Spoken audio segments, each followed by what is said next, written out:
Well done. The House will come to order. Today, the Pledge of Allegiance will be led by Representative Wilson. Please join me in the Pledge of Allegiance. I pledge allegiance to the flag of the United States of America and to the republic for which it stands, one nation under God, indivisible, with liberty and justice for all. Mr. Schiebel, please call the roll. Representative Zamabile. She's still in the probes. Armagost. Bacon. Rep. Bacon.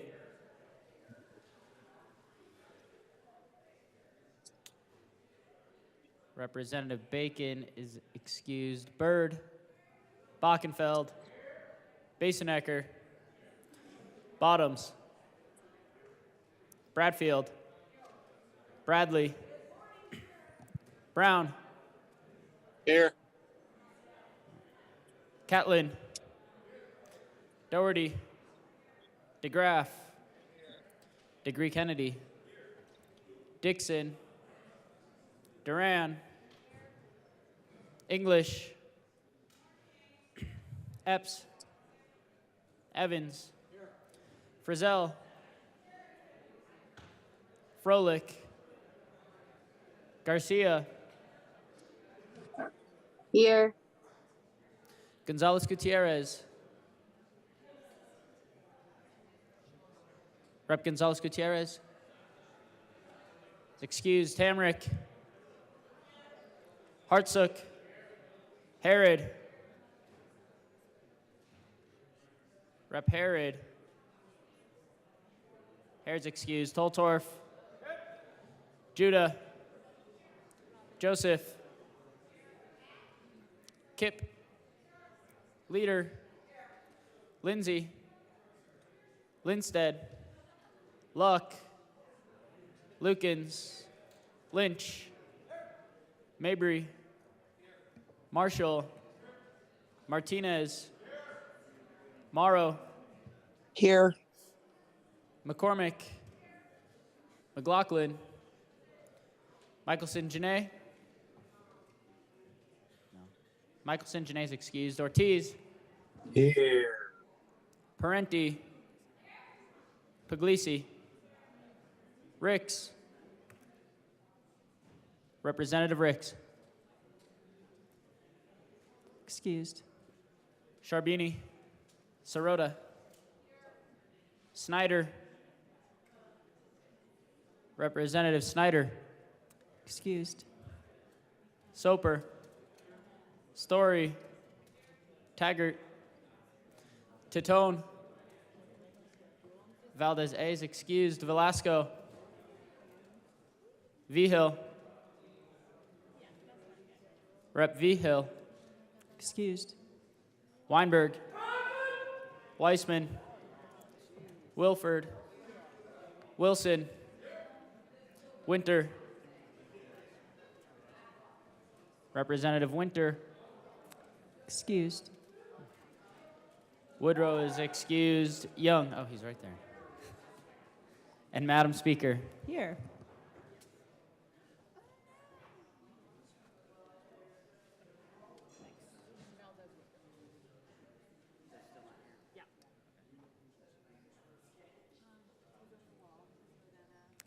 With 57 present, 8 excused, we do have a quorum. Representative McCormick.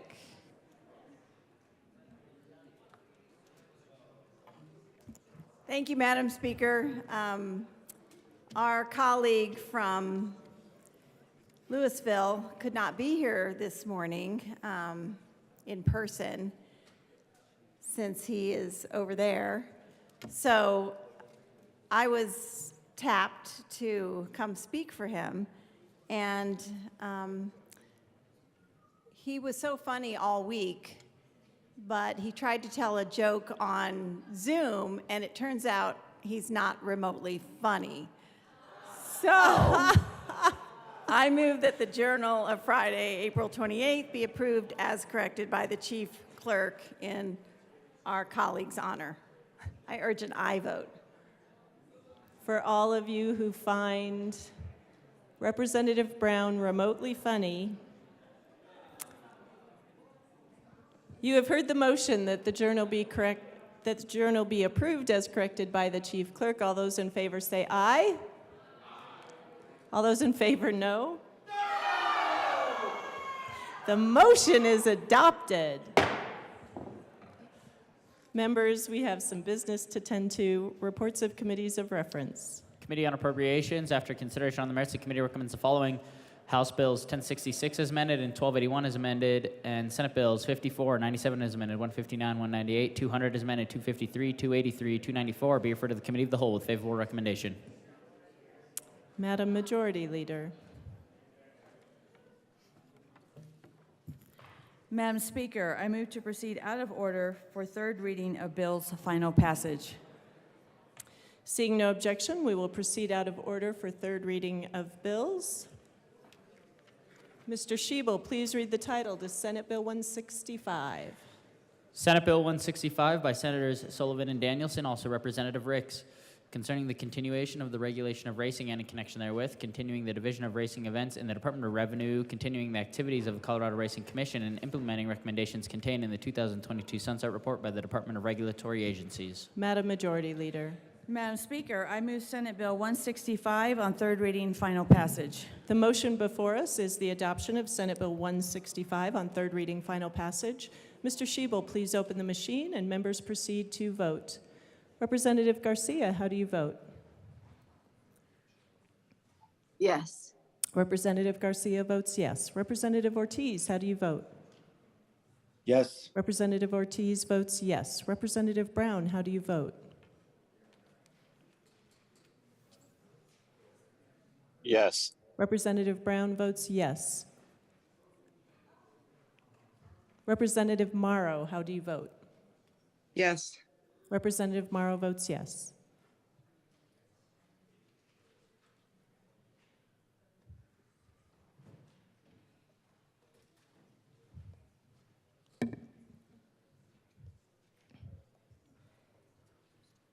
Representative Kipp.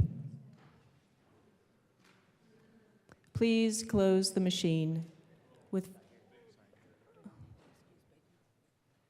Now please close the machine. With 50 aye, 9 no, and 6 excused, Senate Bill 165 is adopted. Co-sponsors.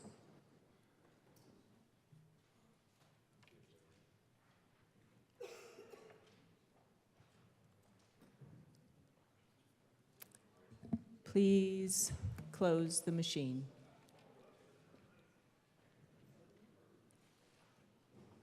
Mr. Schiebel, please read the title to Senate Bill 67. Senate Bill 67 by Senator Coleman, also Representatives Bacon and Holtorf, concerning a recidivism reduction program for persons sentenced to the Department of Corrections, facilitated by program participants in participation with Department of Corrections staff and in connection therewith making appropriation. Madam Majority Leader. Madam Speaker, I move Senate Bill 67 on third reading, final passage. Seeing no further discussion, Representative Holtorf.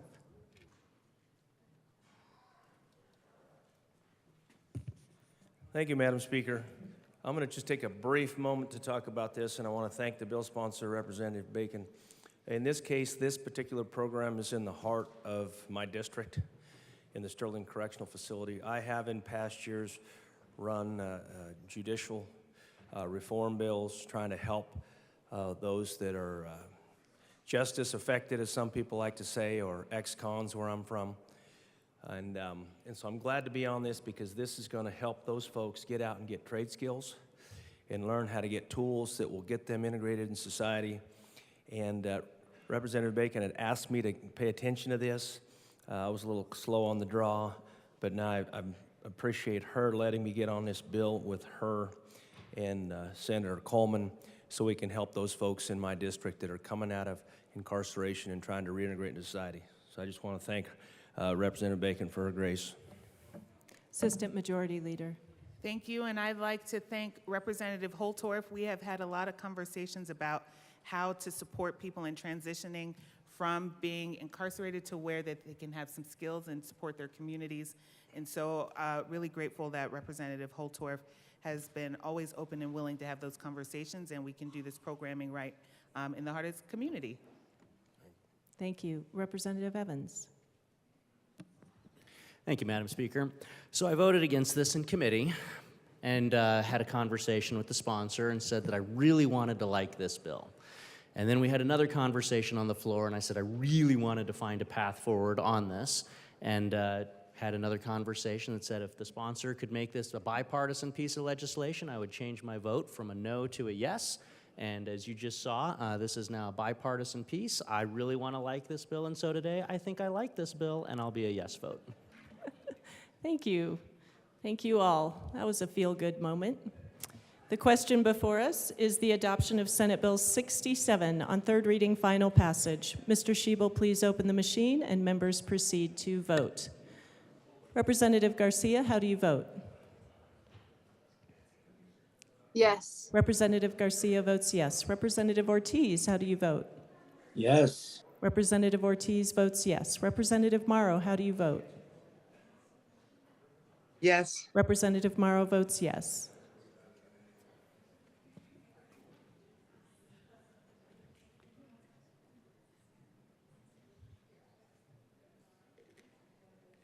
Please close the machine. With 50 aye, 10 no, and 5 excused, Senate Bill 67 is adopted. Co-sponsors.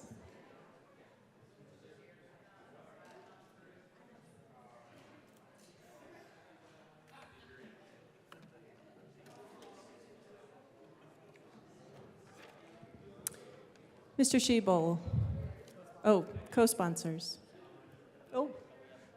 Representative Ortiz, Garcia, and Morrow all co-sponsor. Whew. Please close the machine.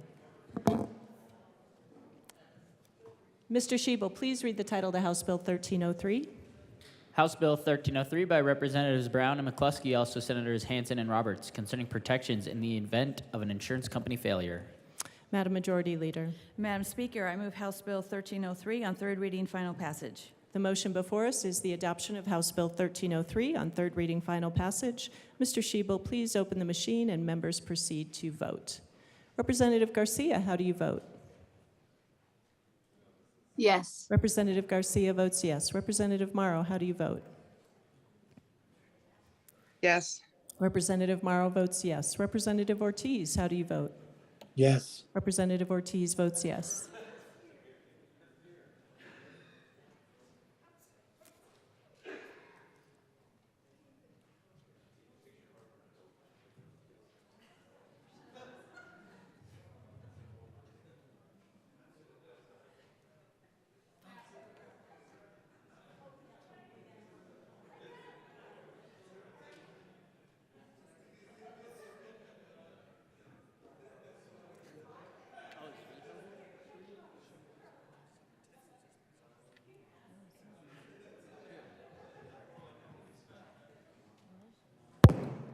Please close the machine. Oh, I didn't announce it.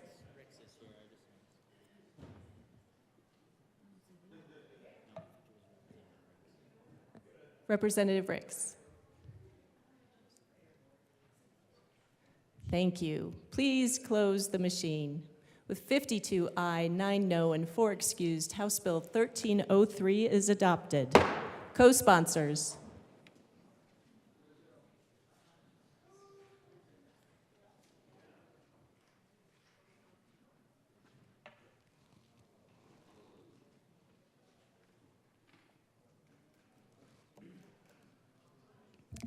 Please close the machine. Mr. Schiebel, please read the title to House Bill 1296.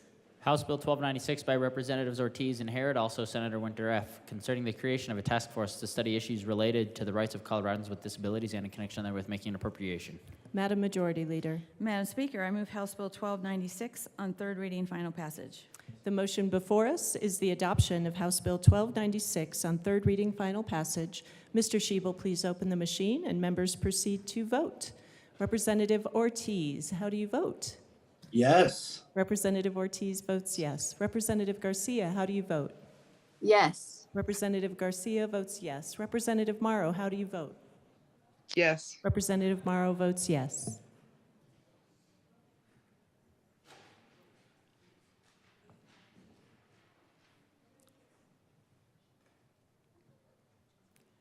Please close the machine. Oh, Representative Vigil.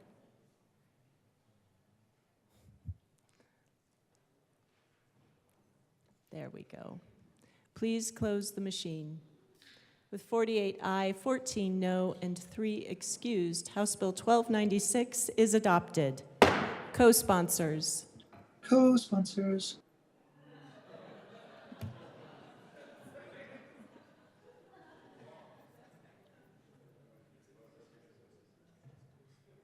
Representative Garcia, co-sponsors.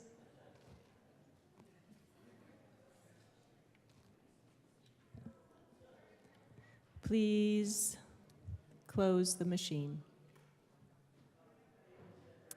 Mr. Shebel, please read the title to House Bill 1112. House Bill 1112 by Representative Byrd, also Senators Hansen and Kolker, concerning the enlargement of certain income tax credits for low and middle income working individuals or families and in connection therewith, reducing state income tax revenue by increasing the earned income tax credit and increasing the child tax credit. Madam Majority Leader. Madam Speaker, I move House Bill 1112 on third reading, final passage. The motion before us is the adoption of House Bill 1112 on third reading, final passage. Mr. Shebel, please open the machine and members proceed to vote. Representative Garcia, how do you vote? Yes. Representative Garcia votes yes. Representative Ortiz, how do you vote? Yes. Representative Ortiz votes yes. Representative Morrow, how do you vote? Yes. Representative Morrow votes yes. Representative Michelson-Janay, how do you vote? Yes. Representative Michelson-Janay votes yes.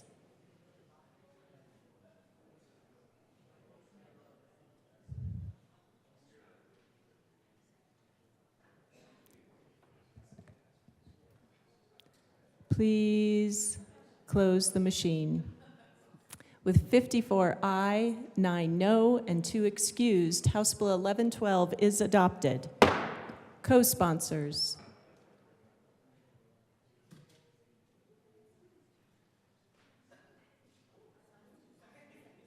Representative Garcia, co-sponsors. Representative Michelson-Janay, co-sponsors.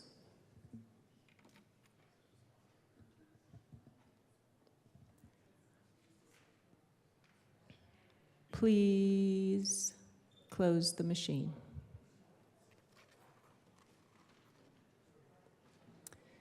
Mr. Shebel, please read the title to Senate Bill 268. Senate Bill 268 by Senators Mullica and Kirkmeyer, also Representatives Byrd and Bockenfeld, concerning the provision of information regarding the 10-year transportation plan. Madam Majority Leader. Madam Speaker, I move Senate Bill 268 on third reading, final passage. The motion before us is the adoption of Senate Bill 268 on third reading, final passage. Mr. Shebel, please open the machine and members proceed to vote.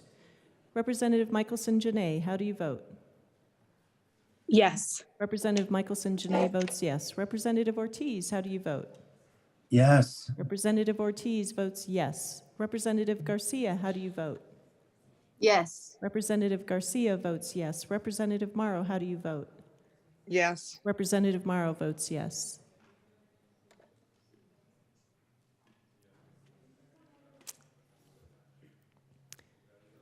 Representatives Bockenfeld, Epps, Luck.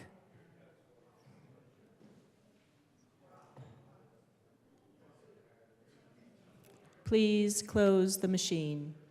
With 63 ayes, 0 no, and 2 excused, Senate Bill 268 is adopted. Co-sponsors.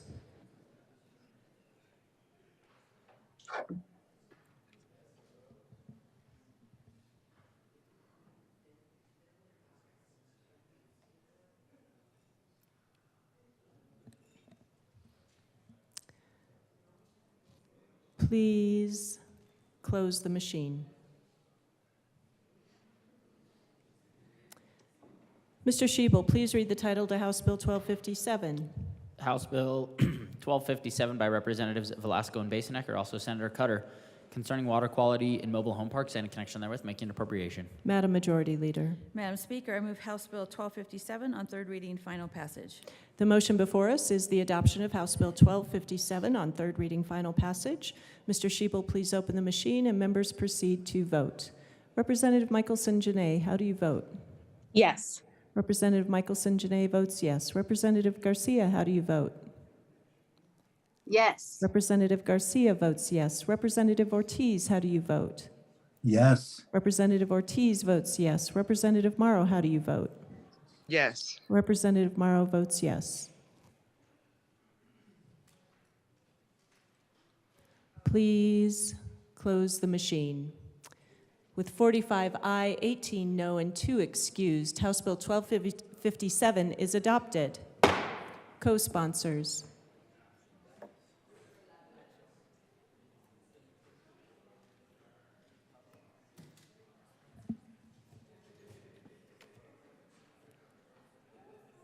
Representatives Michelson-Janay, Garcia, and Ortiz all co-sponsor with the Queen's wave. Please close the machine. Mr. Shebel, please read the title to Senate Bill 273. Senate Bill 273 by Senator Marchman, also Representative Basenecker, concerning the inclusion of agricultural land in urban renewal areas. Madam Majority Leader. Madam Speaker, I move Senate Bill 273 on third reading, final passage. Representative Weinberg. Thank you, Madam Speaker. Good morning to you. Good morning. Good morning, fellow colleagues. You've heard what I've had to say at length with regards to this bill. Yesterday, you received on your desk, and I hope you still have it, 2 letters from the City of Loveland. The first one from the majority of City Council, and the second one from the Loveland Chamber of Commerce, small business community, who literally represent the businesses in my city. The letter you received from the City Council are not only Republicans, but Democrats alike. The majority of the City Council of Loveland is literally opposed to this bill.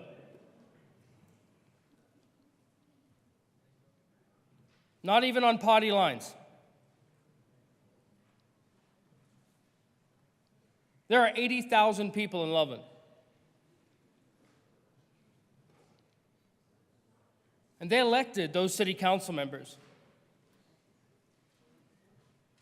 And they've spoken. I truly don't know how more to get this point across.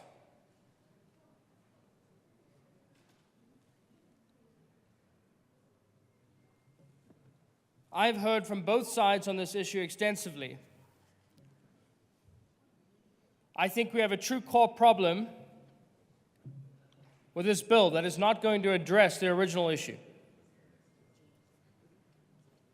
And I want to state very plainly and clearly, I tried to get onto this bill.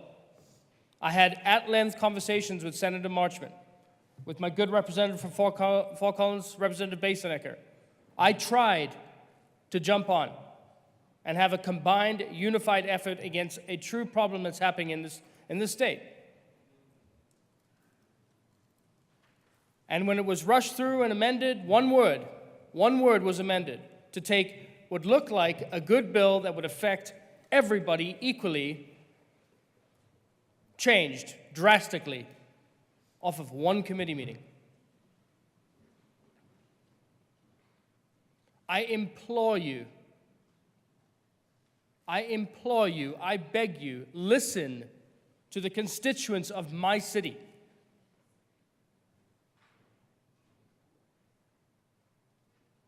A whole city council. Signed.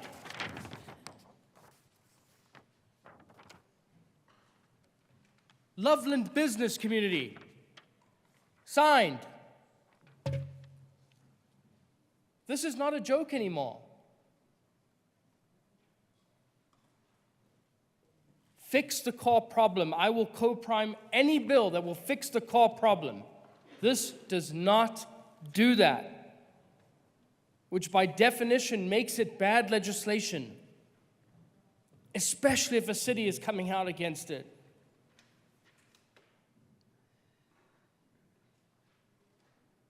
I tell you all the time when I come down to this well, I represent Loveland.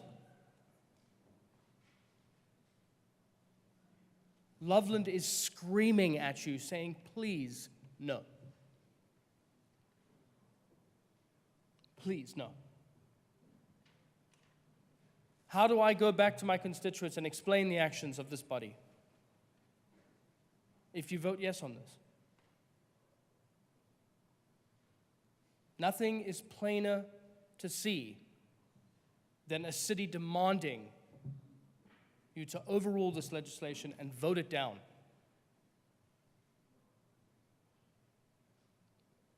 If this is not a plea, a cry, a request for all of you to turn this down, I don't know what more this city of mine needs to do. This is the ultimate plea from a city and its citizens. Their House representative, their city councils, and their chamber is saying, please do not do this. I don't know what more representation Loveland needs in this room.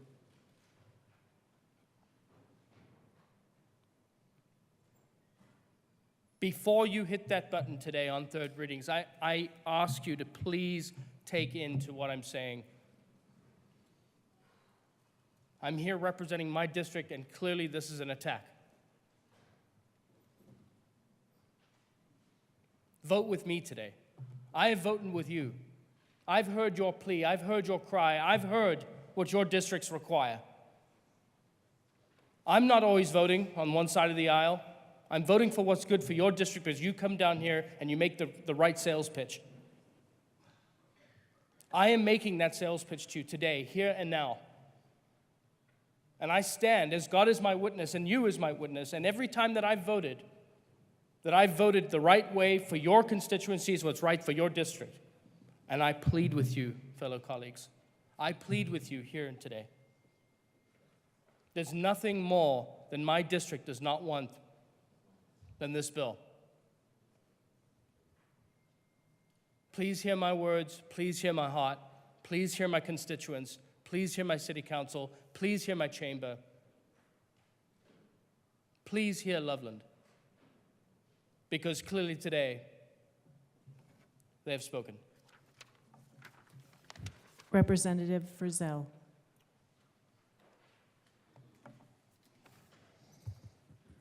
Thank you, Madam Speaker. It's a privilege to serve with you. And a privilege to serve with you. You know, urban renewal authorities, tax increment financing, downtown development authorities, these are complicated and nuanced matters. The law around them, the regulation around them is complicated and nuanced. I don't think anybody in this chamber, or not many, can claim to be experts on this. There are urban renewal authority plan areas that fit with perhaps the intent of urban renewal. There are those that skirt the boundaries, and we're not here to judge. We're just here to create those guardrails in this chamber.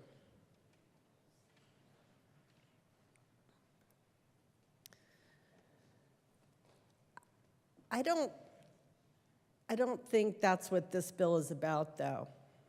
And I've thought a lot about this. I have a lot of experience with urban renewal authorities and plan areas and tax increment financing. My concern about this particular bill is that it was created to fit a specific situation. It affects other municipalities than my colleague from Loveland's. It doesn't really affect mine.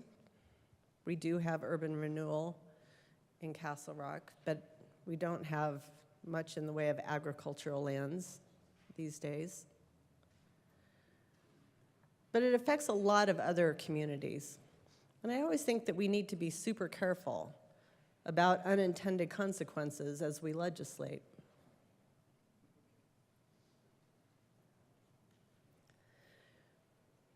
My colleague from London, Loveland, or London,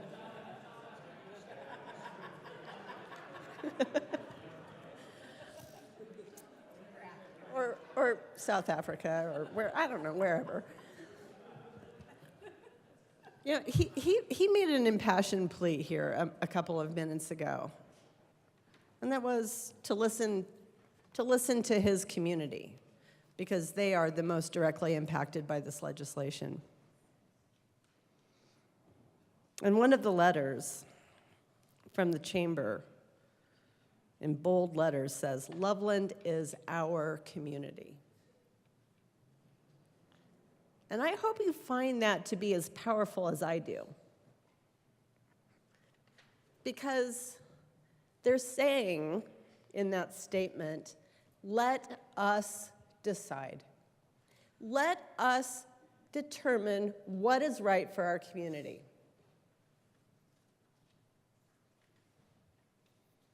They are saying, state legislature, let us determine our identity, our future, our economy, our character. Let us decide. You, each of you, is from your own unique community that is proud of who they are, where they come from, and where they're going to go.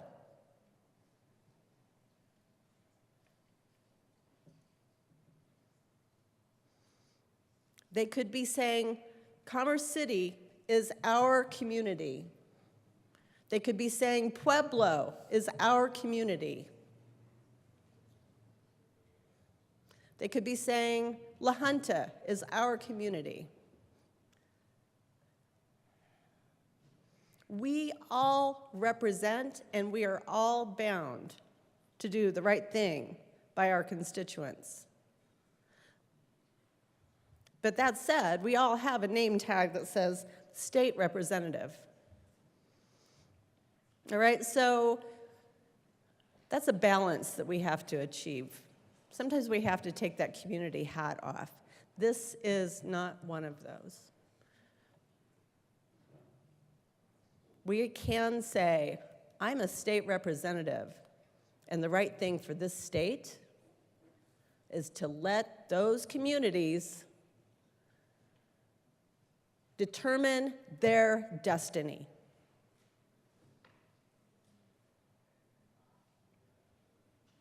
Their future, their economy. That's what those voters put those city and town council people in place to do. I ask for a no vote on this bill. Thank you. Representative Bradley? No. Minority Leader Lynch? Thank you, Madam Speaker. It's an honor to serve with you, And an honor to serve with you. even on a Saturday. Members, I also was asked to co-prime this bill from the Senate, and I thought long and hard about it because I don't have a problem with this policy. This is not a policy issue. This is a very curious deal. This bill was introduced into the Senate on April 10th. I don't know about you, but I've got bills that were introduced the second week of session that still have not got as far as this bill has got. This bill today can become law on our next vote. The governor asked us to do what we could to try to get housing going in this state. This project brings 1,200 high-density housing units to northern Colorado. Now, a lot of talk on this has been about a loophole. Well, loophole to me implies that something is illegal or we're going around the law, but the law as it exists today allows for what is going on. And what happens is developers plan on that, not thinking they're going to get the rug pulled out from under them at the last minute. There were things we could do to still let this policy go, but let the people that have already planned on it, invested literally 10 years and millions of dollars to develop, get this, their own land. This bill is an attempt, I'm going to watch my words, to manipulate this body for a local agenda. That is not why I came down here.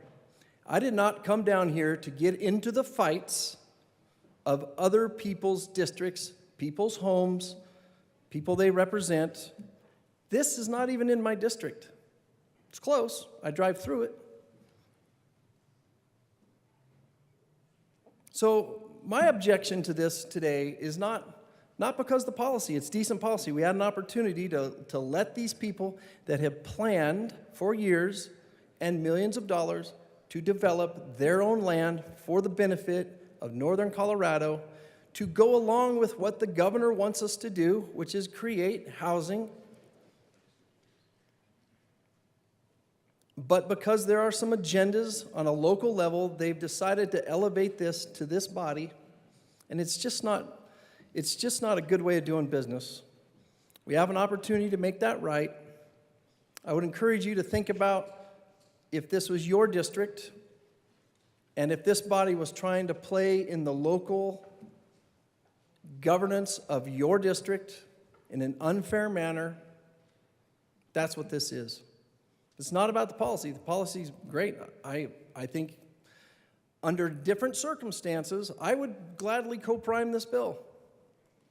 But not under these circumstances. It's just a little too curious that this was introduced April 10th. Think about the bills you have out there that were introduced on April 10th and are going to become law just a few weeks later. So I would encourage you to do the right thing. Think about it when you place your vote, and vote no. Representative Basenecker. Thank you, Madam Speaker. It's an honor to serve with you. And an honor to serve with you. And thank you to my colleagues who have spoken out in opposition to the bill. I would be remiss if I didn't say that your districts are well represented by your presence here. So I just wanted to acknowledge that we can disagree vehemently on an issue and also work together on issues. I want to speak briefly to something I think is important. First off, this is not about Loveland. If a development goes through in Loveland, if a development is not approved in Loveland, that is neither here nor there, quite frankly, to this body, because I completely agree. This is about local control. Now, in the instance of Loveland, what needs to be mentioned as well is they have not received the approval of their county commissioners for this development. Loveland does not exist in a vacuum. Loveland does not make decisions that only impact Loveland. In fact, Loveland makes decisions that impact Larimer County, surrounding communities, and this body, which is why it is important that we as a body address this issue through this bill. When Loveland makes decisions, It should happen with the consent of all taxing entities who would otherwise receive those property tax revenues. When a choice is made to the contrary, this state backfills every penny of those dollars. Those are dollars that we backfill for students. Those are dollars that we backfill to make sure that our teacher-student ratio is correct. Those are dollars that we backfill when we realize that we aren't doing as much as we could for education in our state. Now, I have no problem with urban renewal authorities, but you have to get the consent of the taxing entities that would otherwise benefit from those property tax revenues. And if you can't, my suggestion, and this bill says, you shouldn't create a loophole or find a loophole to somehow circumvent that approval process. In the case of Loveland, that has been a URA since 2004.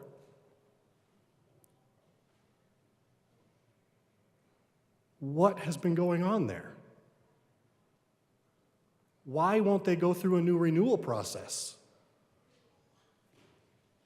If it's such a good idea, and I think affordable housing is a great idea, I think retail is a great idea, I think grocery stores are a great idea, seems like a relatively easy sell to get your county commissioners to sign off on that.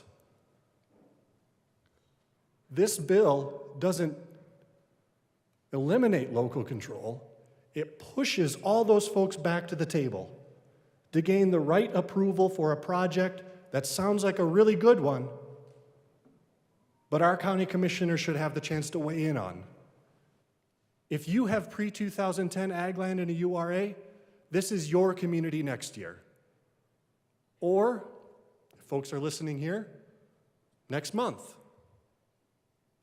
The 2010 bill was never created to create a loophole in our process. Current statute says you have to get the consent of all taxing entities, except for 4 limited exemptions. If you can't do that, why would we as a body be okay with saying, in perpetuity, you never have to go back to those taxing entities and ask for their consent? URAs do valuable work in our communities. But I will say this, ag land is not urban blight. Ag land is not urban blight. And that's exactly what this bill seeks to solidify in statute. Now, I have a lot of thoughts on projects in my district, projects all across our state. We have a responsibility as a body, however, to ensure that we don't create a race to the finish line for those who found the loophole first, or by saying, you got caught with your hand in the cookie jar, keep it in there for as long as you want, take as much as you want, and we'll decide when to close off that cookie jar. That's not how this body works, that's not how statute works, and that is not good public process. URAs are tools that are used for a particular purpose. Quite frankly, they're not development tools. They're designed to address urban blight. And again, ag land is not urban blight. This bill closes a loophole that was never intended to be there. It ensures that property taxes are directed to the entities which should receive them, or by their consent are redirected through a URA. It is simple. I would ask for your support on this bill. Seeing Representative Weinberg, this is your second time to speak. You have 3 minutes, 35 seconds remaining. Thank you, Madam Speaker. Because this does hit at the heart of my community, I will speak a second time to it, just to clarify a couple things very briefly. The voting entities that were brought to the table with regards to this specific URA in my city all voted yes. I want to reiterate that point again. You even had the Thompson School District majority vote yes on this, a school board. And the reason that is because the tax revenue that will come out of this $1 billion development will only benefit your communities, and mine. There are 5 sections in the code. We are addressing 1.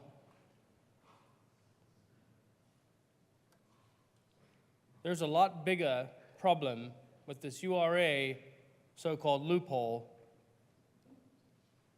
than just this 1 section.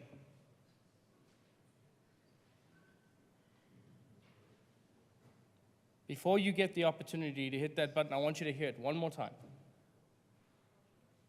The business entities, the city councils, and the school district all do not want this bill to pass. If that does not speak volume, I truly, again, do not know what will.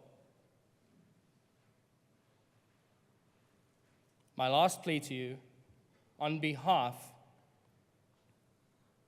of the sweetheart city Loveland, I ask for your no vote today, here and now. Tell Loveland you love them, because they've spoken. Please, please, please vote no. Seeing no further discussion, the motion before us is the adoption of Senate Bill 273 on third reading final passage. Mr. Schiebel, please open the machine and members proceed to vote. Representative Michelson-Janay, how do you vote? Yes. Representative Michelson-Janay votes yes. Representative Morrow, how do you vote? Yes. Representative Morrow votes yes. Representative Garcia, how do you vote? Pass. Representative Garcia, we will return to you. Representative Ortiz, how do you vote? No. Representative Ortiz votes no. Representative Garcia, how do you vote? Yes. Representative Garcia votes yes.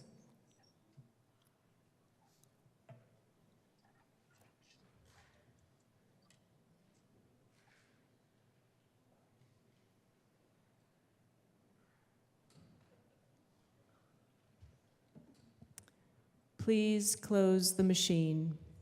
With 36 aye, 27 no, and 2 excused, Senate Bill 273 is adopted. Co-sponsors.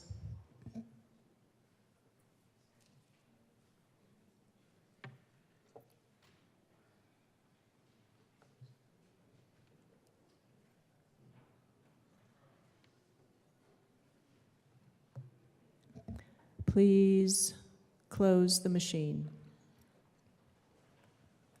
Mr. Schiebel, please read the title to Senate Bill 260. Senate Bill 260 by Senators Mullica and Winterf, also Representatives Lindsay and Wilford, concerning access to publicly funded vaccines. Madam Majority Leader. Madam Speaker, I move Senate Bill 260, third reading, final passage. The motion before us is the adoption of Senate Bill 260 on third reading, final passage. Mr. Schiebel, please open the machine and members proceed to vote. Representative Ortiz, how do you vote? Yes. Representative Ortiz votes yes. Representative Garcia, how do you vote? Yes. Representative Garcia votes yes. Representative Morrow, how do you vote? Yes. Representative Morrow votes yes. Representative Michelson-Janay, how do you vote? Yes. Representative Michelson-Janay votes yes.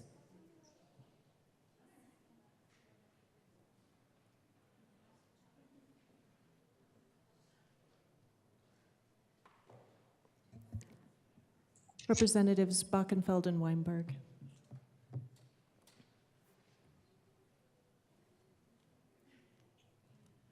Please close the machine. With 44 aye, 19 no, and 2 excused, Senate Bill 260 is adopted. Co-sponsors.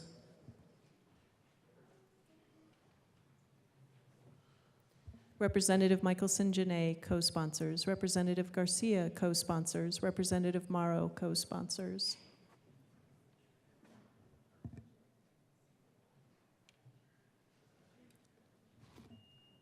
Please close the machine. Mr. Schiebel, please read the title to Senate Bill 184. Senate Bill 184 by Senators Winterf and Exum, also Representatives Froelich and Garcia, concerning protections for residential tenants and in connection therewith, prohibiting a landlord from considering certain information relating to his prospective tenant's income or rental history, establishing a maximum amount that a landlord can require as a security deposit, and allowing a tenant to assert as an affirmative defense in an eviction proceeding that a landlord violated anti-discriminatory housing laws. Madam Majority Leader. Madam Speaker, I move Senate Bill 184 on third reading, final passage. Representative Bradley. Good morning, and thank you, Madam Speaker. In Douglas County, we have a serious housing crisis. I've gotten no short of hundreds of emails from landlords saying that because of legislation that is being passed in this body this year, they are selling. And we already have a shortage. So I'd be remiss not to get up here and speak out for the landlords, because this is yet another bill that's taken away their independence and their ability to do what they do best. So the first article I found is Selling Out, America's Local Landlords Moving in Big Investors. And this is the problem that the representatives from Douglas County and I are seeing. We're seeing these big investors coming in. Before the pandemic, it wasn't that bad, but now that the pandemic has killed a lot of landlords, more and more continue to sell, and we continue to pass legislation aimed at the landlords. And like I said, in Douglas County, we can't even find, teachers can't even find places to live. Tenants can't even find different housing options to live. And what's going to happen is that the landlords are going to continue to leave. So I was thinking, sometimes we come up here and we complain about the bill instead of trying to find a comparable solution. So in doing the research, we found an article that talked about improving credit scores for rental housing, not banning them being the answer. And I thought, wow, what a concept. Why don't we make a tenant's accountability a little bit better, show us how we can make their credit scores better, and then it falls on neither the landlord or really the tenant. So why aren't we looking at solutions like that instead of, again, we're picking winners and losers. We're picking on the landlords that have survived COVID and are really trying and love their renters and are really trying to accommodate this housing crisis that we're in. So I just wanted to read this. Across the country, worries about how and why people are failing to qualify for rental housing are growing, and I think we're all worried about that. Activists claiming to look out for the best interests of prospective residents of rental housing have sought to ban criminal background checks, previous eviction records, and credit scores as part of the risk assessment used by housing providers to screen tenants. In Minneapolis, for example, the city council imposed limits on the use of credit scores. The council members supporting the intervention said that rising prices and housing scarcity put some urgency to support people who are the most vulnerable renters, but is limiting or banning checks on credit the best way to help people with thin, bad, or no credit? And they found that a recent report from the Consumer Finance Protection Bureau might add fuel to the fire. The report, awkwardly titled Tenant Background Checks Market, inventories every conceivable grievance with risk assessment by housing providers. They found that collecting this data, particularly civil and criminal public records data, and correctly matching the collected data to an individual prospective tenant can be challenging. For example, according to one study of 3.6 million eviction court records, 22% of state eviction cases are ambiguous or false records. As a result, the data reported in tenant screening reports and relied on in generating the proprietary tenant risk scores are often ambiguous or out of date and can be erroneous. And we're really trying to prevent those fraudulent claims. This made the author laugh out loud because an entire industry has developed claiming that the country is facing an eviction crisis or epidemic. This demonstrably false, and one reason it's easy to reach that conclusion is exactly because there is no clear or consistent data on evictions. In today's world, it is impossible. Representative Bradley, I appreciate reading the article, but please draw this back to the bill. Okay. Thank you. The bill is about credit checks and rental history. So the litany at the opening of the report might accurately reflect the frustration Yes, about... Representative Bradley, I realize that. I'm just asking you to make your point instead of just reading the article. Thank you. I'm getting to the point. The point is that banning credit reports actually ends up hurting everything. And so the real solution they're saying is improving credit scores. So my question is, instead of passing a bill that bans all these things for the landlord then to make a decision, can we come up with a solution like improving credit scores and building incentives for people who rent housing to pay rent on time? So my problem with the bill is, again, we're going after landlords by not allowing them to look at credit history and rental history when perhaps there's a better solution in allowing improving credit scores for the renter and building incentives for people who rent housing to pay on time. So by giving them incentives to pay rent on time and improving their credit scores, which would help with their rental history, then we don't have to impose any more mandates that attack landlords and instead can give some accountability to the renters, and then it's a win-win situation. So for that, I urge a no vote on this bill. Let's go back to the drawing board. I would be happy to be on a bill that would help credit history, that would then not attack landlords, create more housing crisis, and put some responsibility back on the tenant. Thank you. Representative Wilson. Thank you, Madam Speaker. This bill is not going to help our housing crisis. This bill creates more stipulations to get people out of the rental market. When you talk about limiting credit checks and income,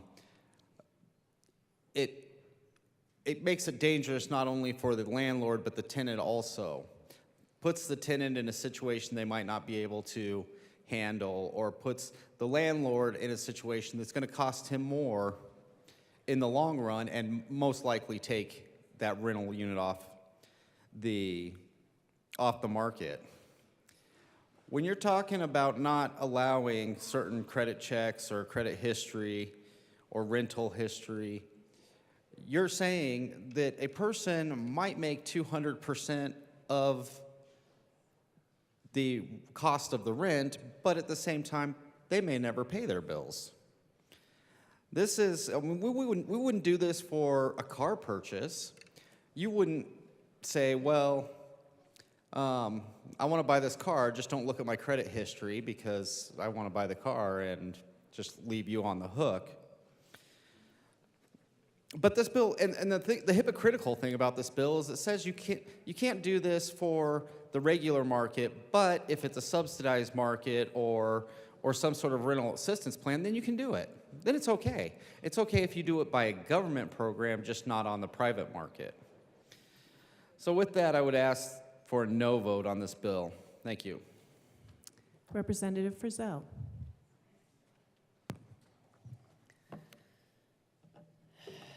Thank you, Madam Chair.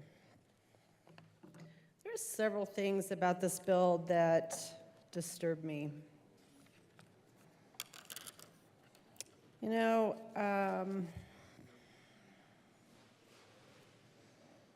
when we make it more difficult for someone to rent property, whether it is an institutional investor or a mom and pop. I've got friends who own several single-family homes that they have acquired over the years, and they rent them out, and they treat these tenants like family, and in hard times they are giving a lot of grace at their own financial hardship.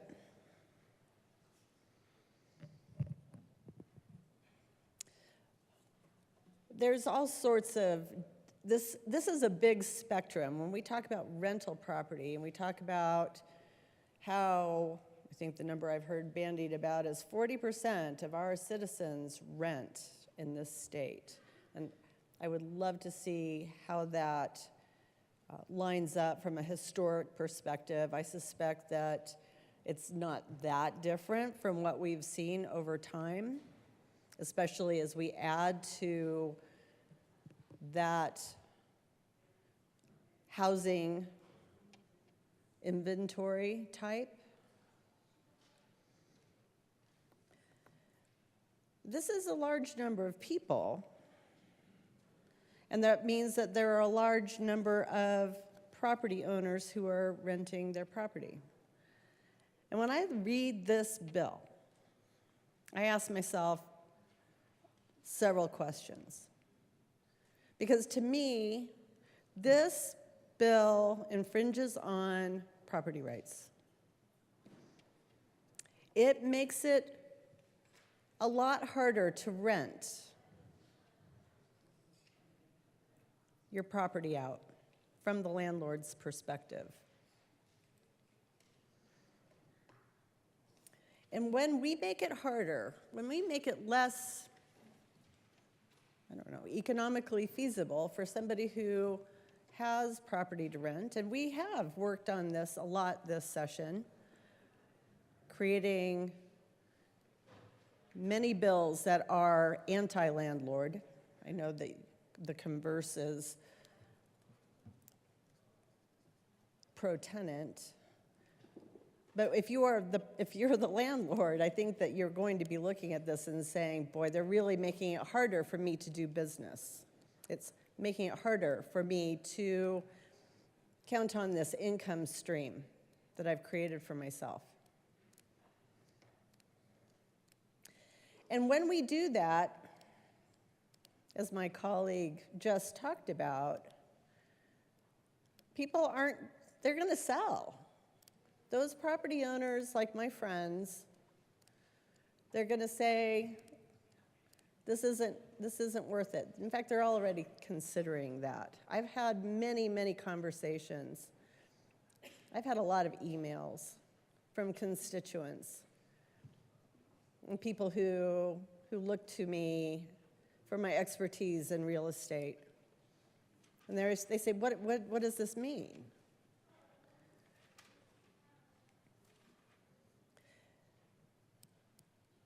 This will have the effect of making rental housing scarcer and based on the simple laws of supply and demand, this is going to make rental housing more expensive. All right, so this is a pretty simple concept. Not everybody wants to rent an apartment in a high-density complex. In my community, we actually have several subdivisions of rental homes, single-family homes. They are building an entire subdivision, subdivisions plural, and they are strictly for rent. This is an alternative to your high-density apartment with its variety of amenities, right? Because not everybody wants to live that way. You may want a yard for your kids to play in. You may want a place for your dog to run around in. You may want a place that you can hang out with your friends and barbecue and play volleyball. There are all sorts of different rental products, and we have to acknowledge that here in this chamber when we're having conversations about rental property. But if we make it so difficult to be a landlord in this state, if we disincentivize that particular type of income stream, we will ultimately be making rental property more expensive because it will become scarcer. And we keep saying, we need more housing, we need more housing, we need more affordable housing. But how can we really expect people who are in the business of providing rental housing to continue?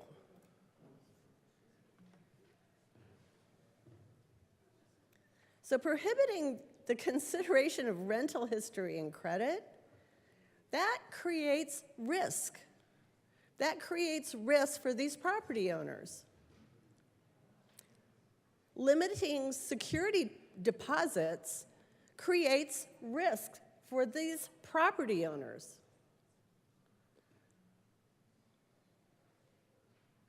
And if you make it more difficult to evict tenants because you're afraid that they are going to have to defend themselves for discrimination Why in the heck would anybody do that? Why the heck would anybody put themselves in that position?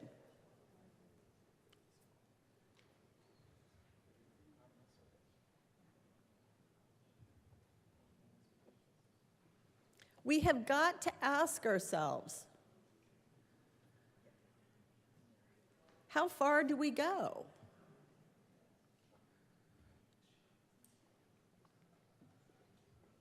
If we are making it so risky from a legal and liability standpoint to own rental property in this state, how can we not expect for it to be more expensive?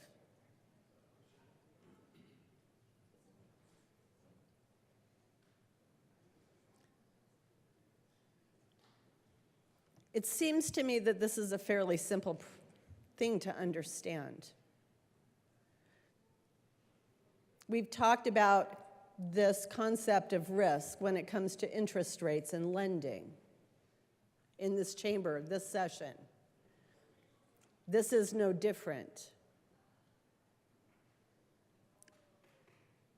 Risk in and of itself creates a situation where you increase the expense of doing whatever it is you're doing, whether it's lending money, renting property. We must understand in this chamber that we cannot continue to legislate in a punitive manner. Thank you, and I urge a no vote. Representative Winter. Thank you, Madam Speaker.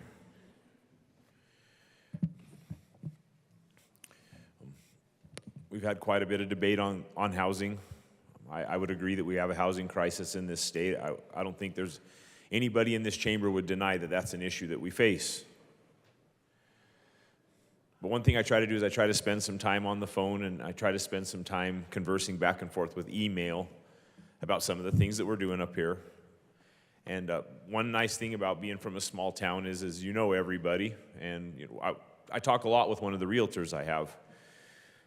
She's a pretty influential realtor in southern and southeastern Colorado, and she was kind of expressing some sentiments to me that people are having when they speak to her about their rental properties. You know, we've discussed before, we've talked about why people buy rental properties. Some people, it's a second income for them. Some people, they've spent their money, their retirement money to, help supplement their income as they retire. Some of my constituents feel like some of the bills that we've passed or proposed in this chamber has attacked them. Good-hearted landlords that, there's a bad apple in everything. I'm not going to say every landlord is above par, but a lot of landlords I've spoken to feel like that they're being demonized and villainized for things that they're not a part of. The issue of private property, I'm a staunch defender of private property rights, and I think that a lot of private property rights are being infringed with some of this legislation.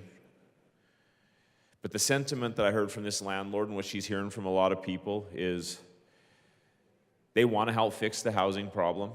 They also believe that there's a housing crisis, but they believe that they are being systematically forced out of the market. That the bills are targeting them to the point, like my good colleague from Douglas County just said, that they don't want to be involved anymore because it is becoming a burden to own these properties. They feel like they have no solid ground to put their feet on, chopping at the tree from every direction. And they think the end goal is to move housing as a whole from the private sector to the government sector. When I first heard this from a couple of people, I listened, but as busy as we are, I didn't look into it too much. And then a realtor friend I have, actually, he's been in this country for some time. He kind of laid out to me what he thought was happening with the slate of bills that have come against landlords in this state. And he showed it to me and pointed out with some history from a long time ago, and it opened my eyes. There was definitely some coincidences, and pretty much he laid it out as simple as this. We restrict so hard that people sell their property. The knee-jerk reaction is they don't want to be involved for all the reasons stated before. And then a bill comes along with right of first refusal. And then at that point, when private owners have been pushed out of the market, government steps in and buys the housing. And then when government steps in and buys the housing, they control the housing. He cautioned me that history repeats itself. He's a very knowledgeable man. He's been through a lot. And I would have to say that looking at some of this and hearing from our constituents that have talked about getting out of the market now because they feel that they are being attacked. And at first, like I said, I didn't believe that this was happening, but now I tend to sit back and wonder. I sit back and wonder what the end goal is. We don't want to see people homeless. Nobody on this side wants to see people homeless. We don't want to see people spending 70% of their income on rent. But also at the end of the day, we just can't carte blanche attack landlords.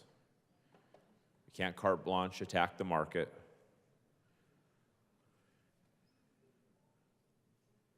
And even though government has its role, it's not the role to be the end-all be-all. It's not the government's job to run the housing market. We can help out, we can aid where we can push for the building of affordable housing and low-income housing. But it should never be the goal of this body to push private citizens out of the market so big government can swoop in and take control. And I would hope at the end of the day, that isn't the end game with the legislation we've seen here this year. I urge a no vote. Representative Vigil.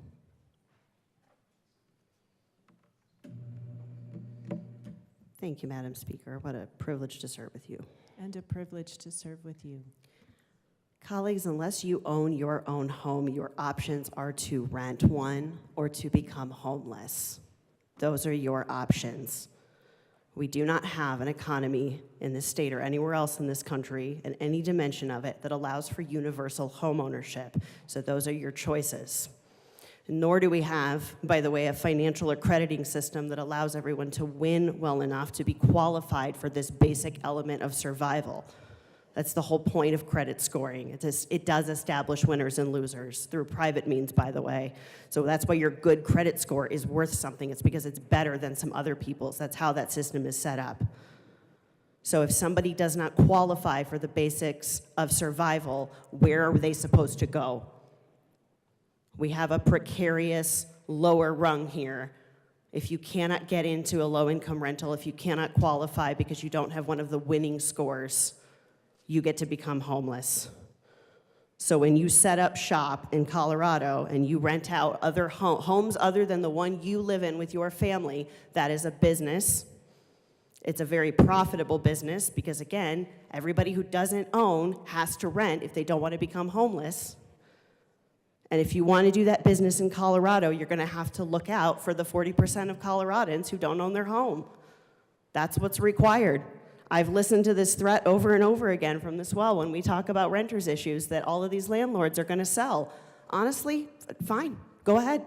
Sell it to someone who's going to follow our new laws. Sell it to someone who's going to look out for Coloradans. That's why I got elected. I didn't come here to help somebody who's already wealthy get wealthier. I came here to protect people in Colorado. And that includes, by the way, a whole lot of folks who don't tend to be represented in these institutions. And we need them to stay housed. And I thank you for your attention, and I ask for your yes vote. Representative Bottoms.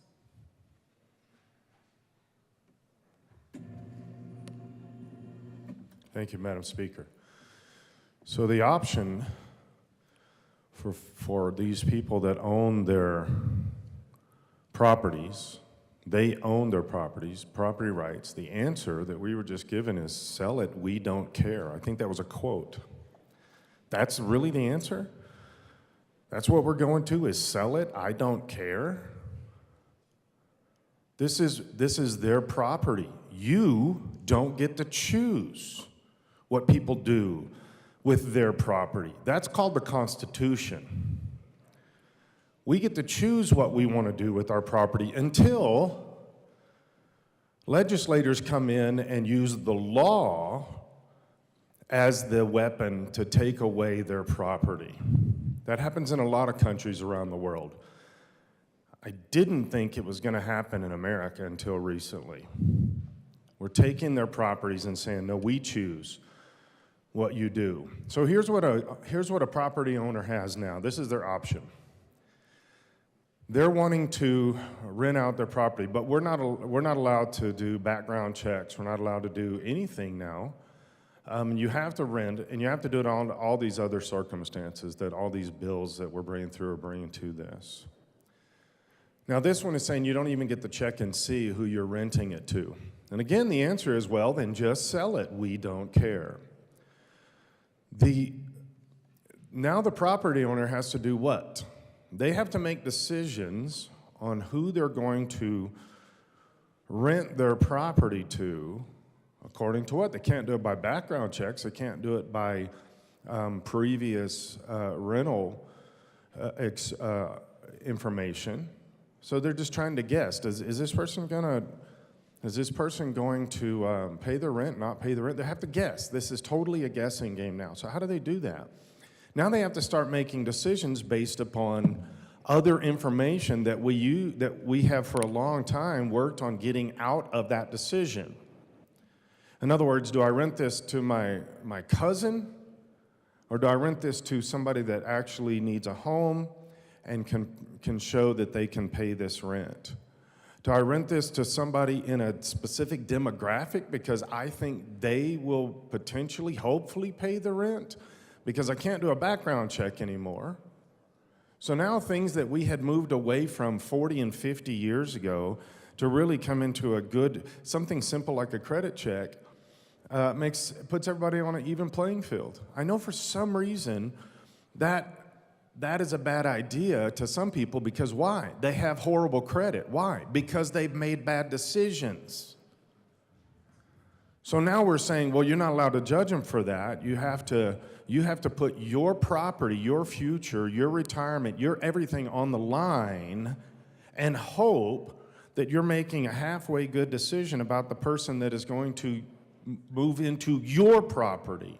Not their property, your property. And so now we've taken all of the legitimate ways to even the playing field and make it as healthy for community, commerce, business, and everything. We've taken those off the table now. And now the landowner, property owner, just has to guess.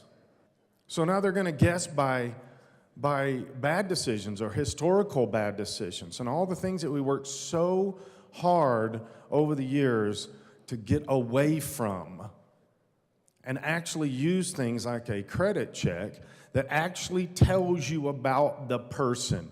Now, I know some people don't like it because they don't like what that tells you, but what it does tell you is about the person and their history and their ability, or not even the ability oftentimes, but their choice of whether they're gonna pay you or not.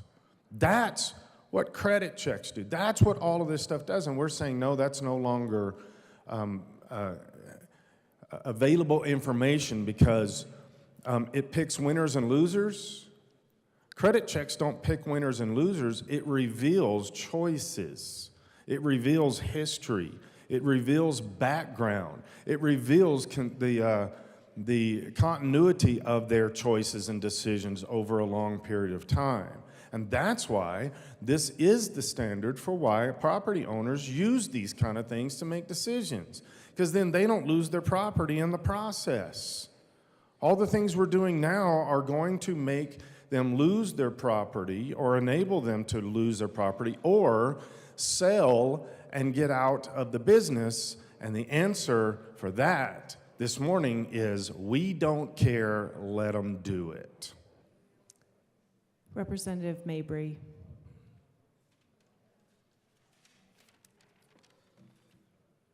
Thank you, Madam Speaker. It's an honor to serve with you. And an honor to serve with you. Members, I promise you that in a state with some of the highest increasing property values in the country, the sky is not falling for property owners. We are focused on helping renters in this state because Colorado is one of the worst states for renters as it stands. I promise you, this legislation that is about barriers to entry for renters and finding housing is not going to force landlords out of the market. States with far, far, far stronger protections for renters have not seen a mass exodus of landlords. I also just want to note, our bills, including this one, which again is just about a barriers to entry for renters and anti-discrimination protections, our bills to protect renters have been well stakeholdered. They have been compromised. They have been watered down in response to community feedback. And many of them are failing. They're failing. We're not doing enough to protect renters. We are not doing enough to protect renters this legislative session. This bill is needed.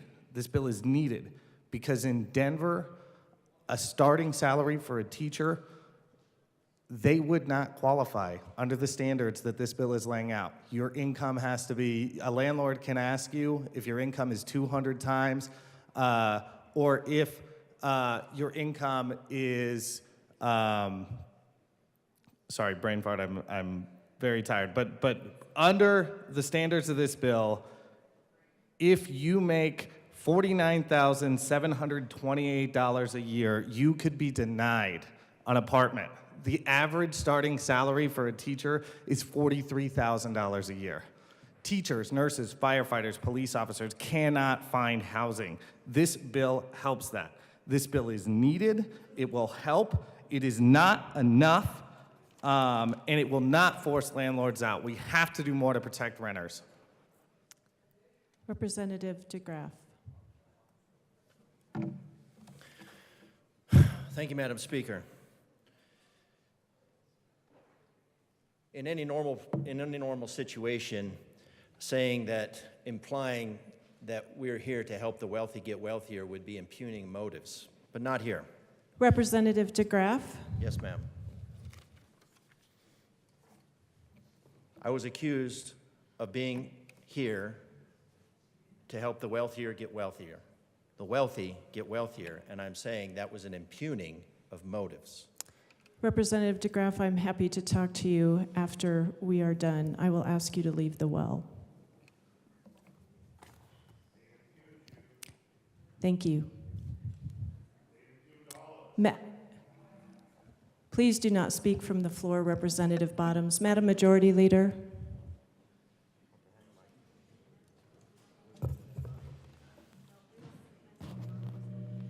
Thank you, Madam Speaker. Per House Rule 16, I move the following motion. Shall the main question be now put?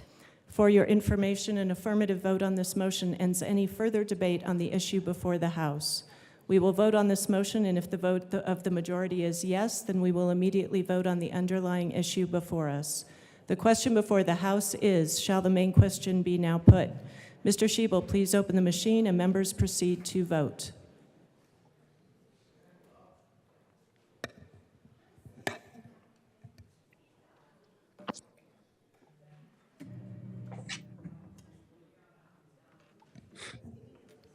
Representative Ortiz, how do you vote? I didn't hear a no. Yes. Representative Ortiz votes yes. Representative Morrow, how do you vote? Yes. Representative Morrow votes yes. Representative Michelson-Janae, how do you vote? Yes. Representative Michelson-Janae votes yes. Representative Garcia, how do you vote? Yes. Representative Garcia votes yes.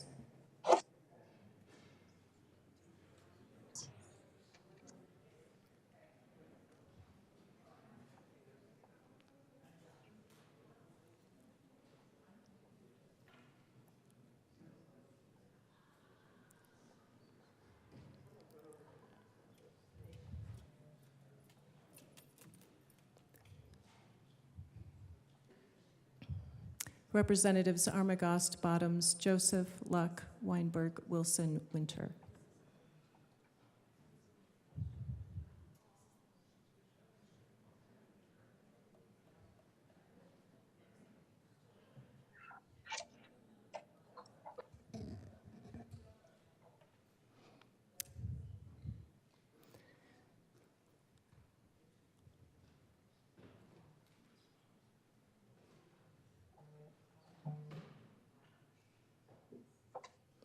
Representative Bottoms, Joseph, Luck, Weinberg, Wilson.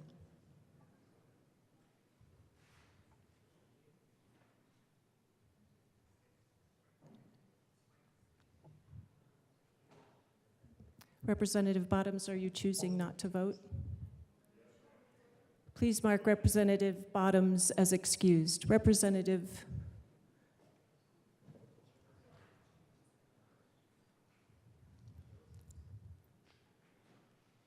Please close the machine. With 40 aye, 24 no, and 1 excuse, Senate Bill 184 is, oh, sorry.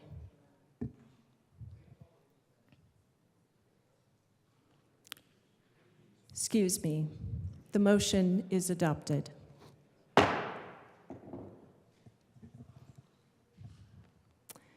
The motion before us is the adoption of Senate Bill 184 on third reading, final passage. Mr. Schiebel, please open the machine and members proceed to vote. Representative Ortiz, how do you vote? Yes. Representative Ortiz votes yes. Representative Morrow, how do you vote? Yes. Representative Morrow votes yes. Representative Michelson-Janae, how do you vote? Yes. Representative Michelson-Janae votes yes. Representative Garcia, how do you vote? Yes. Representative Garcia votes yes.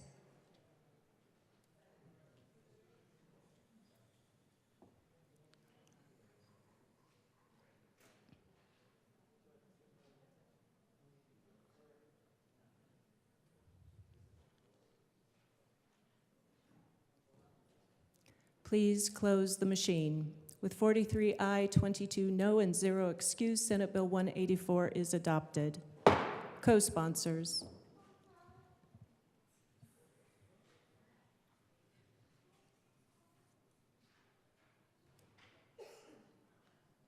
Representative Ortiz, Representative Michelson-Janae, Representative Morrow, co-sponsor.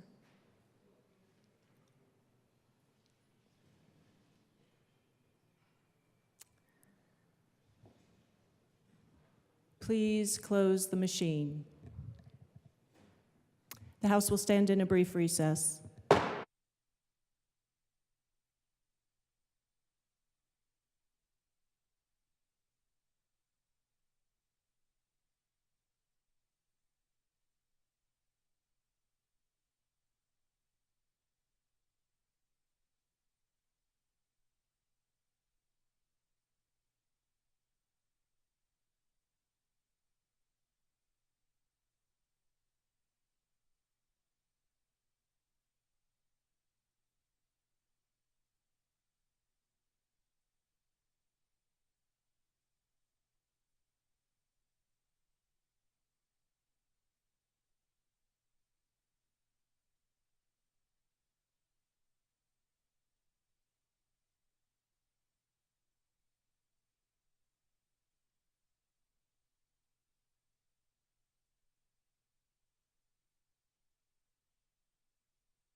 The House will come back to order.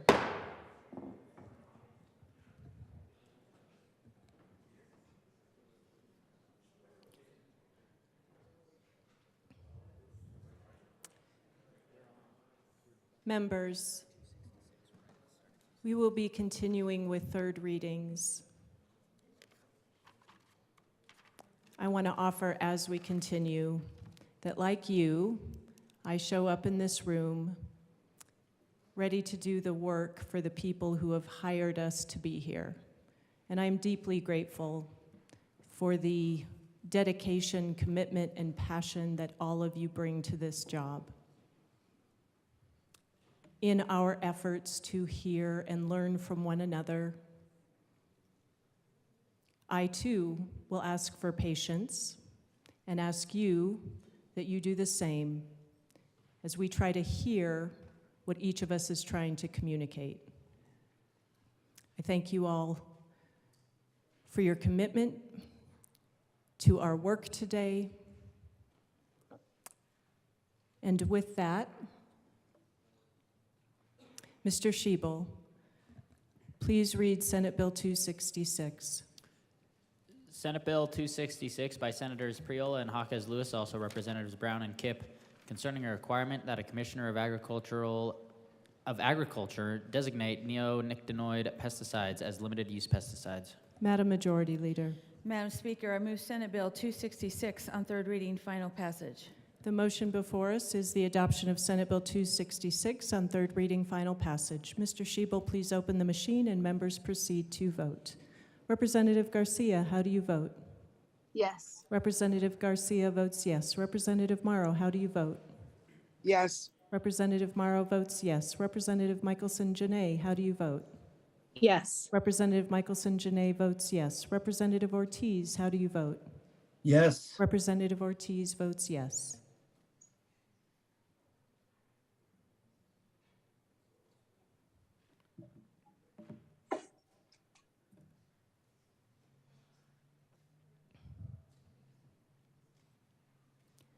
Please close the machine.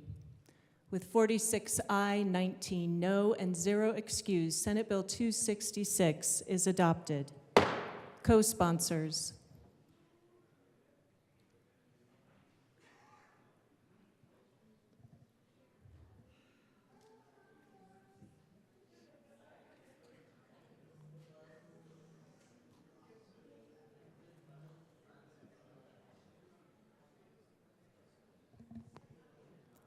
Please close the machine.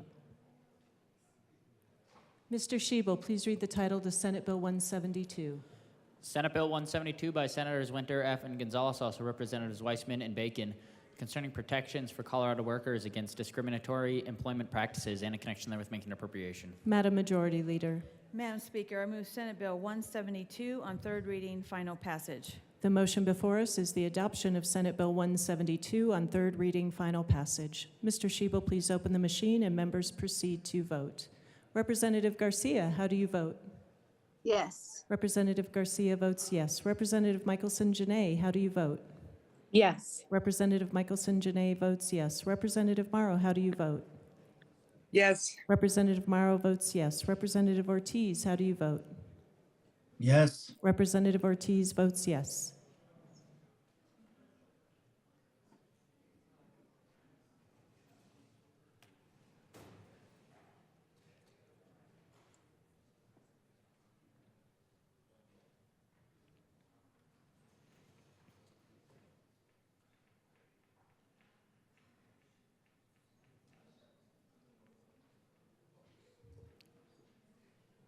Please close the machine.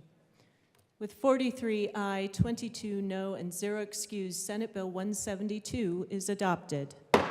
Co-sponsors.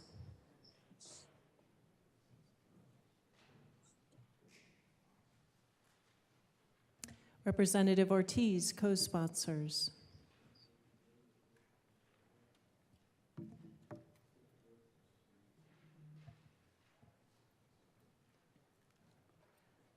Please close the machine.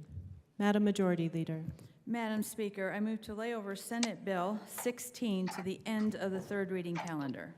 Senate Bill 16 will be laid over until the end of the third reading calendar. Mr. Shebel, please read the title to House Bill 1304. House Bill 1304 by Representatives McCluskey and Frizzell, also Senator Roberts, concerning modifications to the affordable housing programs created by the voters' approval of Proposition 123. Madam Majority Leader. Madam Speaker, I move House Bill 1304 on third reading, final passage. The motion before us is the adoption of House Bill 1304 on third reading, final passage. Mr. Shebel, please open the machine and members proceed to vote. Representative Michelson-Janae, how do you vote? Yes. Representative Michelson-Janae votes yes. Representative Ortiz, how do you vote? Yes. Representative Ortiz votes yes. Representative Garcia, how do you vote? Yes. Representative Garcia votes yes. Representative Morrow, how do you vote? Yes. Representative Morrow votes yes.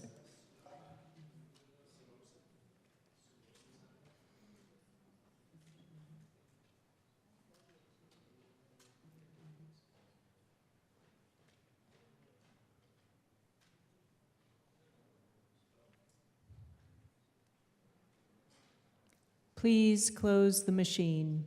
With 61 aye, 4 no, and 0 excused, House Bill 1304 is adopted. Co-sponsors.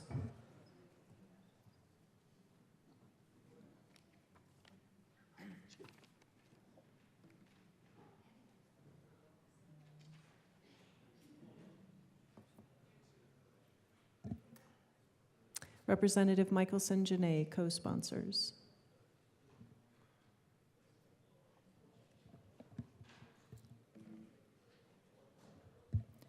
Please close the machine.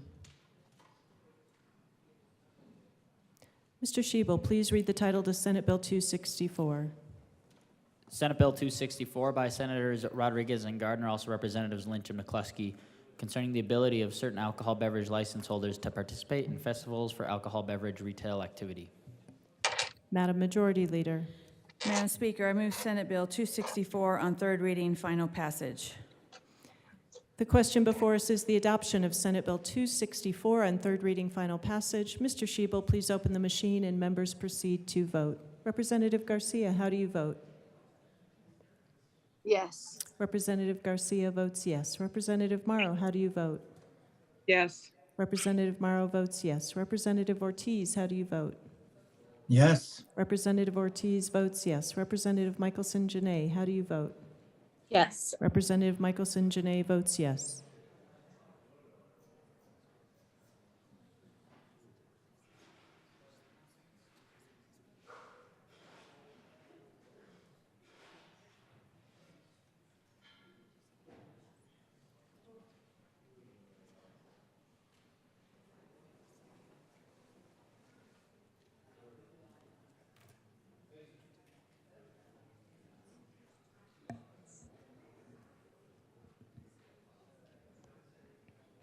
Representative Luck. Please close the machine. With 63 aye, 2 no, and 0 excused, Senate Bill 264 is adopted. Mr. Shebel, please read the title. Oh, co-sponsors. Whew.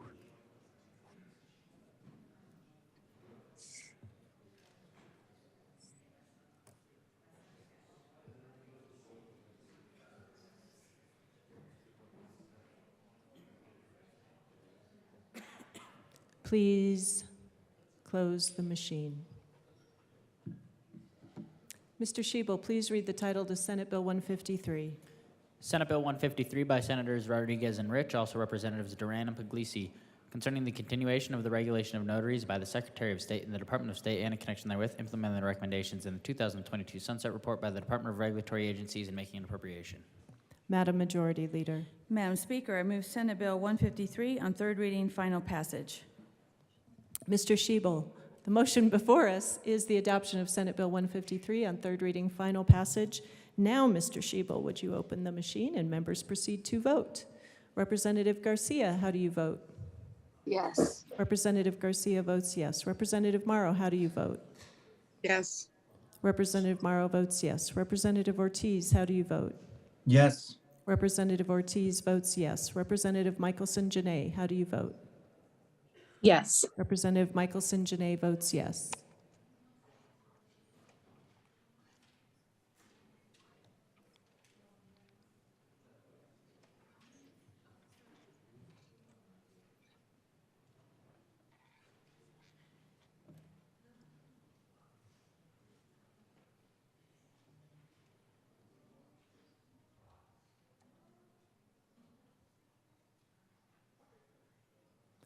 Please close the machine. With 64 aye, 1 no, and 0 excused, Senate Bill 153 is adopted. Co-sponsors.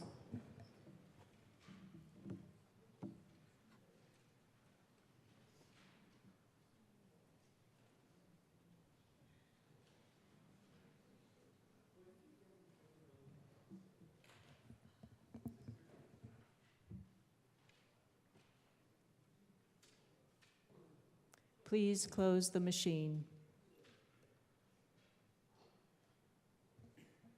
Mr. Schiebel, please read the title to House Bill 1293. House Bill 1293 by Representatives Weissman and Soper, also Senators Gonzalez and Gardner, concerning the adoption of the 2023 recommendations of the Colorado Commission on Criminal and Juvenile Justice regarding felony sentencing and in connection therewith making an appropriation. Madam Majority Leader. Madam Speaker, I move House Bill 1293 on third reading, final passage. The question before us is the adoption of House Bill 1293 on third reading, final passage. Mr. Schiebel, please open the machine and members proceed to vote. Representative Garcia, how do you vote? No. Representative Garcia votes no. Representative Michelson-Janae, how do you vote? Yes. Representative Michelson-Janae votes yes. Representative Ortiz, how do you vote? Yes. Representative Ortiz votes yes. Representative Morrow, how do you vote? Yes. Representative Morrow votes yes.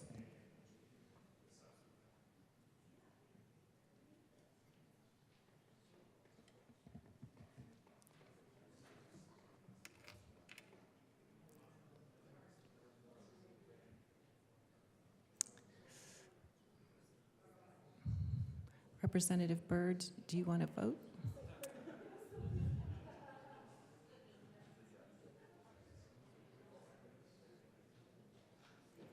Gonzalez, Gutierrez, Herod, Wilford, Winter.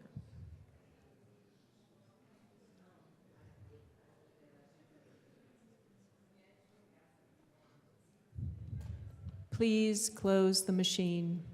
With 47 aye, 18 no, and 0 excused, House Bill 1293 is adopted. Co-sponsors.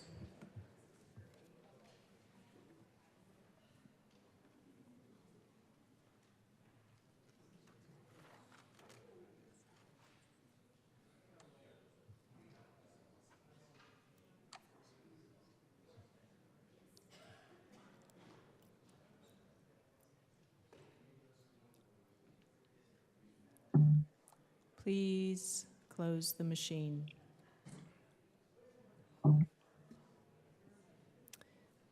Mr. Schiebel, please read the title to Senate Bill 192. Senate Bill 192 by Senators Priola and Roberts, also Representatives Kipp and McLaughlin, concerning the continuation of the Pesticide Applicators Act and in connection therewith implementing recommendations contained in the 2022 Sunset Report by the Department of Regulatory Agencies regarding the act and making an appropriation. Madam Majority Leader. Madam Speaker, I move Senate Bill 192 on third reading, final passage. The motion before us is the adoption of Senate Bill 192 on third reading, final passage. Mr. Schiebel, please open the machine and members proceed to vote. Representative Garcia, how do you vote? Yes. Representative Garcia votes yes. Representative Morrow, how do you vote?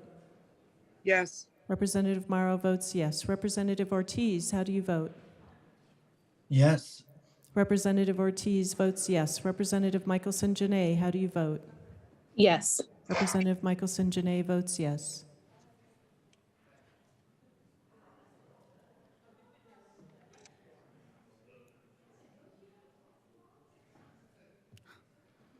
Please, me. Please close the machine. With 62 aye, 3 no, 0 excused, Senate Bill 192 is adopted. Co-sponsors.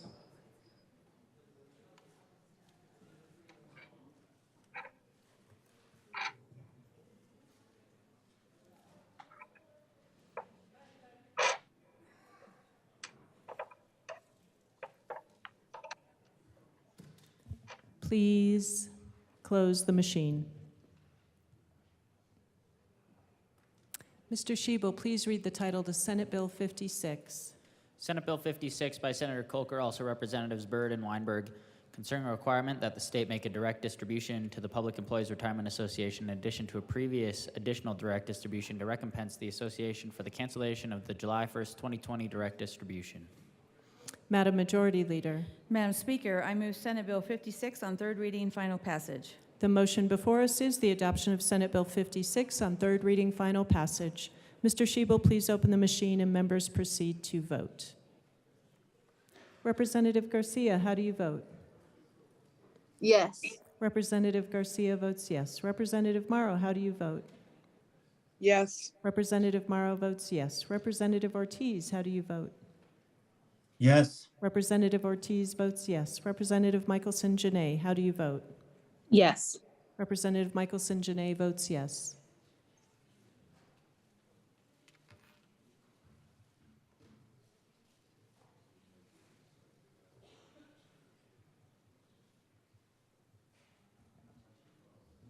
Please close the machine. With 60 aye, 5 no, and 0 excused, Senate Bill 56 is adopted. Co-sponsors.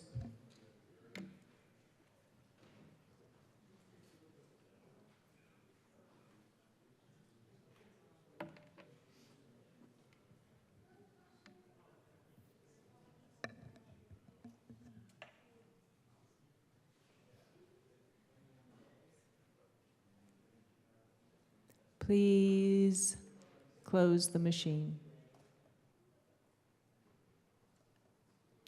Mr. Shebel, please read the title to Senate Bill 195. Senate Bill 195 by Senators Winter F. and Will, also Representatives Judah and Puglisi, concerning the calculation of contributions toward an insured's required cost sharing under a health benefit plan. Madam Majority Leader. Madam Speaker, I move Senate Bill 195 on third reading and final passage. The motion before us is the adoption of Senate Bill 195 on third reading, final passage. Mr. Shebel, please open the machine and members proceed to vote. Representative Michelson-Janay, how do you vote? Yes. Representative Michelson-Janay votes yes. Representative Ortiz, how do you vote? Yes. Representative Ortiz votes yes. Representative Morrow, how do you vote? Yes. Representative Morrow votes yes. Representative Garcia, how do you vote? Yes. Representative Garcia votes yes.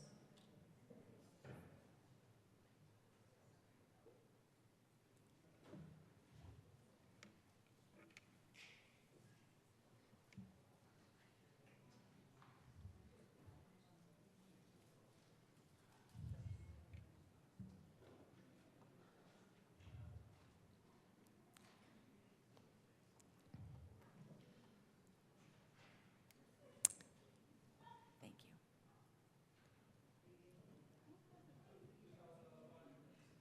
Representative Vigil is excused. Please close the machine.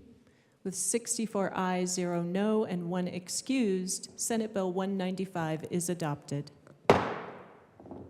Co-sponsors.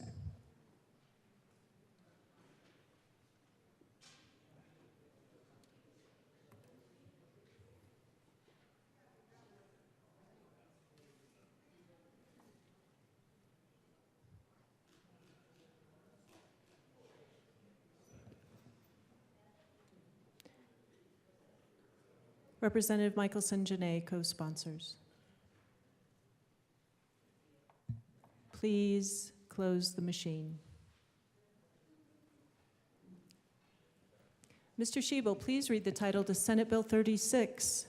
Senate Bill 36 by Senators Pelton B. and Cutter, also Representatives Armagas and Ortiz, concerning a change to the application process for the property tax exemption for veterans with a disability. Madam Majority Leader. Madam Speaker, I move Senate Bill 36 on third reading, final passage. The motion before us is the adoption of Senate Bill 36 on third reading, final passage. Mr. Shebel, please open the machine and members proceed to vote. Representative Garcia, how do you vote? Yes. Representative Garcia votes yes. Representative Morrow, how do you vote? Yes. Representative Morrow votes yes. Representative Ortiz, how do you vote? Yes. Representative Ortiz votes yes. Representative Michelson-Janae, how do you vote? Yes. Representative Michelson-Janae votes yes.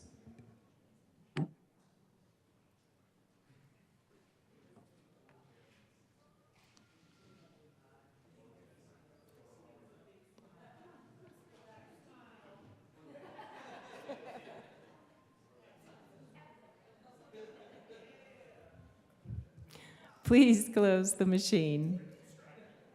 65 ayes, 0 no, 0 excuse. Senate Bill 36 is adopted. Co-sponsors. Co-sponsors.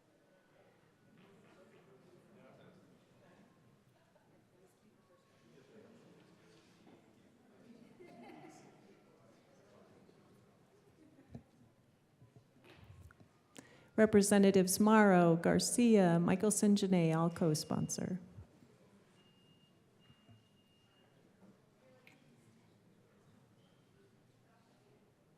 Please close the machine.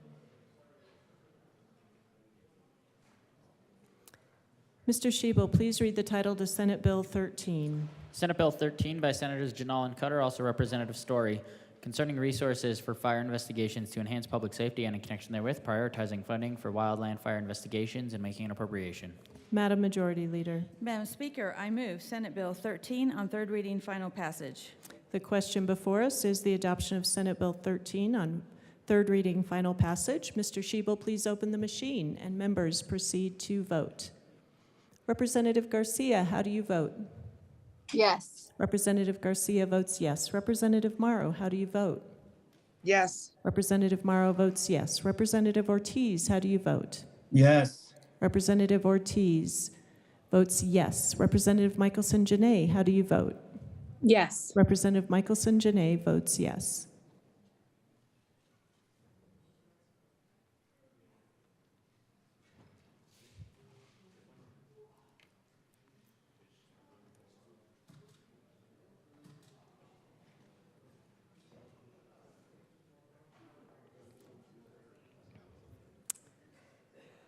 Representatives Doherty and Wilford.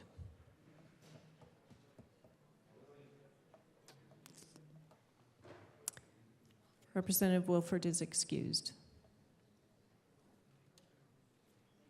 Please close the machine. With 53 aye, 10 no, 2 excuse, Senate Bill 13 is adopted. Co-sponsors.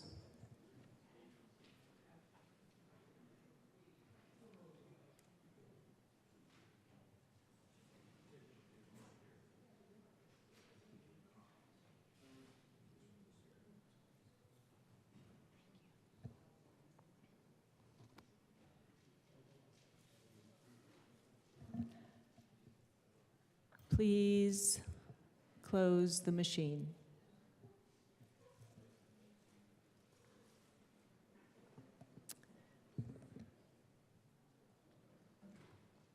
Mr. Shebel, please read the title to House Bill 1135.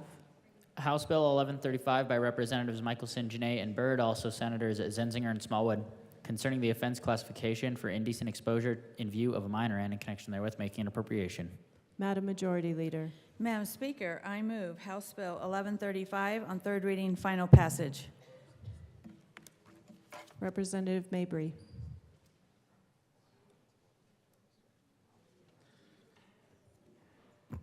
Thank you, Madam Speaker.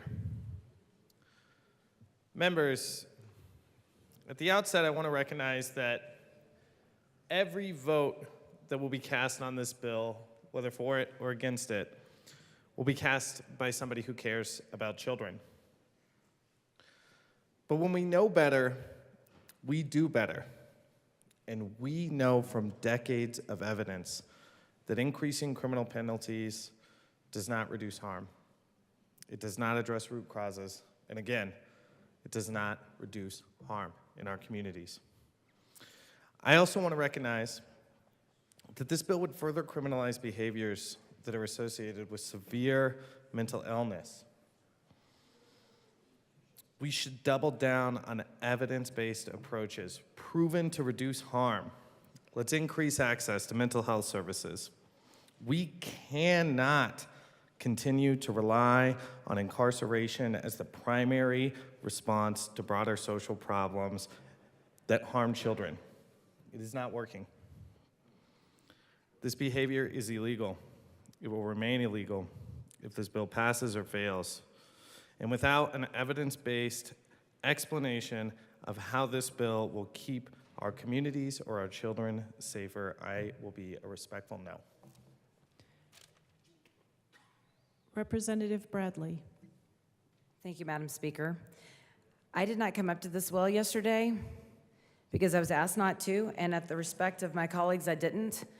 But I want to tell you a personal story that I had to tell my mom 2 days ago because I never told her. I was at a church, minding my own business, playing hide and go seek with my sister. I was 10 years old. My dad was meeting with the preacher, the pastor. They were doing something else, and a truck pulled into the parking lot, and he called me over, and I went over as a 10-year-old innocent person, and he held my hand on the windowsill, and he was gratifying himself in front of me. My first experience ever seeing a man's genitalia. I was so ashamed of what I saw and what I experienced that I had never even told my parents. I'm 47 years old. So when you're talking about criminals not going to jail that prey on 10-year-olds that were innocent until this point, it infuriates me. Our job is to protect kids. I was innocent. I didn't ask for that. And I've lived with shame for 37 years to the point where I just, as a 47-year-old, told my mom what I experienced in a parking lot. Now, what has that man gone on to do? He gratified himself while holding on to a 10-year-old. And thankfully, he didn't put me in his car and take me away. That's what this bill prevents. I'm sick of talking about what penalties do. I should have been protected, and I am here to protect the rest of the community from people like that. I urge a yes vote on this bill. Thank you.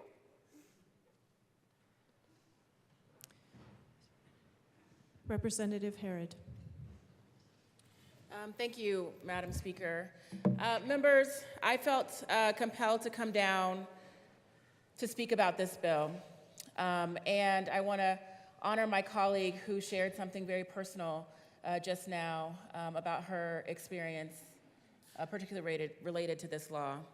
So I want to share something that is personal to me about this law as well. And I'm going to be very careful because I do not believe that the bill sponsors are doing anything nefarious.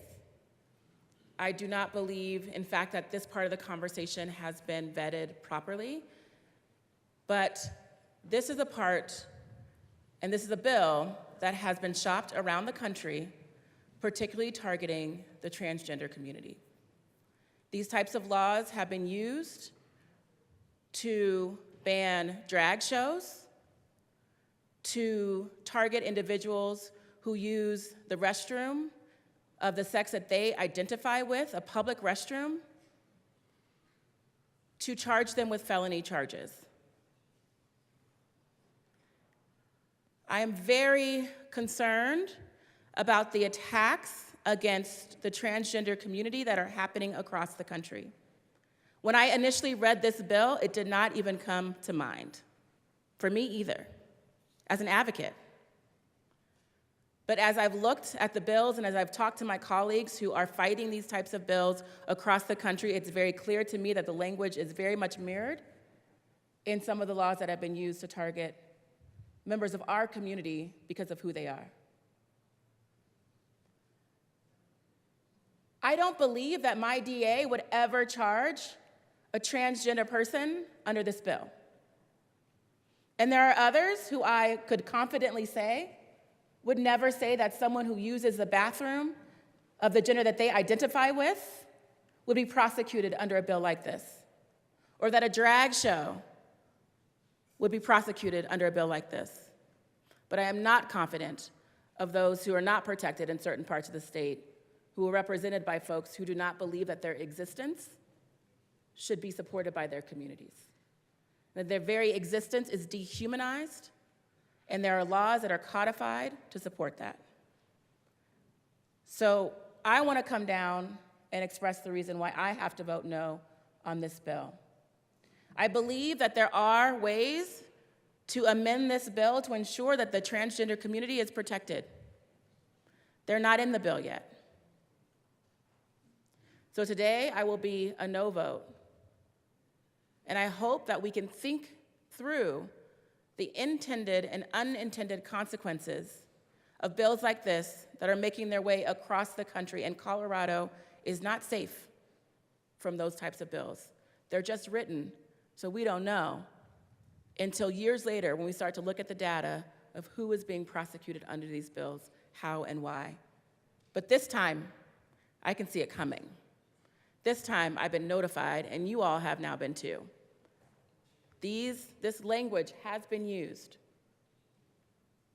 across the country. I look forward to continuing to work on this bill should it make it through the process, but I stand with my colleagues who are highlighting some major concerns about why this piece of legislation, though well-meaning, could have disastrous consequences on someone's life forever. I ask for a no vote. Representative Byrd. Thank you, Madam Speaker. And members, I appreciate the comments of my good colleague from Denver, and I want you to know that we have contacted our state's major LGBTQ advocacy organization and have confirmed that they have not taken a position on this bill. This is not one that they are concerned about. I also want you to know that there is no intent to harm any member of any community. The other point that I want you to know is that this is a bill that is supported by all of the district attorneys across our state. And we know that our DAs have differing political philosophies, some conservative, some progressive, some more so on either end of the political spectrum. And they support this. This is a bill that is supported by the Colorado District Attorney's Council, and they wouldn't put forward a bill unless our DAs supported it. So I appreciate these comments. The bill, I'd like to refocus this, is about protecting children, making sure that any sex crime against a child is punished, and that people who perpetrate sex crimes against children are appropriately held accountable for the harm that they impose upon our children. I ask for a yes vote. Seeing no further discussion, the motion before us is the adoption of House Bill 1135 on third reading, final passage. Mr. Schiebel, please open the machine and members proceed to vote. Representative Garcia, how do you vote? No. Representative Garcia votes no. Representative Morrow, how do you vote? Yes. Representative Morrow votes yes. Representative Ortiz, how do you vote? No. Representative Ortiz votes no. Representative Michelson-Janae, how do you vote? Yes. Representative Michelson-Janae votes yes.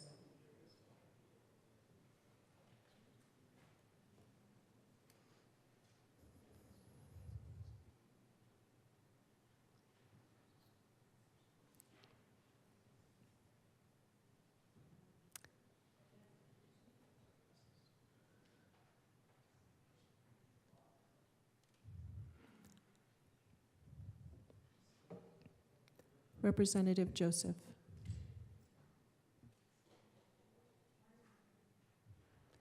Please close the machine. With 37 aye, 27 no, and 1 excused, House Bill 1135 is adopted. Co-sponsors.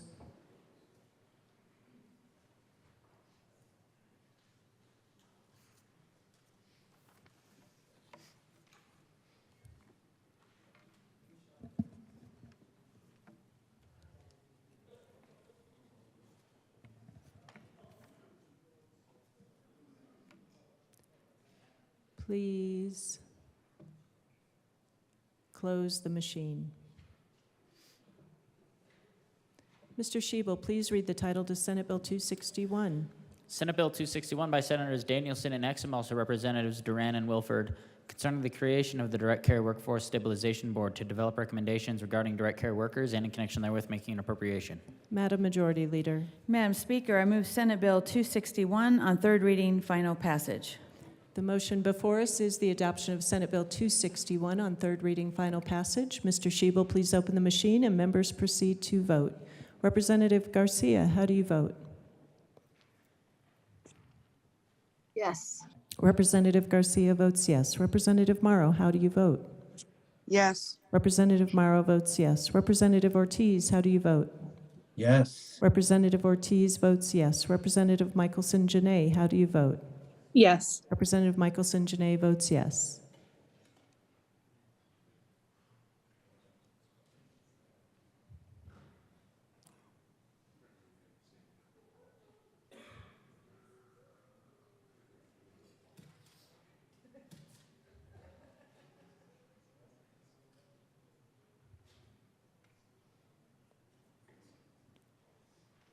Representative Epps.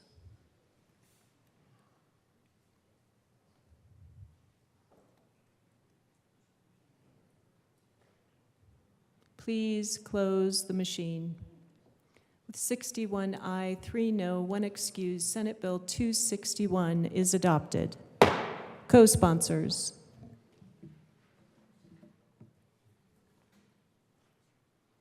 Representative Michelson-Janae, co-sponsors.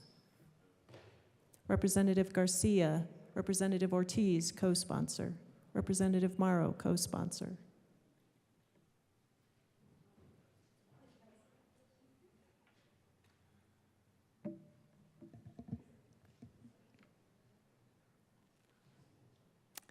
Please close the machine.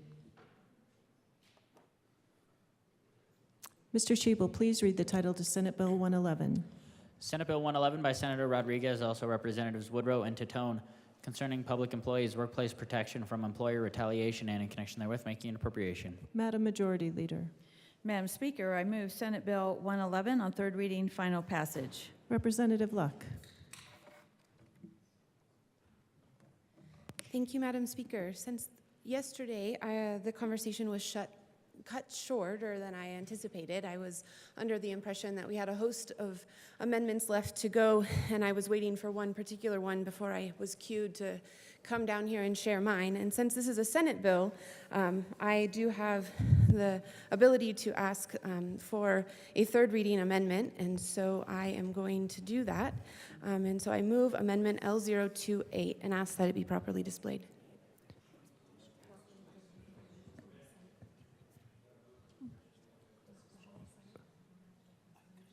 Representative Luck, we'll take a moment to discuss. The House will stand in a brief recess.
The House will come back to order. Members, we did confirm that we do need to ask for permission. Representative Luck. Thank you, Madam Speaker. So I do request permission to present a third reading amendment. Members, the question before us is permission to offer a third reading amendment on Senate Bill 111. Mr. Schiebel, please open the machine and members proceed to vote. Representative Ortiz, how do you vote? No. Representative Ortiz votes no. Representative Garcia, how do you vote? No. Representative Garcia votes no. Representative Morrow, how do you vote? No. Representative Morrow votes no.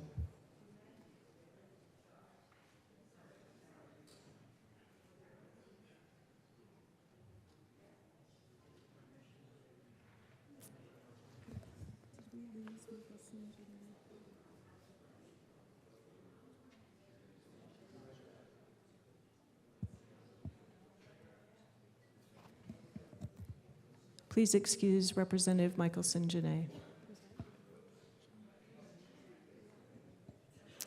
Please close the machine.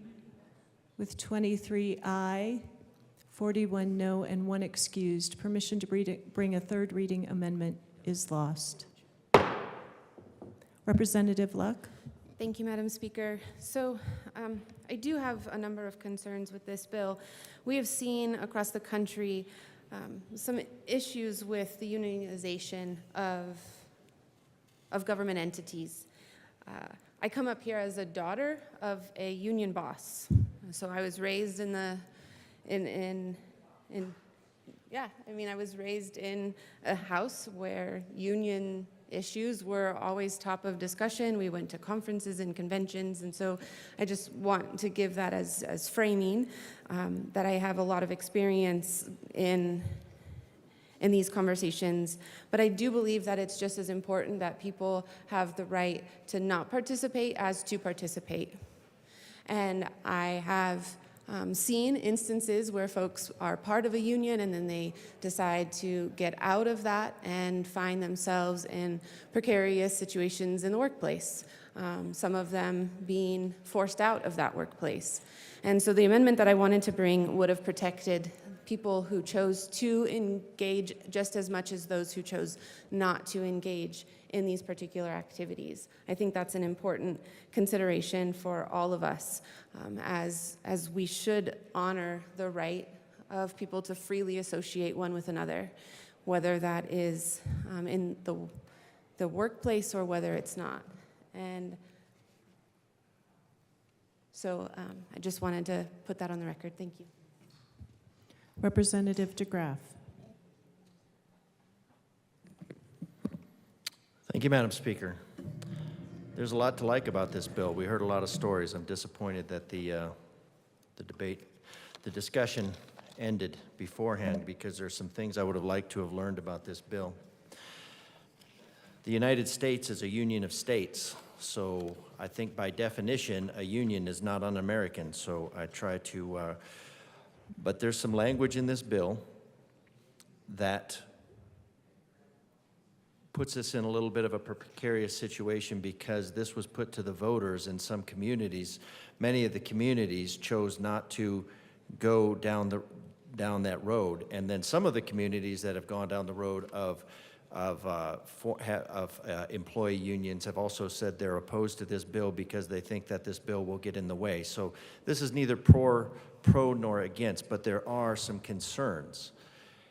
And if they choose to exercise these rights to pursue employee organization with their coworkers without interference, if they choose to exercise these rights, so this bill is saying these are rights, and if these are rights, then they are our obligation to protect them and to forward them, to organize, form, and join or assist an employee organization or to refrain. Now, we have rights of life, liberty, and the pursuit of happiness. I'm not going to get into that. But this puts the wording in a dangerous position where the state is now potentially overriding the will of the local governments and the local communities. A public employee has the right to organize, form, join, or assist an employee organization or refrain from organizing, forming, or joining. Now, I'm not opposed to that. I'm not opposed to unions. I can think of a lot of good that the unions have done. I think in the aviation industry that if it were not for unions, that aviation would have been a failed experiment a long time ago. And the only reason it's not. But I'd like to read you this letter from FDR. I think he's pretty conservative, not conservative, progressive, would be considered pretty progressive, notwithstanding the lynch laws. But I am unable to accept your kind invitation to be present for the occasion of the 20th Jubilee Convention of the National Federation. Reading your letter as of July 14, 1937, I was especially interested in the timeliness of your remark that the manner in which these activities of your organization have been carried on during the past 2 decades have been in complete consonance with the best tradition of public employee relations. Organizations of government employees have a logical place in government affairs. The desire of government employees for fair and adequate pay, reasonable hours of work, safe and suitable working conditions, development of opportunities for advancement, facilities for fair and impartial consideration and review of grievances, and other objects of a proper employee relations policy is basically no different from that of employees in private industry. So supporting that idea so far. Organization on their part to present their views on such matters is both natural and logical, but meticulous attention should be paid to the special relationships and obligations of public servants to the public itself and to the government. After all, we are public servants. Everyone working for the government is public servants.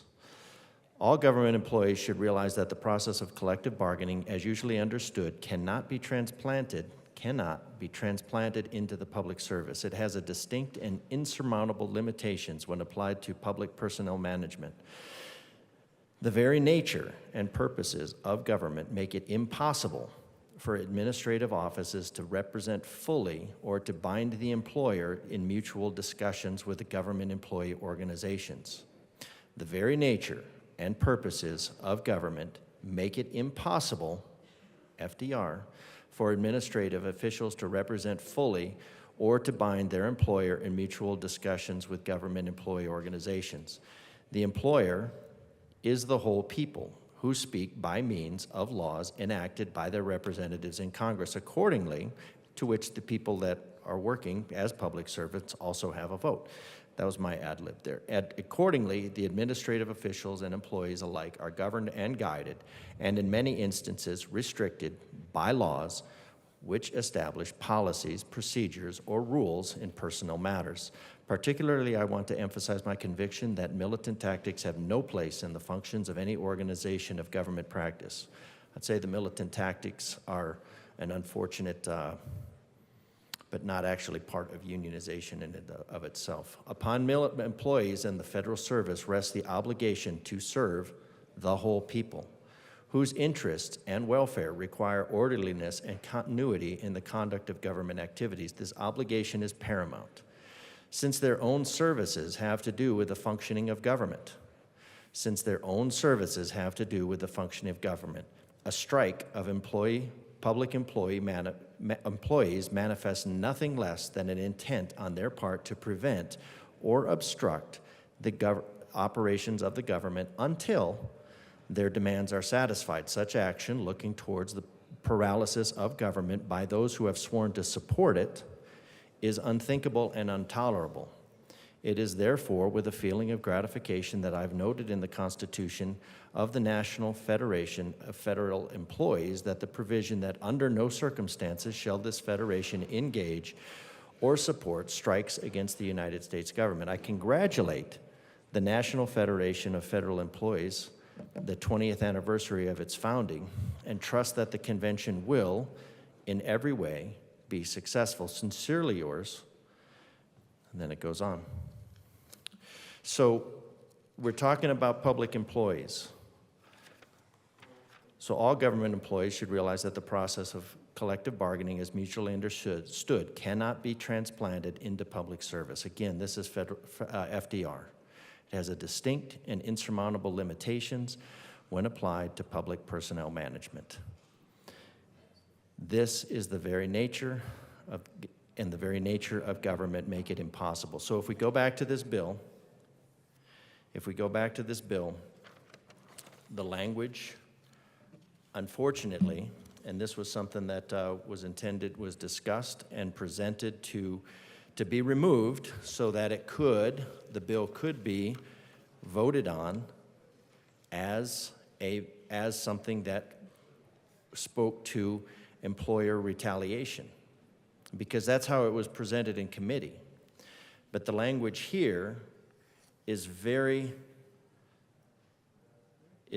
close to assigning a right. A public employee has the right to organize, form, join, or assist an employee organization, or refrain from organizing, forming, joining, or assisting. And that is true to an extent, but when we assign it as a right, they might have the opportunity, they might have the ballot initiative that allows, but it is not when we conflate rights and turn things into rights in the same capacity as life, liberty, and the pursuit of happiness. Now we start to get into a muddy area. If they choose to exercise these rights. So this bill appears to, and then if you look at the other stuff, I'm not really sure all of the other, reading the laws and the legal case, I'm not 100% sure we need additional whistleblower protections or if this will just muddy the water. I think the employees do, so I'm not opposed to that. I'm glad we have very rigorous employee whistleblower protections, but this has, just because this says what it says doesn't mean it does what it does. I think Legislative 101 would be the class I would give that what it says it is, it ain't. And my concern is, I won't imply an intent here because I think the wording is very intentional. But I think the wording could have been tightened up a little bit or better removed. Representative DeGraff, you have 1 minute remaining. Thank you, Madam Speaker. That we do not look to extend our authority into local governance, local municipalities, and assign a right to organize, form, or join, or assist an employee organization or to refrain from doing so. We certainly shouldn't also refrain from doing so. But if you read this just in that sense, you could easily, my fear is that could be twisted legally into something that it was, I'm hoping not meant to say, because if it was meant to say, then it was meant to usurp local control. So I'm going to assume that it does not mean to usurp local control, so I would have liked to have that wording removed so that the clarity of the bill. I was assured by the sponsor that the intent of the bill was not that. Your time has expired. Thank you. Seeing no further discussion, the question before us is the adoption of Senate Bill 111 on third reading, final passage. Mr. Schiebel, please open the machine and members proceed to vote. Representative Ortiz, how do you vote? Yes. Representative Ortiz votes yes. Representative Garcia, how do you vote? Yes. Representative Garcia votes yes. Representative Morrow, how do you vote? Yes. Representative Morrow votes yes.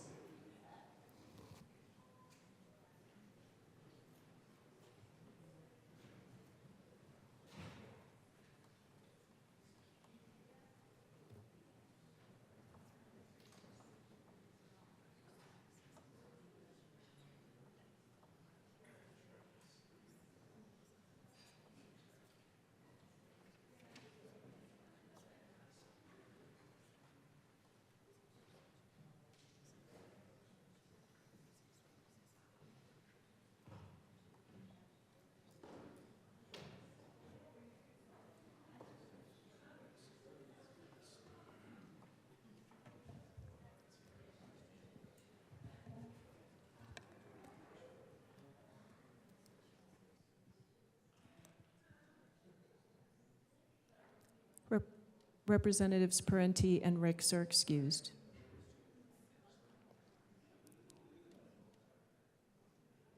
Please close the machine. With 43 aye, 19 no, and 3 excused, Senate Bill 111 is adopted. Co-sponsors.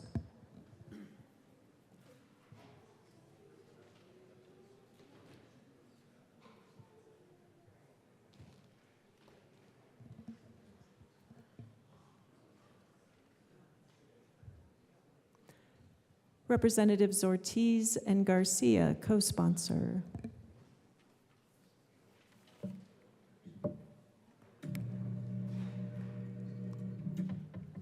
Please close the machine.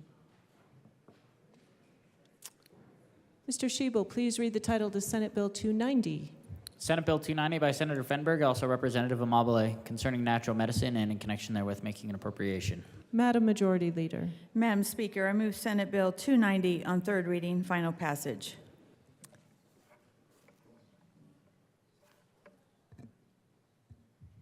Seeing no further discussion, the motion before us is the adoption of Senate Bill 290 on third reading, final passage. Mr. Schiebel, please open the machine and members proceed to vote. Representative Ortiz, how do you vote? Yes. Representative Ortiz votes yes. Representative Garcia, how do you vote? Yes. Representative Garcia votes yes. Representative Morrow, how do you vote? Yes. Representative Morrow votes yes.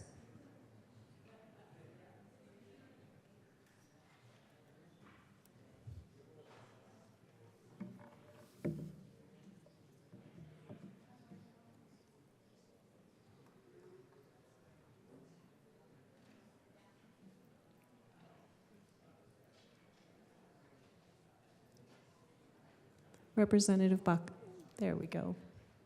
Please close the machine. With 45 aye, 18 no, and 2 excused, Senate Bill 290 is adopted. Co-sponsors.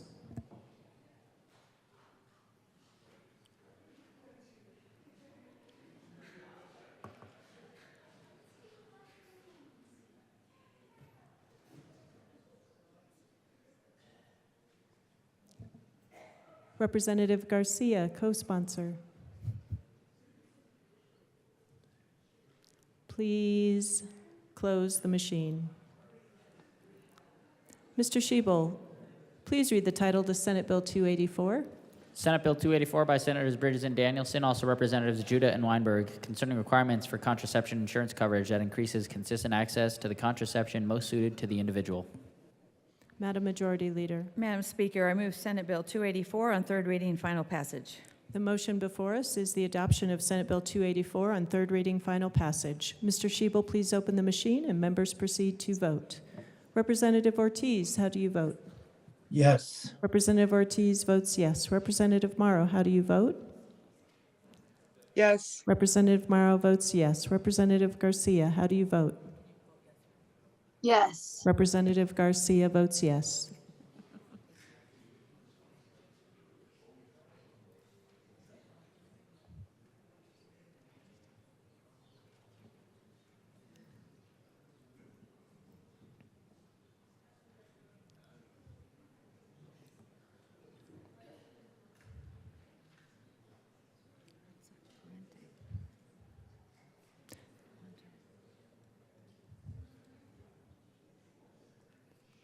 Representative Winter.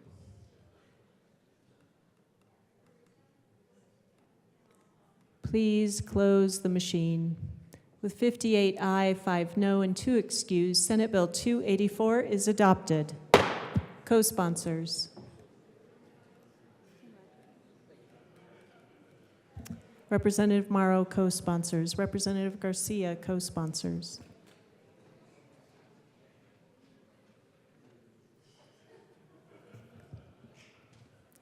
Please close the machine. Mr. Schiebel, please read the title to Senate Bill 276. Senate Bill 276 by Senator Fenberg, also Representative Sirota, concerning modifications to laws regarding elections and in connection therewith making an appropriation. Madam Majority Leader. Madam Speaker, I move Senate Bill 276 on third reading, final passage. Representative Holtorf.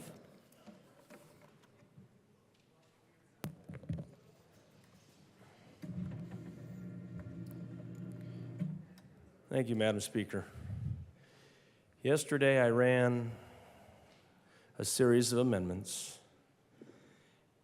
that came from Colorado clerks and recorders across the state, primarily rural clerks and recorders from the West Slope and the Eastern Plains. All of those amendments were rejected, but even before that, conversations were had with the Secretary of State's office, with the Secretary of State herself and her deputy.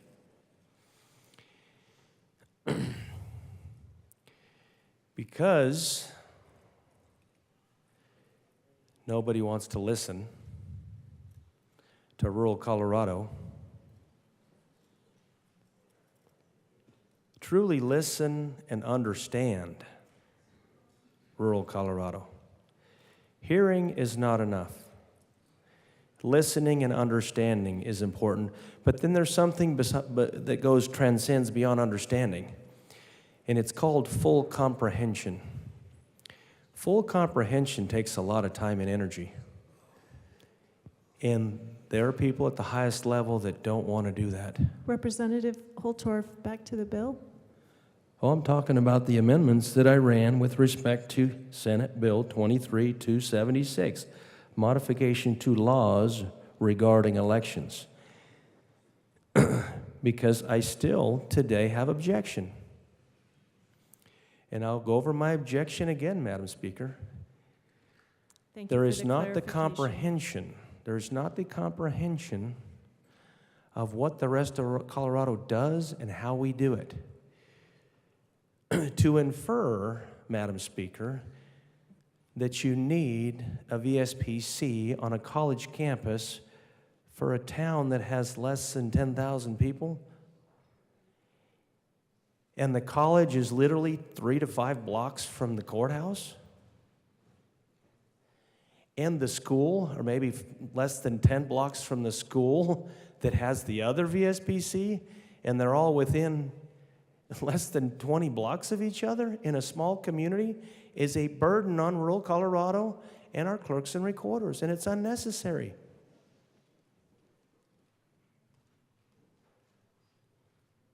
It's a waste of money and resources, and it causes us problems. It affects our small rural budgets that are given to the clerk and recorder's office in the county budget that the county commissioners have to approve. But people here don't want to listen, understand, and comprehend. And it's not okay. If you want to talk about closing the rural-urban divide in this chamber, you have to do more. Earlier we said, if we know better, we do better. That's a nice little buzz phrase. Well, rural Colorado knows better, but you're not listening to us, so you can do better. And you're not doing better when you don't try to comprehend what we're asking. And this is not me. I'm merely one rural legislator. Representative Holtorf, please do not be accusatory in your comments. Thank you. I will try to temper my words, but my passion runs strong and my voice resounds within me because we have a conundrum. We want to have a rural-urban connection. I hear this from my colleagues on the other side of the aisle, and I would want nothing more than that. But you can't connect with us. You cannot connect with us if you won't listen to us and try to comprehend what we're saying. And you just kind of wave us off and say, oh no, we're not going to do that.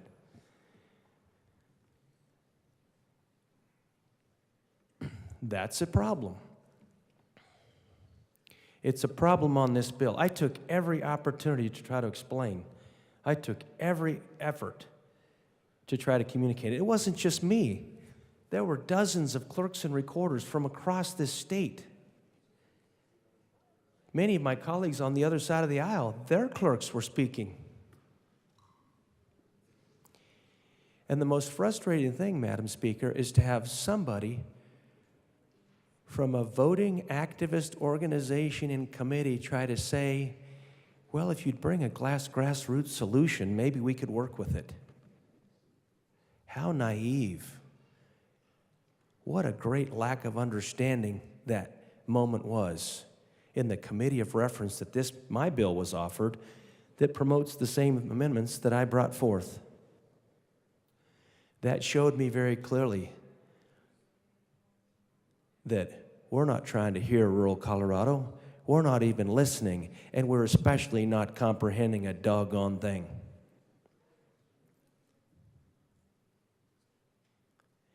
Here's another thing, Madam Speaker, that is so ironical. Is ironical a word?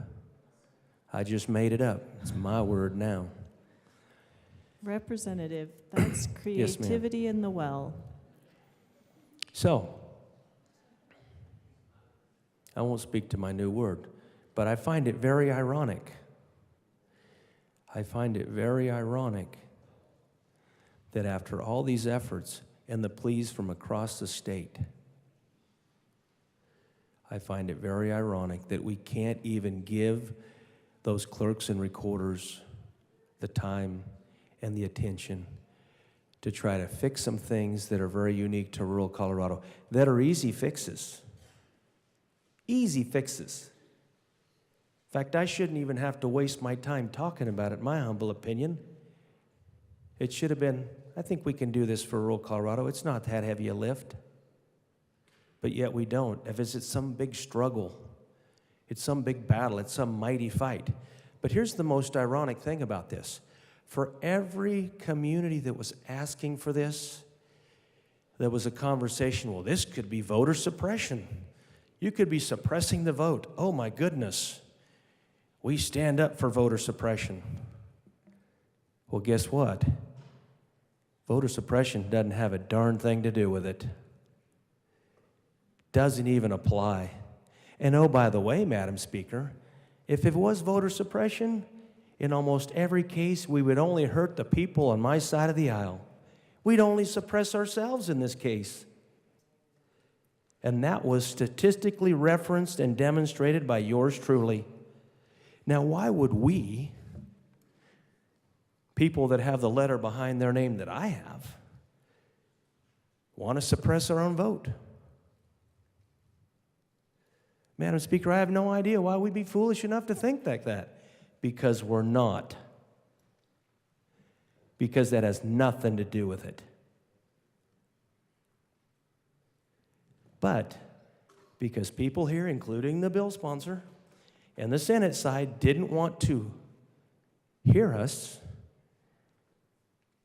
and after that, they didn't want to listen to us, nor the Secretary of State's office, nor did they want to comprehend us and truly understand, maybe even naming some of the colleges in my district or in eastern Colorado that has nothing to do with the Front Range and the I-25 corridor.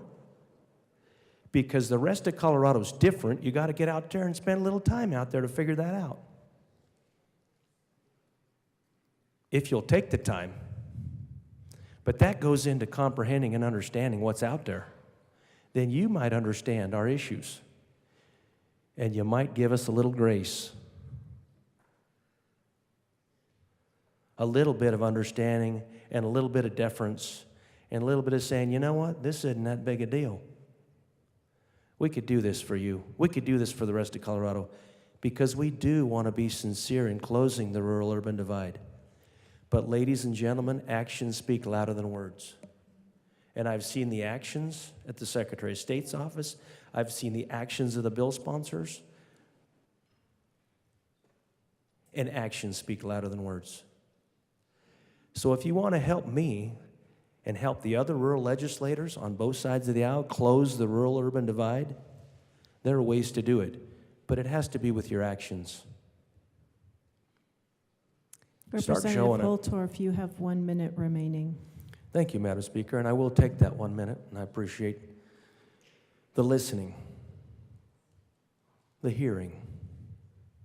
What I'd like to ask is you cross that bridge and try to understand and comprehend what I am saying. What am I saying on behalf of rural Colorado and every small frontier county out there that has to deal with this mess? That has to find the people, that has to staff the VSPCs, that has to pay for the observers and the polling judges. During those times, albeit short, they still have to be compensated, and that takes resources that rural Colorado and frontier counties don't have.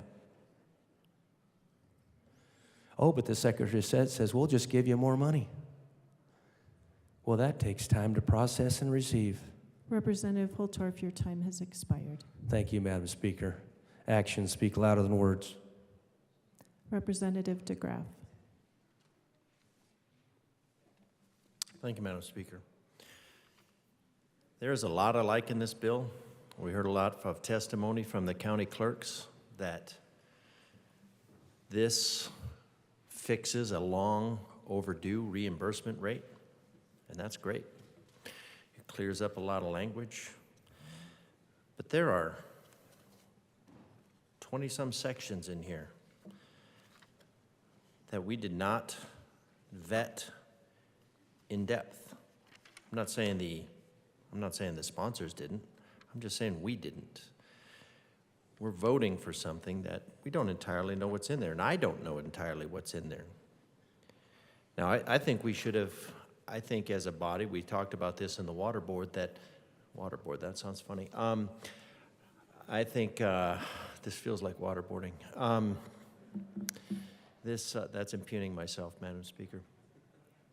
I like that the clerks like it. I like that they get their money like they should have been. I like that it relieves the burden on them. I don't like that it highlights that that this body's not doing its role in keeping up with that when the last, I think it was 2007. And it's supposed to be updated, and it certainly can't keep up with the government-imposed inflation that has run rampant. And I do say imposed inflation. I did try to put an amendment in yesterday about voting systems must be third-party certified to be wireless, to back up CRS 1-5-802, which says no voting device shall be remotely accessed or remotely accessible. That means it doesn't have the ability to be accessible. So that's already in CRS. But when we heard HB 231055, we were informed, which was to remove all wireless devices from the voting machines. We were informed that would be too expensive. So we have CRS 1-5-802 that says no voting device shall be remotely accessed or remotely accessible. Yet we have county clerks issuing memos to check the wireless devices periodically to make sure that they're off, which means they have the ability to be on, which means that they not only have them, but that they can be accessed. So we have the CRS, so my amendment was not in violation of that. It merely supported that we should have these third parties certified because these machines are hackable, and the USB drives on which they rely, according to the DOD at least, when that was 15 years ago. Now maybe the state apparently hasn't gotten the memo on that yet, but they were all infected with malware, so I don't use them. But it was going to be too expensive to remove the wireless devices that didn't exist. And then there's section 19 that I wanted to discuss, because all voting systems and voting equipment offered for sale on or after May 28, 2004 must meet the voting system standards that were promulgated in 2002. And when I looked at those, it really didn't address wireless, probably because it didn't really exist at that point. At the Secretary of State's discretion, the Secretary of State may require by rule, not by statute, not by the statutes that we put in place, the CRSs that we put in place, that this body looks at the voting laws and we say, this is how we want our So what we're putting in place here is by rule is that we're telling the Secretary of State that you can override, or at least that's my impression. And I would have liked to have gotten some clarity on that by rule, that the executive branch can by rule override what's going on here. And voting equipment satisfy the voting system standards promulgated on or after January 1, 2008. When I checked my calendar this morning, it was 2023. And there are a lot more recently updated voting standards. So I'm not really sure why we're hearkening back, it's a good word, hearkening back to 2002.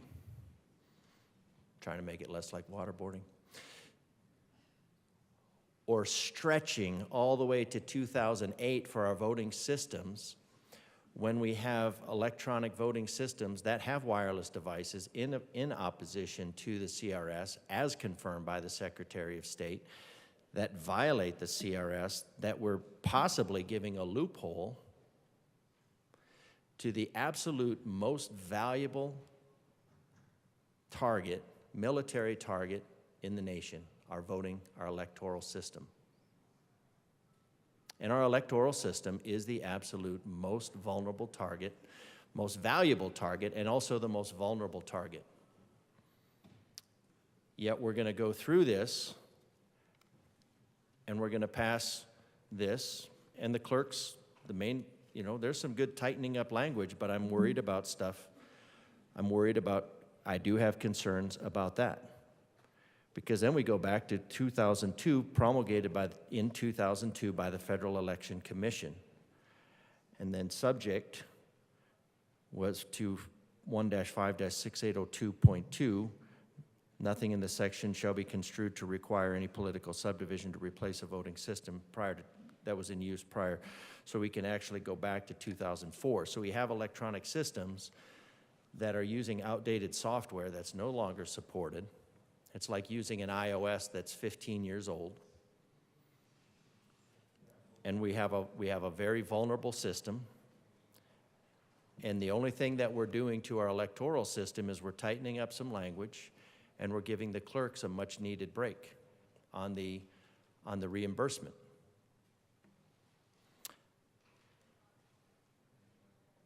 And instead of talking about the individual items and having a full debate on each and every one of them,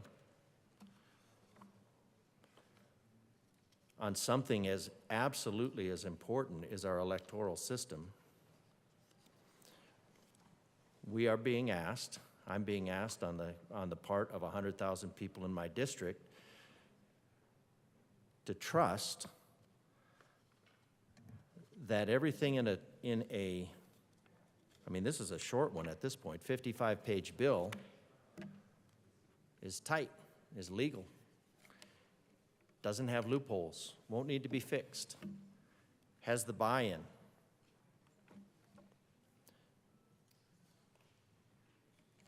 So I'm sorry that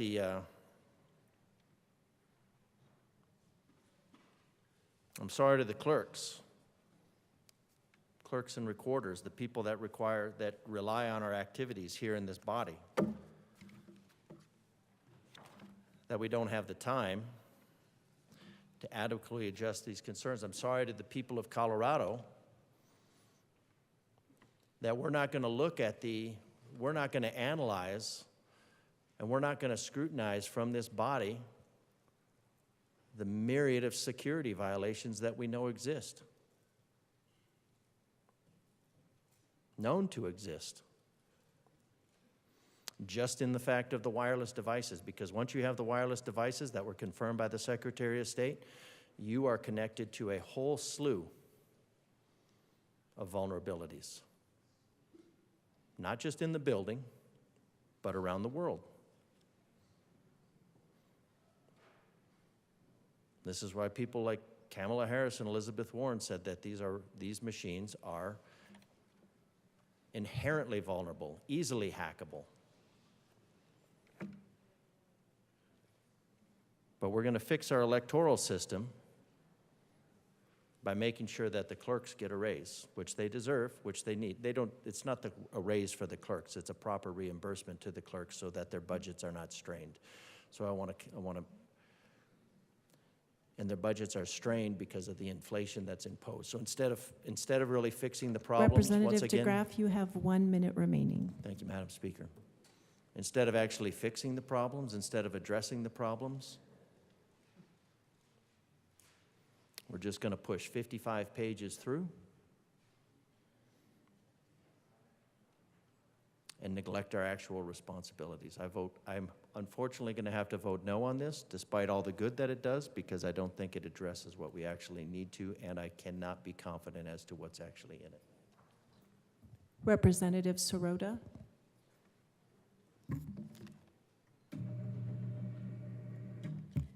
Thank you, Madam Speaker. Members, this bill, the Colorado Votes Act, is a cleanup bill for elections and voting. Colorado is a national model for administering secure, safe, accessible, and fair elections. And every year, Colorado's 64 county clerks, the Secretary of State, and other stakeholders gather to identify clarifications, adjustments, and improvements that are needed to make our election system even better.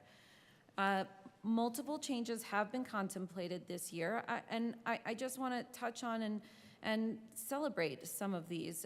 We are expanding VSPC and voter drop box requirements on higher education campuses to include private campuses, so that now Colorado College and DU and Regis and Colorado Christian will also be able to have more of these drop boxes available to the residents who live there. We are making clarifications on automatic voter registration and setting up a system that was worked out.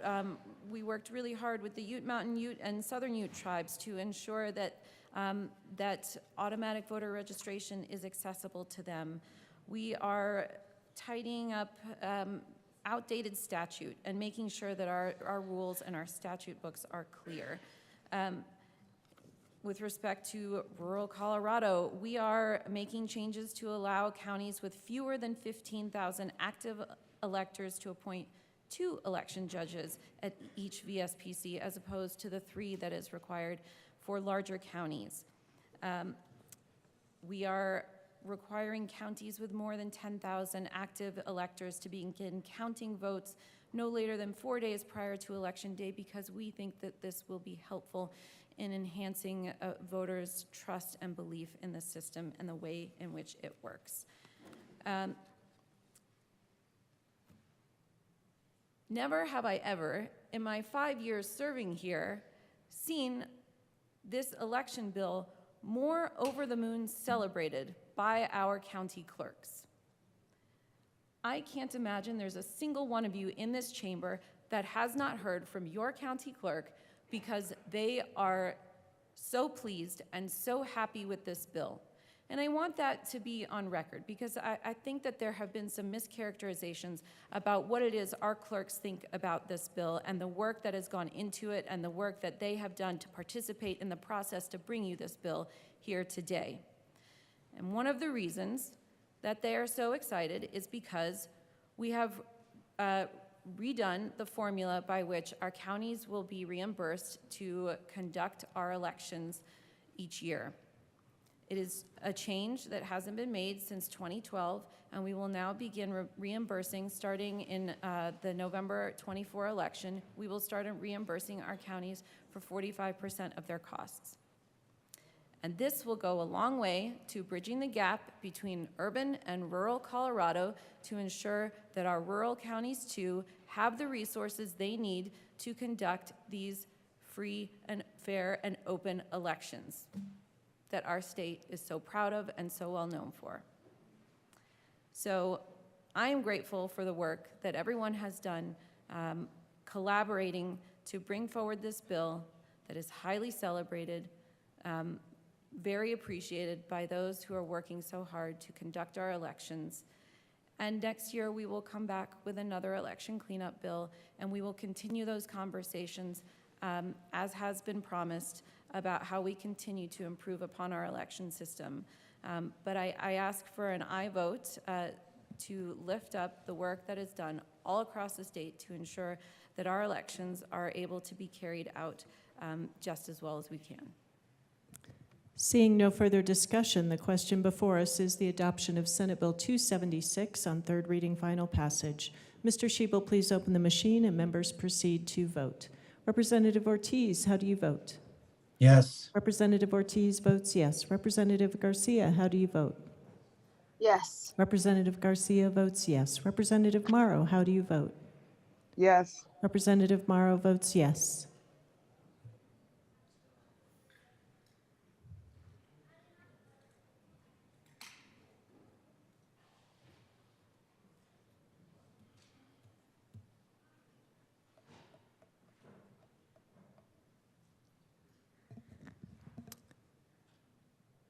Representatives Bacon and Gonzalez Gutierrez are excused.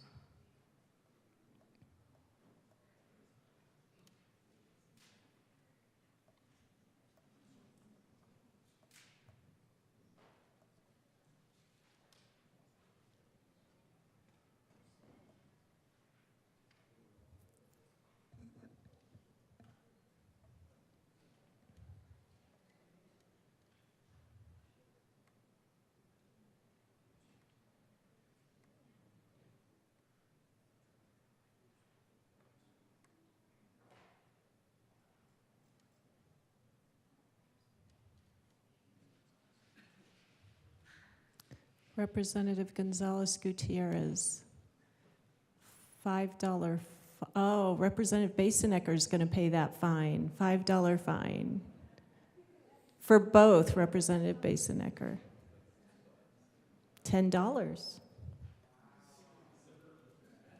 Please close the machine. With 44 aye, 19 no, and 2 excused, Senate Bill 276 is adopted. Co-sponsors.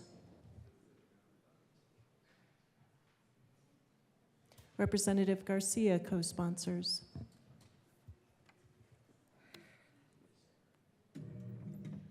Representative Morrow, co-sponsors.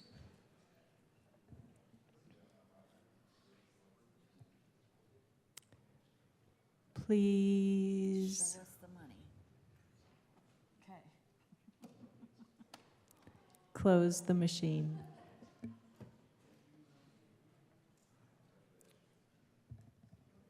Mr. Shebel, please read the title of House Bill 1065. House Bill 1065 by Representative Story and Parenti, also Senator Marchman, concerning the scope of the Independent Ethics Commission's jurisdiction over ethics complaints against local government officials and employees and in connection therewith, expanding the Independent Ethics Commission's jurisdiction to include school districts and special districts and making an appropriation. Madam Majority Leader. Madam Speaker, I move House Bill 1065 on third reading, final passage. Assistant Minority Leader Puglisi. Thank you, Madam Speaker. I very rarely come up on third reading unless I feel incredibly passionate about the work that we've done. And I do also, like my colleague from Washington County noted, our colleague from Denver County's statement that when we know better, we do better. I actually wrote it on a Post-it note so I wouldn't forget it. I come to this chamber with 15 years of political experience, half of it as a volunteer grassroots activist and organizer, and also worked on policy, public policy, for a long time before I became a county commissioner and was elected by my people to represent them on policy. And I'm a policy geek. Fully admit I'm a policy geek. When I run amendments, they're generally my amendments that I come up with as I read a bill and look at the unintended consequences of the bill, and then also what implementation looks like, because I have that 15 years of experience in this area. This bill is particularly troubling to me, as we discussed yesterday. The introduced version and what came out of appropriations was incredibly different, to the point where when I spoke to stakeholders about it, they didn't even know what the bill did at that point, which makes it very difficult for me to come up with good amendments for you all to consider or have good and robust conversations with the sponsor about the unintended consequences or what implementation looks like, because I don't have the time, and neither do the stakeholders, to determine what this looked like. So on the floor, we were running amendments as we understood the bill better. And I want to renew my concern and ask that you consider this as you vote, my concern about our volunteers. We, of course, want ethics applied to everybody equally. I get that. That is not what this bill does, though. And the jurisdiction of the Independent Ethics Commission, and I read a lot of their opinions as I'm giving legal advice to my local governments, their jurisdiction is, they're not a court of law. It's not criminal or civil. And we brought together some very good, very thought out, on the fly, but very thought out, common sense amendments to make it easier on our volunteers. I am incredibly concerned about our local school board accountability boards, that when those moms and dads come to those meetings and raise their hand and say, I want to be involved in my community, I want to give back in some way, that we are now going to thwart those efforts. We spent a lot of time talking about wildfire mitigation and the need for wildfire resources. Most of those, especially in rural areas, come from outside of government. They are volunteer firefighters. I remember when I lived in Palisade, I lived in East Orchard Mesa, and it was really far back. And we would see signs every day for volunteer firefighters begging for people to step up and help them to maintain wildfires so they didn't get out of control. And so now you're putting these elevated levels on people who are just raising their hand, asking to be involved in their communities, in communities that we already can't find people to help us. And so I'm incredibly concerned, and I think that more work needs to be done here. And I hear in this chamber all the time, you know, the need for stakeholding. I had a bill the other day that died in committee, and the effort was, hey, we need to stakeholder this more. And I appreciate that feedback. What I'm asking is that we take into account the people who have actually worked in these areas, who actually have the experience to say, hey, I think we can do this better and different. I think I can get you to where you want to be, but I don't think it's in that way. And when my colleagues from the other side say that to me, I appreciate that, because I am not perfect, and I don't have all of the answers, and I enjoy dialoguing about good public policy because I'm a policy geek who really, truly wants to engage in good public policy. And I think we can do that together. I really, truly do. And what I'm saying is, I think this bill needs more time to really vet out the unintended consequences, to consider some of these amendments that were brought forward that really would make this bill a better bill for our volunteers in these areas. And so I know yesterday I was incredibly passionate and maybe a little bit more heated at the well than I normally get, because it is frustrating for a policy geek to be in this building some days. But what I'm asking is, let's just take the time to do it right. Let us help each other get to where we want to be, but in a way that really truly helps to accomplish the goals and not penalize or hurt our communities throughout Colorado. And I very much fear that that's what this bill will do. And so I'm asking you, let's say no, let's reconsider, let's work together to get to where the sponsors want to get next session. I'm happy to work on those things. But please, let's try to just come together with some good policy ideas all together. And I think we can do that. And so I'm just asking for more time. I'm asking that we say no and go back and try to work together on a better solution that really brings forth some positive impacts for all of our communities throughout Colorado. And so with that, I would ask for a no vote on this bill with the commitment to continue to work with the sponsors in the interim to get this done in a better and more comprehensive way. Thank you. Representative Bradley. Thank you, Madam Speaker. And I'm going to say kind of the same things that the representative that was just up here. One of the main reasons I ran for office, not ever being in a political office in my life, was to protect the kids in my district and protect my own children. I started going to a lot of school board meetings and trying to be really involved in my county, which led to other things. And I will get up here not as passionate as I was yesterday, but we're at a point of division. The representative from Denver just talked about that with the bill a couple of bills ago. We're at such a division in this country right now. And I'll tell you, being in the middle of this in 3 different schools, it is bad. It is really bad. There is a point of contention with everything. And I'll tell you, during COVID, masking versus not masking reached boiling points, vaccinating versus not vaccinating. People couldn't come to terms with each individual had a decision to make. I didn't mask one of my children personally because he has a lot of anxiety, and I got doxxed for it. I got doxxed at my work. People wrote bad reviews because my choice as a parent was to not mask my child. That's where we are in this state right now. That's where we are in this country right now. I'm fearful of the retributions for minorities and members of the LGBTQ because there are some people in my county that are going to use this as a tool. They're going to use this as a tool to go after people. And I don't represent that. I don't represent that population. I think that's horrific and dangerous policy. I would support this bill if the bill sponsors could have shown me how we're not going to let fraudulent claims pass. Yes, if there's an ethics violation, 100% it should be filed. That should not happen. But this bill does not solve that problem. This bill, in my opinion, is going to make this worse for different communities, including parents like myself that have the courage to stand up and defend their parental rights. And it will go on the opposite side of the spectrum. We've seen it with the pandemic. We've seen it play out. I look at the statistics from the Independent Ethics Commission. I've seen what has happened.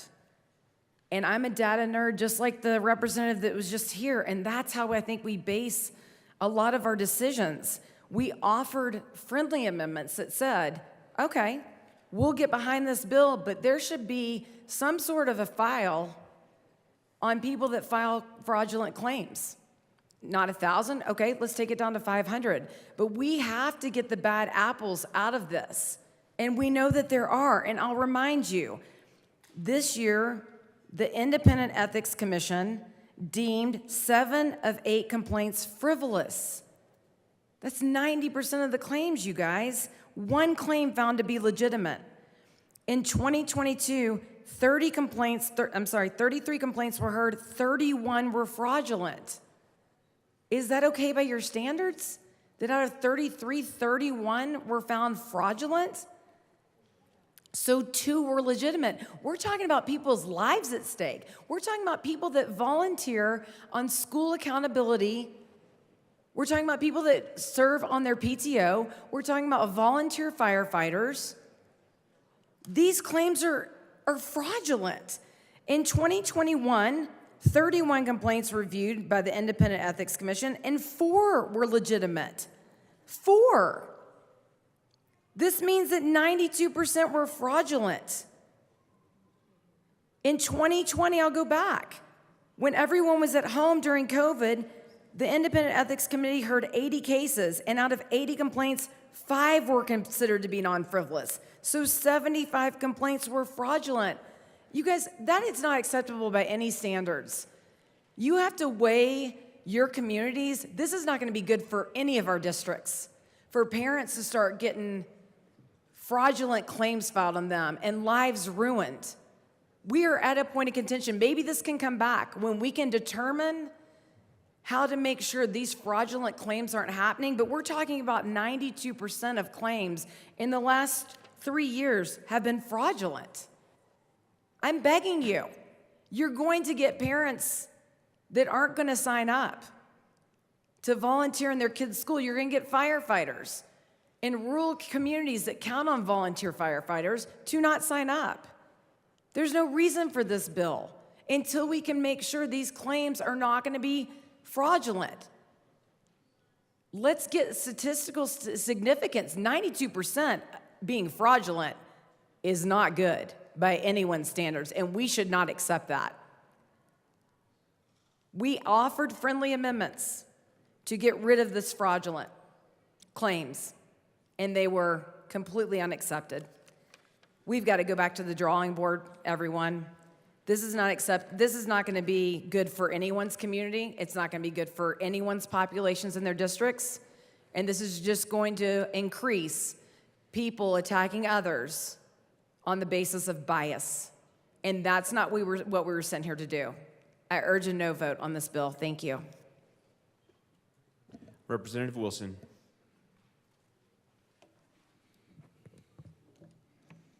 Thank you.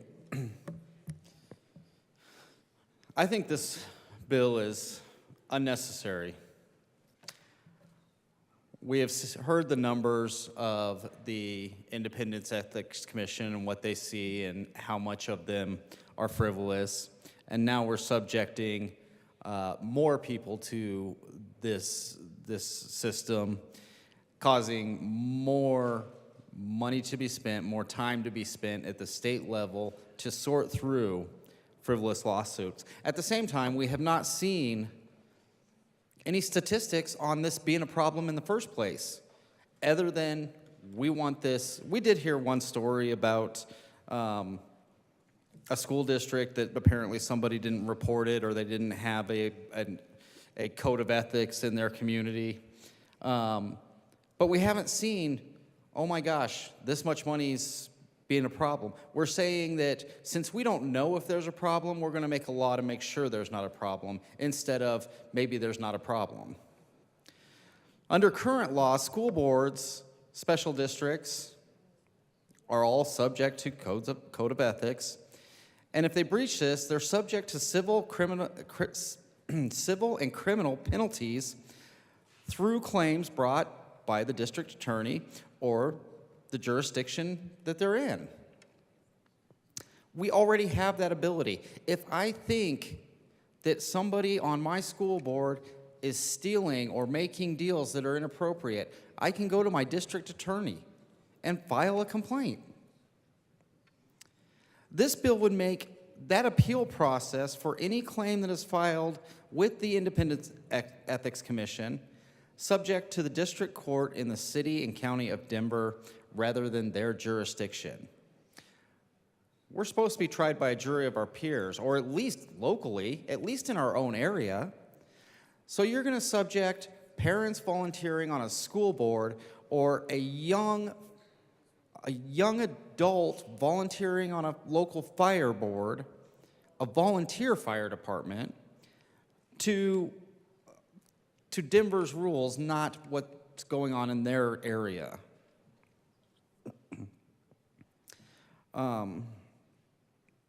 This is going to have an adverse effect of these volunteers.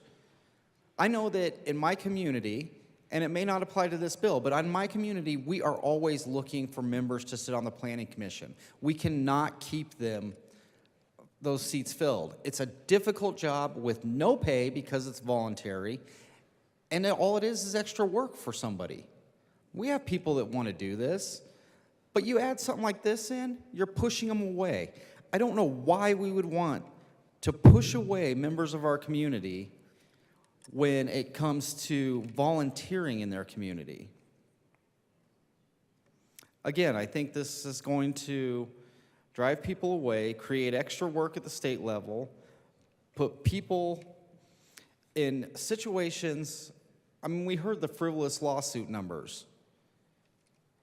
And this will give other people the ability to just file a frivolous lawsuit whenever they're upset, and then the state's got to spend the time and money to look that over and figure out whether it's frivolous or not.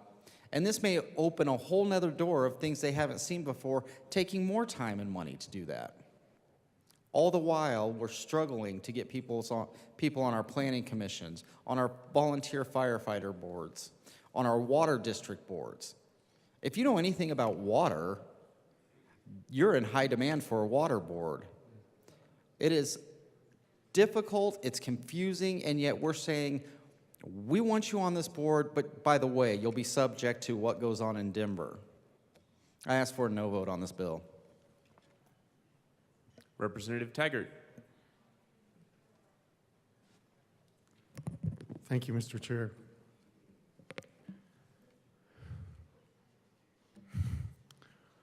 Four out of five of us, of my colleagues that have come up to the well on this particular bill have very, very strong local government experience.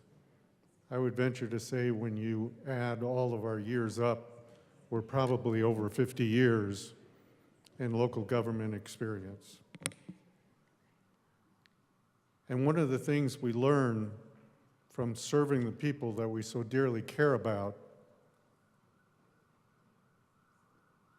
is that many of them that are the most talented and could give the most to school boards, to special districts, will look you square in the eyes and say, Rick, thanks for thinking about me, but do you want me to go through what you go through on a daily basis? How do you answer that question?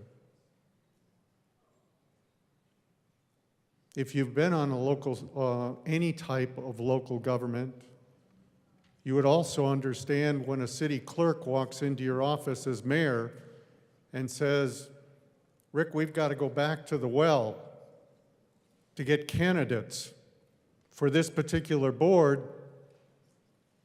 In a city of 75,000 people, we can't get anybody to apply. And we're going to put stronger shackles around those people that could help our communities, as if there aren't strong code of ethics in every single one of these boards. One of the things we're taught in business, and I teach my students, whether they're undergraduates or graduate students, don't ever assume. I won't take you through what that makes of you when you assume. This bill assumes that we're not capable of putting strong codes of ethics on our boards. Really?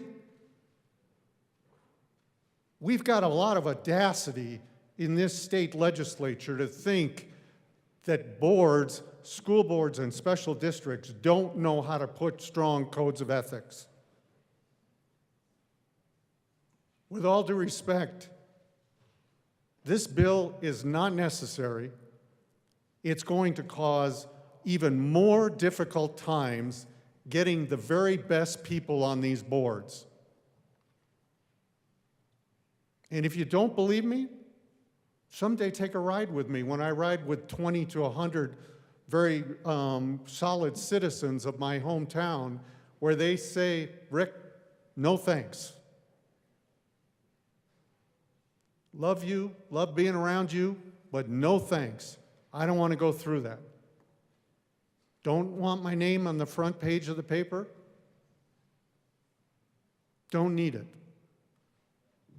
But yet we feel we've got to put this burden on it. And one of the reasons we felt we had this burden, and I couldn't believe this was said last night, that somebody sitting on a school board could, in fact, if they own a construction company, could gain from the building, whether it's an addition on a school or a new school. Again, really bad assumption. There are two sets of lawyers that are involved in those things. One is the lawyer that's going to write the ballot item for the mill levy. And I can assure you that person is going to spend time with that school board and they're going to walk through critical ethical issues in addition to legal issues. And if those folks aren't tough enough, the next round is going to be with bond counsel. And you think for a moment that bond counsel is going to allow anybody associated with one of these boards to be involved in a financial gain? No. And excuse my language because I don't say this very often, hell no. That is not going to happen. And I stood here last night listening to that as an example. I couldn't believe it. Our local folks are more than capable and have very strong codes of ethics. Our local governments have those, and thank goodness that was taken out of this bill. Why we think for a moment that we're better, that we're smarter, that we're more ethical than people at a local level escapes me. Thank you. Representative Frizzell. Thank you, Mr. Speaker. You know, I think we need to ask ourselves in this chamber today,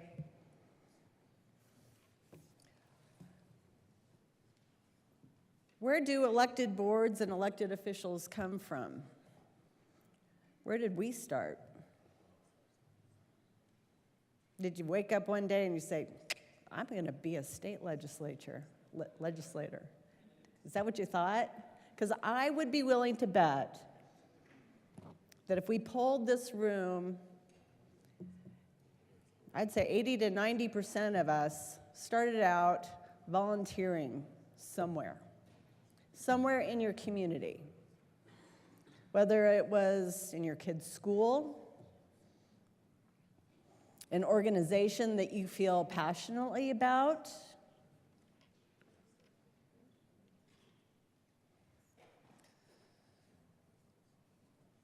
maybe you volunteered for one of those volunteer boards that several of my colleagues have just described. Maybe you just helped out with with your daughter's Girl Scout troop or your son's Boy Scout troop. But somewhere along the line, community service, well, you got that bug. And here we are.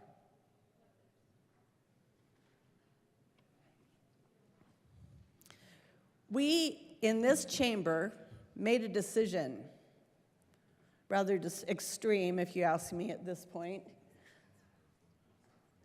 to be elected to the State House of Representatives. And I don't know if you remember back in orientation, but we had a lot of training on what we could and might not expect when it came to trolling, people baiting us, emails, social media, what we couldn't do, what we could and couldn't expect. And mostly my takeaway was, you're just going to have to put up with a lot.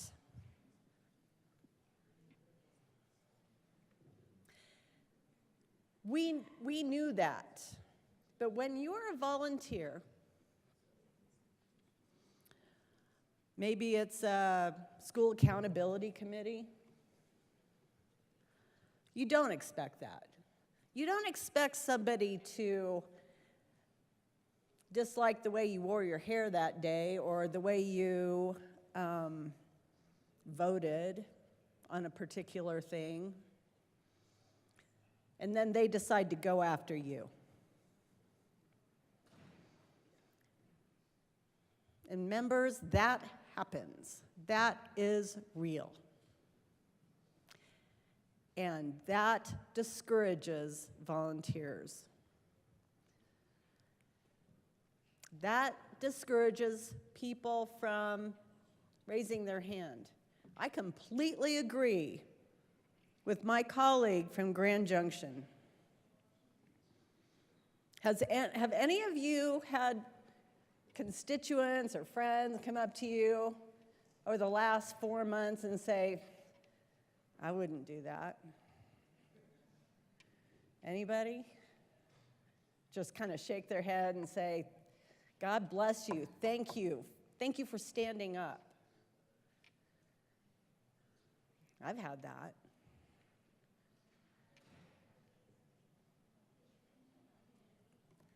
we as a society have become less civil. We all in this room know that. And that's not good. Because I do believe we are stronger together. But we are stronger as a community, in our communities. We are stronger as a state. Our schools are stronger. Our special districts are stronger. Our local governments are stronger with those volunteers, with those people who raise their hand. And maybe that public service bug bites them. Maybe. Because those might be the next people who walk in those doors. We need people like that. We need people to stand up and raise their hand. And if we discourage that, which this bill does, let there be no mistake, we are losing out. This state is losing out. Our communities are losing out. Our schools are losing out.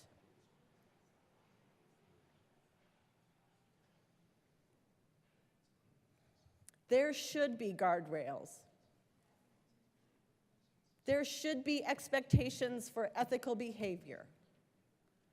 And there are. Every single one of these entities that are addressed in this bill, they have ethical expectations. Who are we to say that we know better?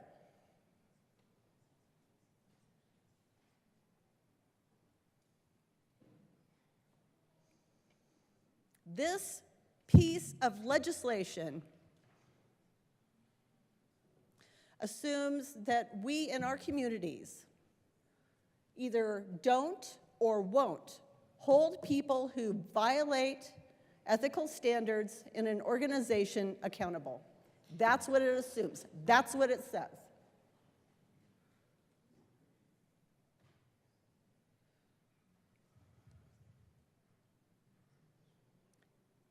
I have spent 25 years of my life in public service.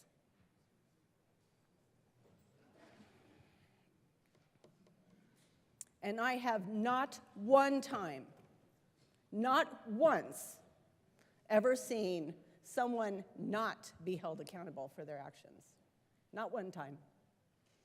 I have seen people behave in a way that I would not, that doesn't align with my ethics or the ethics of my organization, and every single time, those people have been held accountable. So who are we to impose our will on these organizations that are perfectly capable of self-policing when it comes to ethical standards?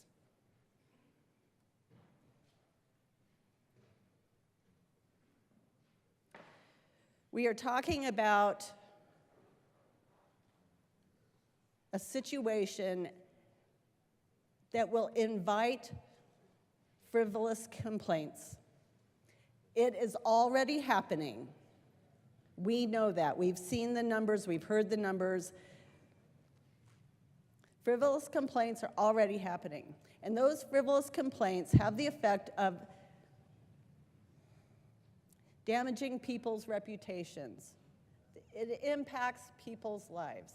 It impacts the organizations that they are volunteering for if that organization has to defend a frivolous complaint. These guardrails already exist. This bill is completely unnecessary, completely.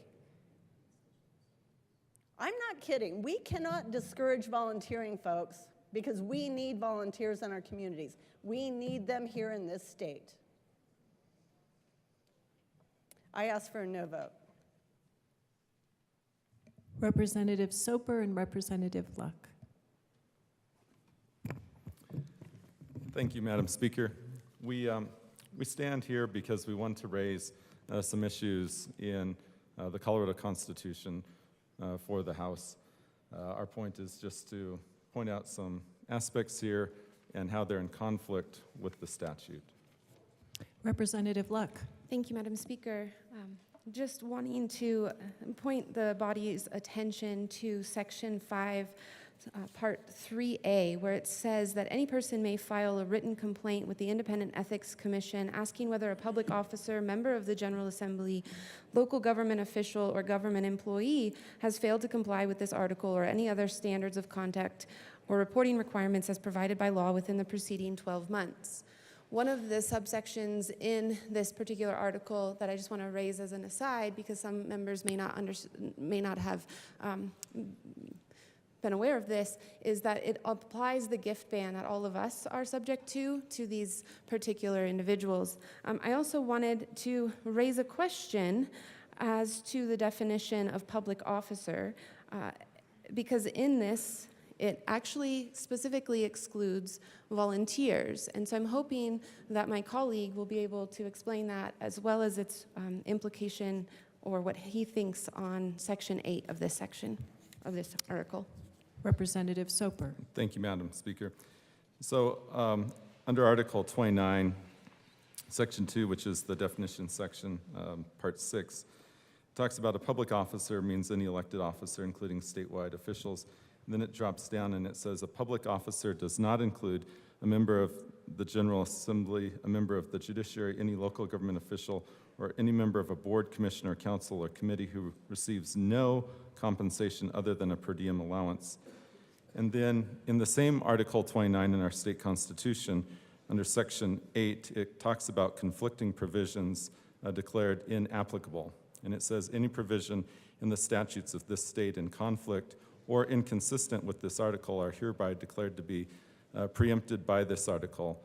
So the bill that we have before us, the fact that it's trying to incorporate in special district and school board members who are uncompensated into Article 29, the fact that there's a Section 8 here that says it would preempt, we believe would therefore be unconstitutional and not be applicable. We wanted to lay this on the record. And by virtue, Madam Speaker, of also sitting on a special district board, at the time of the vote, I would like to request a 21C. Thank you. Thank you. Representative DeGraff. Thank you, Madam Chair. I think there's no problem the government can't make worse with a solution. I'm afraid that this bill is going to eradicate our volunteers, and rightfully so. It's not paranoia. We talked about 7 of 8 of frivolous in one instance, 31 of 35 in another instance, 75 of 78 in another instance. My mathematical genius colleague calculated that out to 92%, so I'll trust that, although I know that 82.7% of all statistics are made up on the spot, so I will be a little bit distrustful, but not impugning.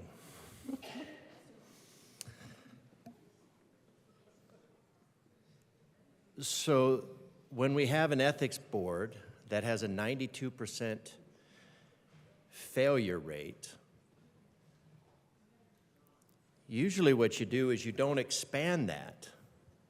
You find out what the problem is. You don't say, we have a really high failure rate, so what we should do is more of it. That's what we should do. We should do more of what doesn't work.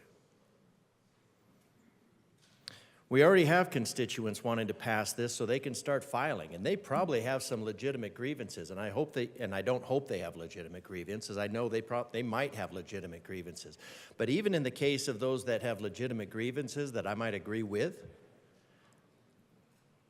I was very much in favor of a $1,000 deterrent just to put that cooling effect on. How many of those cases, 90%, that were discovered to be a waste of time? Now, the bill's sponsor said that if it's a frivolous case, there's this magical time warp where that the frivolous case is determined to be frivolous before anybody even knows about it or ever will, even though it's in there, even in a confidential status, because that can be leaked, and that happens. And then somebody's name is dragged through the mud. So without fixing the problem, we're just going to expand the problem to more people on whom our society relies. Now, when the sponsor started, I thought at first this was completely unnecessary, an ethics panel, and then they actually convinced me and brought me along and said, hey, you know, some of these volunteers have a great deal of responsibility. I was like, okay, well, that's true. If that's the case, then maybe we need some ethics. But now, on the other hand, these already have internal. But now what we're going to do is we're going to take this body, essentially, and we're going to take this community, this culture of Denver, the capital, the peak, the apex of government of people that we don't trust. We're going to concentrate them in Denver, and then we will be the arbiters of morality. Instead of dispersing that, instead of having that dispersed at the local level. What do we know about centralized planning? Centralized planning is centralized failure because it is a single point of failure. And that single point of failure always results in tyranny. So the more power we pull up to Denver because we're fixing problems, and in this case, ethics problems, the danger is that this becomes a worthless, vindictive political machine. So my advice right now to constituents around the ethics panel is that yes. Excuse me, Representative DeGraff. Members, please keep your voices down. Thank you. Representative DeGraff. Thank you, Madam Speaker. My advice to speakers is, not to speakers, I'm sorry. My advice to constituents is that the ethics panel with this bill is now worthless. And you should ignore it. Because if it can be weaponized, it will be weaponized. And this bill is going out of its way to avoid not being weaponized. To the volunteers, I don't want to say it, but it's not paranoia. There are those who approach government from the vantage of situational ethics, and they feel that their views are so totally correct and need to be so totally imposed that any method is totally acceptable, and they will go after, because if somebody is in a position where they would be tempted by either power, money, prestige to operate unethically, then there's somebody waiting in the wings that has that same temptation to operate unethically, and the way to get to that is to file an ethics charge.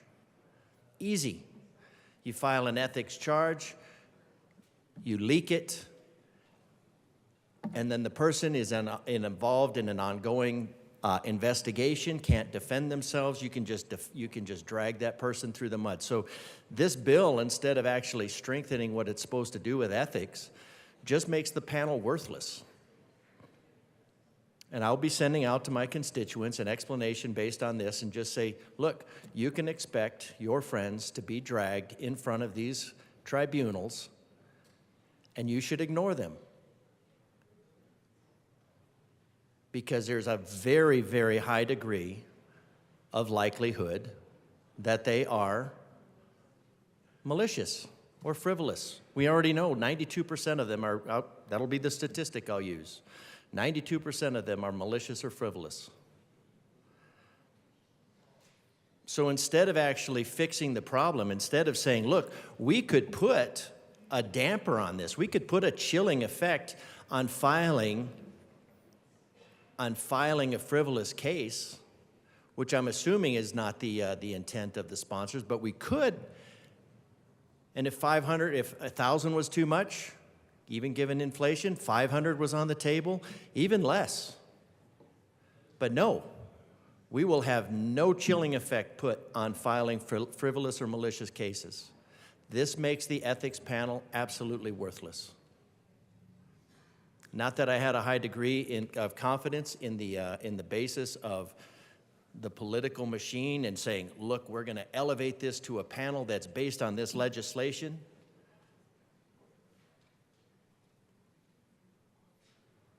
We're turning ethics, the enforcement of ethics, over to law enforcement.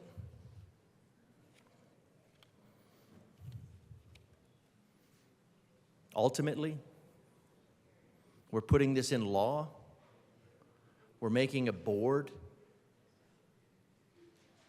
We're putting a board under the control of an institution that is not revered for its lack of corruption. How does Denver, of all of Colorado, become the moral arbiter? How does that happen? We go down to the school boards and say, your fate will be determined in Denver, not even according to the Sixth Amendment, where you're going to be tried by a jury of your peers.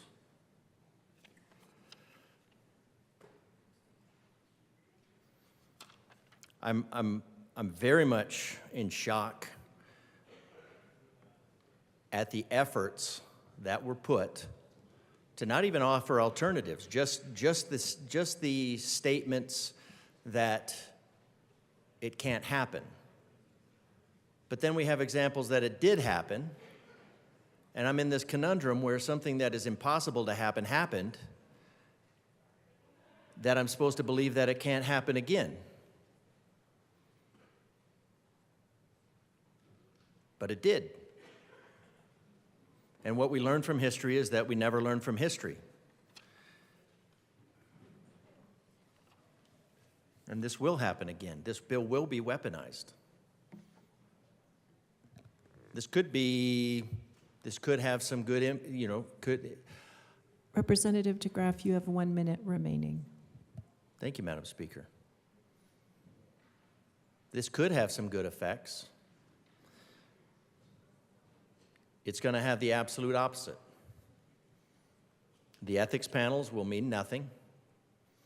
92% failure rate. We're going to impose a 92% failure rate, and we're going to drag that enforcement up to the state level. This is a bad idea. You are going to run the volunteers out of your community, and I hope they know why. I hope they know. I hope they know. And I hope they pay attention to who is waging a war on volunteers. I'm sorry, ma'am, that I will retract that. I hope they know who votes for this. I hope they pay attention. I hope they pay attention to who votes for a bill. Representative DeGraff, your time's expired. Representative Story. Thank you, Madam Speaker.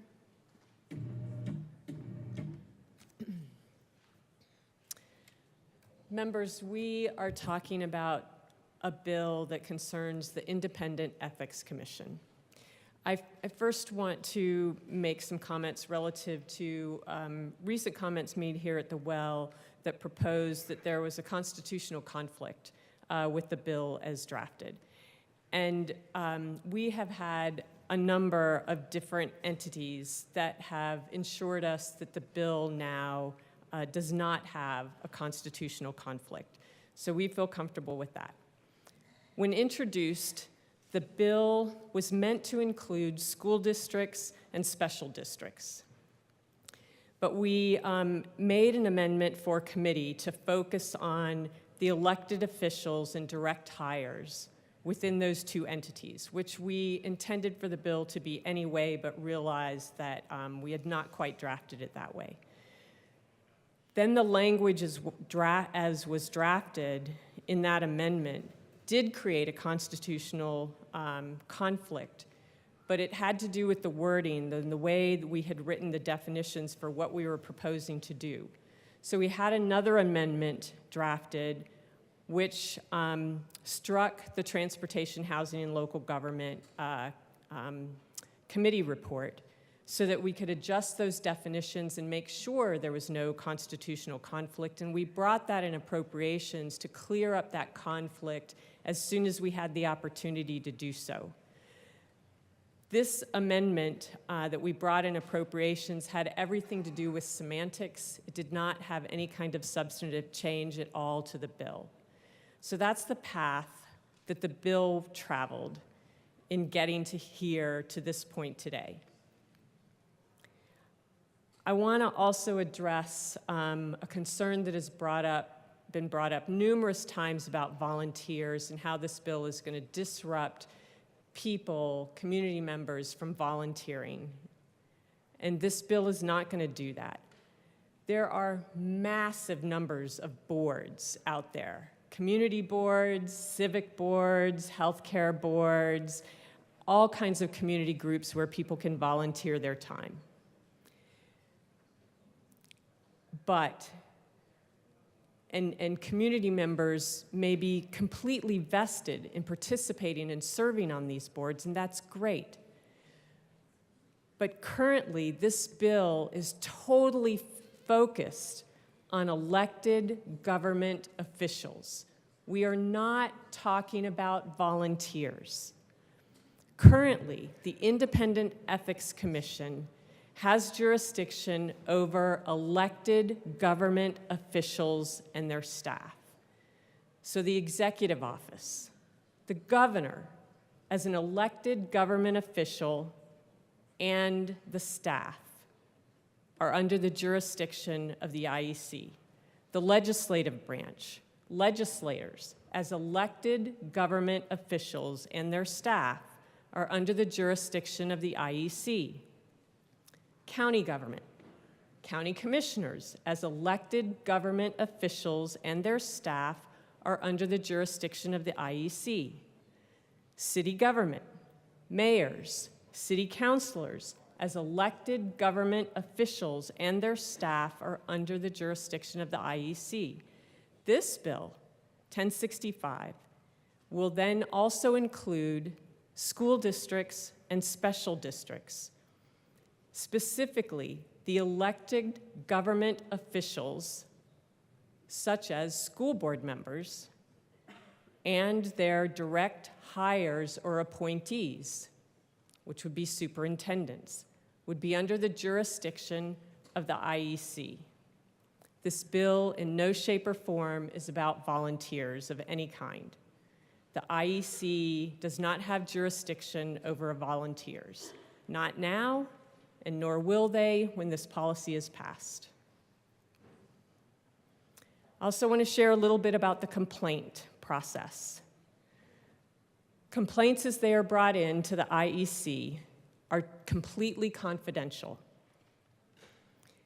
When a complaint is reviewed, there are two determinations, only two, to choose from. One is frivolous, the other one is non-frivolous. If it's frivolous, it's not serious, it's not a serious problem, or it doesn't have value because it doesn't meet the criteria. If it's non-frivolous. If it's frivolous. But fraudulent is deceptive, and that is not one of the determinants for the IEC. It's either frivolous or non-frivolous. If it's non-frivolous, it does meet the criteria, and it is reviewed and investigated by the IEC. The commission then meets to investigate, and all this process is confidential, and it's non-queryable. We talked before about the complaints that have come in, and between 2020 and 2022, the IEC received 3 written complaints and dozens of email and phone inquiries related to special districts and school district officials. Each respondent was informed that the IEC did not have jurisdiction and therefore the tracking ended.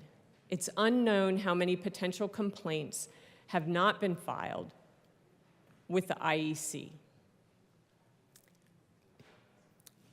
In 2022, there were 33 complaints, 3 were heard. 21, there were 31 complaints, and 4 were heard. In 2020, 80 complaints, 5 were heard.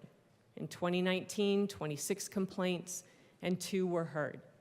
This is not a bad thing that only a minimal number of the complaints filed were actually heard and determined to be non-frivolous. Because those that are non-frivolous still also, they matter, of course, because they potentially result in some type of ethics violation. But the multitude that are found to be frivolous, they also matter because what it means is they didn't meet the criteria for an ethics violation, and to have that determination is also important. Members, I urge you to vote yes on this really important policy to ensure that when we have elected government officials, that if there is some kind of ethics violation going on, that there is a process for that ethics violation to be brought forward and for it to be investigated. And this is the way to get there, through 1065. I urge an aye vote. Assistant Minority Leader Puglisi. Thank you, Madam Speaker. There's so much I want to say right now, but I won't. What I want to say is local elected officials are already subject to the Independent Ethics Commission. So I'm not really understanding. Second, I brought an amendment yesterday that would specifically exempt volunteers so that there was no question in statute as to whether or not this applied to them, and the bill sponsors would not even entertain it. And third, confidentiality applies to the Independent Ethics Commission. It does not apply to the person who makes the complaint against you and goes to the newspaper and you're on the front page of the paper, as my good colleague from Mesa County had illustrated in his example. It is only confidential in the IEC. That does not mean you cannot be accused and be thrown through the mud without even being in the IEC process. So to say that it's confidential and you'll never even know if somebody files an ethics complaint against you is completely untrue. I know that from personal experience, and I will tell you that is not true. What you just heard in 3 different capacities is not true. I urge a no vote. Thank you. Representative Wilson. Thank you, Madam Speaker. I just want to reiterate some of the things my colleague just spoke of. Local elected officials and volunteers, it doesn't even make sense. Many of these local elected officials are volunteers. You take, for instance, the school board or the water district in my area. They are elected to volunteer for that position. And when you take something as small as a water district or a sanitation district that is covered under this bill, they appoint almost all of their staff. They don't have a big, huge team. So the treasurer, the clerk, the district manager are all appointed by the staff, and now they're subject to this.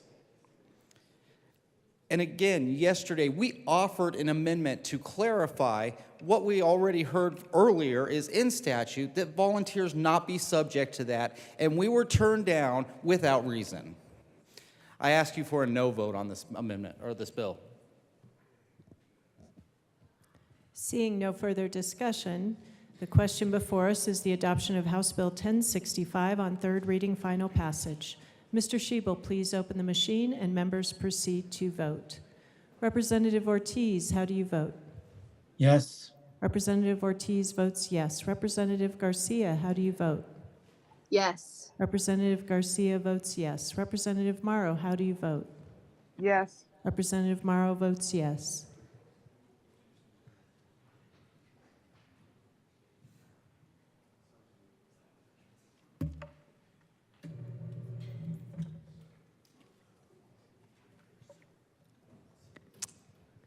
Representative Soper is excused under 21C.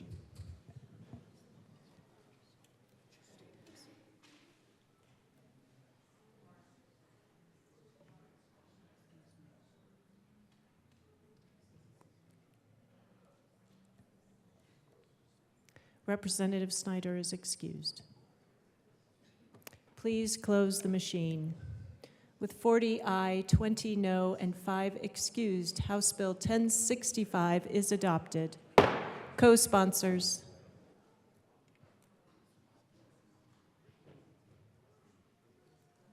Representative Garcia, co-sponsors.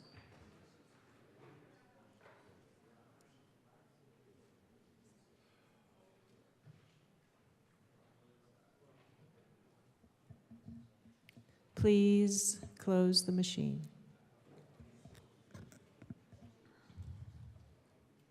Mr. Shebel, please read the title to Senate Bill 16. Senate Bill 16 by Senator Hansen, also Representatives McCormick and Sirota, concerning measures to promote reductions in greenhouse gas emissions in Colorado and in connection therewith making an appropriation. Madam Majority Leader. Madam Speaker, I move Senate Bill 16 on third reading, final passage. Representative DeGraff. Thank you, Madam Speaker. Now, the moment you've all been waiting for. All right. Public speaking is not my thing to do, believe it or not. I tried to be an engineer so I would never have to do this sort of thing. Got my master's in science so I'd never have to do these things. But there's probably nothing more impactful to what we're doing here in Colorado than the green agenda. The only thing green about it is the money transfer. We're talking about paneling over thousands of acres. We're talking about wind farms. We're talking about literally pumping air into the ground to save us from a trace gas that constitutes 4 parts in 10,000 of the atmosphere. Now, if you want to know for how that plays out, Mars has 11,000 times more, 11,000% more carbon dioxide, and only being 50% farther from the sun, it's freezing cold. So there's probably a correlation with the sun, but let's talk about the bill. When I look at the bill, one of the first things is about an insurance company. And as far as the science goes, I've tried to engage everybody in this room, especially those with any sort of scientific or STEM background. And funny how it is that everybody that I'm being told that I'm wrong, but nobody will actually engage in the science in the last 4 months. So there's a thing in here that says we're going to require the insurance companies themselves to make something called a T-filing with the National Insurance Commission about climate risk.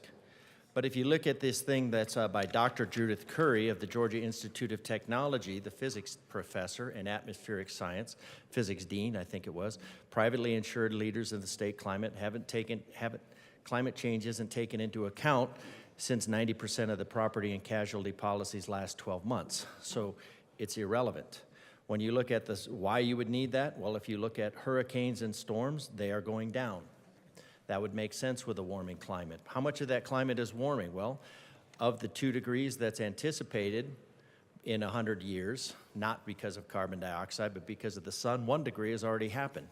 So you have a difference of about 1.4 degrees that might happen. That might happen. A moderate level of certainty. 1.1 of the 2.5 degrees by 2100 has already happened. That leaves 1.4 degrees Celsius. You probably wouldn't even notice 1.4 degrees Celsius. There's also anticipation that we're entering in a solar minimum, but whether a solar minimum or solar maximum, the best way to deal with it is energy, and carbon dioxide has nothing to do with the climate, or has very little to do with the climate. So when you say settled science, it just means when somebody says it's consensus science, it just puts it in the category of phrenology and lobotomies. Those also were settled science. Politicians and economists have a bad habit of coming up with wonderful ideas that work in the abstract and ignore the politics of actually getting them implemented. Even a carbon tax of $25 to $30, which this effectively is, this is millions of dollars, generate hundreds of billions of dollars a year in revenue. It does hundreds of billions of dollars. It also does hundreds of billions of dollars of economic damage to the economy.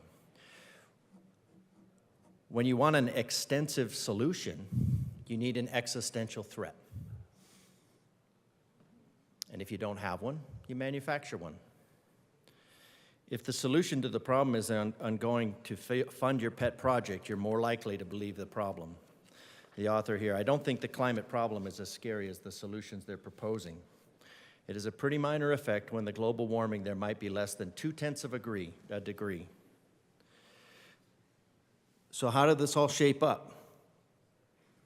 How did this all shape up? 1864, we talked about that there was a tipping point. 1800s, they discovered that, which was shortly after the Earth started warming up because the sun started increasing its solar irradiance, and it's probably going to start going down here pretty soon. Either way, we need power to combat it. They were very worried that the carbon dioxide would plunge them into a new ice age, and that was determined that it wouldn't, despite all of the coal that was soot that was in the air at the time. And it didn't. And 50 years ago, it was going to plunge us into another ice age, and it didn't.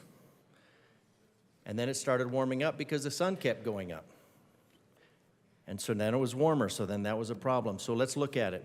One of the first things that you should listen for when somebody talks about climate is they will talk about greenhouse gases. Ask them if they are considering the dry atmosphere or they're talking the real atmosphere. Does everybody know the difference between the dry atmosphere and the real atmosphere? You know you do. It's water vapor.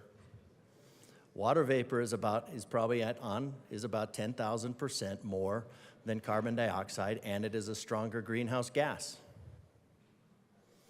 And it takes up pretty much all of the infrared spectrum that carbon dioxide has any dealing with. So if you look at it, evaporation takes the first 50% of the energy away from the surface up into the atmosphere, and that's what we're talking about. That's where the energy is in our climate. You know that the energy in the atmosphere is lower in Colorado than it is in Georgia on a 90-degree day. I can guarantee everybody would rather be in Colorado on a 90-degree day than in Georgia. Well, maybe not everybody. Georgia's a beautiful place. 10% of that infrared 10% of the radiation is actually only 10% of the infrared radiation, actually less, is absorbed by carbon dioxide. And that's fine. And of that carbon dioxide, only 1% of the carbon dioxide, only 1% of the 3,100 gigatons of carbon dioxide in the atmosphere is contributed by anthropogenic means, fancy word meaning man-made, and only 15% of that is from the United States. So if you look at those and you take 15% of 1% of 10% of 50%, you get a little less than 1 part in 10,000. So this bill, with all these climate changes, all these climate goals, and you'll notice that they always say the climate goals and then they defer to carbon goals because carbon goals have absolutely nothing to do with climate goals. Because when I ask the people that are purporting or promoting the climate goals, what does the carbon goal have to do with the climate goal? They specifically defer and refuse to answer. And the reason is because they don't know. They don't know how to answer the question. They don't know what the question is. They don't know the metrics. They don't know the science. So if you want to do the science, you have to get into falsifiability. And if you want to believe climate science, you need to actually try to disprove it. And it is so easy. Science, you must get into falsifiability, and you need to actually put the effort into proving it false. If you just read articles that show you how the dry atmosphere, carbon dioxide, absorbs infrared in a very small spectrum, which has very low energy, then you will likely enter your day-to-day operations with a feeling of manifest dread over a boogeyman that is carbon dioxide. Thank you, Representative DeGraff. Back to the bill. Thank you. Thank you, Madam Speaker. So back to the bill. This bill is all about reductions in our greenhouse gas emissions. Over 97%, as I've shown, and as confirmed by an email I got from the co-founder of Greenpeace, over 97% of the greenhouse effect is water vapor. And of that 3%, 1% is anthropogenic and 15% of that. So it's the exact same thing.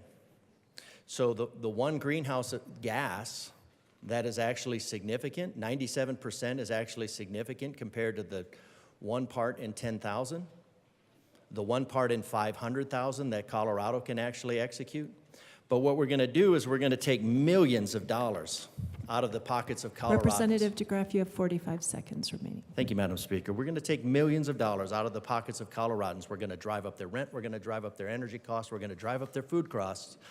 We're going to complain all about all that. We're going to tell them that we need more government control to fix the problems that we made for 1 part in 500,000. It would be maligning to say that's malicious, so I won't. Thank you. Representative Evans.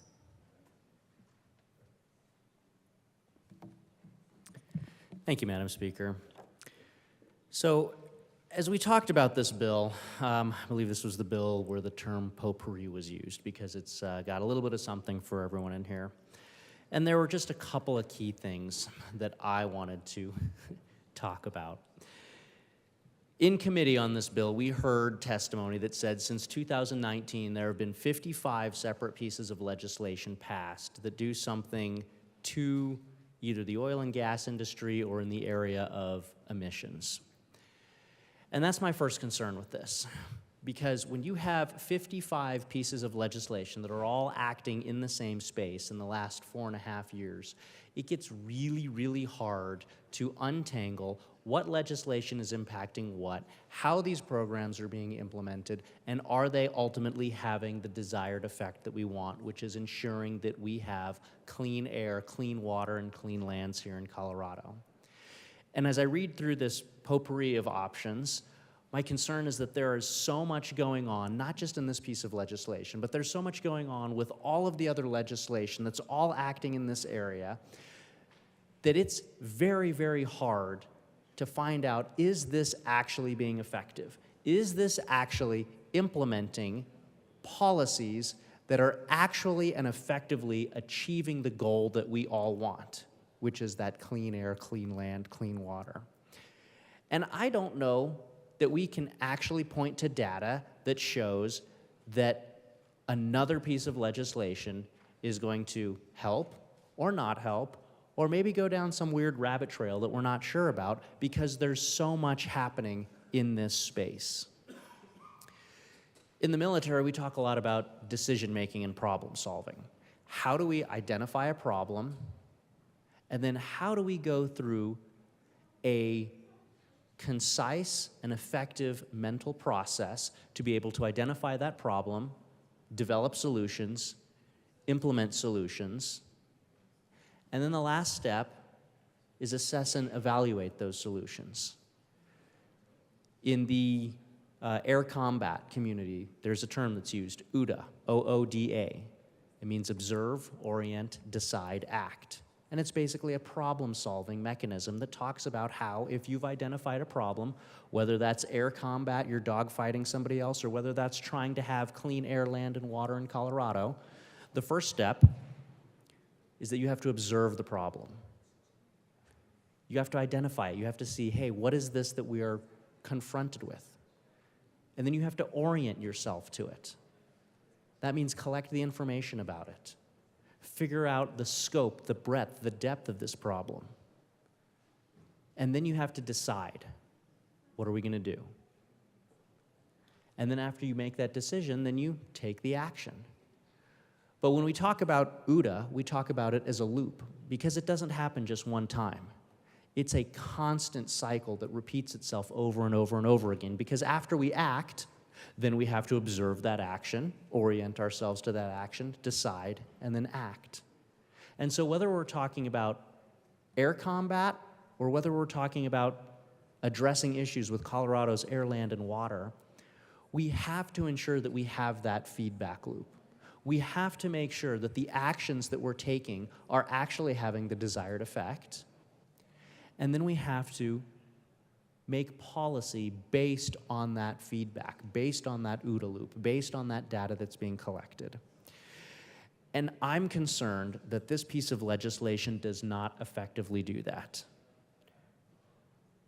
We had a greenhouse gas roadmap that was implemented just a couple of years ago. This greenhouse gas roadmap extends out for decades.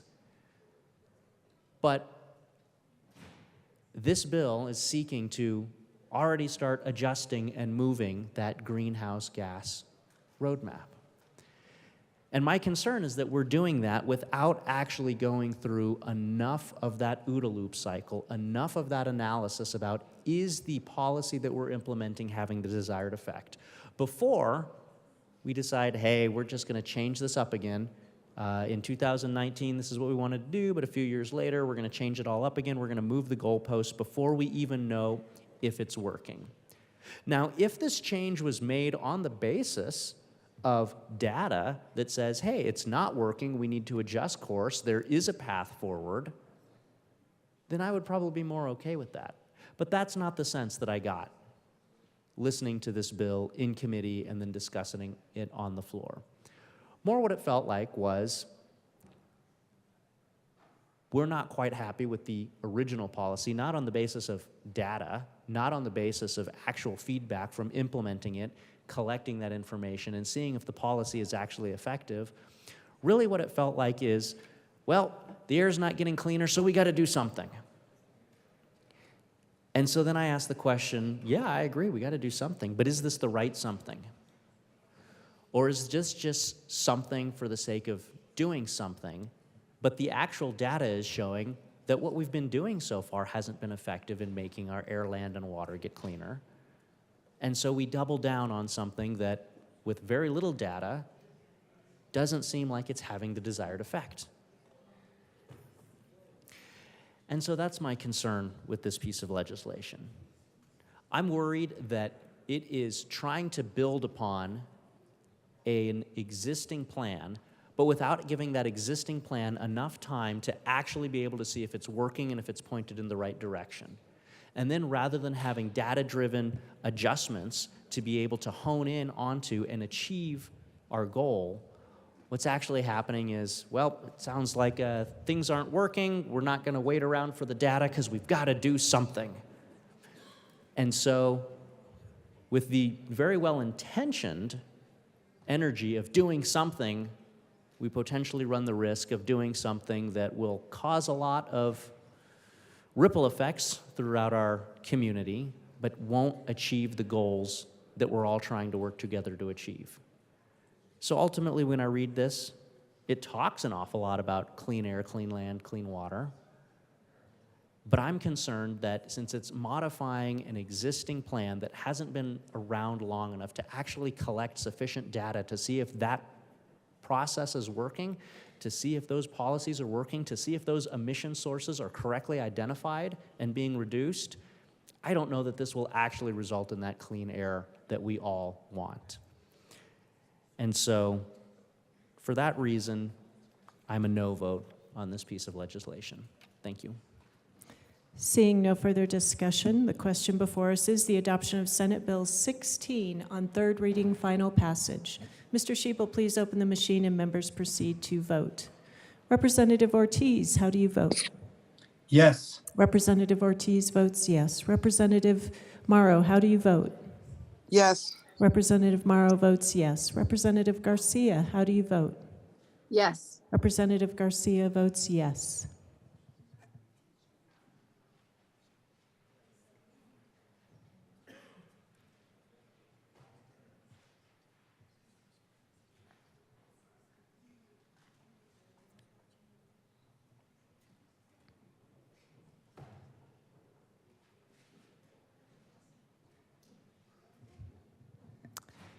Representative Weinberg, $5 is the going rate these days.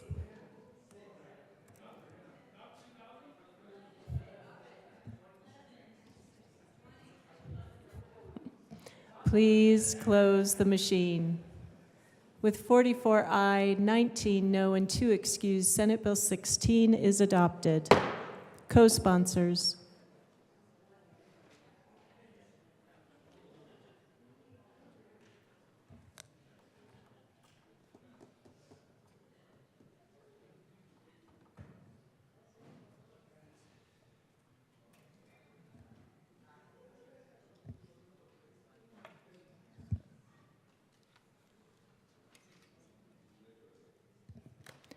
Please close the machine.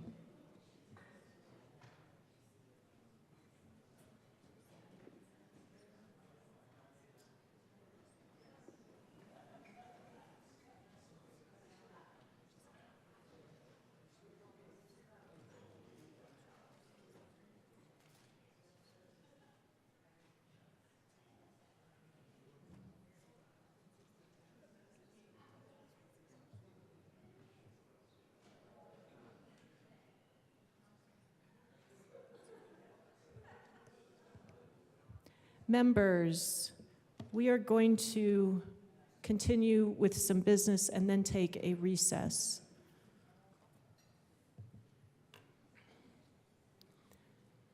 Madam Majority Leader.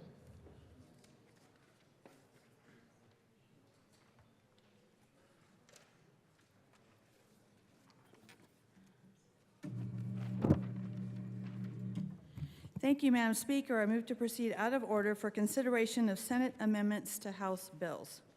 We will proceed out of order for consideration of Senate amendments to House bills.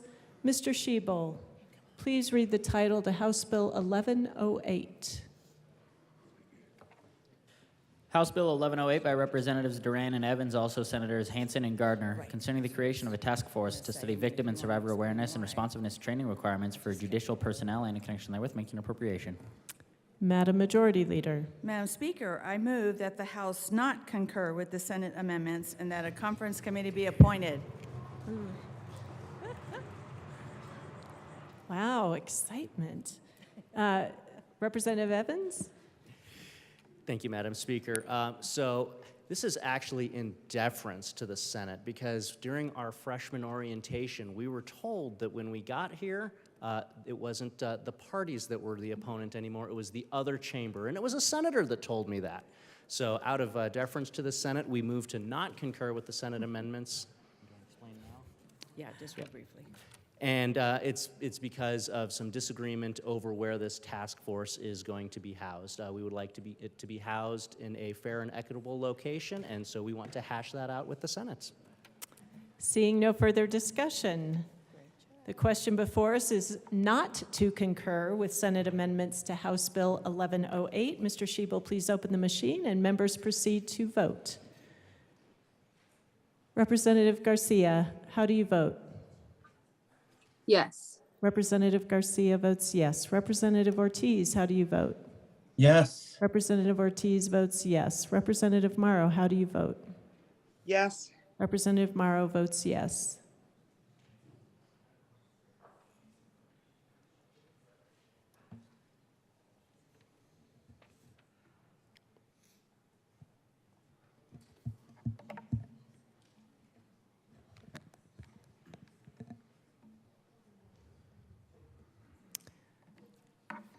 Representative Herod is excused.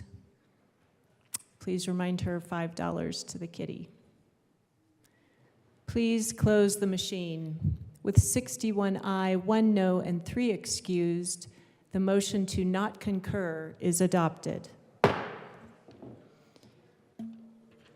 For House Bill 1108, we will appoint a conference committee.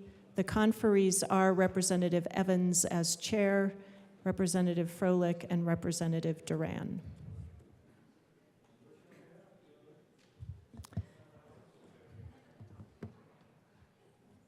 Mr. Schiebel.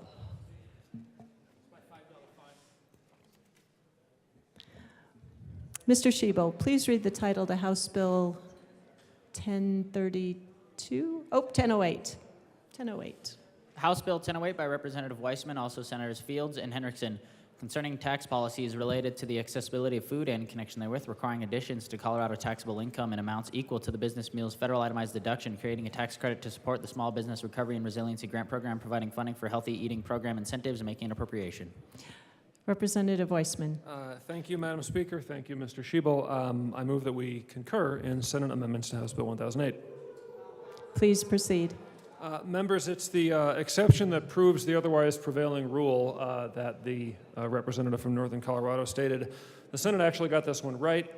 There was a tweak to the tax credit provision to align with fiscal forecasting, and they managed to find a small amount of money, $250,000 one-time money for a grant program through CDPHE for additional access to healthy food programs. That's an important source because depending on the exact details, and the grantee might be eligible for federal matching dollars under a federal program that we haven't yet maxed out. I think where we can use our limited dollars to draw down federal resources, that's generally a good thing, so I ask for your support and concurrence.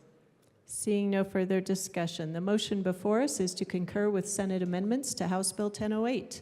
Mr. Schiebel, please open the machine and members proceed to vote. Representative Morrow, how do you vote? Yes. Representative Morrow votes yes. Representative Garcia, how do you vote? Yes. Representative Garcia votes yes. Representative Ortiz, how do you vote? Yes. Representative Ortiz votes yes.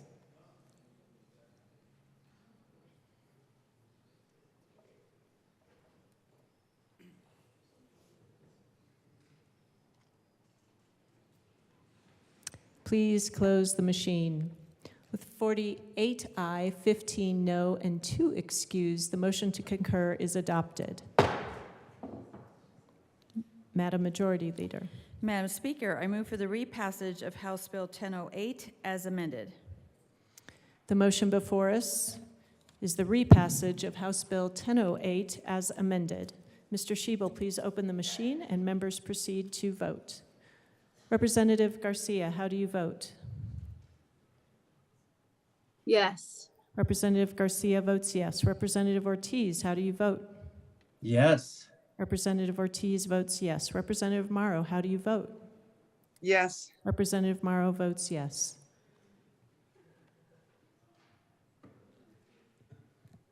Please close the machine. With 44 aye, 19 no, and 2 excused, House Bill 1008 is repassed as amended.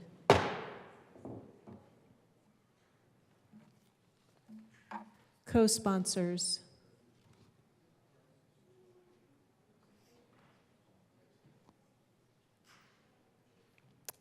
Please close the machine.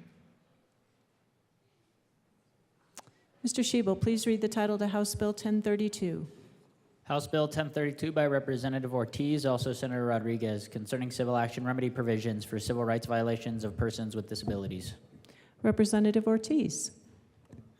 Members, sadly, I must request and move that we concur with the Senate amendments. Please proceed. So they just made a type of fix, just changing gendered language to gender neutral language. I urge an aye vote. Seeing no further discussion, the motion before us is to concur with Senate amendments to House Bill 1032. Mr. Schiebel, please open the machine and members proceed to vote. Representative Garcia, how do you vote? Yes. Representative Garcia votes yes. Representative Ortiz, how do you vote? Sadly, yes. Representative Ortiz votes yes. Representative Morrow, how do you vote? Yes. Representative Morrow votes yes.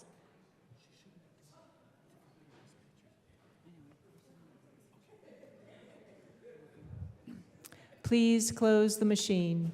With 52 aye, 11 no, and 2 excused, the motion to concur is adopted. Madam Majority Leader. Madam Speaker, I move for the repassage of House Bill 1032 as amended. The motion before us is the repassage of House Bill 1032 as amended. Mr. Schiebel, please open the machine and members proceed to vote. Representative Garcia, how do you vote? Yes. Representative Garcia votes yes. Representative Ortiz, how do you vote? Yes. Representative Ortiz votes yes. Representative Morrow, how do you vote? Yes. Representative Morrow votes yes.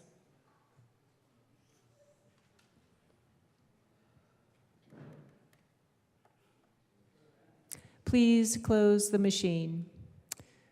With 45 aye, 18 no, and 2 excused, the motion to repass House Bill 1032 as amended is adopted. Co-sponsors.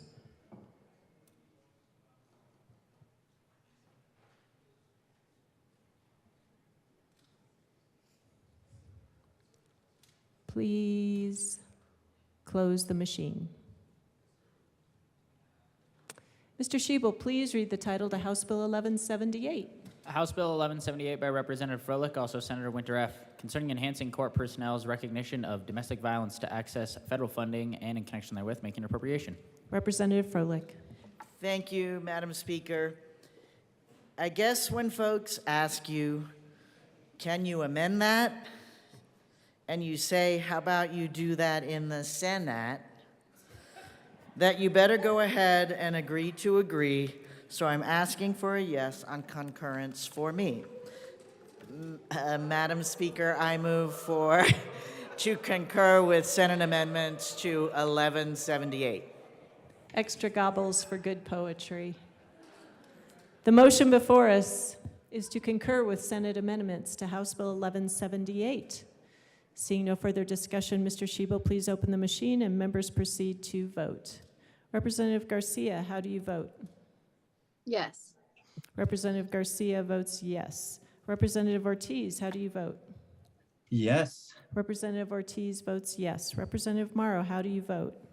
Yes. Representative Morrow votes yes.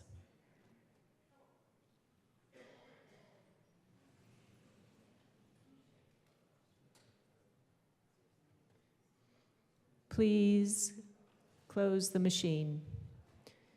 With 45 aye, 18 no, and 2 excused, the motion to concur is adopted. Madam Majority Leader. Madam Speaker, I move for the repassage of House Bill 1178 as amended. The motion before us is the repassage of House Bill 1178 as amended. Mr. Shebel, please open the machine and members proceed to vote. Representative Garcia, how do you vote? Yes. Representative Garcia votes yes. Representative Ortiz, how do you vote? Yes. Representative Ortiz votes yes. Representative Morrow, how do you vote? Yes.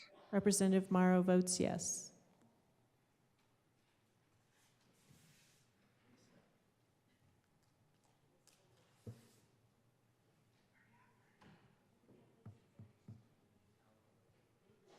Representatives Weinberg-Woodrow.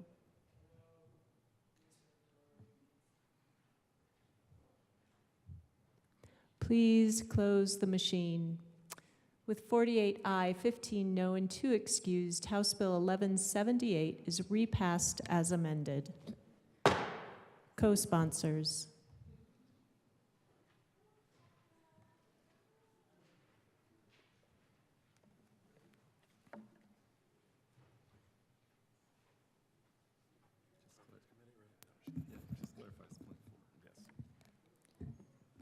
Please close the machine. Mr. Shebel, please read the title to House Bill 1234. House Bill 1234 by Representatives Brown and Soper, also Senators Roberts and Will, concerning the streamlined solar permitting and inspection grant program and in connection therewith making an appropriation. Representative Brown. Thank you, Madam Speaker. I have 1, 2, 3, 4 jokes about this bill, except that we moved to concur with the Senate because they made a very technical change. Representative Soper. Thank you, Madam Speaker. The Senate wanted to clarify that the Energy Office would have not a 0.1 or 0.2 or 0.3, but a 0.4 FTE in this bill. We ask for an aye vote. The motion before us is to concur with amendments, Senate amendments to House Bill 1234. Mr. Shebel, please open the machine and members proceed to vote. Representative Garcia, how do you vote? Yes. Representative Garcia votes yes. Representative Morrow, how do you vote? Yes. Representative Morrow votes yes. Representative Ortiz, how do you vote? Yes. Representative Ortiz votes yes.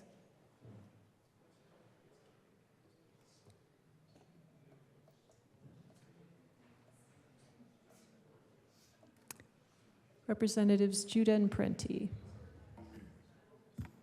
Please close the machine. With 54 no, 54 aye, 9 no, 2 excused, the motion to concur is adopted. Madam Majority Leader. Madam Speaker, I move for the passage of House Bill 1234 as amended. The motion before us is the repassage of House Bill 1234 as amended. Mr. Shebel, please open the machine and members proceed to vote. Representative Garcia, how do you vote? Yes. Representative Garcia votes yes. Representative Ortiz, how do you vote? Yes. Representative Ortiz votes yes. Representative Morrow, how do you vote? Yes. Representative Morrow votes yes.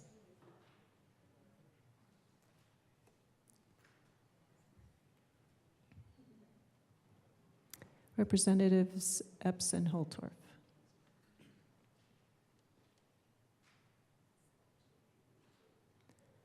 Please close the machine. With 53 aye, 10 no, and 2 excused, House Bill 1234, as amended, is repassed. Co-sponsors.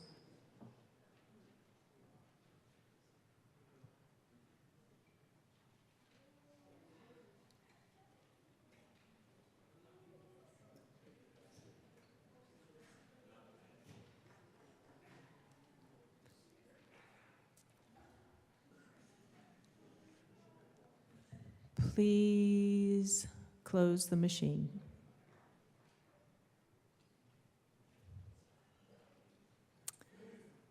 Mr. Shebel, please read the title to House Bill 1263.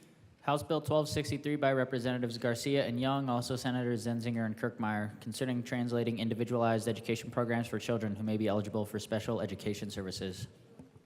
Representative Young. Thank you, Madam Chair.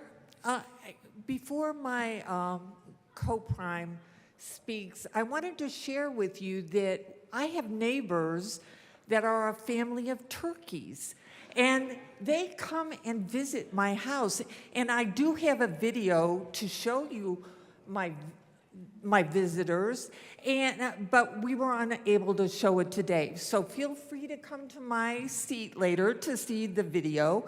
And they were fascinated to hear that here in the chamber, we attempt to speak their language. And they wanted to really give you all thanks for trying to bridge the human and turkey divide.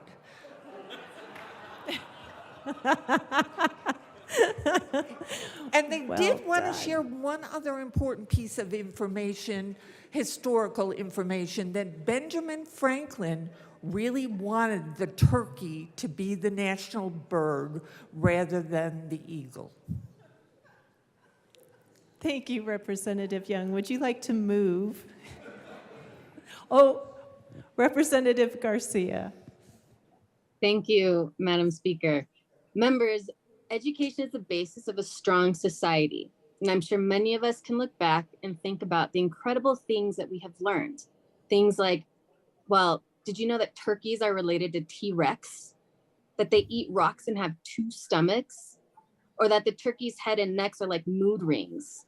With these amazing facts, I'm okay being a turkey today, because even though 100% of us thought the bill that we wrote and voted on was perfect, the Senate found a way to strengthen the bill by ensuring equity for parents who may not know how to read by allowing them to request written, oral recording, or both.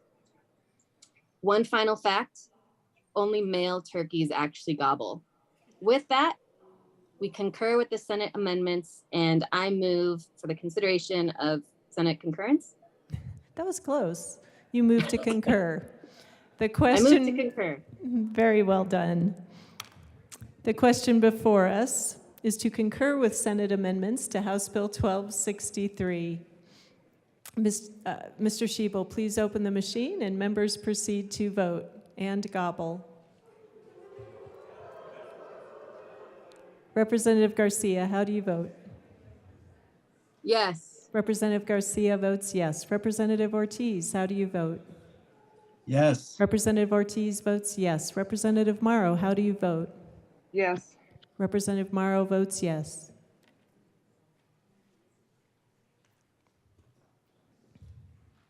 Please close the machine. With 63 ayes, 0 no, and 2 excused, the motion to concur is adopted. Madam Majority Leader. Madam Speaker, I move for the repassage of House Bill 1263 as amended. The motion before us is the repassage of House Bill 1263 as amended. Mr. Shebel, please open the machine and members proceed to vote. Representative Garcia, how do you vote? Yes. Representative Garcia votes yes. Representative Ortiz, how do you vote? Yes. Representative Ortiz votes yes. Representative Morrow, how do you vote? Yes. Representative Morrow votes yes. Please close the machine. With 63 ayes, 0 no, and 2 excused, House Bill 1263 as amended is repassed. Co-sponsors.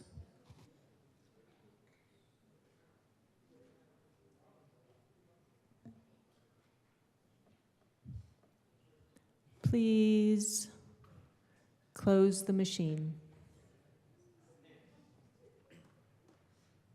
Mr. Shebel, please read the title to House Bill 1246. House Bill 1246 by Representatives McCluskey and Puglisi, also Senators Buckner and Will, concerning measures to support the in-demand career workforce and in connection therewith making an appropriation. Assistant Minority Leader Puglisi. Thank you, Madam Speaker. And there were some amendments made in the Senate. It's incredibly difficult to follow my good colleague from Northern Colorado, so I don't have any special poetry or anything really fun to say, except that we agree with the Senate suggestions to make this bill stronger for our workforce in Colorado, and I would move to concur with the Senate amendments to House Bill 1246. I can't even do that. Seeing no further discussion, the question before us is to concur with Senate amendments to House Bill 1246. Mr. Shebel, please open the machine and members proceed to vote. Representative Morrow, how do you vote? Yes. Representative Morrow votes yes. Representative Ortiz, how do you vote? Yes. Representative Ortiz votes yes. Representative Garcia, how do you vote? Yes. Representative Garcia votes yes.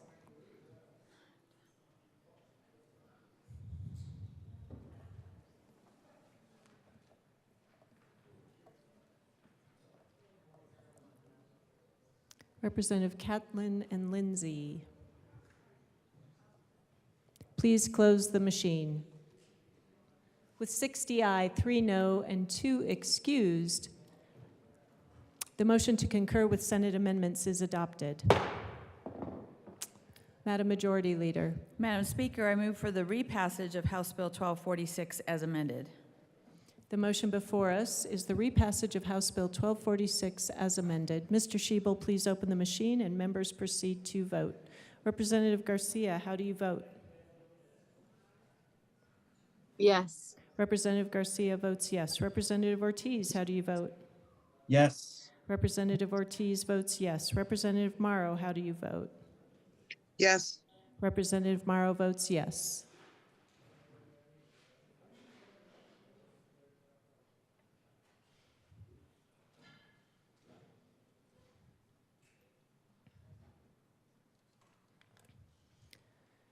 Please close the machine. With 58 aye, 5 no, and 2 excused, House Bill 1246, as amended, is repassed. Co-sponsors.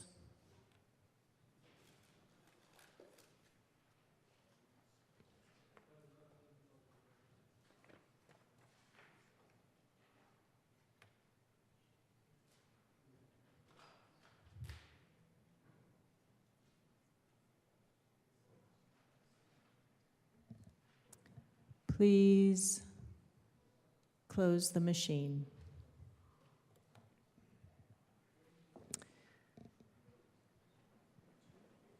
Members, that concludes our Senate amendments. We will stand in a brief recess until 1:45.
The House will come back to order. Thank you, members, for your patience on our delay. Minority Leader Lynch. Thank you, Madam Speaker. Pursuant to Rule 24, I would like to issue a protest. Thank you, Minority Leader Lynch. Members, I'm going to read House Rule 24 out loud. Any member shall have the right to protest any action of the House, stating the reasons therefor, and having obtained consent of the House and reduced the reasons to writing, the member may have the same entered in the journal, provided such reasons do not impugn the motives or character of any member of the General Assembly. Minority Leader Lynch, please proceed. Thank you, Madam Speaker. As members of the House minority, we submit this letter pursuant to Rule 24 of the Colorado House of Representatives as an official protest regarding a matter of urgency. When we took the representative's oath of office earlier this year, we swore to uphold the Constitution of the United States and the state of Colorado. We pledged our allegiance in sincerity. Foremost among our responsibilities as members of the General Assembly is the passage of the annual state budget.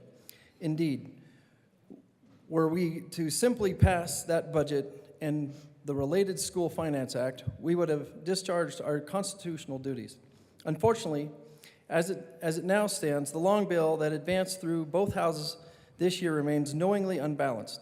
The Office of Legislative Legal Services has detailed in a memorandum dated April 19, 2023, a path through Joint Rule 4 that would have fully corrected the budget, and one through Joint Rule 16, the path thus far followed that would not.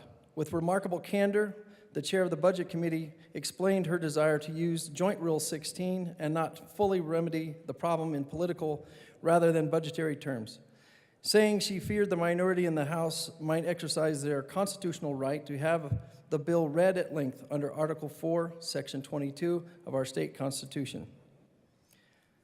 There is a cite in here. See Rocky Mountain Gun Owners versus Polis, 504P.3D, 316, 221, COA 137, Colorado App 2021, relying upon a then recent Colorado Supreme Court holding in Markwell versus Cook, 42P.3D, 422, 221, CO 17, Colorado 2021. It should go without saying that failing to address constitutional issues in the budget for the fear that the minority might exercise a constitutional right presents us significant concerns. Article 10, Section 16 of our state constitution requires us to pass a balanced budget annually, one without any appropriations in excess of anticipated revenues. Failure to do so would be a breach of our duties and oath of office. Yet we have an additional concern, namely that by failing to pass a budget that is balanced and therefore constitutional, we will set the precedent of an unbalanced budget that might be exploited in the future by other leaders, standing then upon what we are doing here. We refuse to be complicit in establishing such an unconstitutional precedent. As to urgency, we understand the bill has been sent to the governor for his signature. We also understand that a bill once sent, yet still unsigned, may be recalled by the General Assembly as necessary to addressing issues of this type. With less than 2 weeks remaining in this year's session, and with other business yet to be completed, we urge you and the Senate leadership to address this issue immediately by recalling SB 23214 and properly correcting it pursuant to Joint Rule 4. We, the undersigned members of the Colorado House minority, stand ready to pass balanced budgets and so fulfill our oaths to the people of Colorado, to its Constitution, and to its posterity. In good faith, to that end, and to address any concerns that our intentions are anything other than sincere, we commit to not have Senate Bill 23213 read at length, should you recall it, so as to have it properly reconsidered to address the known error per Joint Rule 4. Because we recognize this issue is of constitutional importance and because of the significance of the concerns we have over the precedent the current course might set, we reserve our right and express our intention as necessary to have any and all other bills read at length in protest of this issue until such time is rightly resolved. We realize there is a disagreement over the nature of the error and what it represents, but we are sincere in our interpretation and in the concern it creates. We hereby move that this official letter of protest be entered into the House Journal. Members, under Rule 24, we are asked to consent to have this letter printed in the Journal. Our democratic process is based on all voices being shared and all voices being heard. In this moment, I will ask for your support in having this letter printed in the Journal as a demonstration of good faith that all voices in this chamber matter and are valued. Is there objection to a voice vote? There is objection noted. Mr. Schiebel, the question before us is to allow the printing of the protest in the House Journal. Please open the machine and members proceed to vote.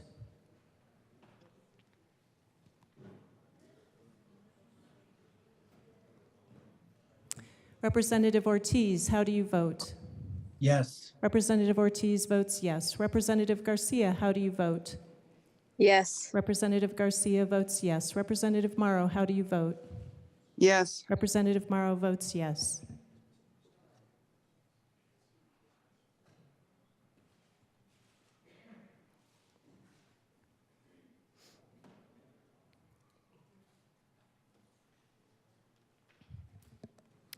Please close the machine.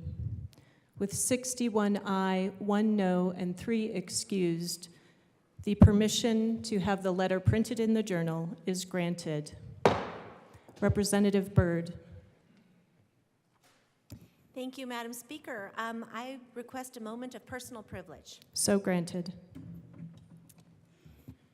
Members, as many of you are aware, when the Joint Budget Committee staff was enrolling Senate Bill 214, the long bill, they discovered one typographical error in a letter note, not in a budget appropriation, and this was on one line of the conference committee report. At first, JBC Director Campman and Revisor Gilroy suggested the JBC needed to reconsider the conference committee report to correct the minor errors. After learning of the error, the JBC met to discuss the situation. During that time, we were presented with 2 possible options to correct the error. One involved a procedure to correct the conference committee report, and the other was to follow Joint Rule 16, which is a well-established rule that allows corrections of obvious typographical, non-substantive errors. Joint Rule 16, we learned, is used in the normal course while the General Assembly is in session to correct errors in bills and reports. During this meeting, all members, all 6 of us, asked questions of Director Eubanks and Director Campman to make sure that we fully understood the nature of the error discovered and the 2 solutions proposed. We all had an open and robust discussion. As our committee is committed to an open, collaborative process where members of both the minority and majority parties work together to solve problems, we chose to recess to allow members the opportunity to confer with the members of our respective caucuses and to think more about the possible options presented to us. During that same day, Director Eubanks continued to answer JBC member questions. After our initial committee meeting and having our questions answered, all members, 6 of us, of the committee informed Director Eubanks that they agreed to use the correction schedule to correct the conference committee report. And I know that because as vice chair of the committee, I had conversations with each of the members and confirmed this myself. This option, we learned, was an appropriate, acceptable, and constitutional way to correct the error in Senate Bill 214 Conference Committee. Further, the committee was advised that the decision did not require a vote or any further actions of the committee. For that reason, the committee did not formally meet again to discuss the issue. Thank you.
Madam Majority Leader.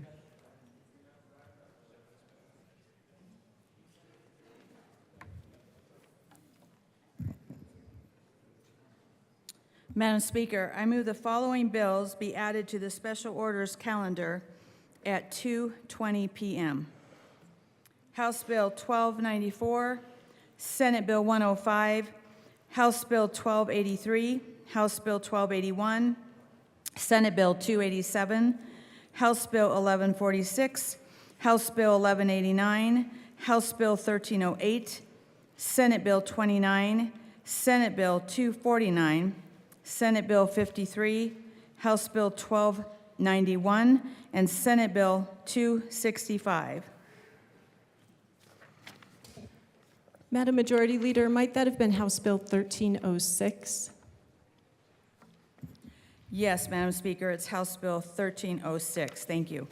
Thank you. The bills listed by the Majority Leader will be added to the special orders calendar at 2:20 p.m. Representative Amabile. Oh, sorry. Madam Majority Leader. Thank you, Madam Speaker. Pursuant to House Rule 14, I move that the time for debate on Senate Bill 105 be limited to 1 hour, and that debate on House Bill 1294 be limited to 1 hour during special orders on April 29th. The motion before us is pursuant to House Rule 14, debate on Senate Bill 105 be limited to 1 hour, and that debate on House Bill 1294 be limited to 1 hour during special orders on April 29th. This is a non-debatable motion pursuant to House Rule 15E and requires a simple majority vote. Mr. Schiebel, please open the machine and members proceed to vote. Representative Ortiz, how do you vote? Yes. Representative Ortiz votes yes. Representative Garcia, how do you vote? Yes. Representative Garcia votes yes. Representative Morrow, how do you vote? Yes. Representative Morrow votes yes.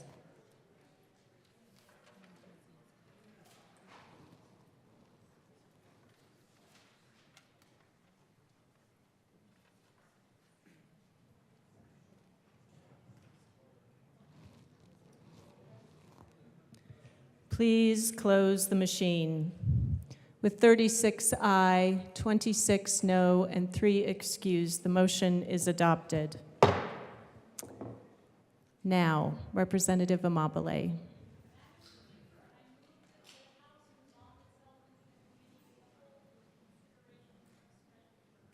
Members, you've heard the motion. Seeing no objection, the House will now resolve itself into the Committee of the Whole for consideration of special orders. Representative Amabile will take the chair.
The committee will come to order. With your unanimous consent, the bills will be read by title unless there is a request for reading a bill at length. Committee reports are printed and in your bill folders.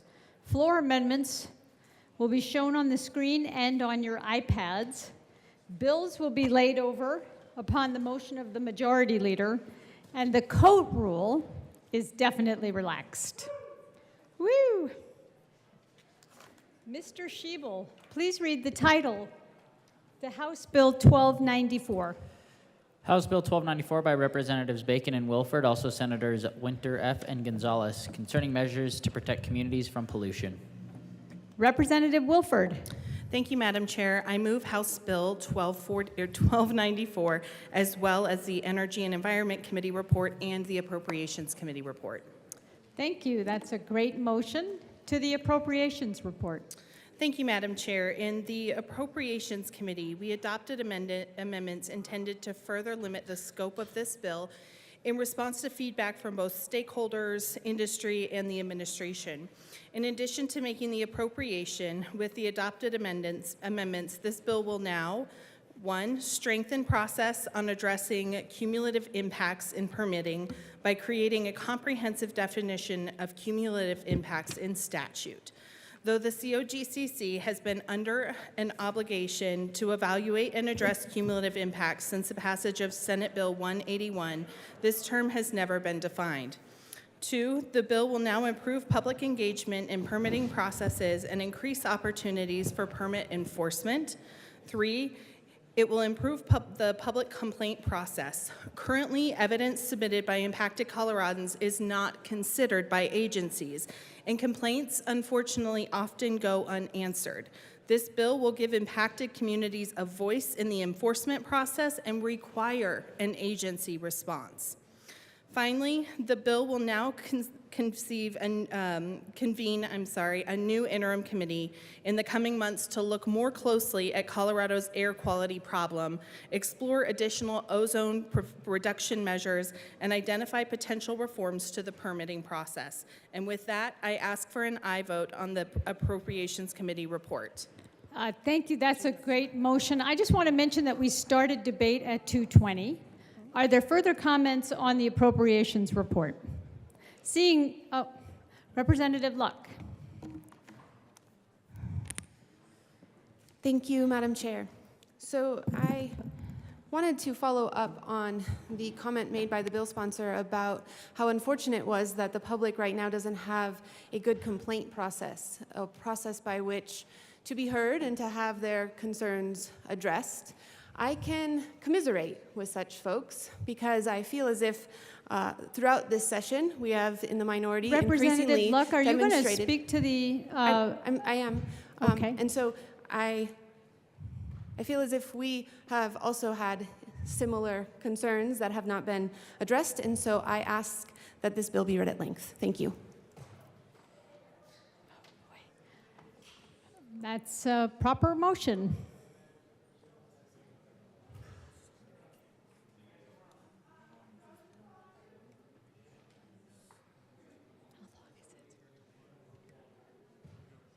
First regular session 74th General Assembly State of Colorado introduced.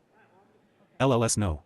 23 to 131.02 Sarah Lozano X 3858 House Bill 23 to 1294. House Committees Senate Committees Energy and Environment. A bill for an act. 101 concerning measures to protect communities from 102 pollution. Bill summary. Note, this summary applies to this bill as introduced and does not reflect any amendments that may be subsequently adopted. If this bill passes third reading in the House of Introduction, a bill summary that applies to the re-engrossed version of this bill will be available at http://leg.colorado.gov. Section 2 of the bill removes the requirement that the Air Quality Control Commission, AQCC, promulgate rules setting the conditions and limitations for periods of startup, shutdown, or malfunction of a source of air pollution, source, that justify temporary relief from an emission control regulation. Current law provides that a person shall not permit the emission. House sponsorship Bacon and Wilford, Amabel, Bosnecker, Brown, DeGruy Kennedy, Dixon, English, Epps, Garcia, Gonzalez Gutierrez, Hamrick, Joday, Joseph, Kipp, Lindsay, Lindstedt, Mabry, Marshall, Michelson Jennett, Ortiz, Parenti, Ricks, Charbini, Story, Valdez, Velasco, Woodrow. Senate sponsorship Winter F. and Gonzalez. Shading denotes House amendment. Double underlining denotes Senate amendment. Capital letters or bold and italic numbers indicate new material to be added to existing law. Dashes through the words or numbers indicate deletions from existing law. Of air pollutants at a non-residential structure unless an air pollution emission notice has been filed with the Division of Administration in the Department of Public Health and Environment, Division. Section 5 adds the requirements that any relevant permits have been approved by the Division, and applicable period of review by the Federal Environmental Protection Agency has been completed. Section 6 removes the prohibition against the AQCC adopting rules covering indirect sources that are more stringent than applicable federal law. Section 6 also requires the Division, in evaluating a construction permit application for a source that includes new oil and gas operations, to aggregate emissions from a proposed or modified oil and gas system, and consider emissions from exploration and pre-production activities if a proposed or modified oil and gas system is in an ozone non-attainment area and if the activities will be conducted beginning May 1st and ending August 31st of any year, ozone season. Section 8 clarifies that only the filing of a renewable operating permit application can operate as a defense to an enforcement action for operating without a permit during the time period that the Division or the AQCC is reviewing the permit application. Current law requires the Division or the AQCC to give public notice of certain construction permit applications or renewable operating permit applications and of certain public hearings through a newspaper publication or another method that ensures effective public notice. Current law also requires the Division to maintain a copy of a construction permit application and applicable preliminary analysis or a notice of public hearing with the county clerk and recorder of the county where the applicable project is located. Section 8 also removes the newspaper publication option and the county clerk and recorder filing requirements and provides for alternative methods of giving public notice, including posting information about the application or any public hearings on the Division's or the AQCC's website. Current law requires the Division or AQCC to make a finding that a source or activity will meet all applicable emission control regulations, including ambient air quality standards, AAQS, before granting a permit for the source or activity. Section 8 also requires that, beginning January 1, 2024, for at least any source or activity that has the potential to emit levels of air contaminants above certain modeling thresholds, the Division or AQCC must base any finding that the source or activity will not cause or contribute to an exceedance of applicable AAQS on air quality modeling. -2, HB 23-1294. Section 8 also allows the Division, after an investigation into whether an activity meets the requirements of a construction permit, to propose additional terms and conditions of the construction permit. With respect to a complaint alleging or the Division's own belief regarding a violation or non-compliance, violation, Section 9 requires the Division to cause a diligent investigation into the violation to be made unless the complaint clearly appears to be frivolous or trivial or the complainant withdraws the complaint. Notify the owner or operator of the applicable air pollution source of the complaint or the Division's belief of an alleged violation within 30 days after the complaint was filed or the Division discovered the alleged violation. Consider all relevant evidence that it acquires when investigating the alleged violation, and determine whether a violation occurred within 90 days after the Division gives notice that it has commenced an investigation on the matter. If the Division determines that a violation has occurred, current law requires the Division to issue a compliance order unless the responsible party gives timely notice that the violation occurred during a period of startup, shutdown, or malfunction. Section 9 removes the exception for periods of startup, shutdown, or malfunction. Section 9 also requires, if a hearing is requested after the receipt of a compliance order, the Commission to provide at least 45 days' notice to any complainant that submitted a complaint alleging the applicable violation. Section 9 also allows a complainant to submit a request for a hearing within 20 calendar days after receipt of a determination by the Division that no violation occurred. Current law provides that any non-compliance that occurs during a period of startup, shutdown, or malfunction exempts the owner or operator of a source from the duty to pay penalties related to that non-compliance. Section 9 removes this provision. Section 9 also allows a person, with respect to certain clean air regulations, to commence a civil action against an alleged violator for a current or past violation of the regulation. A person shall not commence an action until at least 60 days after a notice has been provided to the Executive Director of the Department, the Director of the Division, and the alleged violator. Except for violations of an ongoing or recurring nature, any action that is not commenced within 5 years after the discovery of the alleged violation is time-barred. Current law requires the Division to consider certain factors in determining the amount of a civil penalty to assess for a violation. Section 10 requires the Division to also consider the impact of the -3, HB 23-1294 violation on safety and wildlife and biological resources and the severity of the violation. Current law provides that any action related to an alleged violation of air quality laws that is not commenced within 5 years after the occurrence of the alleged violation is time-barred. Section 11 excludes actions commenced to address a failure to obtain a permit from this statute of limitation. Section 12 creates new electrification requirements and emission standards for stationary engines used in oil and gas operations. Section 13 creates new control measures that must be included in any state implementation plan for ozone adopted by the AQCC until a serious, severe, or extreme ozone non-attainment area in the state is redesignated as a maintenance area by the Federal Environmental Protection Agency. Section 15 requires the district court, in a suit against a person that has violated a state law, rule, or order related to oil and gas, to award the Initial complaining party any costs of litigation incurred by the initial complaining party if the court determines that the award is appropriate. Section 16 allows any person to submit a complaint to the Oil and Gas Conservation Commission, COGCC, alleging a violation of a state law, rule, or order related to oil and gas. Upon receipt of the complaint, the COGCC or the director of the COGCC is required to promptly commence and complete an investigation into the violation alleged by the complaint, unless the complaint clearly appears on its face to be trivial or the complainant withdraws the complaint. Section 17 requires the COGCC to evaluate and address adverse cumulative impacts on the environment and disproportionately impacted communities for each permit application for a new or substantially modified oil and gas location through a cumulative impact analysis. 1. Be it enacted by the General Assembly of the State of Colorado. 2. Section 1. Legislative Declaration. 1. The General Assembly 3 finds that 4a. All people have the right to breathe clean air, yet poor air. 5. Quality frequently puts public health at risk in communities across 6. Colorado, particularly in disproportionately impacted communities that 7. Are subjected to adverse cumulative impacts from multiple pollution. 8. Sources. 4. HB 23-1294.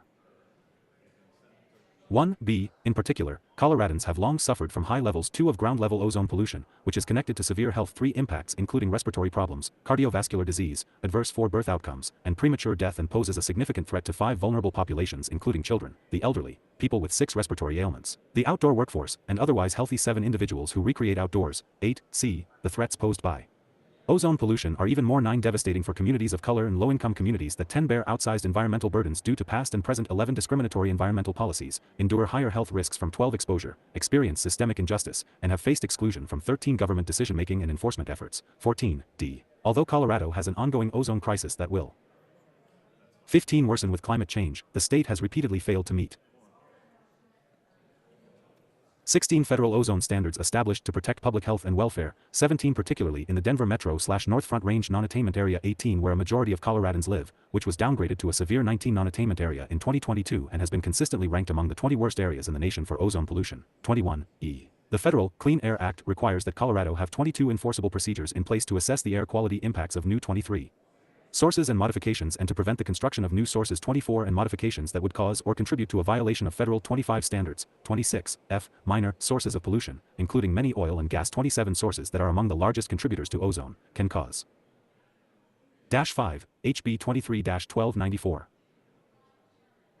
1. Exceedances of federal standards and have a devastating cumulative 2 impact on already overburdened, disproportionately impacted 3 communities, yet they often escape air quality impact analyses in 4 Colorado's permitting processes. 5g. An independent investigation by the Colorado Attorney General 6 found the state's permitting processes inadequate to ensure that minor 7 sources would not exceed federal air quality standards, and the federal 8 Environmental Protection Agency has verified that Colorado has issued Air 9 emission permits that violate the Federal Clean Air Act. And 10h. Impacted Coloradans across the state face significant barriers. 11 and a lack of transparency when filing complaints and submitting 12 evidence of permit violations, and action is necessary to ensure that 13 agencies are empowered to respond to complaints appropriately. 14.2. The General Assembly determines that state action to reduce 15 pollution is necessary to achieve environmental justice, and the state can 16 and should act to lower ozone and precursor levels to address the serious 17 health impacts experienced by communities across Colorado, especially 18 as the impacts of the climate crisis intensify. 19.3. Therefore the General Assembly determines and declares that 20a. State agencies have a duty and a responsibility to collaborate. 21 to protect Coloradans from harmful pollution and to comply with federal 22 health-based standards, which are essential steps in achieving 23 environmental justice and health equity for all communities. 24b. Colorado has an obligation to increase air quality analyses in 25 its permitting processes and to assess the impacts of potential new sources. 26 before permits are approved in order to avoid emissions increases that 27 would cause or contribute to violations of federal air quality standards. 6. HB 23-1294. 1c. Extraordinary air quality measures should be included in the 2-state implementation plan for ozone when the Federal Environmental 3 Protection Agency classifies a non-attainment area in the state as a serious, for severe, or extreme non-attainment area. 5d. It is imperative for members of the public to be meaningfully engaged as partners and stakeholders in Colorado's permitting processes. 7. And enforcement of permit violations once permits are issued. And 8e. This act is necessary to ensure that Colorado addresses the 9 disproportionate cumulative impacts of pollution, including 10 environmental and health impacts, that communities across the state 11 experience. 12. Section 2. In Colorado Revised Statutes, 25-7-109, repeal, 5.13 as follows, 1425-7-109. Commission to promulgate emission control 15 regulations. 5. The Commission shall promulgate appropriate 16 regulations setting conditions and time limitations for periods of startup. 17. Shutdown or malfunction or other conditions which justify temporary. 18. Relief from controls. Operations of any air pollution source during periods 19 of startup, shutdown, and malfunction shall not constitute representative 20 conditions for the purpose of a performance or compliance test. 21. Section 3. In Colorado Revised Statutes, 25-7-109.3, amend 22(3)(c), as follows, 2325-7-109.3. Colorado Hazardous Air Pollutant Control and 24 Reduction Program, Rules, repeal. 3(c), the Commission shall 25 designate by regulation rule those classes of minor or insignificant 26 sources of emissions of hazardous air pollutants which that are exempt 27 from the requirements of this section because their emissions of -7, HB 23-1294. 1. Hazardous air pollutants will result in an inconsequential risk to public 2 health. 3. Section 4. In Colorado Revised Statutes, 25-7-114, amend the 4 introductory portion, and add 3.3, as follows, 525-7-114. Permit program, definitions. As used in Section 625-7-114, this section in Sections 25-7-114.1 to 25-7-114.7, unless 7 the context otherwise requires. 8. 3.3, modification, or modify means any physical and change in, or change in the method of operation of, a stationary 10 source that, 11, a, increases the amount of any air pollutant emitted by 12 the source by any amount on an annual or hourly basis, or 13, b, results in the emission of any air pollutant not 14 previously emitted by the source. 15. Section 5. In Colorado Revised Statutes, 25-7-114.1, amend 16, 1, a, and 2, as follows, 1725-7-114.1. Air pollutant emission notices, rules, fees. 18, 1, a, no a person shall not permit emission of air pollutants from, or 19. Construction or alteration of construct or modify, any facility, process. 20. Or activity except residential structures from which air pollutants are, or 21 are to be, emitted unless and until an air pollutant emission notice has 22 been filed with the Division with respect to such emission, any relevant 23 permits have been approved by the Division, and any applicable 24 period of review by the Federal Environmental Protection 25 Agency has been completed. The Commission may require that Air 26 pollutant emission notices for greenhouse gas, as defined in Section 2725-7-140, report the previous calendar year's emissions of greenhouse. 8, HB 23-1294. 1 gas in the form of carbon dioxide equivalent. An air pollutant emission 2 notice is valid for a period of no more than up to 5 years. 3, 2, a revised emission notice must be filed whenever a 4 significant change in emissions, in processes, or in the facility is 5 anticipated or has occurred or as the Commission otherwise determines to 6 be necessary. The revised air pollutant emission notice is valid for number 7 more than up to 5 years or until the underlying permit expires. 8b, the Commission shall exempt those sources or categories of 9 sources that it determines to be of minor significance by rule classes 10 of insignificant sources of air pollution from the requirement that 11 an air pollutant emission notice be filed. 12. Section 6. In Colorado Revised Statutes, amend 25-7-114.213 as follows, 1425-7-114.2. Construction permits, oil and gas operations, 15 definitions, rules. 1a, no if any of the following activities. 16. Constitute or will constitute a new stationary source or a new 17. Indirect air pollution source, unless the person has first 18 obtained a valid construction permit from the Division or 19 Commission for the activities, a person shall not 20 construct or substantially alter modify any building, facility, 21 oil and gas facility, structure, or installation, except single-family 22 residential structures, or 23 2 install any machine, equipment, or other device, or 24 3 commence the conduct of any such activity or described in 25. Subsection 1a, I, or 1a, 2, of this section, 26, 4, commence performance of any combinations thereof, of the 27 activities described in subsection 1a, I, or 1a, 2, of this. 9, HB 23-1294. 1 section, or 2v, commence operations of any of the same which will or do 3 constitute a new stationary source or a new indirect air pollution source 4 without first obtaining or having a valid construction permit therefore from 5 the Division or Commission, as the case may be, except that no activities 6 or combination of the activities described in subsection 1a, I, 7 or 1a, 2, of this section. 8b, notwithstanding subsection 1a, of this section, a 9 construction permit shall be not required for new indirect air pollution 10 sources until regulations the Commission has promulgated rules 11 regarding construction permits for such sources. Have been promulgated 12 by the Commission, but in no event shall regulations governing indirect 13 air pollution sources be more stringent than those required for compliance 14 with the Federal Act and final rules and regulations adopted pursuant 15 thereto. 16. 2. Any emission permit validly issued prior to July 1, 1992.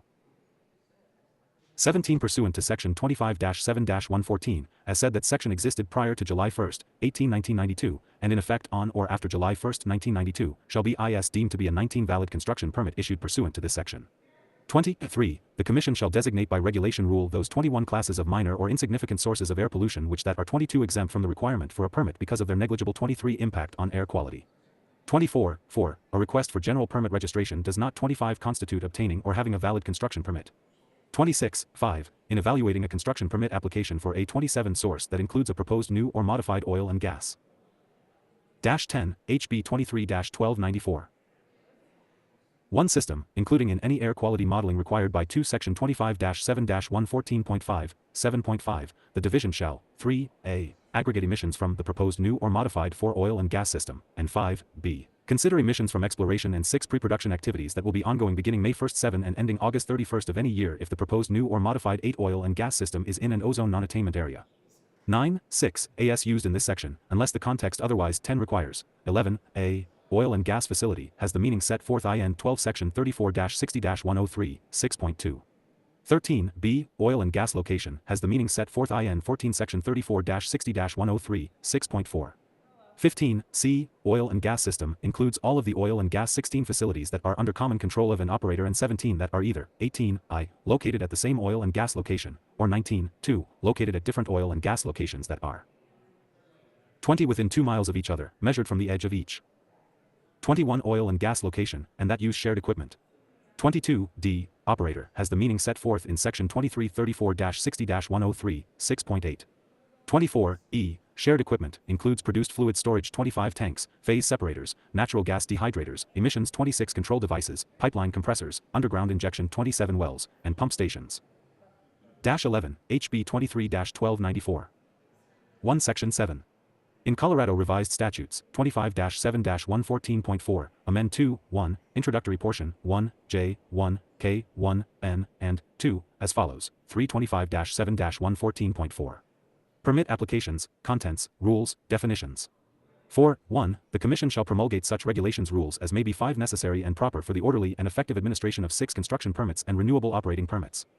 Such regulation 7 shall the rules must be in conformity with the provisions of this Article 8 this Article 7 and with federal requirements, shall must be in 9 furtherance of the policy contained in Section 25-7-102, and shall must 10 implement, where applicable, permit and permit application contents, 11 procedures, requirements, and restrictions with respect to the following, 12, J, duration of the permit and renewal procedures. The duration 13 of construction permits shall be remain in effect until the renewable 14 operating permit is issued, if a renewable operating permit is 15 required under Section 25-7-114.3. The duration of renewable 16 operating permits is 5 years.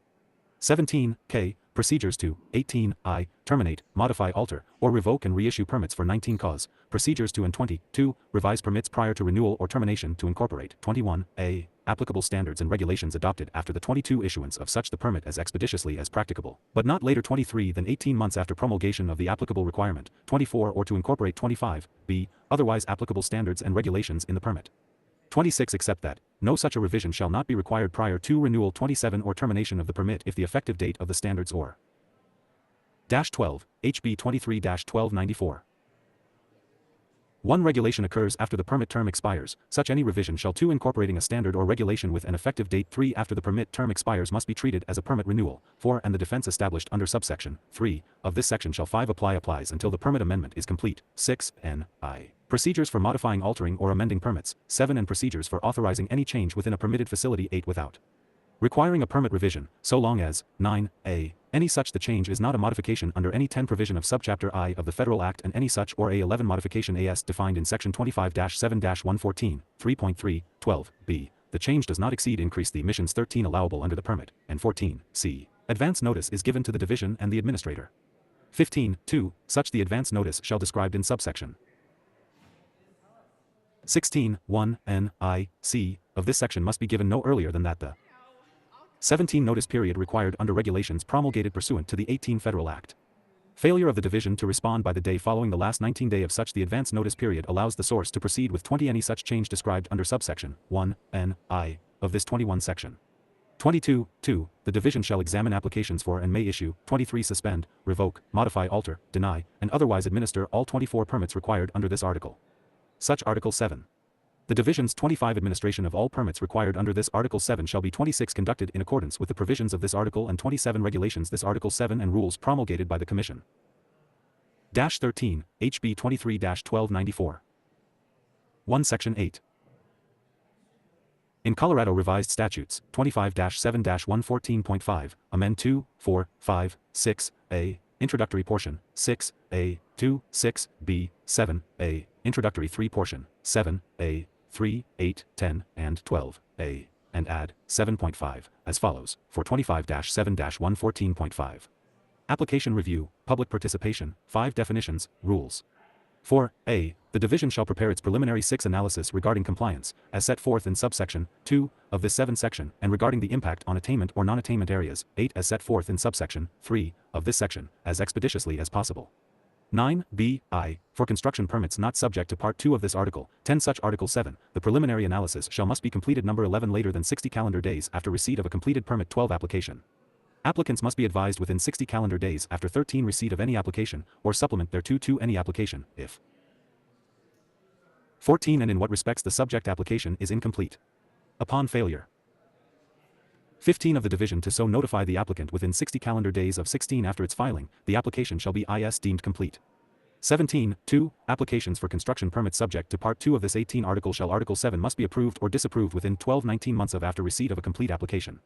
20. C. Applications for renewable operating permits shall must be 21 approved or disapproved within 18 months after the receipt of the 22 completed permit application. Except that those applications submitted 23 within the first year after the effective date of the Operating Permit 24 program shall be subject to a phased schedule for acting on such Permit 25 applications established by the Division. The phased schedule shall assure 26 that at least 1/3 of such permits will be acted on by the Division 27 annually over a 3-year period. The Commission may establish a 14, HB 23-1294. 1 phased schedule for acting on applications for which a deferral has been granted pursuant to the Federal Act. 3d. A timely and complete renewable operating permit 4 application operates as a defense to an enforcement action for operating 5 without a permit for the period of time during which the Division or the 6th Commission is reviewing the application and until such time as the 7th Division or the Commission makes a final determination on the Permit 8 application, except that this defense to an enforcement action shall not 9 be available to an applicant which that files a fraudulent application. 10.5a. For those types of projects or activities for which a 11 construction permit application has been filed and that have been 12 defined or designated by the Commission as warranting public comment 13 with respect thereto to the construction permit application, the 14 Division shall, within 15 calendar days after it has prepared its 15 preliminary analysis pursuant to subsection 4a of this section. 16i. Give public notice of the proposed project or activity by at 17 least 1 publication in a newspaper of general distribution in the area in 18 which the proposed project or activity, or a part thereof, is to be located 19 or by such other method that is reasonably designed to ensure effective 20 general public notice. The Division shall also during such period of time 21 maintain in the office of the County Clerk and Recorder of the County in 22 which the proposed project or activity, or a part thereof, is located in 23, 2, post on the Division's website a copy of its preliminary 24 analysis and a copy of the application with all accompanying data for 25 public inspection. 26b. The Division shall receive and consider public comment 27 thereon on the construction permit application for a period of at 15, HB 23-1294. 1 least 30 calendar days thereafter after the public notice and 2 posting of a copy of the preliminary analysis and permit 3 application on ITS website pursuant to subsection 5a of this 4 section. If the last day of the public comment period falls on a 5 weekend or state holiday, the public comment period ends on the 6th following business day.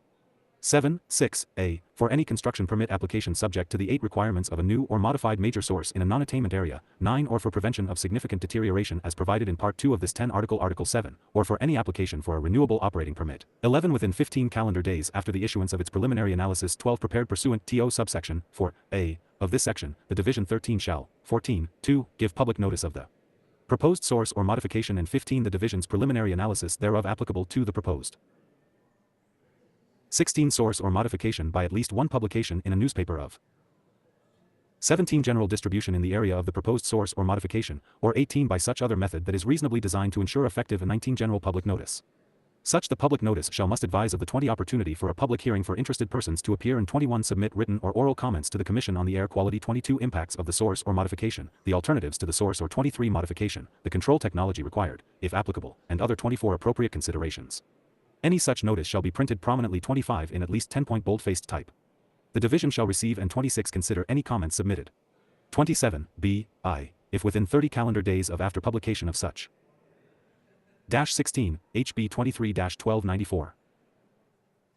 1. The public notice pursuant to subsection 6A 2 of this section to the applicant or an interested person submits a written request for a public 3 hearing to the division. The division shall transmit such the request to the 4 commission, along with the application, the division's preliminary 5 analysis prepared pursuant to subsection 4A of this section, and 6 any written comments received by the division within 5 calendar days 7 of after the end of such 30-day the public comment period. 8. 2. The Commission shall, within 60 calendar days after receipt 9 of the application, comments, and analysis, unless such a greater time is 10 agreed to by the applicant and the division, hold a public hearing to elicit 11 and record the comment of any interested person regarding the 12 sufficiency of the division's preliminary analysis and whether the permit 13 application should be approved or denied. At least 30 calendar days. 14. Prior to such the public hearing, notice thereof shall be mailed by the 15. Commission shall, 16A, mail the notice of the public hearing to the applicant, 17. Printed in a newspaper of general distribution in the area of the proposed 18 source or modification, and submitted for public review with the county 19 clerk and recorder of the county wherein the project or activity is 20 proposed. And 21B, post the notice of the public hearing on the 22 Commission's website. 23.7a, within 30 calendar days following the completion of the 24 Division's preliminary analysis for applications for construction permits 25 not subject to Part 2 of this Article Article 7, or within 30 calendar 26 days following the period for public comment provided for in subsection 27.5 of this section, or for applications for construction permits subject to 17, HB 23-1294. 1 Part 2 of this Article Article 7 and for renewable operating permits, if a 2 hearing is held, within the appropriate time period established pursuant 3 to this Article Article 7, the Division or the Commission, as the case may forth be, shall grant or deny the permit application. Any permit required 5 pursuant to this article shall be granted by the Division or the Commission. 6 as the case may be the Division or the Commission. As the case may 7th be, may grant any permit required pursuant to this Article 7-8 only if it finds that 9. 3. For construction permits, the source or activity will meet not 10 cause or contribute to an exceedance of any applicable ambient air 11 quality standards and all or any applicable regulations. 12. 7.5 a. Beginning January 1, 2024, for at least any 13 source or activity that has the potential to emit more than any 14 modeling threshold, the Division or Commission must base any 15 finding that the source or activity will not cause or contribute 16 to an exceedance of any applicable ambient air quality 17 standards pursuant to subsection 7a 3 of this section on air 18 quality modeling. 19. 2. The Division shall not base any finding pursuant to 20 subsection 7.5 a of this section on air quality monitoring IN 21 lieu of air quality modeling. 22. B. If a permit application is approved by the Division or 23 Commission after air quality modeling is conducted. 24. I. Any assumption used in the air quality modeling 225 demonstrate that a source or activity will not cause or 26 contribute to an exceedance of any applicable ambient air 27 quality standards pursuant to subsection 7a 3 of this. 18. HB 23-1294. 1 section must be included in the permit as an enforceable permit 2 condition, and 3. 2. Any averaging time utilized for a permit condition for described in subsection 7.5 b of this section must be number 5 greater than the averaging time for any applicable ambient air 6 quality standard.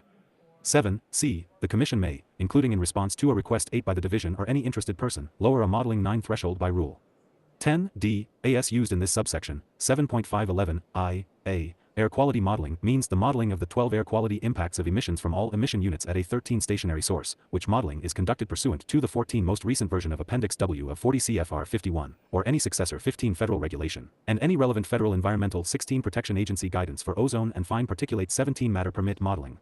18. B. Air quality modeling must include modeling of the 19 air quality impacts of the emissions from ongoing construction. 20 and pre-production oil and gas operations as needed to ensure 21 that applicable ambient air quality standards are being met. 22. 2. Modeling threshold means emissions of 23 a. Primary air pollutants subject to ambient air quality 24 standards from a stationary source at or above 23.25 pounds per hour of carbon monoxide, 46/126 of 1 pound per hour of nitrogen oxides or sulfur dioxide, 27.82 pounds per day of particulate matter that is less. 19. HB 23-1294. 1 than 10 microns in diameter, 11 pounds per day of 2 particulate matter that is less than 2 1/2 microns 3 in diameter, or 25 pounds per 3 months of lead. 4. B. For ozone modeling, precursor air pollutants from a 5 stationary source at or above 40 tons of nitrogen oxides or 6 volatile organic compounds per year. And 7. C. For fine particulate matter modeling, precursor air 8 pollutants from a stationary source at or above 40 tons per 9 year of nitrogen oxides, sulfur oxides, or ammonia or 10 tons 10 per year of primary particulate matter less than 2 and 11 1/2 microns in diameter. 12.8. If the division denies a permit or imposes conditions upon the 13 issuance of a permit which that are contested by the applicant, or if the 14 division revokes a permit pursuant to subsection 12 of this section, the 15 applicant may request a hearing before the commission. The hearing shall 16 be held in accordance with sections 25-7-119 and 24-4-105. CRS.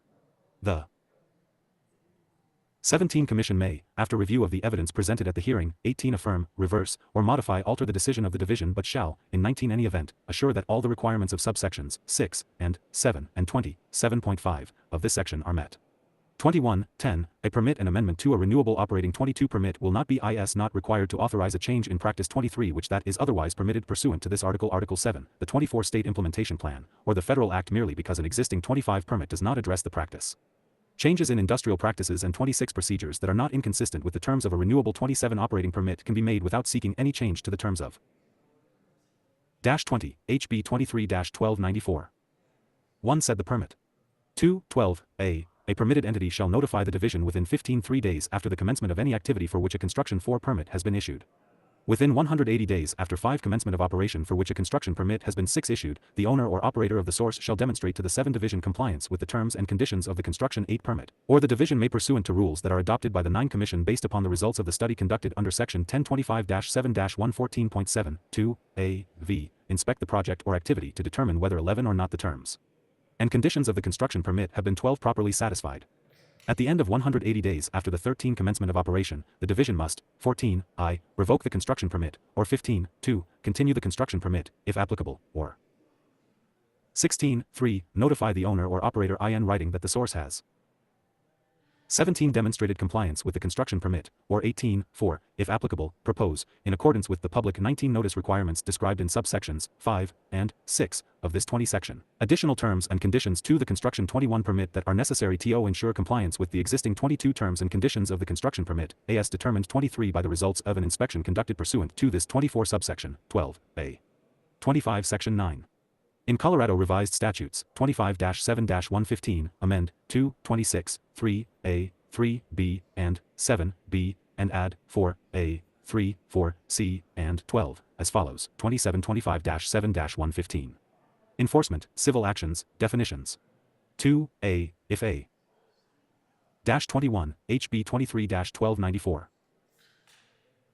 1. Written and verified complaint is filed with the division alleging that, or 2. If the division itself has cause to believe that, any person is violating or 3. Failing to comply with any regulation rule of the Commission issued 4 pursuant to Parts 1 to 4 of this Article Article 7, order issued pursuant to 5 Section 25-7-118, requirement of the State Implementation Plan, or 6. Provision of Parts 1 to 4 of this Article Article 7, including any term or 7 condition of a permit required pursuant to this Article Article 7, the 8th Division shall cause a prompt and diligent investigation to be made and 9. If the division investigation determines that any such violation or failure to comply exists, unless 11i, the complaint clearly appears on ITS face TOB 12 frivolous or trivial, or 13.2, the complainant withdraws the complaint within the 14 time allotted for the complaint TOB investigated.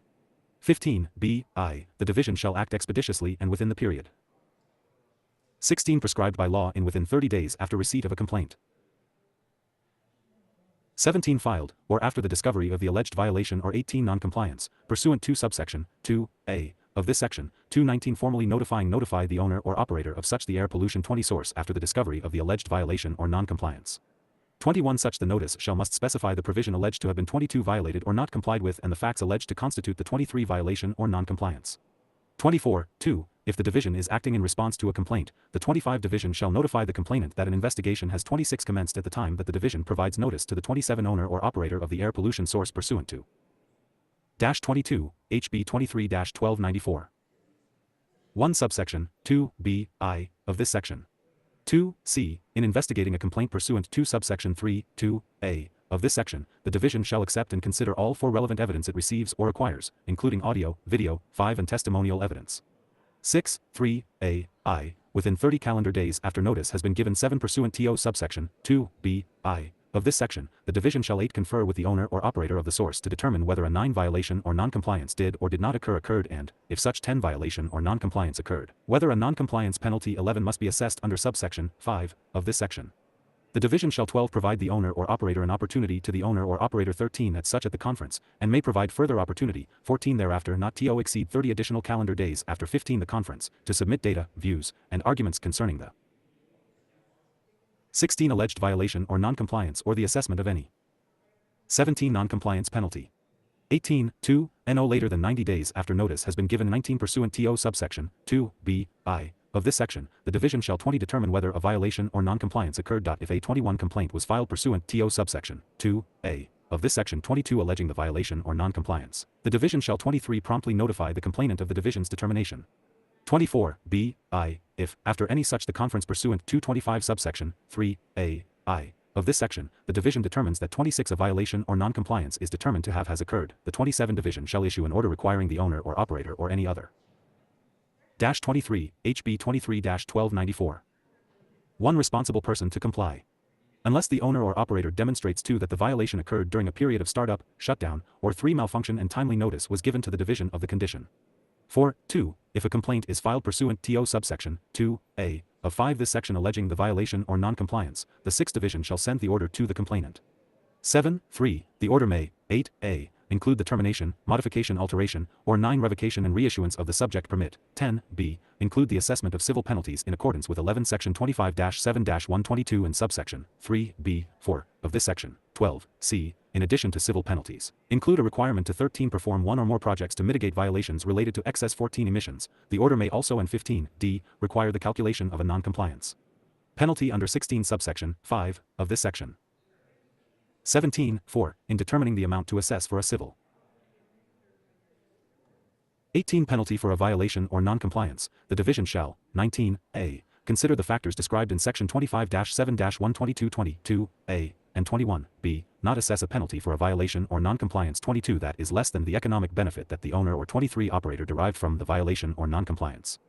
24, v, unless enforcement of its order has been stayed as provided 25 in subsection 4, b, of this section, the division may seek enforcement, in 26 the district court for the district where the affected air 27 pollution source is located, of 24, HB 23-1294. 1a, pursuant to section 25-7-121 or 25-7-122 of the N2 applicable rule of the Commission. 3b, an order issued pursuant to section 25-7-121 or 25-7-122 or for the applicable rule of the Commission. 5c, an order issued pursuant to section 25-7-118. 6d, a requirement of the state implementation plan. 7e, a provision of this article 7, or 8f, the terms or conditions of a permit required pursuant to this 9 article 7. In the district court for the district where the affected air 10 pollution source is located. 11.6, the court shall issue an appropriate order, which may include 12 a schedule for compliance by the owner or operator of the source. 13.4a.3, if a hearing is requested pursuant to subsection 14.4a.i. of this section, the Commission shall provide at least 45 days notice to any complainant that filed a 16 complaint pursuant to subsection 2a of this section alleging 17 a violation or noncompliance at issue in the hearing. The 18 complainant may participate as a party to the hearing.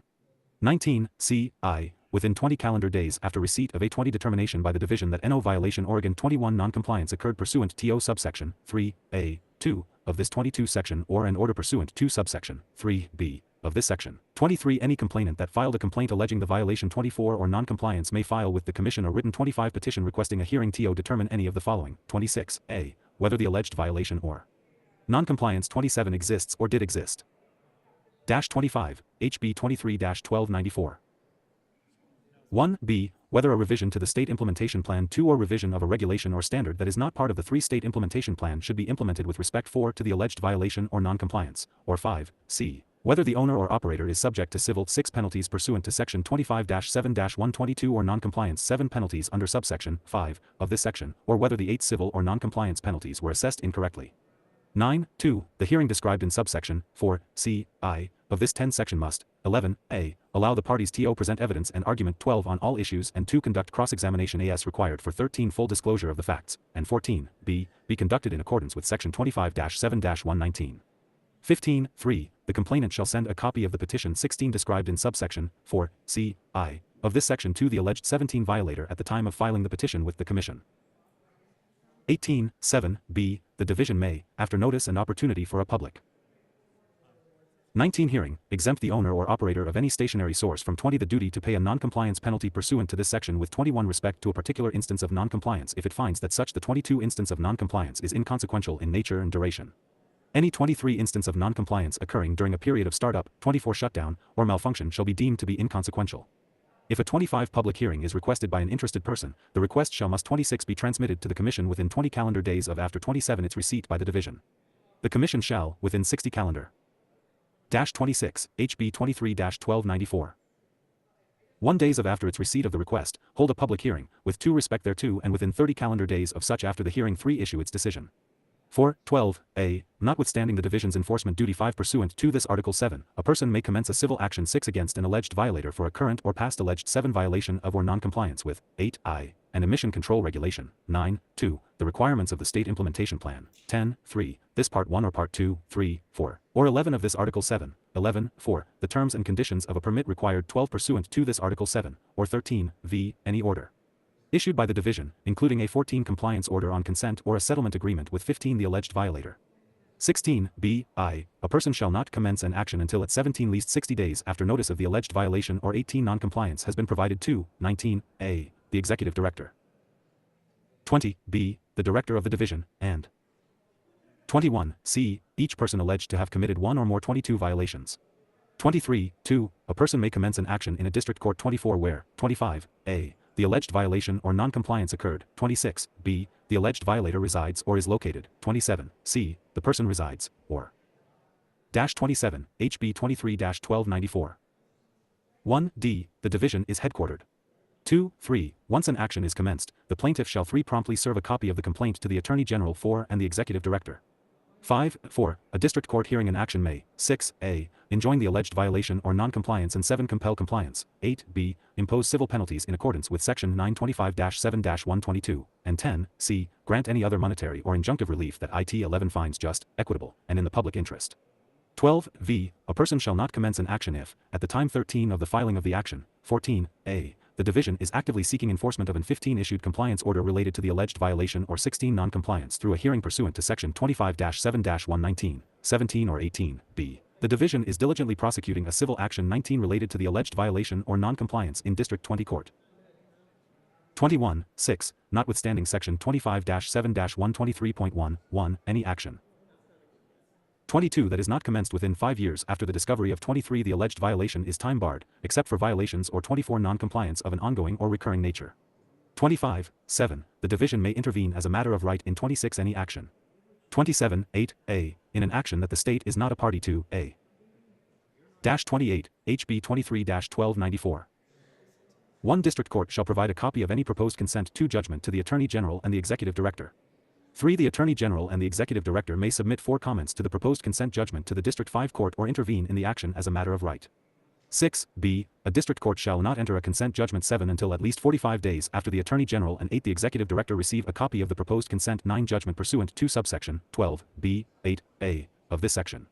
10, 9, in issuing any final judgment, ruling, or order in an 11 action, the District Court shall award the plaintiff any costs of 12 litigation incurred by the plaintiff in litigating the action, 13 including reasonable attorney fees, expert witness fees, and 14 other related costs, if the District Court determines that the 15 award is appropriate. An award is appropriate if 16a, the plaintiff prevails on 1 or more claims. 17b, the action is substantially responsible for stopping a 18 violation or bringing an alleged violator into compliance, or 19c, the action has served the public interest. 20c, as used in this subsection, 12, unless the context 21 otherwise requires, 22i, action means a civil action commenced by a person 23 against an alleged violator pursuant to subsection 12a of 24 this section. 25, 2, Executive Director means the Executive Director of 26 the Department of Public Health and Environment. 27 Section 10. In Colorado Revised Statutes, 25-7-122, amend. 29, HB 23-1294. 1, 2a, introductory portion, 2a, 6, 2a, 7, and 2a, 8, and 2 add, 2a, 9, as follows, 325-7-122. Civil penalties, rules, definitions. 2a, in for determining the amount of any civil penalty, the following factors 5 division shall be considered. Consider the following factors, 6, as a result of the violation or noncompliance, impact 7 on or threat to, the 8a, public health, or 9b, safety, 10c, welfare, or 11d, the environment, as a result of the violation, and 12e, Wildlife and biological resources, 13.7, malfeasance, and 14.8, whether legal and factual theories were advanced for 15 purposes of delay, and 16.9, the severity of the violation or noncompliance. 17 Section 11. In Colorado Revised Statutes, 25-7-123.1, amend 18.1, as follows, 1925-7-123.1. Statute of Limitations, Penalty Assessment, 20 Criteria. 1a, except with respect to an action commenced to 21 address a failure to obtain a permit required by this Article 7. 22 any action commenced, including for the assessment of civil 23 penalties, pursuant to this section Article 7 that is not commenced 24 within 5 years of after the occurrence of the alleged violation is time 25 barred. 26 b, without expanding the statute of limitations contained in 27 paragraph a of this subsection 1, subsection 1a of this section. 30 HB 23-1294. 1. Any action commenced, including the assessment of civil penalties, 2. Pursuant to this article Article 7, except those commenced pursuant to 3 Section 25-7-122, 1d, or 25-7-122.1, 1c, which that is not 4 commenced within 18 months of after the date upon which the 5 Division discovers the alleged violation is time barred. For purposes of 6 this section, the Division discovers the alleged violation when it learns of 7 the alleged violation or should have learned of the alleged violation by the 8 exercise of reasonable diligence, including by receipt of actual or 9 constructive notice. 10. C. The 5-year period of limitation contained periods of 11 limitation described in this section do not apply where the 12 alleged violator knowingly or willfully conceals information 13 regarding the alleged violation. Is knowingly or willfully concealed by the 14 alleged violator. 15. Section 12. In Colorado Revised Statutes, add 25-7-145 as 16 follows. 1725-7-145. Emission standards for stationary engines. 18 definitions, rules. 1. AS used in this section, unless the context 19 otherwise requires. 20. A. Infeasible means electrification of oil and gas. 21. Operations is infeasible because there is no reasonable access, or 22. Opportunity to create access to the electrical power grid. 23. B. Oil and gas operations has the meaning set forth in 24 Section 34-60-103, 6.5. 25. C. Operator has the meaning set forth in Section 26-34-60-103, 6.8. 27. D. Stationary engine means any rich and lean burn. 31. HB 23-1294. 1. Reciprocating internal combustion engine used in oil and gas 2 operations. 3. 2. No later than January 1, 2025, the Commission shall adopt rules that require the electrification of all stationary 5 engines unless the operator of the oil and gas operations can 6. Demonstrate to the Division's satisfaction that electrification 7 of the stationary engines is infeasible. 8. 3. If an operator makes the demonstration pursuant to 9 subsection 2 of this section, the Division shall require that any 10 existing, new, modified, or relocated stationary engines meet 11 the following nitrogen oxide emissions limits or control 12 requirements. 13. A. For engines of 100 to 514 horsepower. 15. I. Compliance with a 1/4 gram PR 16 horsepower-hour nitrogen oxide emissions limit, or 17. 2. Installation of non-selective catalytic reduction. And 18. Air-fuel ratio controllers, and 19. B. For engines larger than 500 horsepower. 20. Compliance with a 0.2 gram per horsepower-hour. 21. Nitrogen oxide emissions limit. 22. Section 13. In Colorado Revised Statutes, add 25-7-302.5 as 23 follows, 24 25-7-302.5. State Implementation Plan requirements for 25 serious, severe, and extreme non-attainment areas, definitions, rules. 26. 1. As used in this section, unless the context otherwise 27 requires. 32. HB 23-1294. 1a. Department means the Department of Public Health 2 and Environment created in Section 24-1-119, 1. 3b. Non-attainment area means, for any air pollutant, and 4 area that the Federal Environmental Protection Agency 5 designates as non-attainment with respect to that air 6 pollutant pursuant to the federal ACT. 7. C. Oil and gas location has the meaning set forth in 8 Section 34-60-103, 6.4. 9d. Oil and gas operations has the meaning set forth in 10 Section 34-60-103, 6.5. 11. 2. Until a serious, severe, or extreme ozone 12 non-attainment area in the state is redesignated as a 13 maintenance area pursuant to the National Ambient Air Quality 14 standards for ozone under the federal ACT, any state 15 implementation plan that the Commission adopts must include 16 the following control measures, effective on or before June 1, 17, 2024, for the severe ozone plan. 18. A. The most stringent, new heavy-duty off-road. 19. Compression ignition engine standards and large off-road. 20 spark ignition engine standards available for the state. TO adopt 21 under the federal ACT.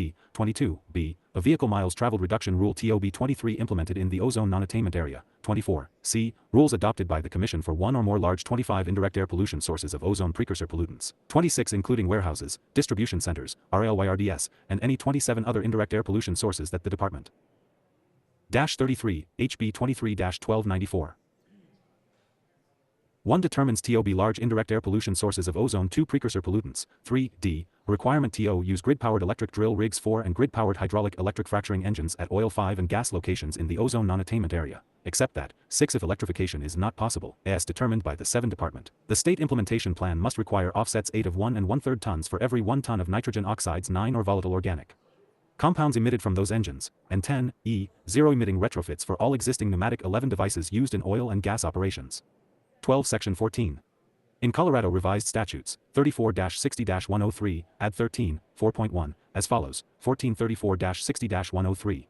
Definitions.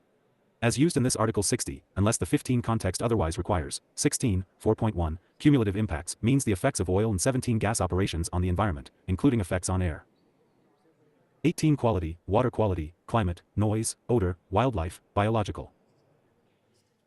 19. Resources, or public health that are caused by the incremental 20 impact that a new or expanded oil and gas facility has when 21 added to the impacts from other past, present, and reasonably 22 foreseeable future development of any type on the relevant 23 area, including an airst or watershed area or a 24 disproportionately impacted community, as defined in Section 2524-4-109, 2, B, 2.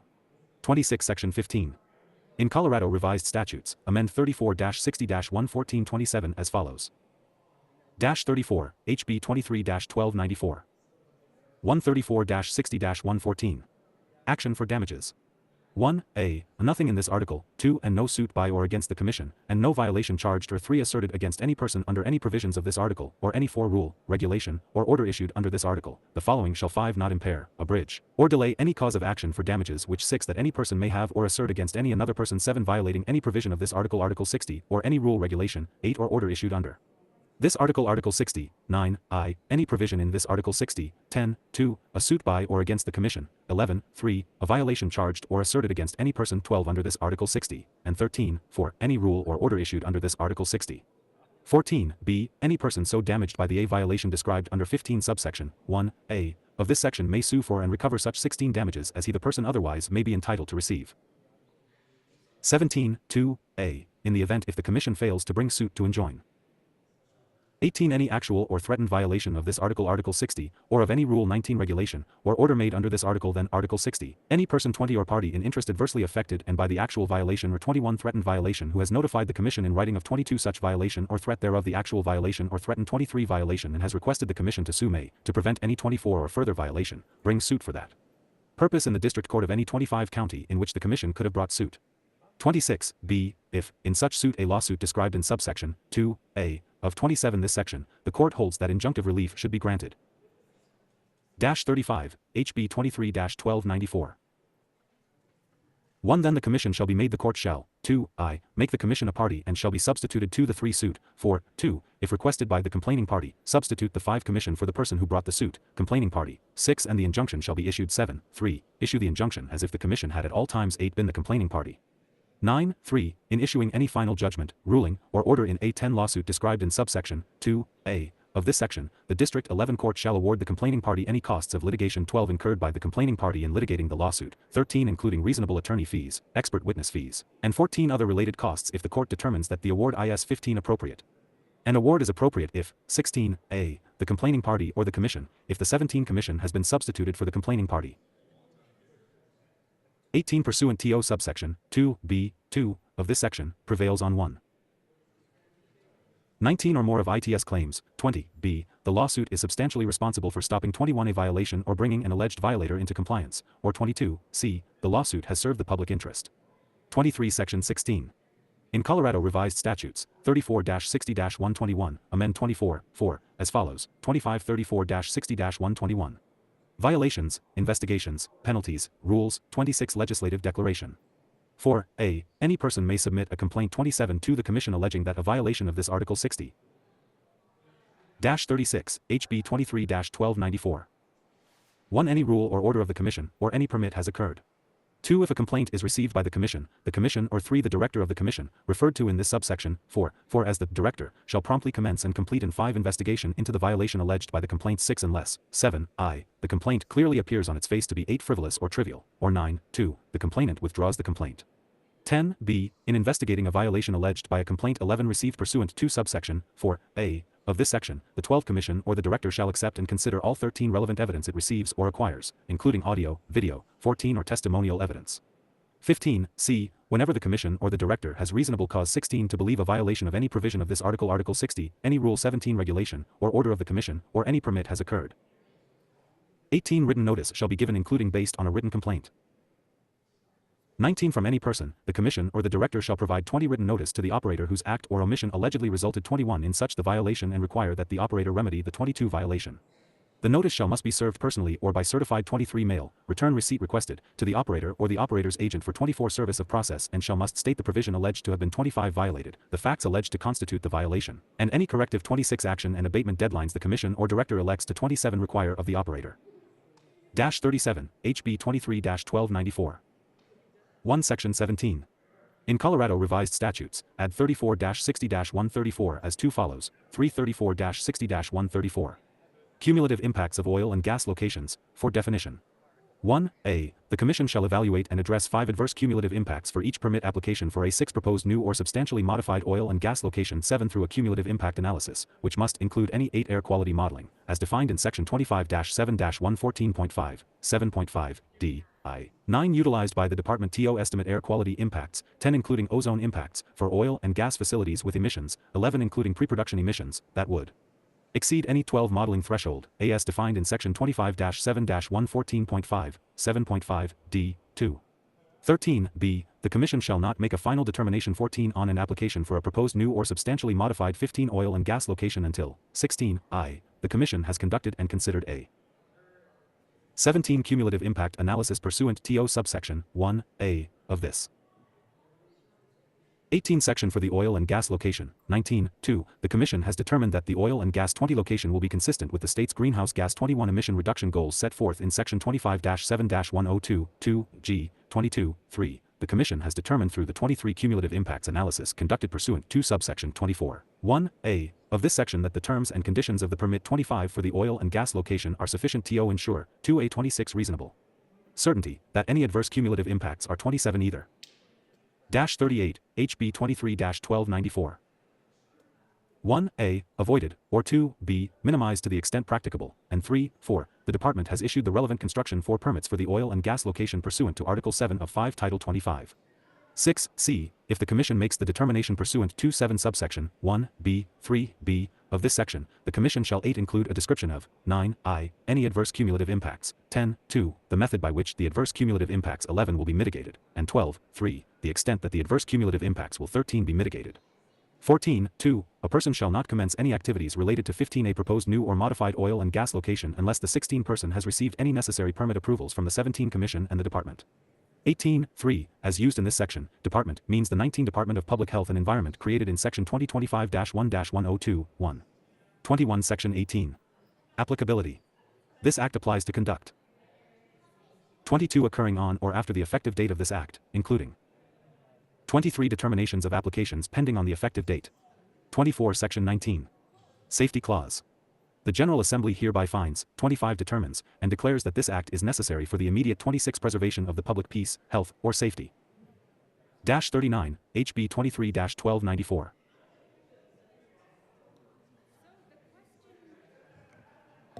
The question before us is the adoption of the appropriations report. All those in favor say aye. All those opposed say no. The ayes have it. The appropriations report is adopted. Is there Representative Bacon? Thank you. We'd like to now go to the Energy Committee report. Okay. Okay, thank you, members. Even though it was a lovely listen and a lovely read, we changed the bill with a strike below in energy and environment, And ultimately, as you heard from my colleague before we had the bill read, I'd like to share with you the ways in which we changed the bill. And so we primarily changed the bill to focus on an interim committee. As you heard from my colleague, we do believe that we have an ozone issue here in the state. And quite frankly, the ozone issue here in the state is one that is not only visibly seen with our eyes, it is ardently measured by the state and the federal government, and therefore it is an issue that we must understand more about. We feel that the legislature also has a role in addressing our ozone issue.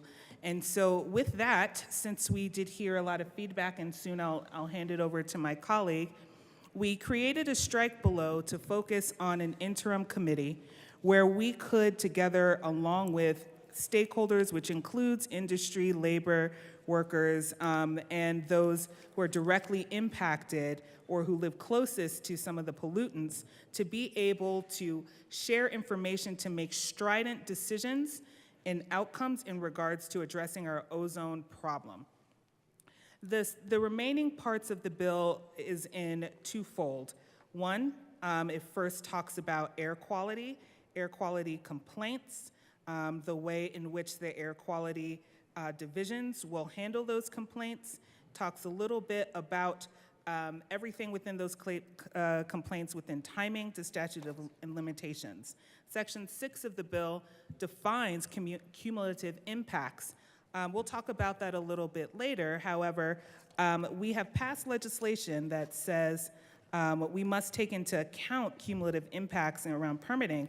However, we have, even though our agencies are doing that work, we actually haven't defined cumulative impacts in statute, and so that's what this bill proposes. Sections 7 and 8 talk about claims brought to the COGCC, which includes every discussion, again, about investigations, timelines, types, as well as damages and fees, and the remaining portions of the bill are the appropriations. So I'll turn it over to my colleague to share a little bit more of why we brought the strike below, but moreover, what is the problem we're trying to solve. Representative Wilford. Thank you very much, Madam Chair.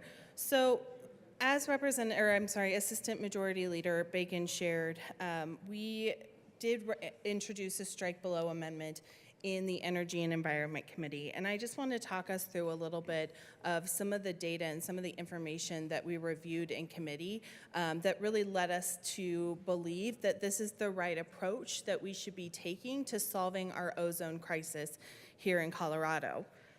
In the Energy and Environment Committee, we had a lot of community members as well as organizations come forward and bring powerful testimony about the impacts of living with poor air quality day in and day out, how it's affecting them, how it's affecting their kids, how it's impacting their job and their lives. We heard that the Denver Metro North Front Range area has failed to comply with federal ozone NAAQS. The area is in non-attainment and was recently downgraded from serious to severe non-attainment with the Ozone National Ambient Air Quality Standards. We heard that in 2001, we had 73 ozone alert days, 22 brought 46 days, and we don't know yet, members, what this year will bring, but our goal with this bill is to provide our state with tools and our community with programs that can improve our air quality. We also heard from the American Lung Association that Denver ranks number 6 for worst air quality in the country, which I don't know about you, but that breaks my heart because we love to be able to spend time outside in Colorado. We look forward to our Bluebird days, but our air quality, how poor it is impacting that. Additionally, we heard that Fort Collins and Colorado Springs on that same list from the American Lung Association also made the list for the top 25 worst cities for air quality in the United States. We also heard that Colorado's permitting processes allow for new air pollution sources to be built without accounting for their air quality impacts. Again, this violates the Clean Air Act, which requires that Colorado have enforceable procedures to assess the potential air quality impacts of a new source and prevent the construction of new sources that would violate federal standards and further impair our ability to meet said standards. We heard that minor sources are a significant driver of ozone pollution, yet Colorado's permitting processes largely ignore their air quality impacts. Colorado has thousands of minor sources, including many oil and gas wells. But because they're deemed minor, permitting of minor sources is fast-tracked, and the state does virtually no air quality analysis before approving permits. We heard that the permitting is split into agency silos. Through the Oil and Gas Conservation Commission, they're required by law to address the cumulative impacts of oil and gas operations, but they don't consider air quality impacts in permitting, and collaboration with the Air Pollution Control Division is limited. We heard about the 2021 CDPHE whistleblowers complaint with the EPA, alleging that whistleblowers were ordered to ignore air quality violations and issue permits at all costs. Later, an independent investigation by the Colorado Attorney General found the state's permitting program inadequate to prevent violations of federal air quality standards.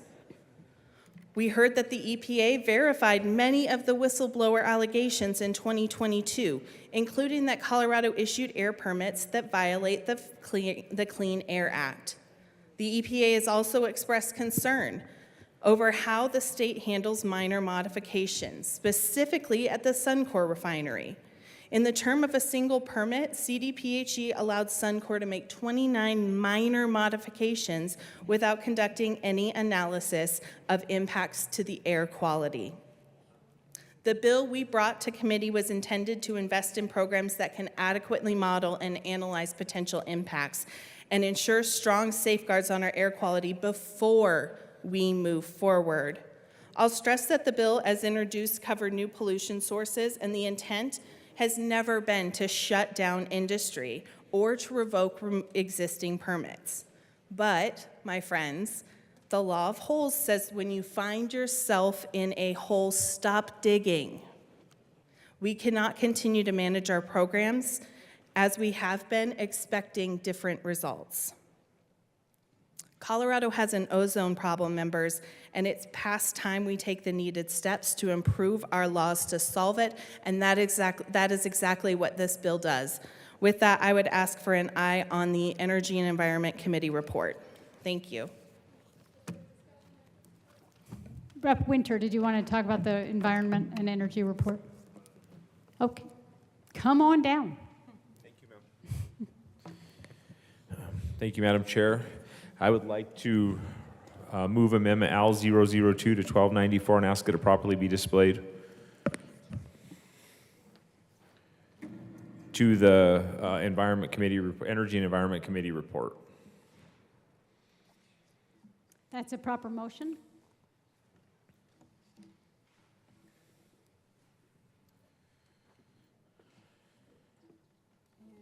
And your amendment is displayed. Thank you, Madam Chair. This amendment's really on behalf of some industry that believes that they're doing the right thing out of Pueblo, Colorado. We just want to make sure that, this community's in attainment. This industry, it's actually been proactive based on the policies that are enacted by this body. The bill would cost these communities good paying blue-collar jobs. It would stifle their economy. I kind of just want to share some words that were sent out by some of their members. They're writing to reiterate our deep concerns with House Bill 23-1294. Despite the strike blow brought by the sponsors of the bill that sought to remedy the numerous defects in legislation, even in its amended form, it will have widespread, lasting, detrimental effects on Colorado's manufacturing community and the families sustaining jobs in these companies. The defects in the bill will actually be felt in southern Colorado, where environmentally sustainable manufacturing is a pillar of our state. They believe that most importantly, for all the damage that the bill will do to jobs, working families, and the economy, it offers no quantifiable improvement to air quality. They believe that if enacted, this legislation will slow and eventually bring to halt the work manufacturers are doing in this area of the state. This letter was sent by, it was all the sponsors on the top of this letter. It was handed out to the committee, or the Pueblo County itself, the Pueblo Economic Development Group, the City of Pueblo, the Greater Pueblo Chamber of Commerce, and Everaz Steel in Pueblo. So they all were hoping that this amendment right here, and what it does is if you're in non-attainment, then this act would be fine. But if you're in an area of attainment, they would hate to see this bill affect them if they are in a zone that's in attainment. So I would urge an aye vote based on those things. Thank you. Is there further discussion of Amendment L002? Rep. Wilford. Thank you, Madam Chair. I would ask members for a no vote. There are, in fact, several of permits that EPA verified were issued illegally were outside of the ozone non-attainment area, so we also need to be ensuring that we're not creating new non-attainment areas. Thanks. Is there further discussion of Amendment L002? Seeing none, the question before us is the adoption of L002. All those in favor say aye. Aye. All those opposed say no. No. The noes have it. The amendment is lost. Representative Catlin. Thank you, Madam Chair. I'd like to move Amendment L004 to the Environmental and Energy and Environment Committee report on House Bill 1294. Okay.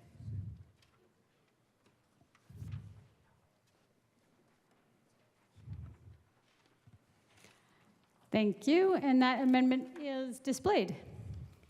Thank you, Madam Chair. What this amendment will do is require a higher standard to file a complaint, since the commission shall investigate. These are the kind of things I think we ought to be doing. This is an important industry to us. It's an important industry to the state of Colorado. I think we should be taking a good hard look at these kind of things. I'd ask for a yes vote on this amendment. Is there further discussion of Amendment L004? Representative Wilford. Thank you, Madam Chair. I'm just trying to make sure that I understand the amendment. If you can give me just a moment.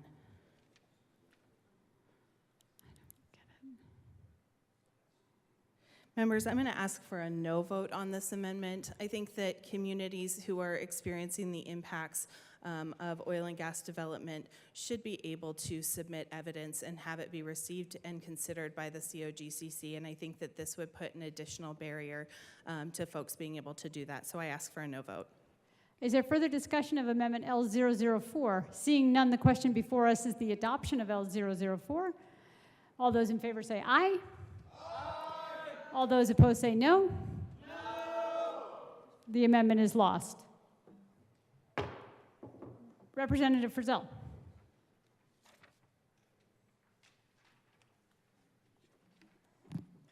Good afternoon, Madam Chair.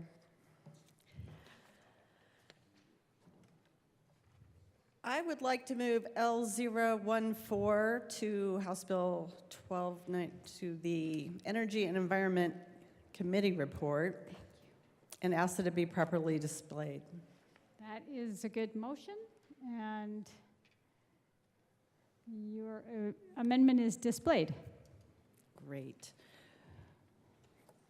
Colleagues, what this very simple amendment does is it includes, I know, the Senate in the determination of who is nominated to be the interim committee chair. Currently, according to the bill, only the Speaker of the House designates the chair of the committee, and this adds both chambers having a say. Feeling that because this is a very important committee comprised of both chambers, it would be nice to have a collaboration on that effort. I would request an aye vote. Thank you. Representative Wilford. Thank you, Madam Chair. I don't know that this is necessary. We set our interim committee up in the similar way that almost every interim committee is set up. Furthermore, the members of this committee will be legislative leaders who care enough to spend their summer continuing the work on this issue that's critically important to their constituents and to Colorado. So with that, I would ask for a no vote. Is there further discussion of L014? Seeing none, the question before us is the adoption of L014. All those in favor say aye. All those opposed say no. No! The amendment is lost. Representative Frizzell. Well, we're going to try again.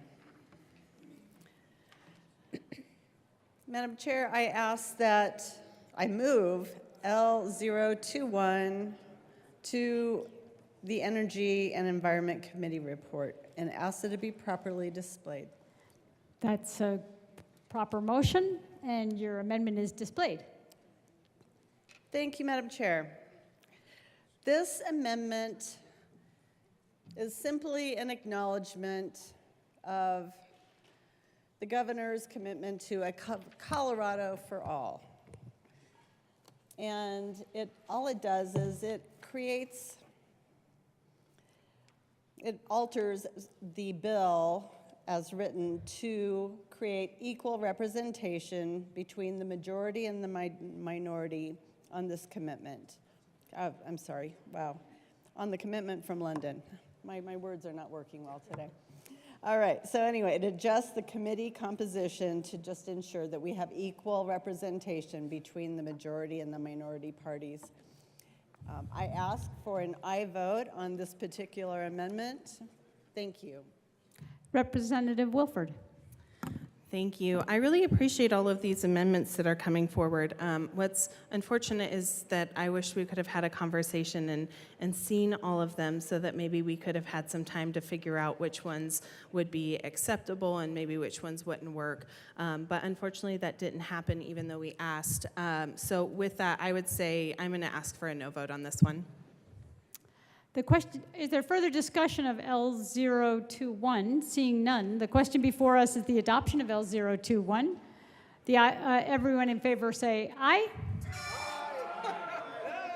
All those opposed say no. The amendment is lost.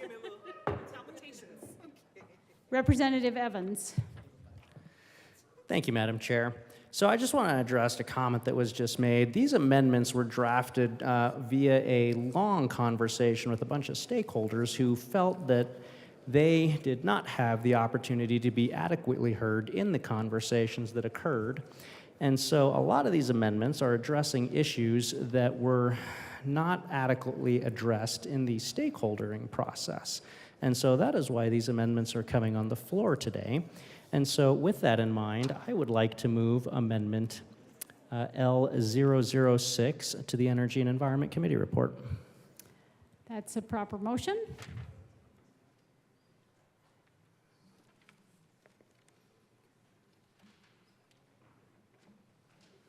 Thank you. And ask that it be displayed, sorry. That's Thank okay. you. The amendment is displayed. Thank you. So throughout this bill and the committee report and the amendment, there are a lot of issues that industry, chambers of commerce, stakeholders, various individuals brought forth. And one of those issues dealt with the fact that when equipment is either starting up or shutting down, it doesn't often, for that startup and that shutdown period, it doesn't operate within its normal parameters and normal tolerances. Think a car. Car's got to warm up to operating temperature before it operates the way that it's supposed to. In fact, this idea is even captured in our action days here in the Denver metro area, where it says, hey, if we're in an action day, you can't have an indoor wood-fired stove unless it meets certain criteria. Even that rule has certain exceptions. Typically, it's 20 minutes on startup for that wood stove to heat up to an operating temperature, and then you typically have 3 hours on cool down as that fire dies down, where even on an action day, if you have a stage 2 EPA converter in that wood stove, which is allowed to operate on an action day, you're still allowed to be outside the tolerances because of the fact that during startup and shutdown, equipment and machinery needs a little bit of time to get into that zone of compliance. And so what this amendment does is recognizes the fact that even though stakeholders brought forth this concern in the conversation about this bill, unfortunately, it didn't seem to make the final draft. But we can fix that by voting aye on Amendment L006, which gives that same leeway to equipment on startup and shutdown that we have in a lot of other places of law, to include the current Action Day law around wood stoves here in the Denver metro area. I would ask for your aye vote. Representative Wilford. Thank you, Madam Chair. I'm going to ask for a no vote on this. Emissions need to be accounted for regardless of startup, shutdown, malfunction. So would ask for a no vote. The question before, is there further discussion of L006? Seeing none, the question before us is the adoption of L006. All those in favor say aye. Aye. All those opposed say no. No. The amendment is lost. Representative DeGraff. Thank you, Madam Chair. Just wanted, just looking at this United Steelworkers pamphlet. Our union was a founding member of the Blue-Green Alliance. Sudden introduction and short turnaround of this bill made this process difficult for us. Unfortunately, the bill as written has a potential to severely impact or even eliminate various workplaces where steelworkers make their living, including facilities involved in steel, paper, cement, and energy sectors. This is for that reason why we very strongly oppose this bill as introduced. Opposing the legislation like this is not something that we take lightly.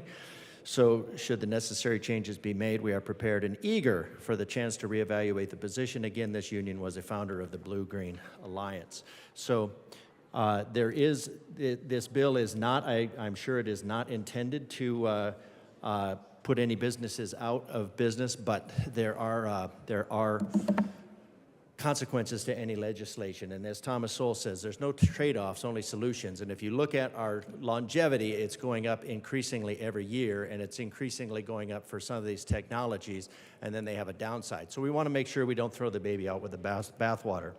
So anyways, I'd like to move L058 to 1294, Energy and Environment Committee, and ask that it be properly displayed. Okay. And your amendment is displayed. Thank you, Madam Chair. This just says on a pollution survey, any permit application, it adds a section, that's all it does at the top, points it in the right direction. Any permit application submitted to the division pursuant to this article must include a cradle-to-grave pollution survey categorized by pollutant to include material sourcing, manufacturing, transportation, and final disposition, indexed to actual anticipated megawatt of production. The reason for this is because there are a lot of technologies that are not zero transmission or zero emission. They are in fact displaced emission, and they often incur a greater pollution footprint globally. And then what is deposited in Colorado is the nice clean version after having done significant damage around the world. So I think if we're going to call this a global issue instead of a Colorado issue, then it doesn't make sense just to encourage massive amounts of pollution and emissions abroad and then bring it back home and then say, look how clean it is, because the damage is done someplace else. In the case of someplace like China, we know that just like those 99 red balloons that come floating by, on the trade winds, much of the pollutants do as well. So when we encourage displaced emissions by pushing our manufacturing over to China just to avoid that hassle, what we're doing is not actually that actually contributes to ozone and other pollutants in excess of 70% of our ozone, and comes from other sources. And by the way, ozone is blue, it's not haze. When you see that haze layer, it's due to an inversion, not necessarily due to ozone is most likely in there, but it's not ozone that you see. Ozone is blue. So I would ask for an aye vote on this amendment just to take our workers, our steel workers, our paper, steel, concrete, all these other manufacturers, and put them on a level playing field with the rest of the world. Otherwise, what we're doing is we're putting them at a severe disadvantage, and we're telling our industry that if you want to maintain yourselves in industry, you need to move to another country. Usually when that shift to another country occurs, we are then incurring a higher level of pollution, and then there's all the transportation that goes with it. So it makes absolutely no sense to, so I think that was just an oversight on this bill, and we want to make sure we have a level playing field, and we want to make sure that we treat this issue with ozone and other pollutants as the global issue that it is, not wield the affluence of Colorado to get the good and impose the bad on other areas, because we do want everyone to be healthy, safe, and free. Representative Wilford. Thank you, Madam Chair, and thank you to the good representative from El Paso County for bringing up the concerns of the steelworkers. We certainly have met with the United Steelworkers as well, heard their concerns, and then addressed them. And I do want to note that the letter that's being referenced here was in reference to the original bill, not to the bill that we're discussing, the strike below, and then the bill that we'll have in front of us after the Appropriations Committee report. And just another note here, I think it's really important to recognize that we can only control emissions in our state, and this would push it much further than us being able to take a look at that directly. So I would ask for a no vote. Representative DeGraff. Thank you, Madam Chair. This is to the Energy and Environment Committee report, so that should be to the strike below. That was done by so it is an addition to the strike below as figured out by by OLLS. I do agree this does push it farther out. We can in fact control the emissions in other countries. We do in fact put pressure of the free market, and that's a beautiful thing about the free market, is because we're exchanging good for good. We're not imposing. All we're doing is saying that we want a full, accurate accounting of all the pollutants of these things, and then we want to weigh them. And then we as Coloradans can weigh that environmental footprint. We are not imposing anything on any other country. We're just saying, we know how much energy, if we don't know the data, we can say we know how much energy it costs to do this. You use coal, you use oil, you use natural gas, you use these different things. And then we as Colorado can take this list that has all of the indexed of pollutants, and we can say, well, and then we can pick and choose, and we can what we'd do in engineering, I'd say, is we'd do a weighted matrix, and we would make a full determination. Right now, a lot of the times what we're doing with these decisions is instead of using our free market to make this work for globally and help other countries globally, what we're doing is we're imposing our affluence on others and saying, we don't care what happens in your country, what we care about is Colorado. And if it is a global issue instead of a Colorado issue, which climate is and pollution is a global issue, it makes absolutely no sense to push our manufacturing to a country that will then use dirty coal. Until the 90s, until in about 2009, when they decided by fiat, outside of scientific basis, that carbon dioxide was a pollutant.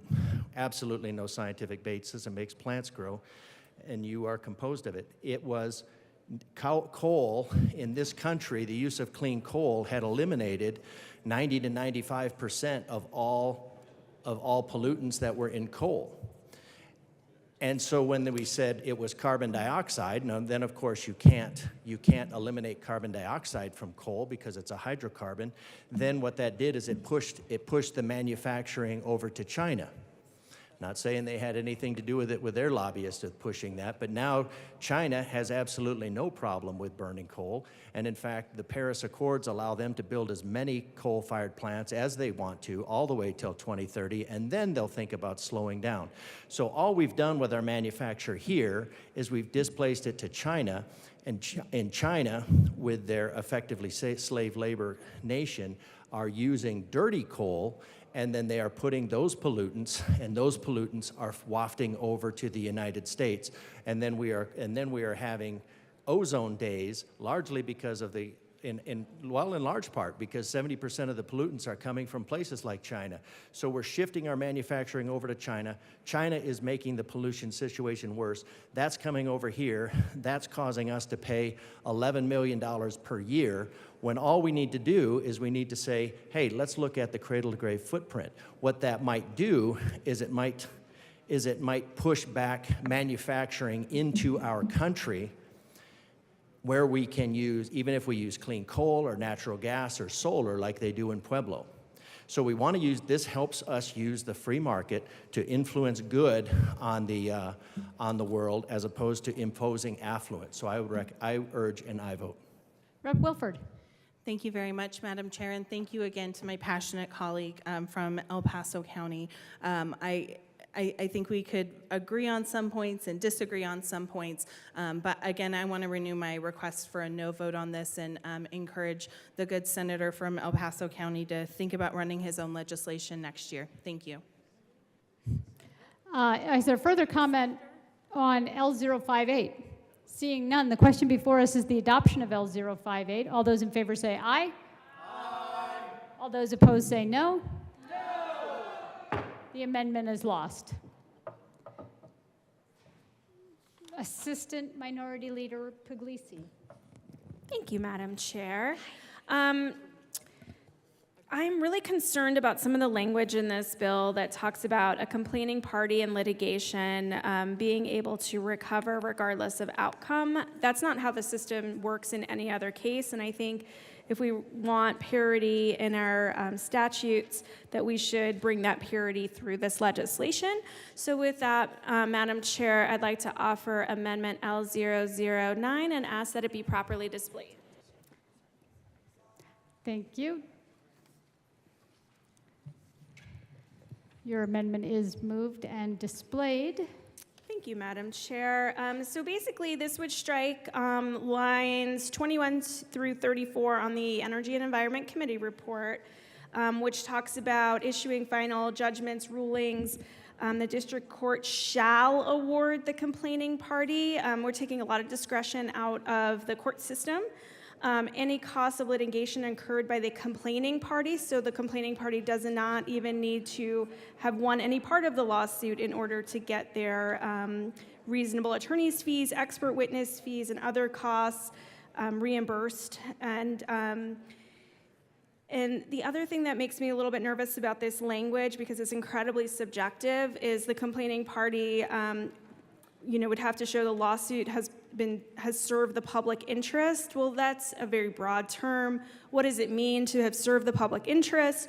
Just complaining about an alleged violation, even if it turns out to be in compliance, would trigger this provision. Again, I just want parity in statute and consistency as to what we do in existing law.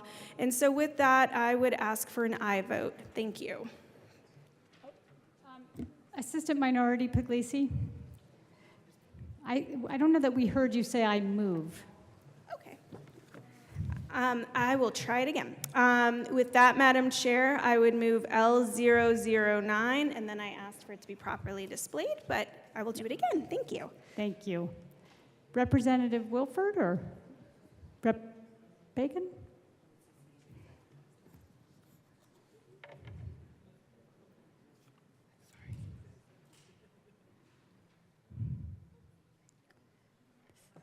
Okay, sorry. Rep. Bacon.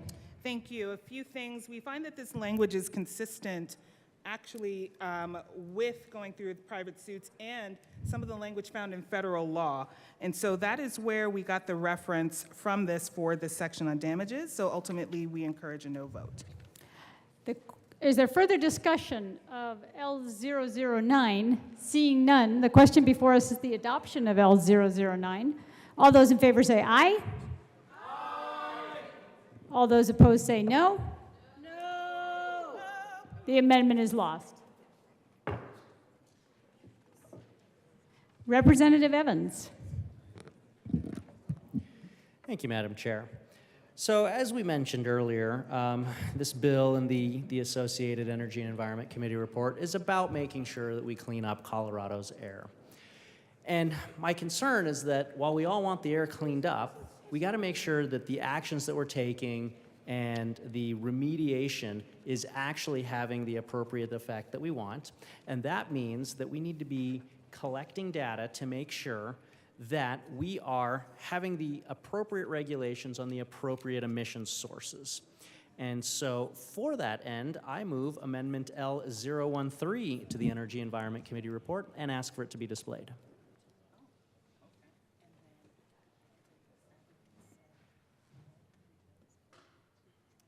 Thank you, Rep. Evans. Your amendment is displayed. Thank you. So what this does is it says that on or before January 1st of next year, the division, so that's the Air Quality Division, has to submit a report that describes the contribution of, and then it goes through a lot of different sources of emissions. So you've got private vehicle emissions, lawn and garden equipment, emissions caused by naturally occurring sources, emissions attributable to sources outside of the United States that have conceded to an exceedance of the national ambient air quality standards. And so the reason that I think that this is important is because data from very reliable sources at the state and the federal levels show that I think this piece of legislation is targeting the wrong source of emissions.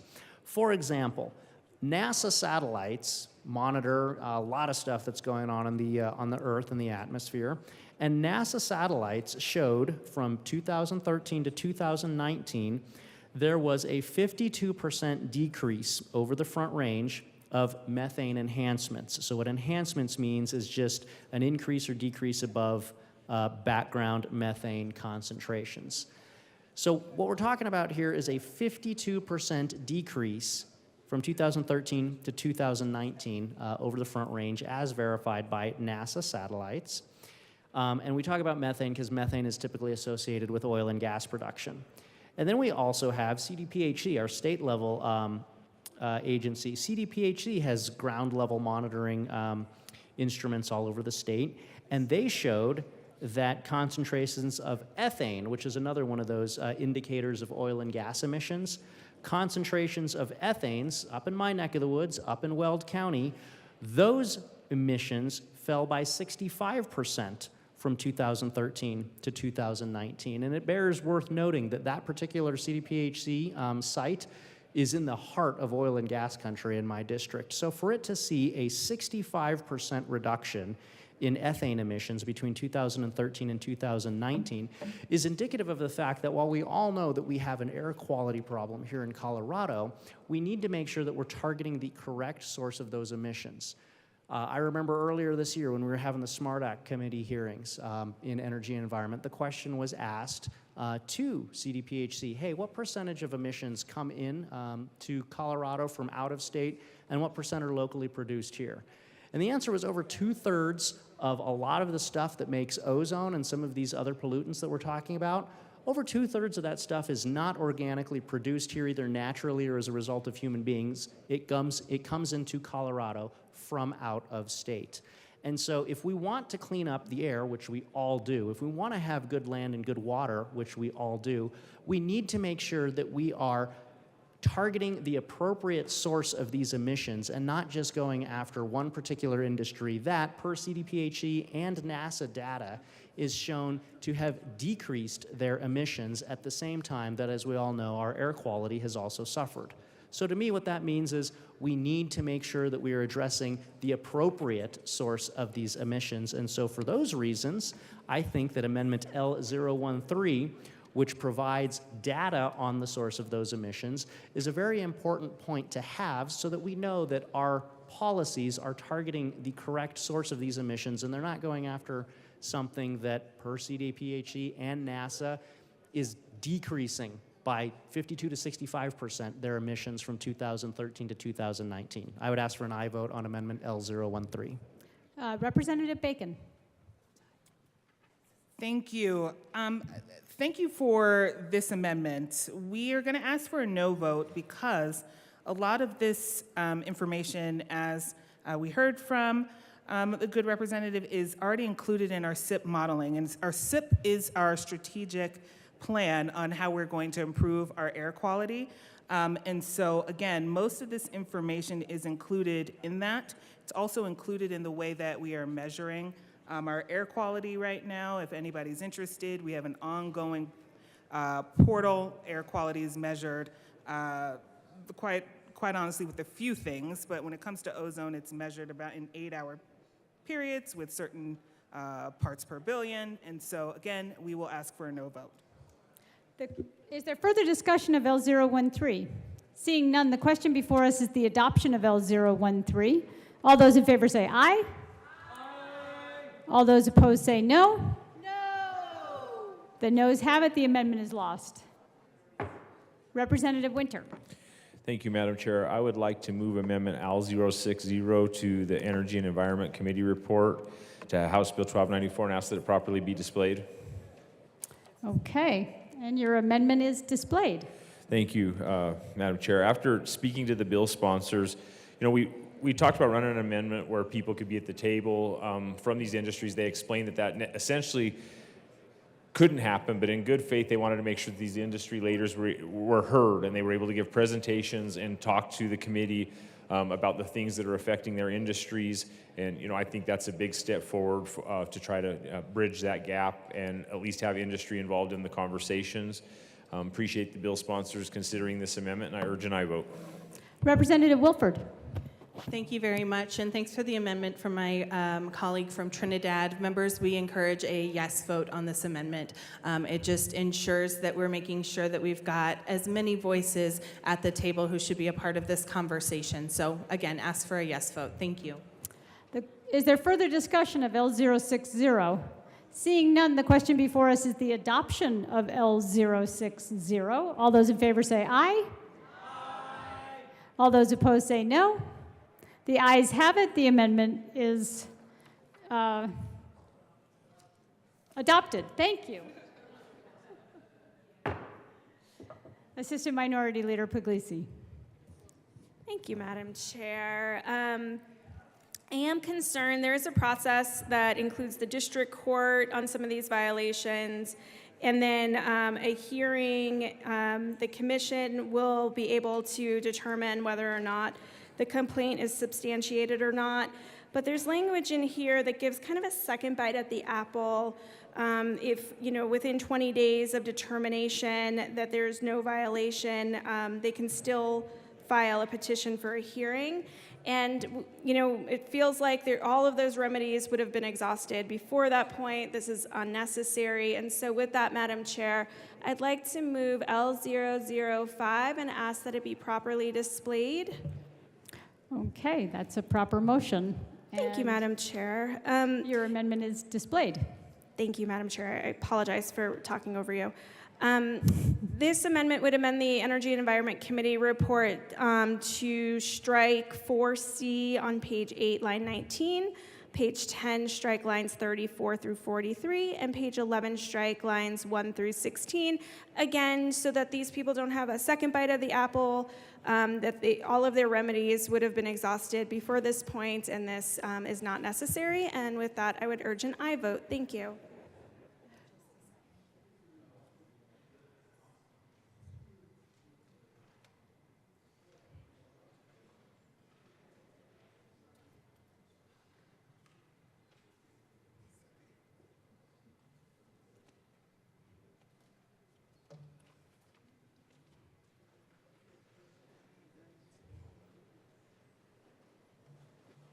Representative Wilford.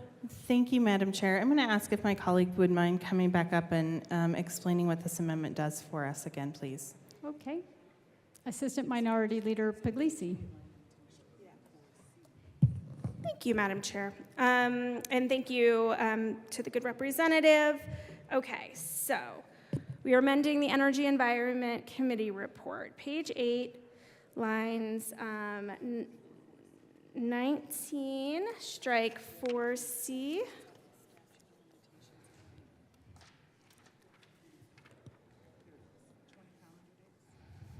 Yes. And then page 10, lines 34 through 43, which talks about within 20 calendar days after receipt of a determination by the division. Yep. And then 1 through 16. And again, so they'll have, they can go to the district court.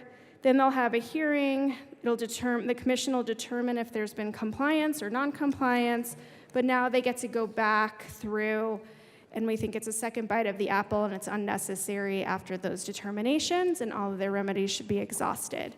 And with that, I still urge an aye vote. Assistant Majority Leader Bacon.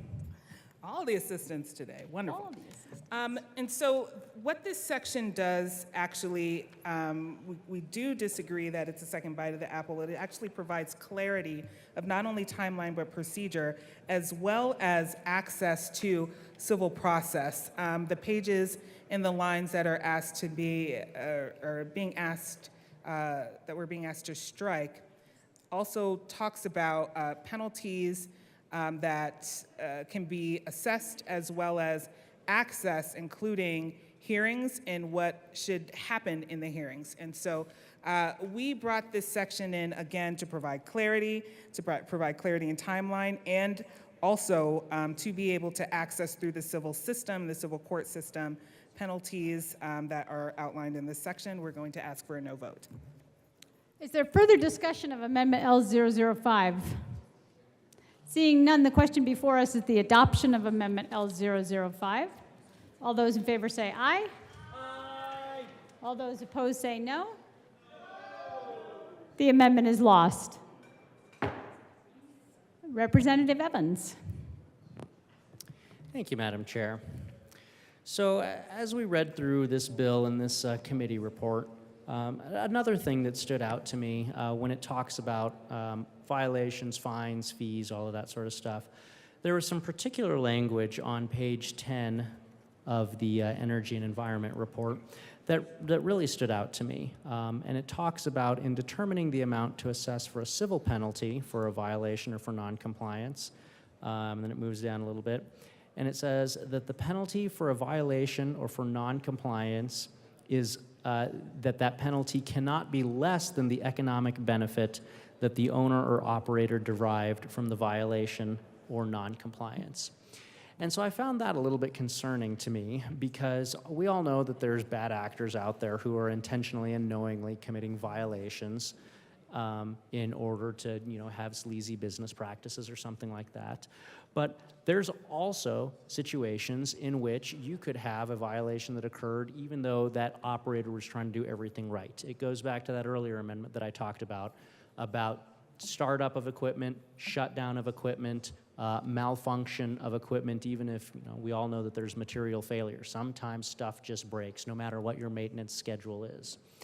And so in situations like that, to have the language in here that talks about ensuring that the penalty is more than whatever economic benefit was derived from that violation, to me it sounds like that's assuming that the only reason that these violations would occur is because someone was seeking to derive economic benefit from that, AKA they were doing bad, unethical, sleazy business practices.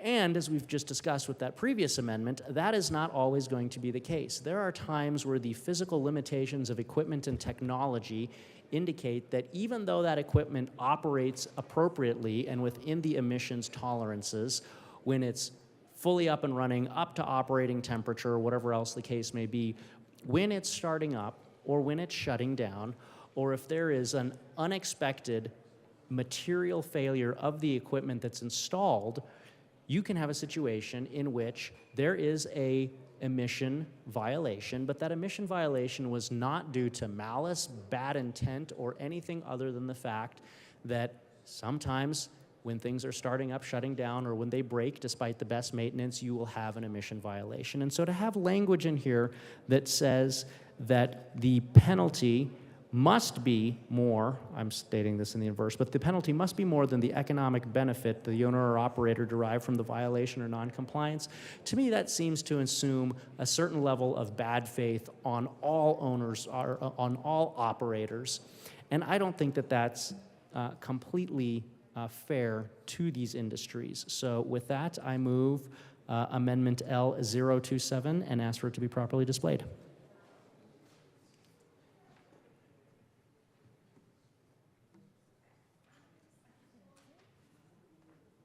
That's a proper motion, and your amendment is displayed.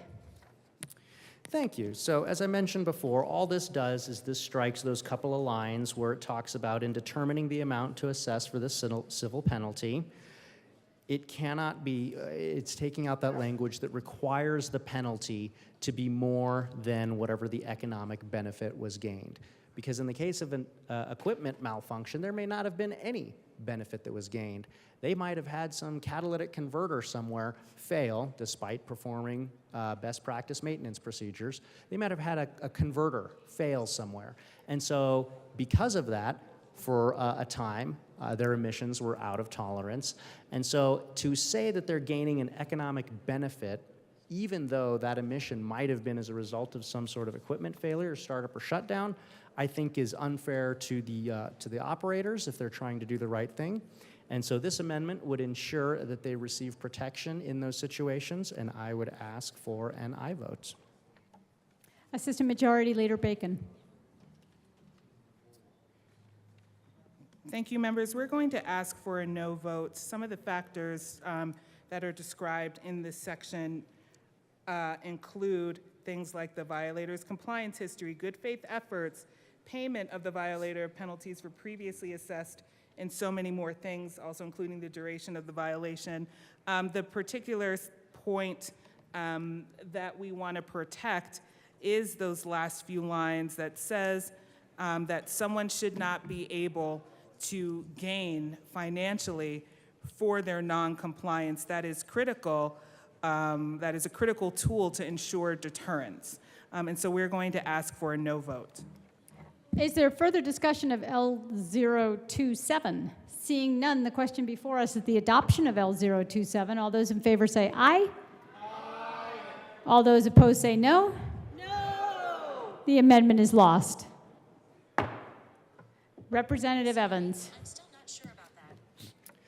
Thank you, Madam Chair. So that last amendment really was legitimately narrowly tailored. It was only taken out a couple of lines. So all of those other factors that were included in consideration weren't struck by the last amendment. But as we all know in this game that we play, you got to have a couple of different ways to try to approach this and see if you can find a compromise point. So with that, I move Amendment L045 and ask for it to be properly displayed.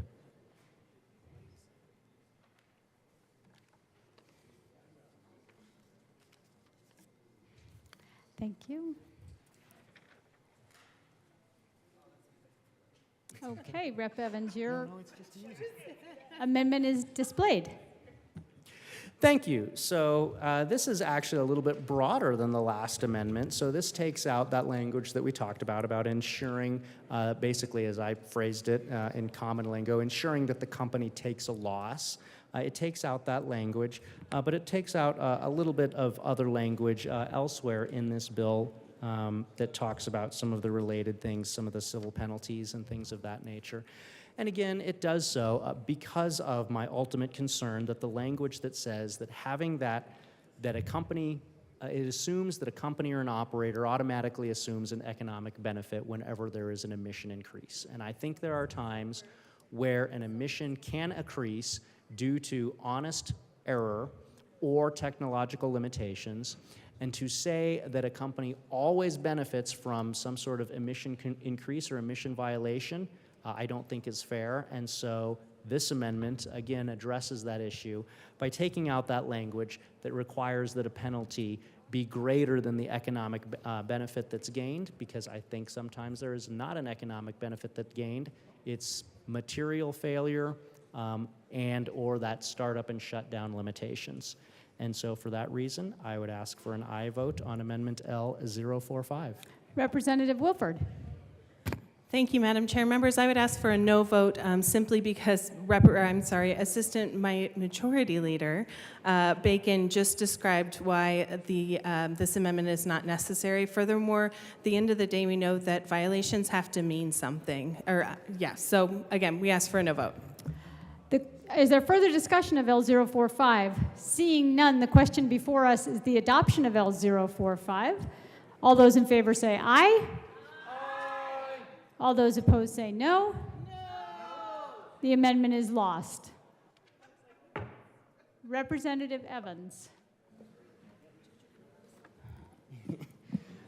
I could let you wrap up. So I will move my last amendment here, which is L029, and ask for it to be properly displayed.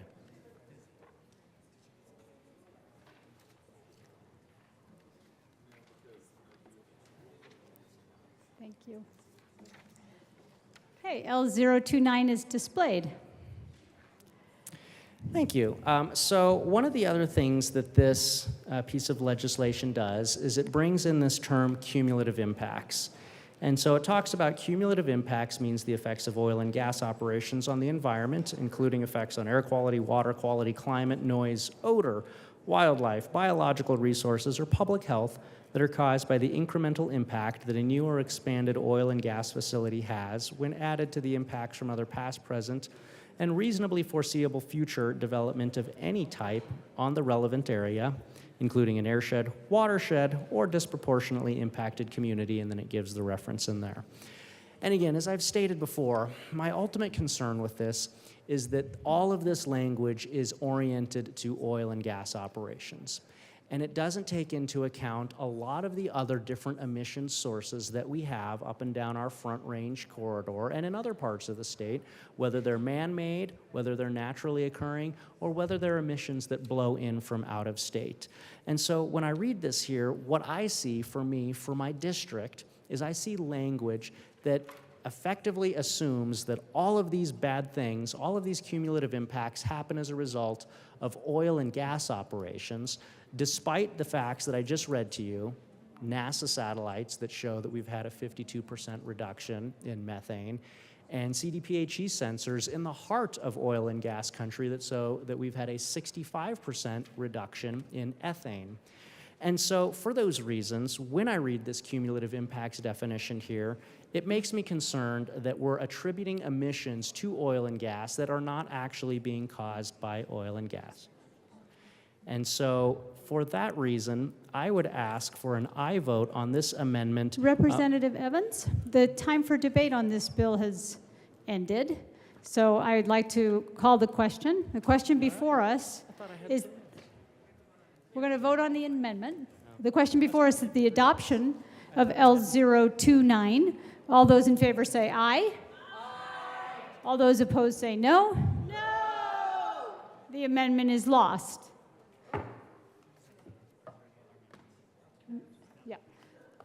The question before us now is the adoption of the committee report. All those in favor say aye. Aye. All those opposed say no. The committee report is adopted. To the bill, the question before us is the adoption of House Bill 1294 as amended. All those in favor say aye. Aye. All those opposed say no. The bill is passed. We're going to take a brief recess.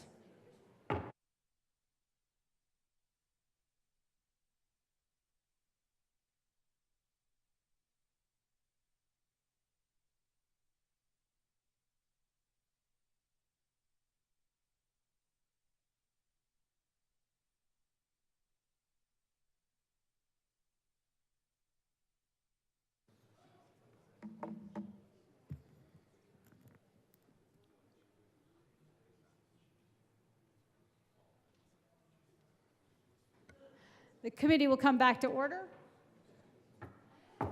Madam Majority Leader. Thank you, Madam Chair. I'd like to proceed out of order for the consideration of House Bill 1306. That's a proper motion. Mr. Schiebel, please read the title to House Bill 1306. House Bill 1306 by Representatives Harrod and Soper, concerning the use of social media administered by an elected official that is not supported by government resources and in connection therewith, allowing an elected official to restrict or bar an individual from using the social media administered by the elected official for any reason, including attempting to chill the speech of another individual. Representative Soper. Thank you, Madam Chair. I move House Bill 1306 and the House State Civic, Military, and Veteran Affairs Report. That's a proper motion. To the committee report. Representative Soper. Thank you, Madam Chair. In the State Civic, Military, and Veterans Affairs Committee, we added one amendment just to make sure that the bill lines up with the Sixth Circuit ruling in Linked against Freed. Would ask for a yes vote. Is there further discussion of the committee report? Seeing none, the question before us is the adoption of the committee report. All those in favor say aye. Aye. All those opposed say no. The committee report is adopted. To the bill. Representative Harrod. Thank you, Madam Chair. Members, I won't take up too much time, but I just wanted to thank Representative Soper for the work that we've done on this bill together. As members who have served on the Legal Services Committee, we know that there has been quite a few pieces of confusion and litigation around this issue. This bill conforms our law with the Sixth Circuit to ensure that public accounts stay public and private accounts are private. I ask for an aye vote. Representative Soper. Thank you, Madam Chair. Yes, members, there was both Representative Harrod and I have for the last 4 years served on the Committee on Legal Services, and certainly with the Garcia case and the Senator Scott case, this has been something we've taken great interest in. And recently there was a ruling that came out of the Sixth Circuit that we wanted to be able to codify into Colorado state law that really clarifies what's a private social media account, what's a public social media account, and what those parameters look like. And that's what we're doing here to make sure that when there's obscene material that's posted on your page, when there's our pages are weaponized for being able to scam people, the ability to deal and manage with those types of situations is important because it also gives a false sense of endorsement, and it is something that can harm constituents, and we'd ask for a yes vote. Thank you. Is there further discussion of House Bill 1306? Representative Bottoms.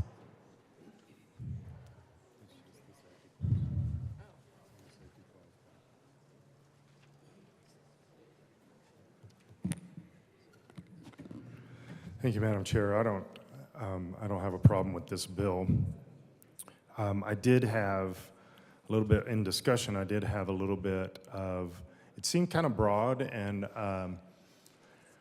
the person that testified for the ACLU said it was a little broad, and she was against it. But I don't like ever agreeing with the ACLU, so I don't think it's as broad as she thought.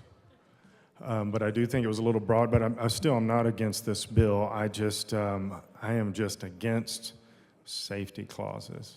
So I move Amendment 002 and ask it to be displayed. That's a proper motion. And Amendment L002 is displayed. Representative Bottoms. So I don't like safety clauses. I think we overuse. I know there's times when we need it, but I don't think this is one where we need it. And I think it's just one of those things that we get too much into a habit of doing it, and it takes away the reason that there is a difference between a petition and a safety clause. And the petition clause just leaves it up to the people. I don't know if anybody is going to do anything with this bill. That's not my intent. It's just that we would have the opportunity to kind of limit how we use safety clauses and bring it back to the norm, which is the petition clause and how a petition clause is designed for this. So I ask for an aye vote on 002. Representative Harrod. Thank you, Madam Chair. While I respect the sponsor of this amendment, I ask for a no vote. Representative Wilson. Thank you, Madam Chair. I had some questions about this amendment, but I'm going to leave it with my question of why would you have a safety clause on this? Representative Soper. Thank you, Madam Chair. So it is really important to have a safety clause here because it really does go to health, safety, and welfare of the General Assembly. We have people that are currently posting sexually soliciting messages on our social media pages. We have people who are posting luring messages on our social media, ones that are truly scams that are out there, intimidation and harassment, and not being able to block or delete that type of message means that it gives us a false sense of endorsement from our constituents' point of view and from the general community's point of view that's on social media. And so the longer that's allowed to stay sitting out there, what ends up happening is all of a sudden, I'm going to think if I visit your page, it's nothing but one giant scam for human trafficking, or one giant scam for you've won the lottery and Uncle Joe is going to send you $1 million, but you have to click on the link and put in your bank account number. And that being able to deal with those types of issues needs to be dealt with now. That's of paramount concern. And the longer it's out there, the more people are likely to be scammed and injured based on our social media. Is there further discussion of Amendment L002? Seeing none, the question before us is the adoption of L002. All those in favor say aye. Aye. All those opposed, no. No. The amendment is lost. Is there further discussion of House Bill 1306? Seeing none, the question before us is the adoption of House Bill 1306. All those in favor say aye. All those opposed say no. The ayes have it. The bill is passed.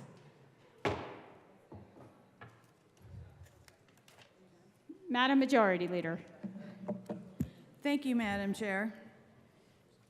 I move to lay over Senate Bill 105 and House Bill 1283 till after Senate Bill 287. Okay, that's a proper motion. Those bills will be laid over. Mr. Schiebel, please read the title to House Bill 1281.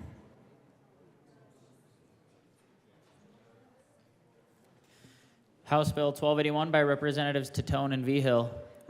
Hold on. Sorry. Madam Majority Leader. Thank you, Madam Chair. I move to lay over House Bill 1281 till after House Bill 1146. Okay. We'll just be in a brief recess.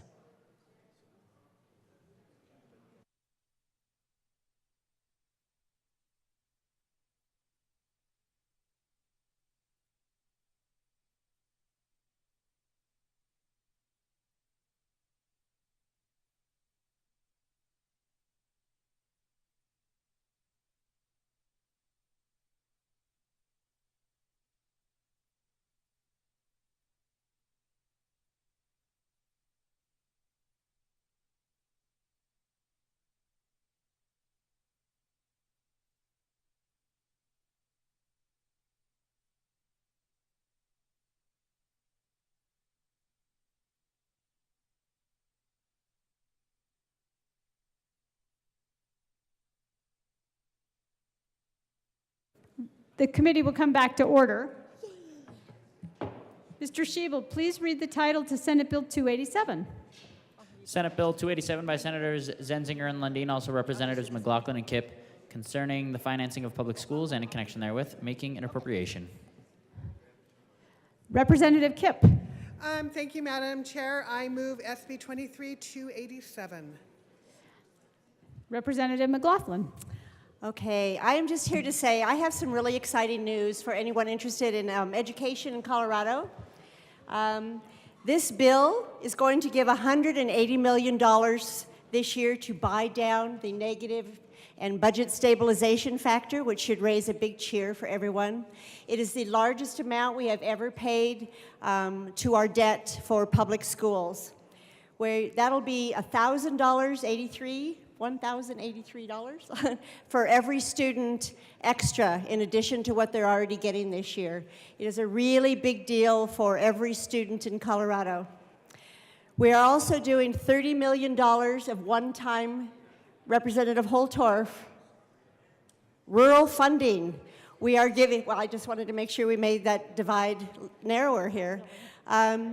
So we are giving $30 million one time to all rural schools in addition to what we are paying off the budget stabilization factor. In addition to that, we are putting into statute that we will be paying down the negative factor next year. So after next year, we will no longer have a budget stabilization factor, which I think is what we have all been looking forward to for a very long time. If you look at the fiscal note, you will see how this affects your district, so make sure you check that out. The numbers are on there. In addition to that, we are giving $40 million to special ed, which almost pays off everything that we owe them. And we will be doing that in a couple of years worth. What's that? Yeah, it's a different bill, but that money has been drawn up until now from our general fund for schools, and so this will be giving schools even more money on top of that. I'm really, really excited to present this bill today. Is there further discussion of Senate Bill 2? Oh, sure, Representative Kipp. Thank you, Madam Chair. So, we're really excited to bring you this year's 2023 Public School Finance Act. There's been a lot of work put into this bill, and we know that as we look to the future of public school finance, that we need to figure out if our formula is the right formula. So, additional elements of the bill that I think are important to talk about are the task force. We're going to be convening a task force made up not of legislators this time, like we've had an interim committee of legislators. That didn't work out as well as we'd hoped, but we are hoping to have actual practitioners, people from on the ground in Colorado who can come together and figure out if there are changes we can make to the formula to make it simpler, less regressive, more adequate, understandable, more transparent, equitable, and student-centered. We also are including 2 adequacy studies. And what an adequacy study is we're asking the question, so once we, in this bill, complete the buy-down of the negative factor or BS factor after next year, the question is, that'll get us back to 1986 levels of school funding, but who says that that's the right amount? So what we're doing is 2 adequacy studies so that we can have a range of perspectives, right? We don't want to just have one perspective or another perspective. We want a range of perspectives to find out what does it actually cost to educate a student in Colorado. There are 4 accepted approaches for adequacy studies: statistical analysis, successful schools, evidence-based, and professional judgment. And we hope that the task force will look into using all of these methods as they work on setting the parameters around the task force. Another really important thing we're doing this year is we're holding at-risk numbers harmless. We know that during the pandemic, children were not, or families were not applying for free and reduced lunch. And now that the Healthy Schools Act is going into effect, people will not be applying for free lunch because they're already getting. And for years, we've used at-risk and free lunch as a proxy, or free and reduced lunch as a proxy for at-risk students. But we have a better way of doing it now, and we put into legislation, what, 2 years ago, or was it just last year? Anyway, we are not quite ready to implement that yet. We don't have all the numbers we need, so we are holding the numbers in one place and making sure we continue to fund those numbers until next year when we believe we'll be ready to implement. What? Is there further discussion? No, I have one more thing, I'm sorry. Oh, sorry. Also, we needed to mention one more thing, preschool special education. We do need to we are putting some money into that in this bill because we have federal maintenance of effort that we have to make sure we're maintaining in order to draw down federal money. And we always want to make sure we're doing that adequately. And it is the intent that providing the $10 million from the State Education Fund for distribution to preschool providers that are a school or of a school district, district charter school, or an institute charter school under Section 9 of this bill is a program for accountable education reform and may therefore receive funding from the State Education Fund. And last but not least, we want to thank everybody who worked really hard on this bill, including our Senate sponsors, including Mark Carey, Anna Gerstel, and Thomas Rosa of our Legislative Services, Craig Harper, who's our JBC analyst, and Jacob Baus, our bill drafter. They did incredible work over many months on this bill, and we'd like to thank them. And I ask for an aye vote. Representative Holtorf.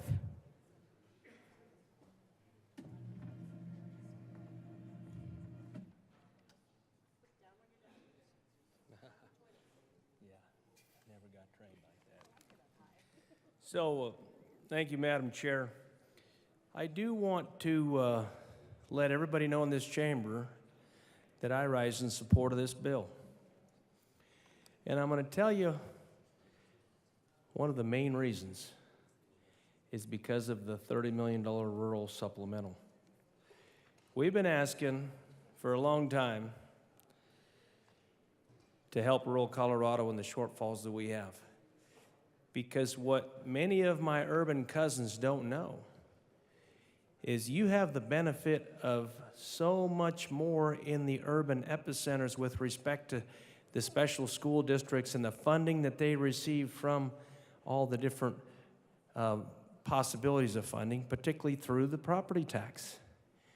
Your property taxes are much higher, and your ability to get those taxes are higher in the big cities and the developed areas than they are in the country.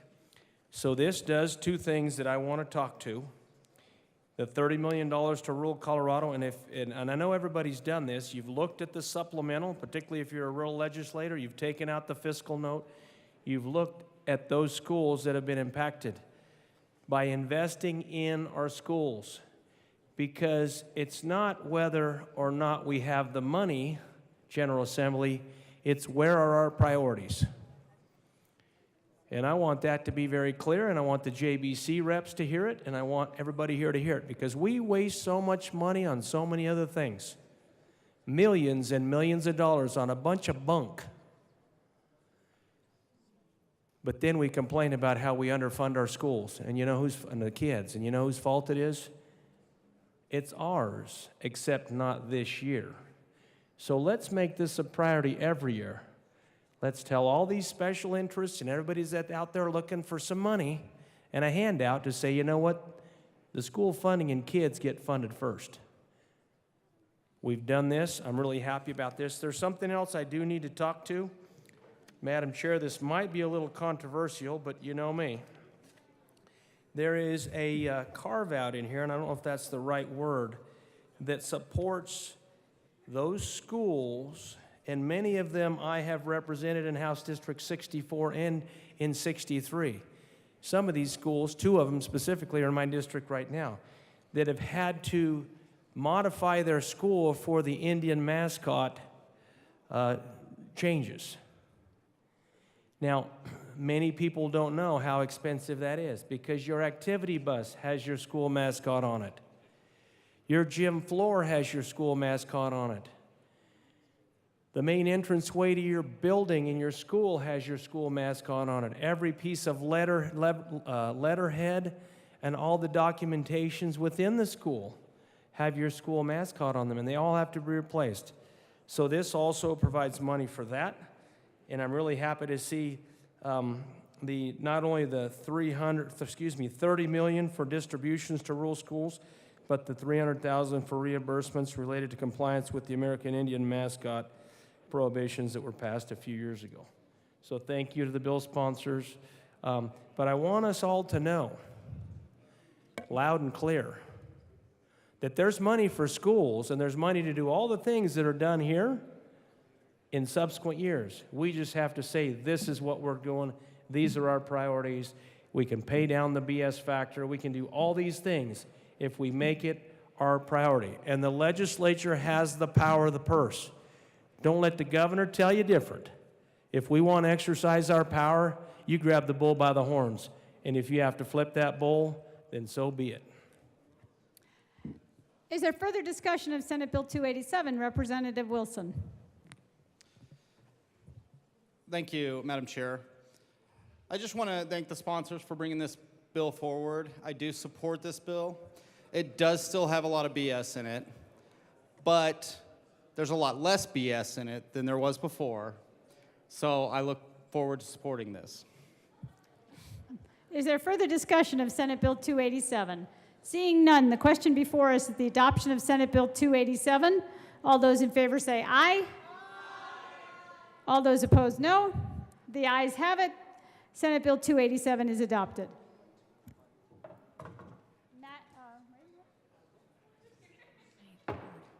Madam Majority Leader. Thank you, Madam Chair. I move to proceed out of order for the consideration of House Bill 1189.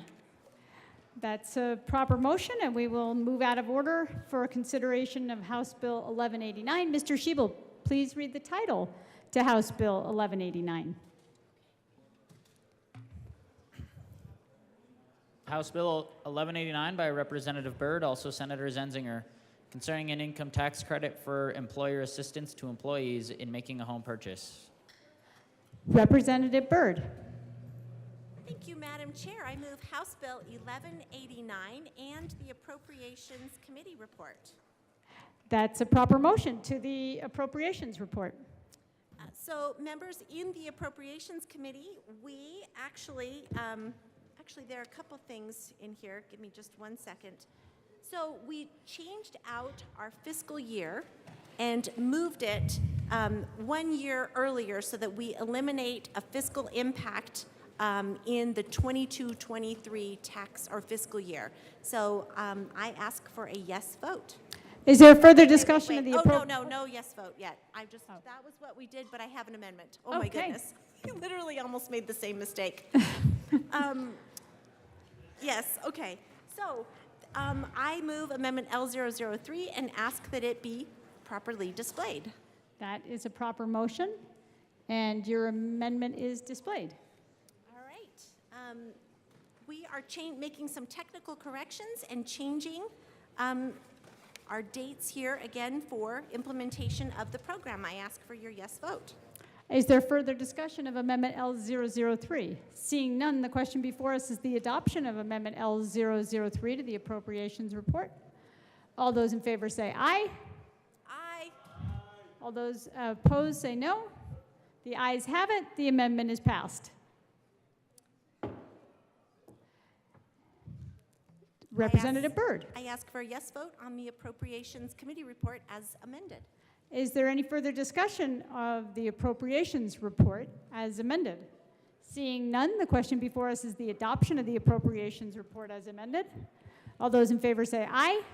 Aye. All those opposed, no. The ayes have it. The Appropriations Report is adopted as amended. To the bill, Rep. Byrd.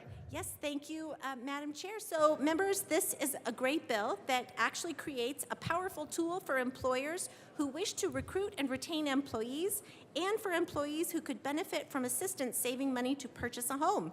Specifically, House Bill 1189 creates a state income tax credit for employers who contribute money to a special savings account that can be used by their employees to purchase their primary residence.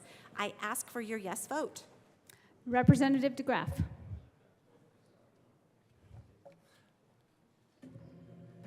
Thank you, Madam Chair. I'm a little concerned right here about the bill creates an income tax credit. I'm all for home ownership. I think it's great, and I think it's often the most effective and efficient way for people to secure housing. A lot of times I've noticed that owning a house is actually cheaper than buying a house, or owning a house is cheaper than renting a home. So, and I suspect there'll be a lot of homes for sale here pretty soon, but that's neither here nor there. But my concern is the tax credit, because what we're doing is we're effectively, and this does get into Tabor, we're effectively taking money that everybody in the state has contributed to, and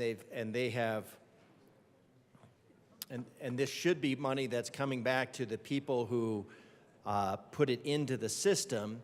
And then what we're going to do is we're going to take some of that money, and then we're going to give it to specific individuals. Now, what we're doing is we're encouraging buying a house.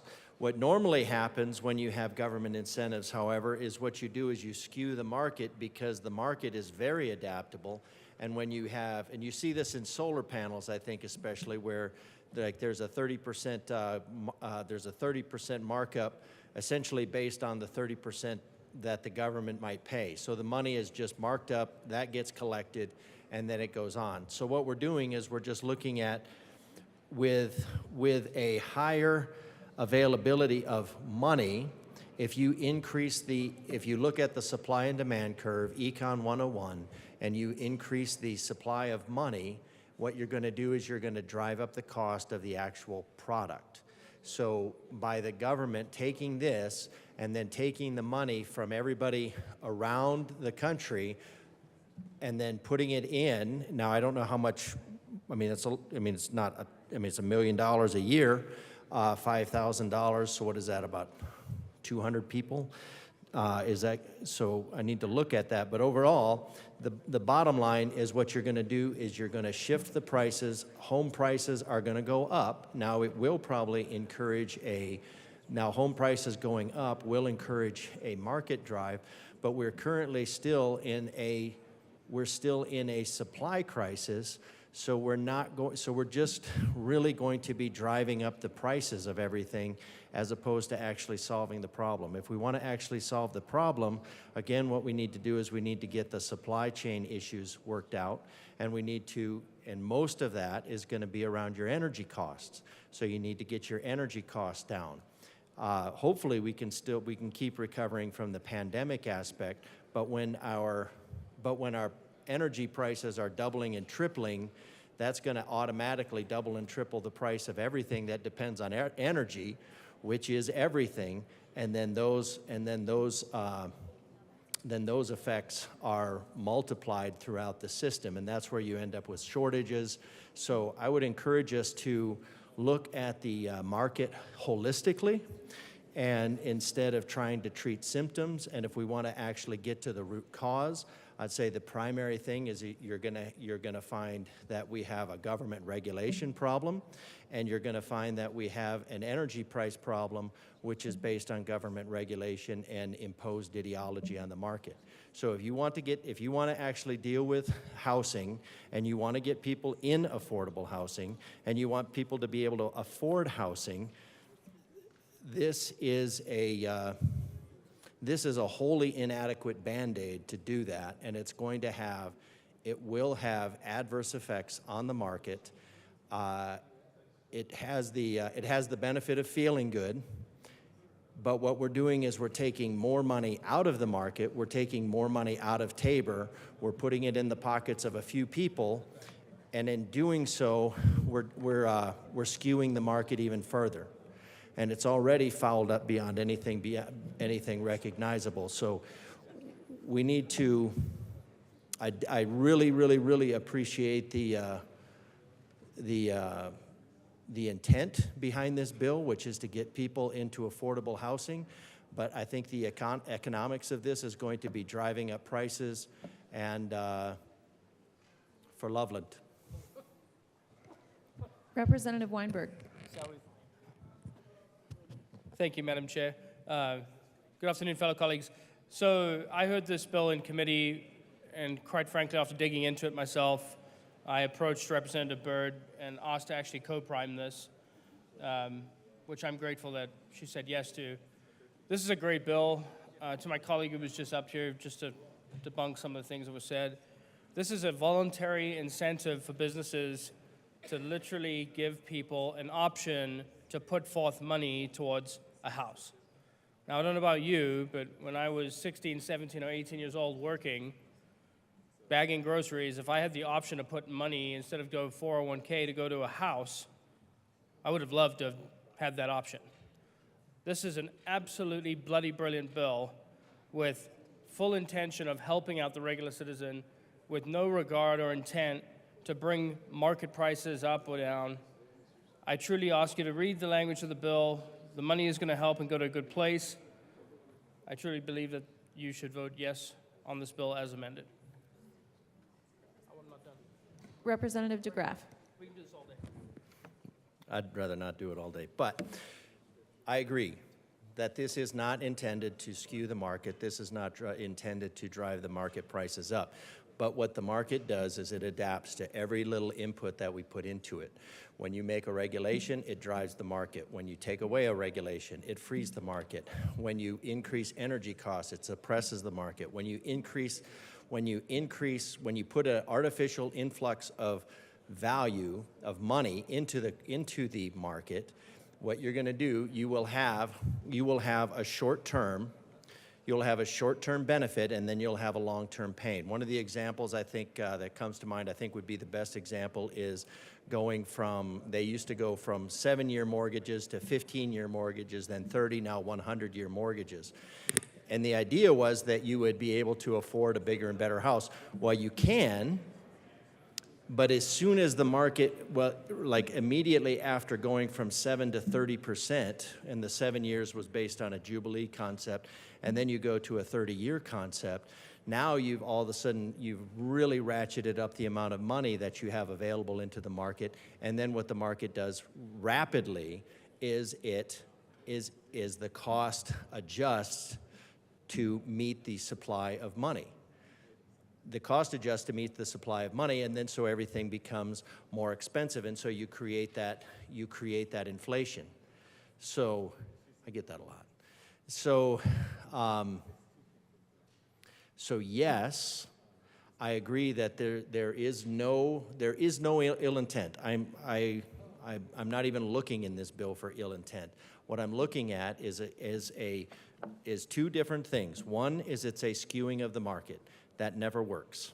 And the second is that it is effectively coming out of the Tabor refund, which means the people that were going to get this money are going to get a little bit less.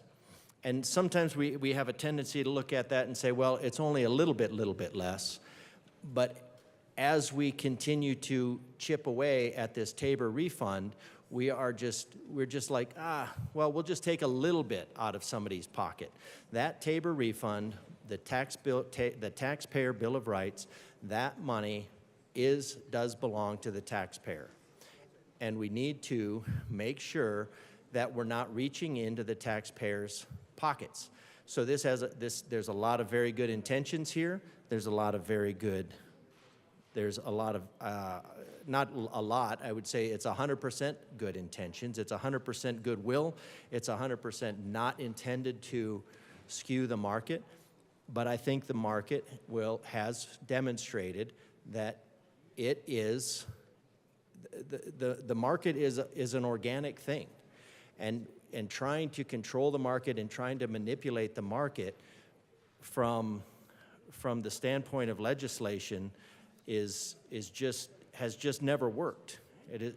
It has consequences, and the consequences of an artificial influx of available money is that the price of goods, in this case the price of housing, will go up, and that will be felt by the people that come along that are not eligible for this, and then you've skewed the market up.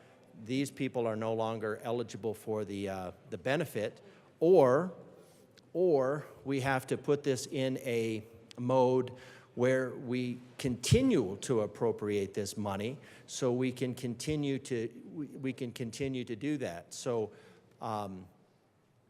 this is kind of like I don't know, when I think about driving in on the highway, on I-25, what a disaster it would be if the government decided to try to control how vehicles are moved. And what we're doing with bills like this, absolutely, is we are trying to control the traffic in the market, and the only way that's going to work is if it grinds to a halt. So that level of control, we need to look at ways of freeing the market, not manipulating the market to cover previous mistakes of the legislature that have made the market. Part of a big thing with this affordable housing, again, is the 30%. You don't want to spend more than 30% on your housing, because 30% plus 30% in taxation is 60%, and if you get above that, then you're at risk of default. But if you want to actually drive that down, the effective way to drive those costs down, the cost of housing, the availability of housing, the freeing up of the supply to make the housing available, and then the energy that it's required to either heat, cool, or whatever you need to do, that energy price can come down, and this problem can be fixed immediately. You could fix this. I think it's HB 1163, pass that, and you can fix this problem immediately if you actually want to solve the problem. That was funny. I'm laughing. So if we are serious about making affordable housing, we need to get serious about getting to the root of the problem, and we need to get serious about not just papering over it. So as in my heart of hearts, I know 100% this is a well-intentioned bill, but I also in my heart of hearts know that it is going to skew the market, and there will be adverse effects, and then we will have to come over and paper over another symptom. So let's go back, look at what we're doing, decrease the price of energy, which we can do, and get the housing down, get the heating and cooling down, get the supply chain, all of this, because everything about life is motion. Motion requires energy. So if you want to make that expensive, make energy expensive. If you want to bring it down, bring down the cost of energy. We need to fix problems in the building that we can that we have power over in the building. When we start manipulating the market, we do not have power over, we don't have power to make the market better. We have power to make the market worse. And those are not our just powers. So I would urge, regretfully, I would urge a no vote on this, not for the intent of the bill, but for the effect that it'll have on the market. Is there any further discussion on House Bill 1189? Seeing none, the question before us is the passage of House Bill 1189 as amended. All those in favor say aye. Aye. Those opposed, no. The ayes have it, and the bill passes. Majority Leader Duran. Thank you, Madam Chair. I'd like to proceed out of order for House Bill 1146. Mr. Schiebel, please read the title of House Bill 1146. House Bill 1146 by Representative Valdez concerning a prohibition against an employer taking adverse action against an employee who accepts a gratuity. Representative Valdez. Thank you, Madam Chair. It is an honor to serve with you. And an honor to serve with you. I move House Bill 1146 and the associated committee reports from the Business Affairs and Labor Committee and Appropriations. To the Appropriations Report. In the Appropriations, we changed the bill to actually reduce its out-year costs, and I would ask for an aye vote. Is there any further discussion on the Appropriations Report? Seeing none, the question before us is the passage of the Appropriations Report. All those in favor say aye. Aye. Those opposed, no. The report is adopted. To the Business Affairs and Labor Report. Thank you, Madam Chair. I do have a quick amendment to the Business Affairs and Labor Report that I would like to submit. I move Amendment L006 to House Bill 1146. And you ask for it to be displayed. And I ask for it to be properly displayed.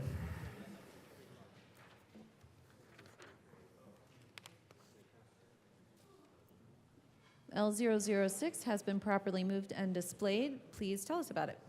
This came from, thank you, Madam Chair, this comes from working with our stakeholders to ensure that we have a bill that doesn't create any situations where there could be a problem with somebody accepting a gift. So those who work in gaming, those who work in hospitals, other people who have a responsibility for folks, we didn't think that was a good idea. So this ensures that that doesn't become a problem and we don't have any undue dealings, and I would ask for an aye vote. Is there, the question before us is the adoption of L006. Representative Armagost. Thank you, Madam Chair. We had some discussion yesterday about ethics in the workplace, and one of the things that came to mind based on the committee report was the fact that we still do have employers and businesses that do prohibit cash gratuity and otherwise gifts for employees from the public or from anyone, customers, whatever the case may be. So that being said, I move L7 to the committee report and ask that it be properly displayed. Is this a substitute to L006? Sorry. All right. Is there any further discussion on L006? Seeing none, the question before us is the adoption of L006. All those in favor say aye. Those opposed, no.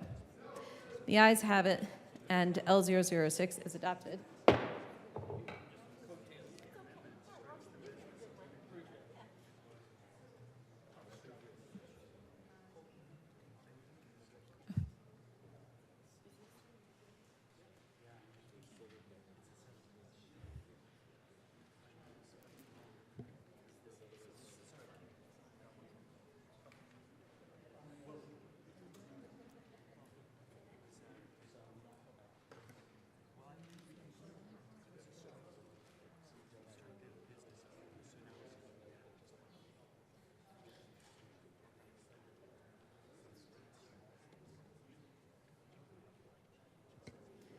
All right, that brings us to House Bill 1146.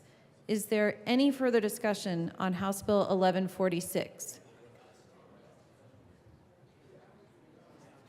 Representative Armagost. Thank you, Madam Chair. So what I was saying in our conversation yesterday about ethics, we have those businesses that cannot offer or allow their employees to accept gratuities or gifts from customers, from the public, or otherwise, partners or anything like that. So even to the bill, with that being said, I move L9 and ask it to be properly displayed.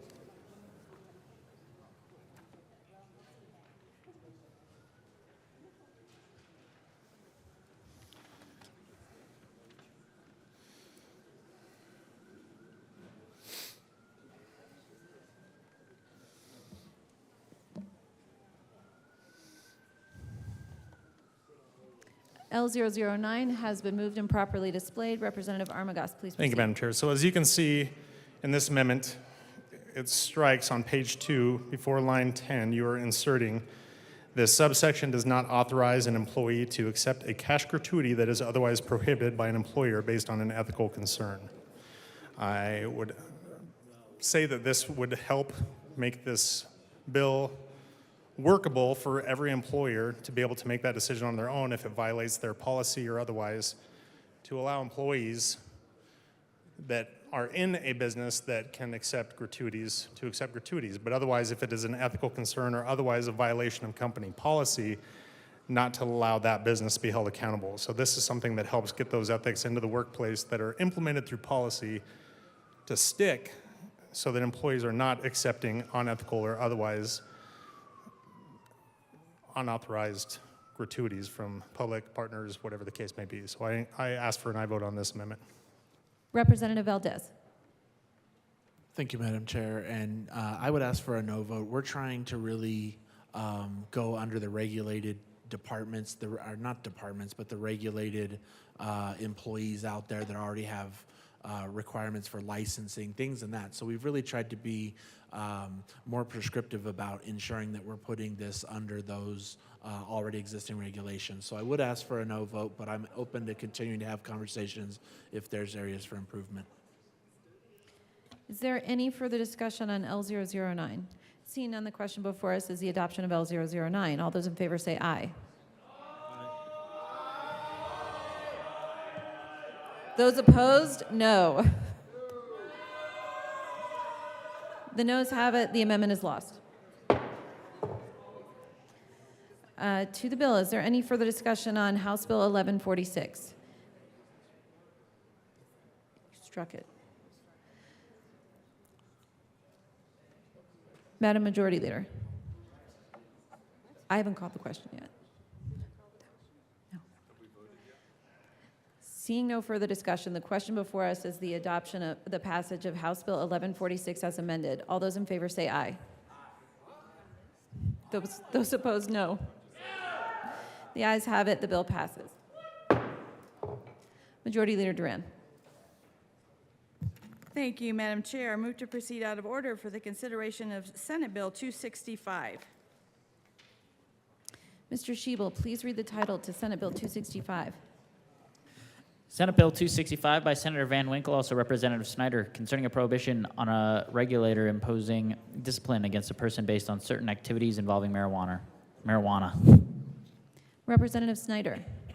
Thank you, Madam Chair. I move Senate Bill 265. To the bill.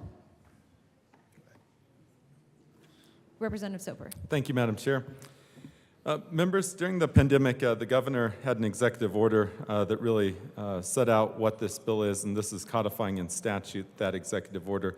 And what that basically said was if you had previously been convicted or had an administrative proceeding against or some sort of a civil action against that was based solely on marijuana, you couldn't be denied a licensure under Title 12.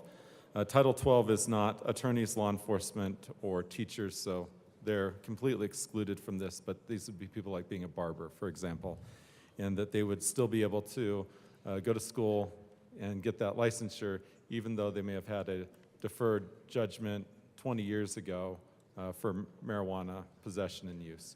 This is a good bill and would ask for a yes vote. Thank you.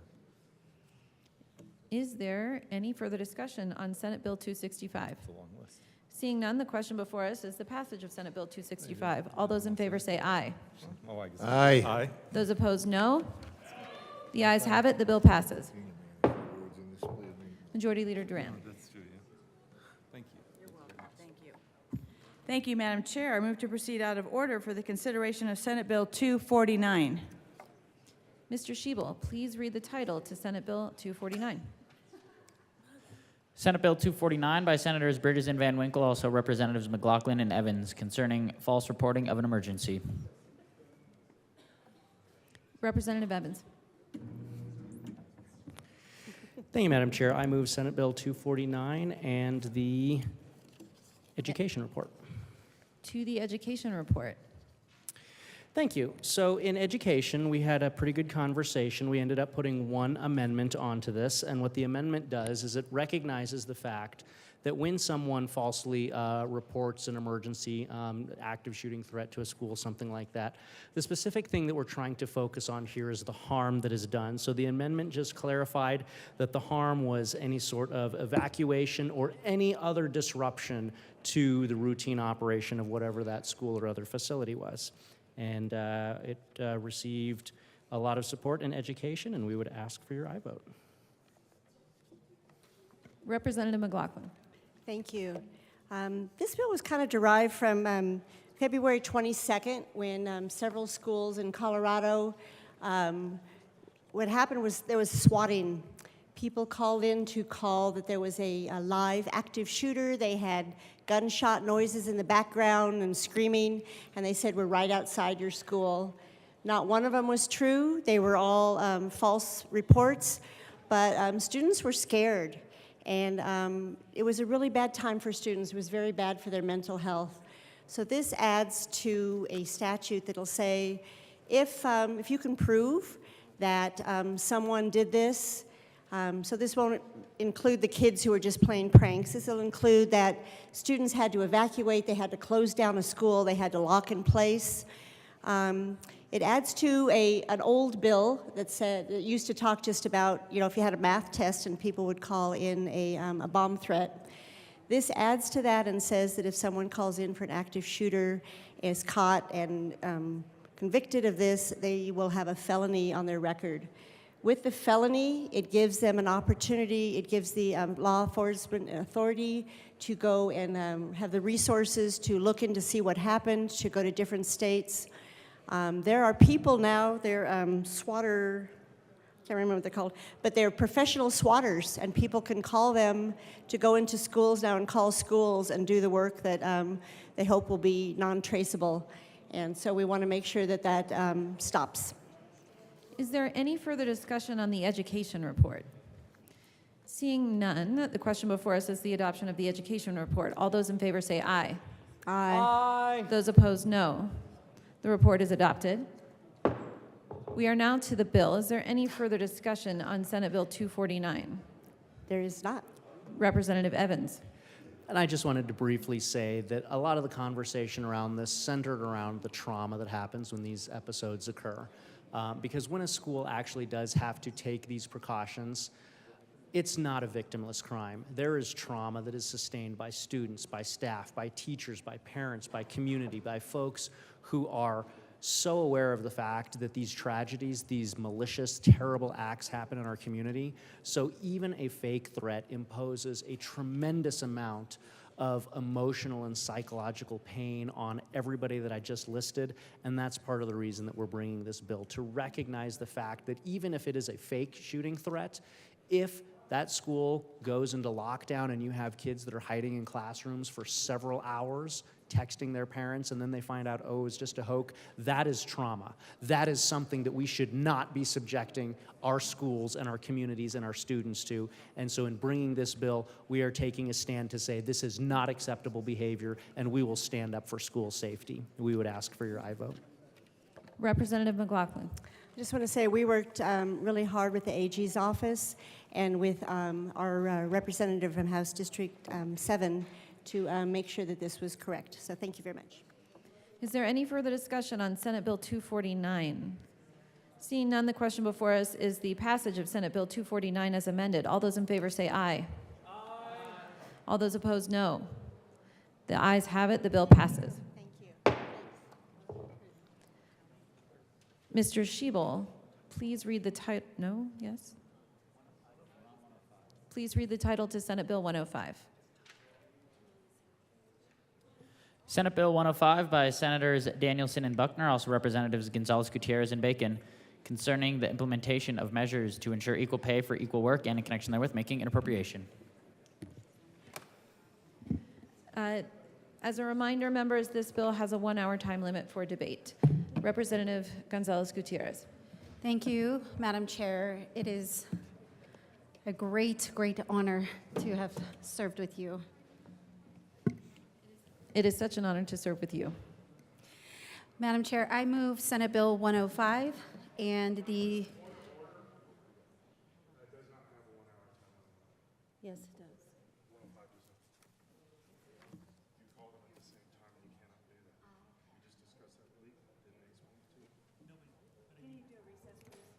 The House will stand in a brief recess.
The House will come back to order.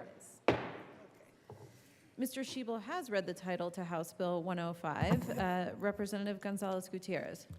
Thank you, Madam Chair. I move Senate Bill 105 and the State Veterans Military Affairs Committee report. To the committee report. Thank you, Madam Chair. In the committee, we made one minor change to address, to ask the Department of Labor and Employment to do some rulemaking with regards to certain types of employees.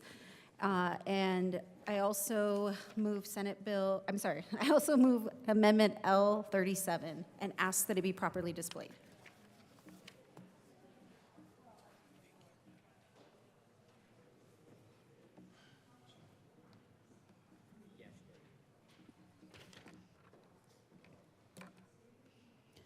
L037 has been moved and properly displayed. Please proceed.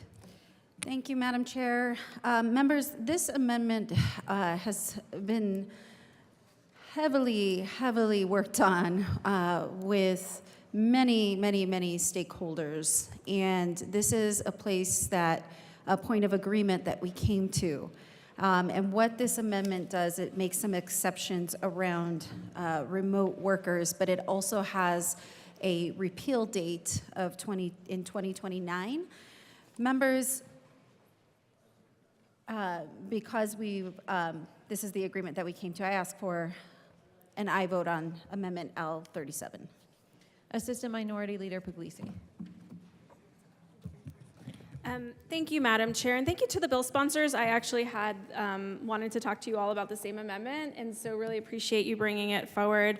I do think it's really helpful for a lot of these positions and to encourage economic development with these remote positions, and so I support this amendment and really appreciate you all bringing it forward. Thank you. Is there any further discussion on L037? Representative DeGraff. Thank you, Madam Chair. I appreciate this amendment. I appreciate the carve-out because I think it's very important, but I think it also does point to some specific issues when getting involved in the market. And one of those is limiting it to employers that have telework less than 15 telework employees. And I would say that will probably guarantee that any employer with doing telework is going to limit their number of employees in Colorado to less than 15. So, because if they go over, then the laws will start to apply to them. Somebody's shaking their head at me, but She's messing with me. she's what? Yeah. So that would be my concern. So I am glad that there's some carve-outs and some recognition for the impact on the market,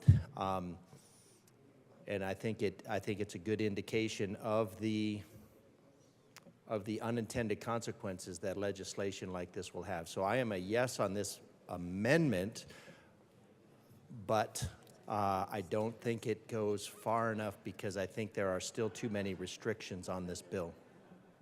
Is there any further discussion on L037? Representative Bacon.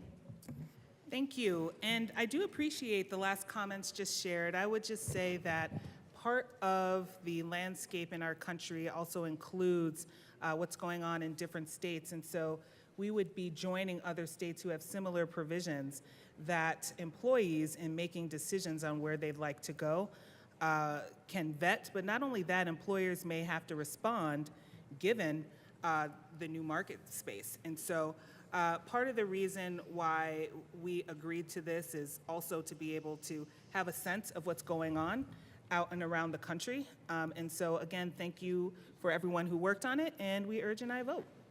Is there any further discussion on L037? Seeing none, the question before us is the adoption of L037. All those in... Representative Holtorf, you want to talk about the amendment? Yes, ma'am. Representative Holtorf.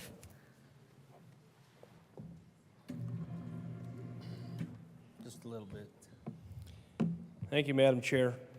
I will tell you that there's some concern that more amendments on this bill will help corporate out-of-state businesses, large businesses, remote businesses, gig economy type businesses, but will not have a direct impact on the small business climate and the small businesses in Colorado. This has been brought to my attention, and I feel obligated to bring it also to the attention of the members of this chamber. So I wanted you to know that. And I don't know if this is the right amendment and the right fit for this bill.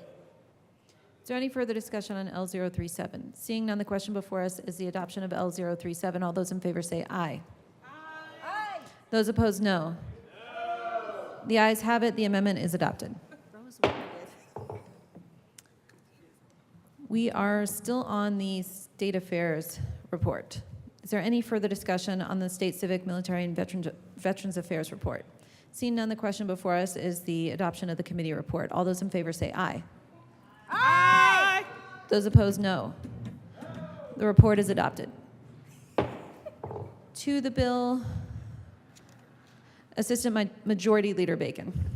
Sorry, members, thank you so much for listening to us today. We're excited to bring you the 2023 Equal Pay Act. I do want to first say thank you and congratulations to my co-prime sponsor for not only all the work that she's done here in this building, but the work that she's done on this topic, including in 2019 when we brought the original bill. In that time, we've been able to learn, we've been able to be a part of conversations across the country, and the bill we bring forward today addresses a few things that will answer some questions in regards to the space. So the first thing that this bill does is it increases transparency, particularly for those who around wages. But even in doing so, we were able to work with stakeholders and businesses to exempt the transparency, particularly in an area of what we call inline promotions, career or professional development. And that means if someone is naturally progressing through their career and they would obviously increase in their responsibilities or pay, we said you don't need to really need to post that and what the pay differentials would be there. The other ways in which we expand upon the previous laws is to state that we increase the amount of back pay that someone could receive, and in total, from 3 years up to 6 years. The next thing that we did that was incredibly important was authorize the Department of Labor and Employment to investigate and act upon potential equal pay violations. Before doing this, businesses and individuals would have to go to court. And we thought that everybody should be able to save money, and people who do this kind of work should be able to intervene, mediate, and help resolve those issues instead of having to go to court. And that is such an incredible stride that we have taken here and that we think will help all sides of this issue. And so again, those are the major areas: the transparency around pay, 3 years to 6 years, and the Department of Labor and Employment being able to investigate equal pay violations. Representative Gonzalez Gutierrez. Thank you, Madam Chair. Members, when we think about equal pay for equal work, it's not really that complicated. And I recall 4 years ago having this debate with the amazing now State Senator Janet Buckner, then Representative Janet Buckner. And I also recall that 39 years prior, equal pay for equal work was brought forward by then State Senator Polly Baca and State Representative Ari Taylor. And it took us 39 years to get to the place that we got to in 2019. And I'm really proud of the work that we did to do that. Not only is this the right thing to do at this point, it's reason enough to bring this bill forward. But this is also good for business and our economy. What we're doing in this bill, members, is really taking some of the things that we've learned over the last few years with the implementation of the Equal Pay for Equal Work Act and clarifying some things. And this has come really in large part with collaboration with business. We've met the calls that they've made for clarification in some of these areas. We've also met the call from our community and from workers for the clarifications that are needed and protections that are needed. Almost half of our workforce is women, and many of them are primary breadwinners for their families. And this is clearly an issue that impacts Colorado families in every corner of our state.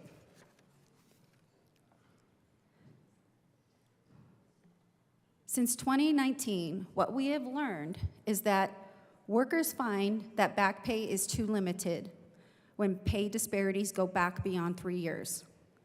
Businesses want clearer administrative rules for job and promotion notifications.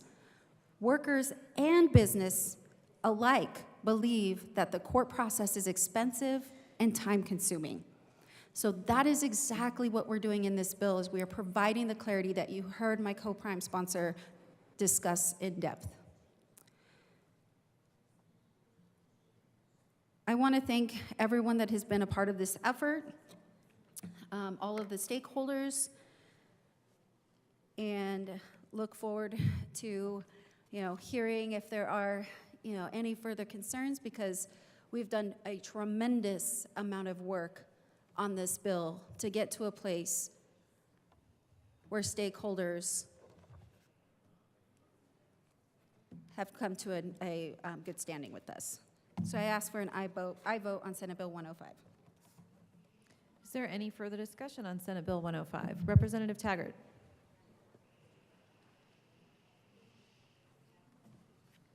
Thank you, Madam Chair, and thank you to the co-primes. And I can see that you've done quite a bit of work, but there are some concerns I have as having been a large employer. The first one I want to state is centered around the concern that comes out of line 14 on page 4, which has now gone from 3 years to 6 years. And here's my concern on that. When it comes to setting salaries, and you folks address this, we don't set salaries, we set salary ranges. And those ranges can have a range of 30%, in some cases it can be 50% or more. And we quantitatively break down those ranges in quartiles. Some companies don't go all the way to quartiles, we did. And if you're in the first quartile as an individual, you're new to the job. You may be somewhat new to the company, but for the most part, you're new to the job. Doesn't have anything to do with anything other than experience on the job. Has nothing to do with gender, race, whatsoever. It has to do with experience and proven experience. So if I put a period of 6 years on this, and I'm moving an individual from the first quartile up in their progression, and at the same time the salary range is moving every year based on cost of living. If a person gets concerned about whether they're being paid properly or not and go back 6 years, and that becomes a violation, that becomes very problematic to us as employers, because they entered potentially in the first quartile. And if you were ever around me in our company, I wanted people being paid on average at the 75th percentile. I never wanted 100% because that didn't allow them to grow from a compensation standpoint. And this has been developed by best practices by Accenture and other people that work with us on SHRM. Everybody familiar with SHRM, which is the HR association. And a lot of these best practices come from there. But I get concerned about that violation because of the fact that you put 6 years on it. And in 6 years, I may have an individual that started in the job and progressed very nicely, but that person may not be happy that they're above the 75th percentile. Well, one of the reasons they may not be, their performance reviews may not have been what they expected during that period of time. So you open this violation to a lot of folks when it comes to ranges. The second problem I have with 6 years is I would bet I could count on less than one hand the number of people that stay in a job for 6 years within a company if they're talented, even if they're average. Hey, guys. Maybe we could take our conversations off to the side. If you're going to be in the well, let's listen to the debate, please. Representative Taggart, please go ahead. So we have a situation where very seldomly do we have a person that stays in a job for 6 years. Usually a person that stays in a job for 6 years is an average or underperforming individual. You need to hear me on that. They're average or they're underperforming, and we have them on a plan to get them back on track again. 6 years is just too long. I could probably live with a 3 that it was before, or a 4, but 6, folks, we're asking for violations, especially when you match it up to the concept of ranges and further match it up with best practices of paying people in the quartiles of that pay range when it comes to experience and performance.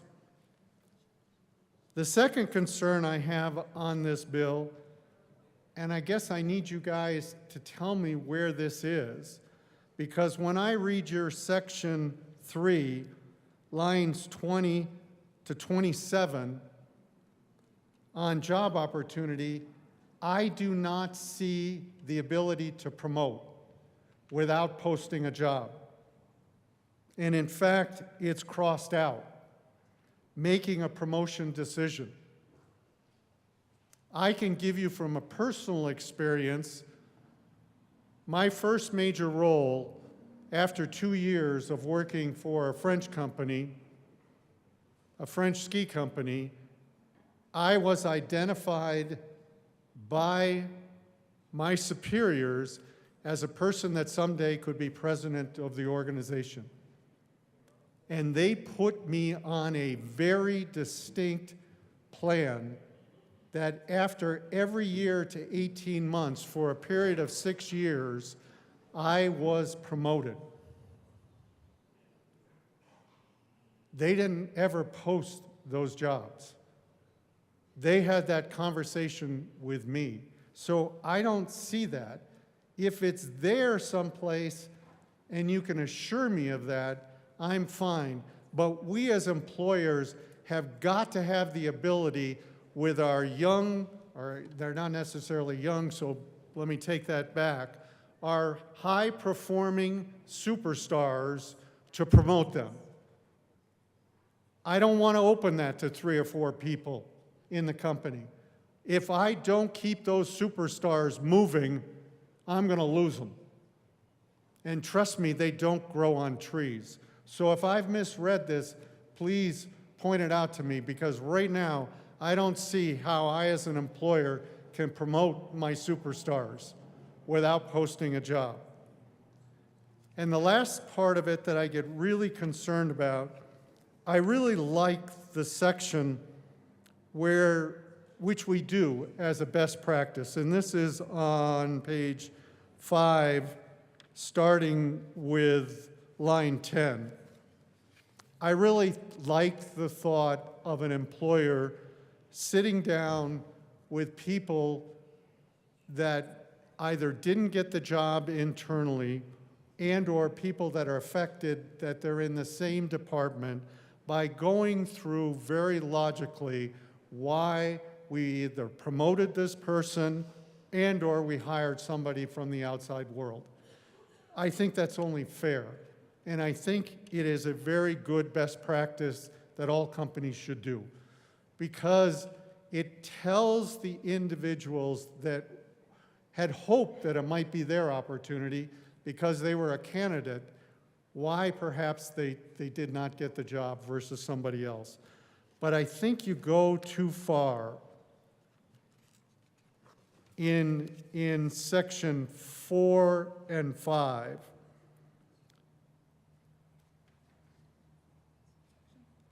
Section 4, I guess I'm okay, so I'll move on from that. I am worried about the terms of compensation there. Compensation, if a company has ranges, which they should, and they stick to those ranges, I don't think I have to tell somebody anything more that it's within the range of this job as predetermined by the company. And we make those available to folks. They know what these things are. They can ask for them at any given time, what in fact the job range is. But disclosing the actual, the final terms of the compensation and benefits, that's very much a private matter. It really is a private matter. One of the things I hated about my company as being the CEO of a public company, the top 5 individuals, you have to disclose their salaries. I absolutely hated that. I really did. It was not fun. Section 5, I appreciate, and I almost wish Section 5 was in Section 4, because there are privacy rights here. There really are privacy rights here. We should not, a lot of us like to keep our compensation when it's within a range and it's a pre-approved range. Beyond that, we don't like it disclosed all over the place. And it's not fair to disclose it all over the place, provided that it's in the range and provided there's a rationale where it is in the range. But beyond that, gosh, you are invading on people's privacy, and I would really like 4 and 5 and that privacy clause to come into 4 in some way, shape, or form. So those are my concerns, but I appreciate, I do have to tell you, this is very similar, other than a couple of things, because I worked with the legislature in Connecticut, where our North American headquarters, there's a lot of similarities to Connecticut law here, and I do appreciate that. But there are some things, and I'd love to talk to you about those. This obviously is an area that I have a little bit of expertise, having led a large corporation. But I thank you for what you did. Thank you. Assistant Majority Leader Bacon. I'd like to answer some of your questions. And please let me know if I miss any. I can also say, you know, I was never a CEO of a large corporation. However, I did serve on the board of the state's largest school district. And when it comes to progression of jobs, it's a little bit different in the public sector, especially when we think about teacher, principal. But we do have similar salary schedules by way of salary bands. And then per other things, mostly teachers have steps and whatnot, but every other employee. And so first I'd like to go to the 6-year piece.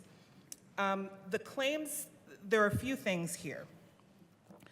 If, for example, you did have a salary band, the claim would be made within the band, but it would not say that someone is either owed the additional dollars or as they grow, it doesn't necessarily mean as they grow in the salary that they're earning was unequal. The case starts particularly at the discovery of the unequal pay, and the case surrounds the circumstances of the unequal pay at that time. It does not include moving forward. 6 years, the way that we labeled it says that you can earn up to 6 years, but you are not owed 6 years. So if you do not work that length of time, nor was the difference or the incident of unequal pay that long, you are not owed that. So if you only work at an organization for 1 year, you learn that while in that quartile, you were unequally paid. You know, one, you could say I was unequally paid because maybe I should have been in the second quartile and not the first, or other people who are labeled as being in that quartile seem to be making more than I do, given all of these other factors, my experience, my education, or whatnot. That's where the case stays. So if someone is growing, you have to at least be sure. What also happens in practice is that employers are put on notice, right? An investigation does happen, but what we typically find is throughout that investigation, if any changes need to be made, they will, but the case is brought around when that unequal pay was discovered, and that is what is investigated. So again, the 6 years, say for example, somebody worked in an organization, maybe it wasn't as progressive and didn't have the band structure for 30 years, even upon the discovery, we looked at that point in time and thinking everything up into that. If they worked somewhere for 30 years, they'd only be owed 6 years because that is the way that we wrote it. If they only worked somewhere for less than 6 years, they'd only be able to get for the time that they were there. And I just wanted to say that because there was a little bit of confusion on that, and I'm not sure if that answered your question. But again, that's what we're thinking about with 6 years. I will also say that equal pay cases are not cut and dry. They're not, looks like this guy got this and I got that. Part of the case is the discovery of what you're talking about by way of pay structure to do that kind of analysis to make that determination. So I just want to put that out there. I've seen some of these cases in the public sector that are similar. But again, we're not just saying everybody's supposed to get the same thing. All of those factors are included, and the question is, within the structure you have created, is this equal pay? Have people been treated within the structure that's created? I'm going to move a little bit to, so you asked about, I believe the question is, if you're promoted, do you have to post the salary? And I think the way that, I'm sorry? Post the job? Right. The way that we wrote this is you have to let that employee know any promotional opportunities, not everyone. And then, and if you, I believe that is at, right. So the place in which we talked about professional and career development, this was kind of what we were trying to get at. We wanted the employee to know how they could progress, but we didn't say that needed to be posted everywhere. And I think the way that we refer to that, I'm trying to get that information, is to actually remove it from the job posting statute versus putting in affirmative language. Does that make sense? Nope? Okay.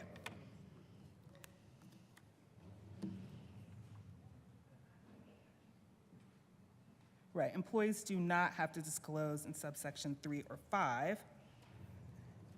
Sorry, we were also trying to see, and you were talking about section 3, right?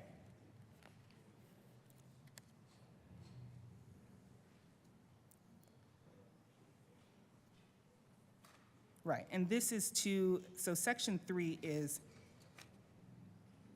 employees do not have to disclose in subsection 3 or 5, okay.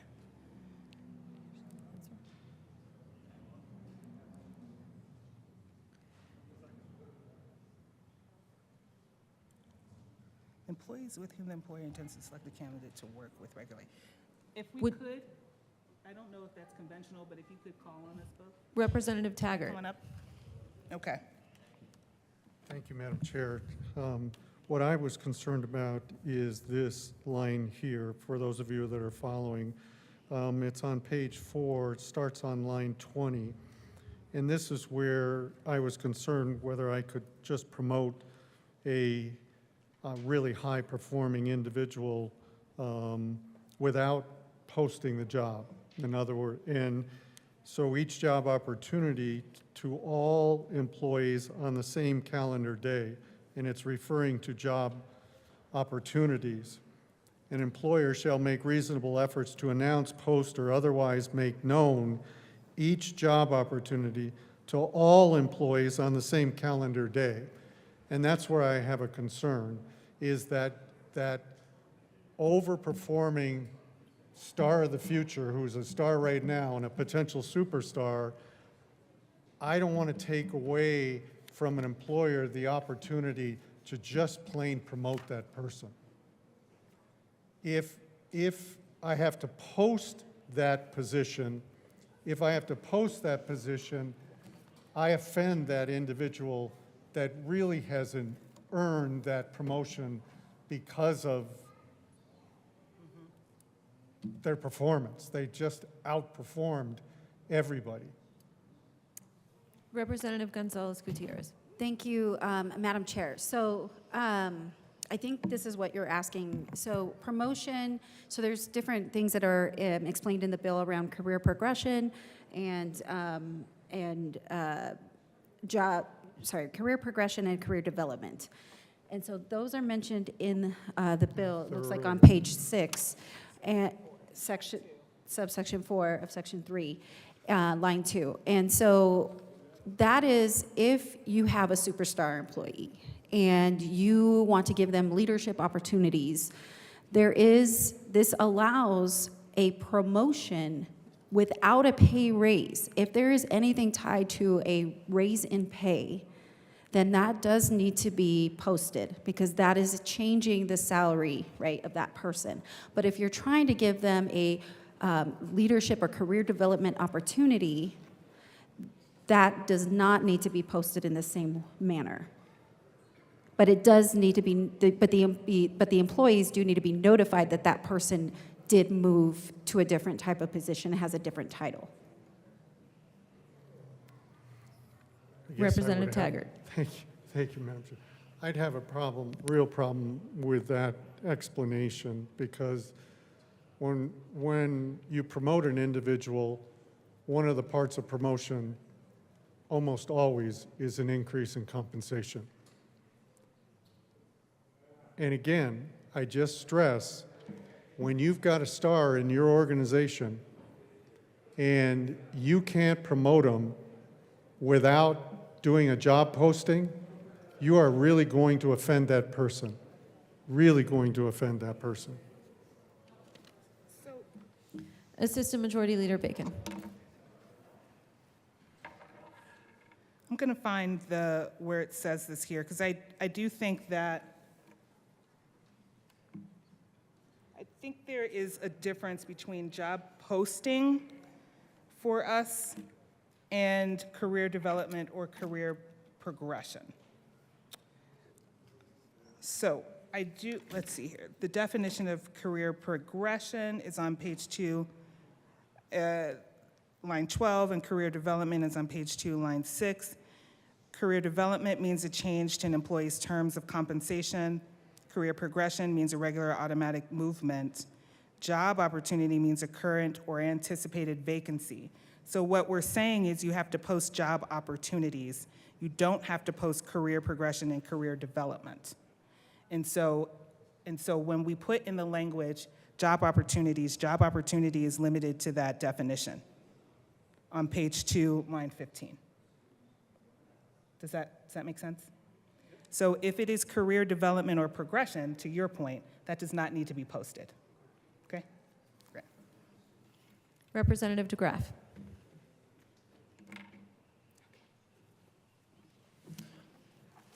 Thank you, Madam Chair. These are first time I'd looked at equal pay for equal work. It was a matter of a scheme that involved comparing different jobs and declaring them equal in effort or in education or something like that. So I am glad to see that this is not the same, because that original or that near original was just amazing. But I'm still an amazing overreach, excuse me. But I'm still very concerned about this bill and the effect on business, because what we're doing is we're kind of putting the state into this role of big HR in the sky. And HR, human resources, is something that any organization, whether you like HR or not, any organization's HR is very involved. It's a very fluid It's a very fluid process. It's very dynamic. And what we want to do with a legislation like this is we're saying, here's our HR policy, and we're going to do what we call in the Air Force fire and forget. We're just going to shoot it off, and we're going to expect it to do it. And then we really don't have any control over it, because just a few things for this week, like the water being set in statute. The legislation has determined that it doesn't have time to review those statutes and update the water pricing structure as it is set up, as we're required to Representative DeGraff, we're on equal pay. Thank you, ma'am. And when we set a policy like this in terms of fire and forget, we are just expecting it to do the job, and we're just sending it out into the market. And I don't see any metrics here. I don't see any time frame where we'd say, hey, I think at this point, at some point we have resolved the problem. So this bill just says that it's going to be, well, I guess there is a sunset clause, I guess. So I do appreciate that. I forgot about the sunset clause. That is good. But it's still a fire and forget, and it's still, and just some things that have concerned me, and I'm scribbling all over my page, so I might jump around a little bit, but everything is tied here to a raise, which says that, kind of money in this case is everything. And, when we first started talking about this, this is going to make for a more profitable workforce. This is good for business. This is good for the economy. Well, one thing that we know that the free market will do is what's good for business. So if this is good for business, we don't have to do it, because the free market will tend to do it by itself. Otherwise what we're saying is there's this 20% differential that businesses, and one of the problems that we have with businesses is they are very inclined to ship our jobs overseas, whether that is for the cost of energy, the regulation decrease. The businesses in our country do not seem to generate or do not seem to demonstrate any fixed allegiance to white males. Now that might be considered an advantage still, but the headhunters are not looking for white males. So there are advantages. Now they might hire white males, but they're not looking for them. So if this is going to make a more profitable workforce, what we're assuming is that all of these businesses are out there, and that they're saying, hey, we are willing to pay 20%, 30% more for absolutely no return on the bottom line. So that's kind of a fallacy in and of itself. On its face, that's kind of a fallacy. Another thing, one of the things is it was mentioned that if you control for education and position, you still get gaps in pay. True, to an extent. But also when I've looked at these studies, and unfortunately, I'm sorry I don't have any today, but when I've looked at these in the past, they also include women who don't work. I'd say my wife has, outside the home, my wife has probably more control over than half my income. So does that factor in? Does my pay continue down? That's not just water. That's not fair. That's now we're talking about chemical warfare. Now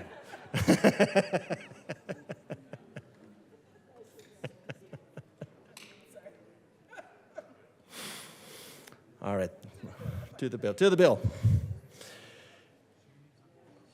When we say that there are inequities built into the system, that's a pretty heady allegation, because what we're saying is that that's in statute or in hiring regulations, or I guess we're just saying that it's what?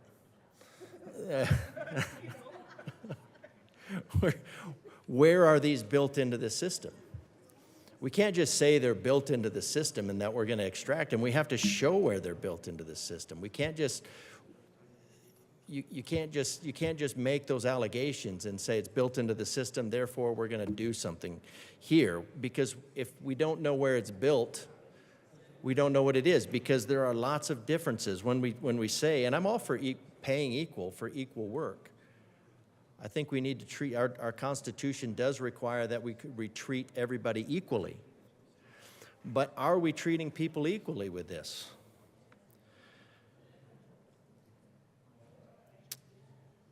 For instance, it's been noted that a female employee, a single mom with kids, will make less than her male counterpart, and that might be true. But her male counterpart also might get less benefit out of the insurance. The male counterpart might have less time off, might have less allowance, might have less. So how do we start balancing this work equity that we always want? Because if we're going to reduce our work, if we're going to reduce this and say this is all about the dollar, then we are reducing our people to automatons, that all they do is go out. There's a myriad. There are many variables.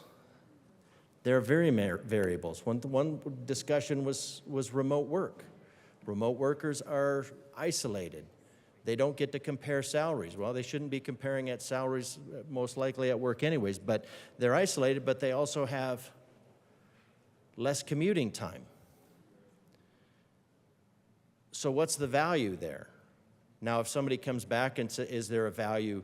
Now, if the employer values the person coming in, is that worth more? They might value them more for not being there. My daughter telecommutes. She probably makes more for not being there. She lives in California and works in Ohio. So, but the overall premise here goes back to that these employers are somehow, with these inequities built into the system,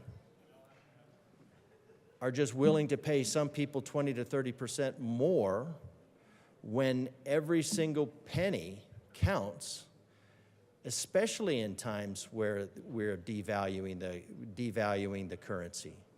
Businesses are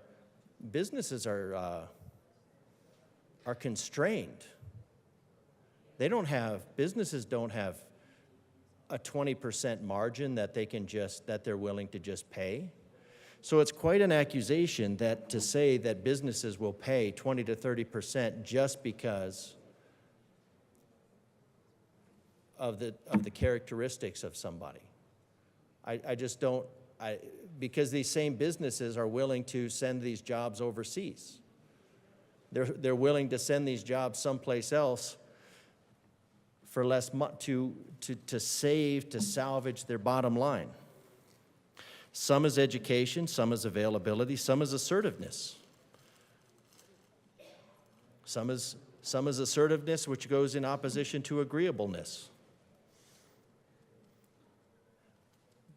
Now that's a value that an employer might have, but it's also going to net an employee less money, but they're less assertive, and that assertiveness in the business world might be an edge. That assertiveness might be something that is a marketable commodity, or it's an unknown marketable commodity. It's those intangibles that you just don't know. Does that person bring in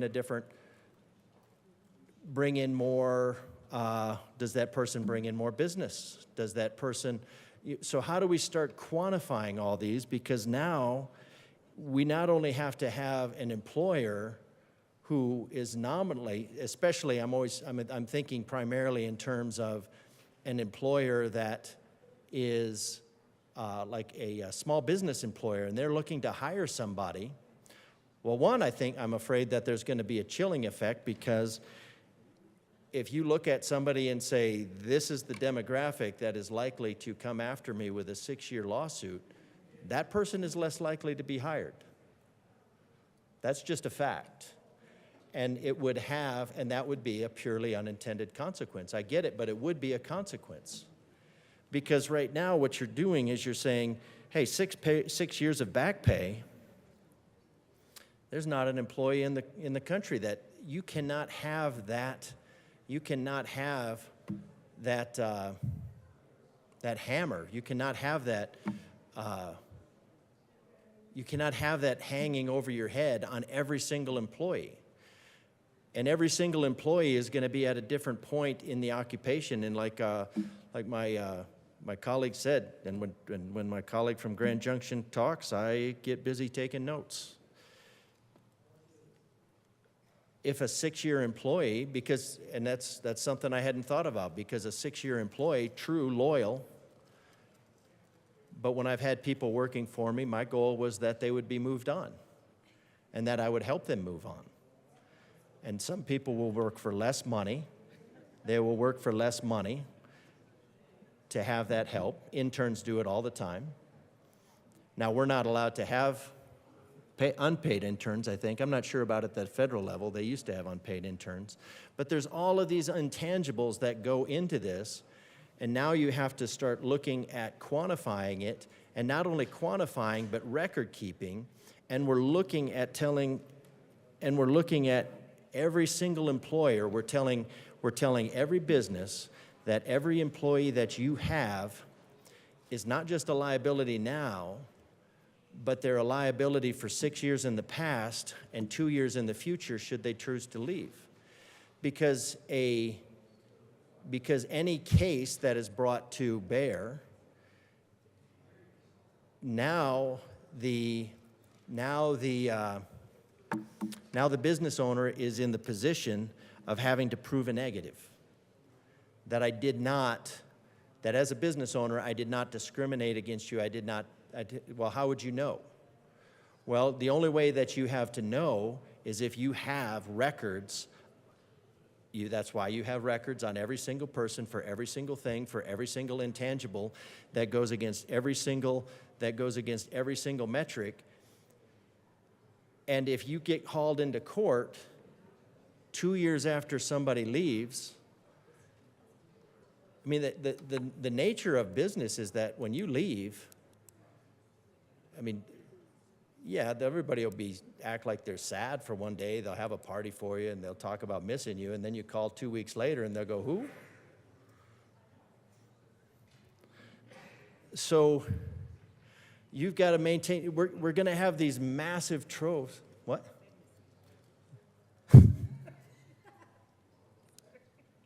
You're going to miss me when I'm gone.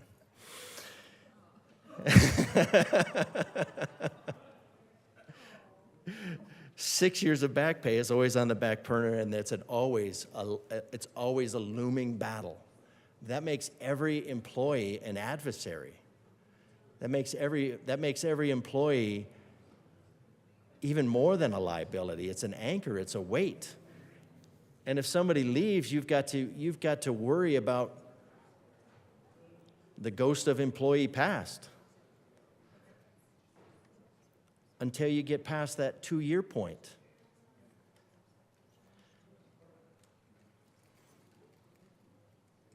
Any case from 2 years. Now, we talked about frivolous before, and that if it's a frivolous case, it will somehow magically disappear before it's even filed, and nobody will ever know about it, which is a fallacy. But that's the same thing here.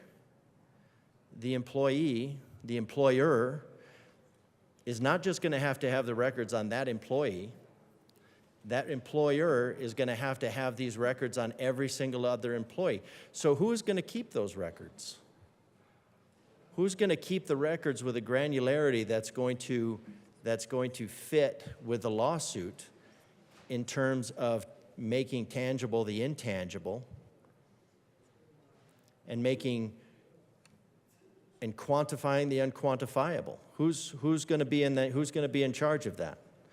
Are we going to have Are we going to have a shadow officer?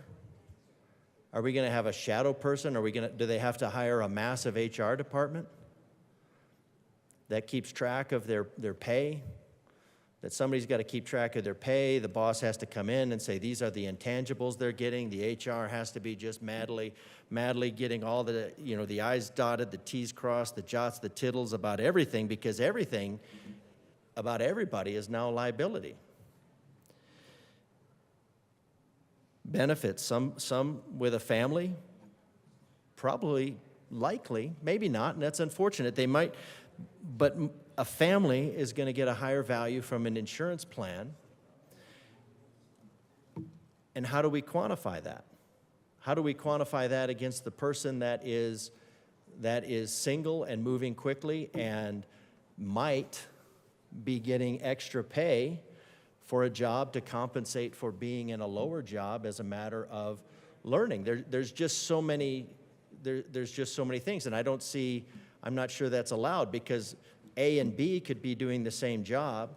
A could be an undermotivated performer who's just going to be there forever. They're not going anywhere, but you want to keep B, but they're moving up through that job, so you want to pay them more, but they're doing the same job, so now you say you can't pay more, and now you've got to keep this record. So whenever you have the free market, as Thomas Sowell talks about, the estimable Dr. Thomas Sowell, I think would be the free market creates wealth. Whoa. The free market creates wealth. And the free market creates wealth to the extent that it's not constrained, because what we're doing, and I know everybody's been waiting for the math equation on this, right? Madam Majority Leader's got her pen out. She's got her calculator. She is ready to do some calculating. Okay, the equation is pretty simple. It's benefit over cost.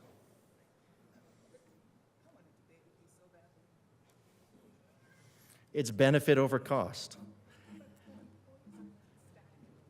They are not. They're not. They're moving around, but we're looking at having to quantify them. Absolutely. Absolutely. That would be a better. She's coming down to El Paso. We're gonna get dinner. We're gonna debate. Not debate. It's an academic. It's a discussion. It's a discussion of minds. It's a meeting of minds. But overall, a business is a matter of benefit over cost. And if you drive the benefit down and you drive the cost up, eventually you end up at zero, and and an employer has to look at that equation and go, the benefit to me being in business for long term is zero.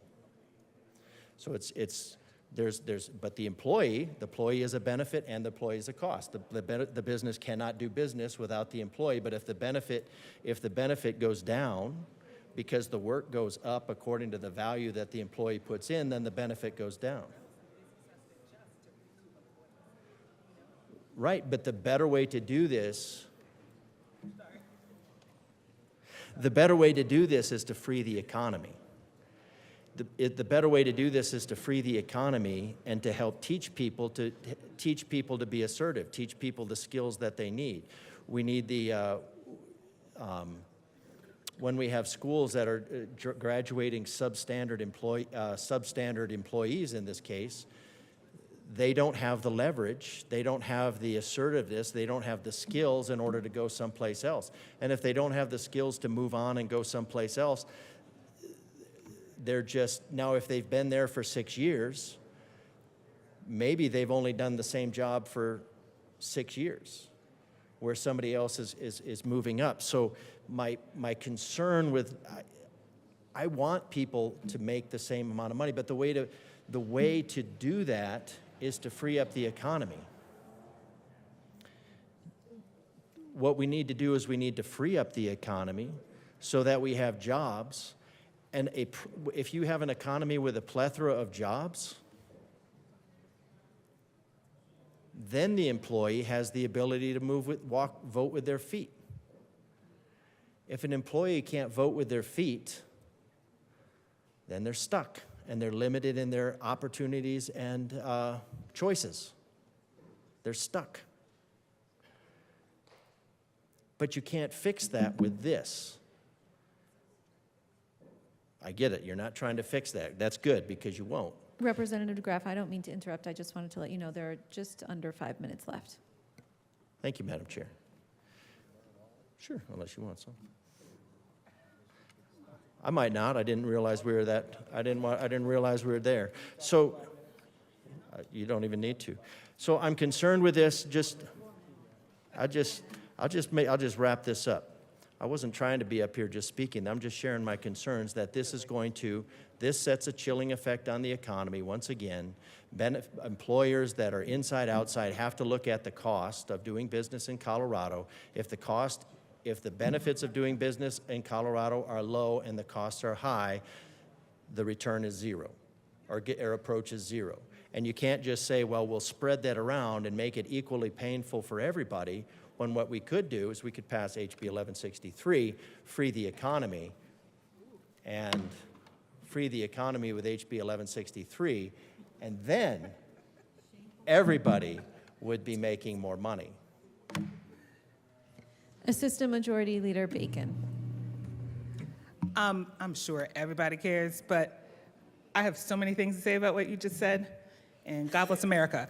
Representative Taggart, I just want to also provide clarity, because I think I may have bungled a little bit the 6-year piece when I said where the case begins. So it begins upon the discovery of unequal pay, and once that someone has been notified of that, if it's not rectified and someone continues to have been found of working even after that unequally, at best anyone could do would be to continue working. If they continue to work unequally, even if they worked past 6 years, they could only recover 6 years of that unequal pay. And so I think what I was assuming is that once somebody is notified of the unequal pay, they'll typically try to rectify it so that band won't keep going unequally. But even if it did, they'd only be able to recover 6 years. And so in practice, the reality is either someone would probably leave that business, or they just have to stay on, knowing they would be unequally paid and be capped at what they could recoup. I don't know if that helps. But in regards to the so many things that I want to talk about, like Business 101, there's really only 3 variables in business. It's assets minus liabilities equals equity. Biggest part of the liabilities equation is employment, and employment in of itself is a marketplace and an exchange by way of what people are willing to do versus how much they get in return. And so to kind of talk about the market with those pieces as if they are easily manipulable, I think kind of undoes a little bit of what you're saying. Like, people have to agree to be there. What this bill is trying to say is that the marketplace theoretically should be free for movement and information so you can get the best returns. When you start hiding information, we are assuming that people may not also give their best work because they don't know where they stand, and that's not accounted for. The other piece is that when it comes to what we are trying to do is say, if you know how much you can earn, you are able to advocate for yourself so that you can maximize your earning. That is a big piece in regards to this equality, because a lot of that information, we argue from 4 years ago, was typically kept from women, and therefore they always underestimated their worth, and they also weren't able to maximize their talents because they were disincentivized because they realized they couldn't earn as much as they knew they could earn.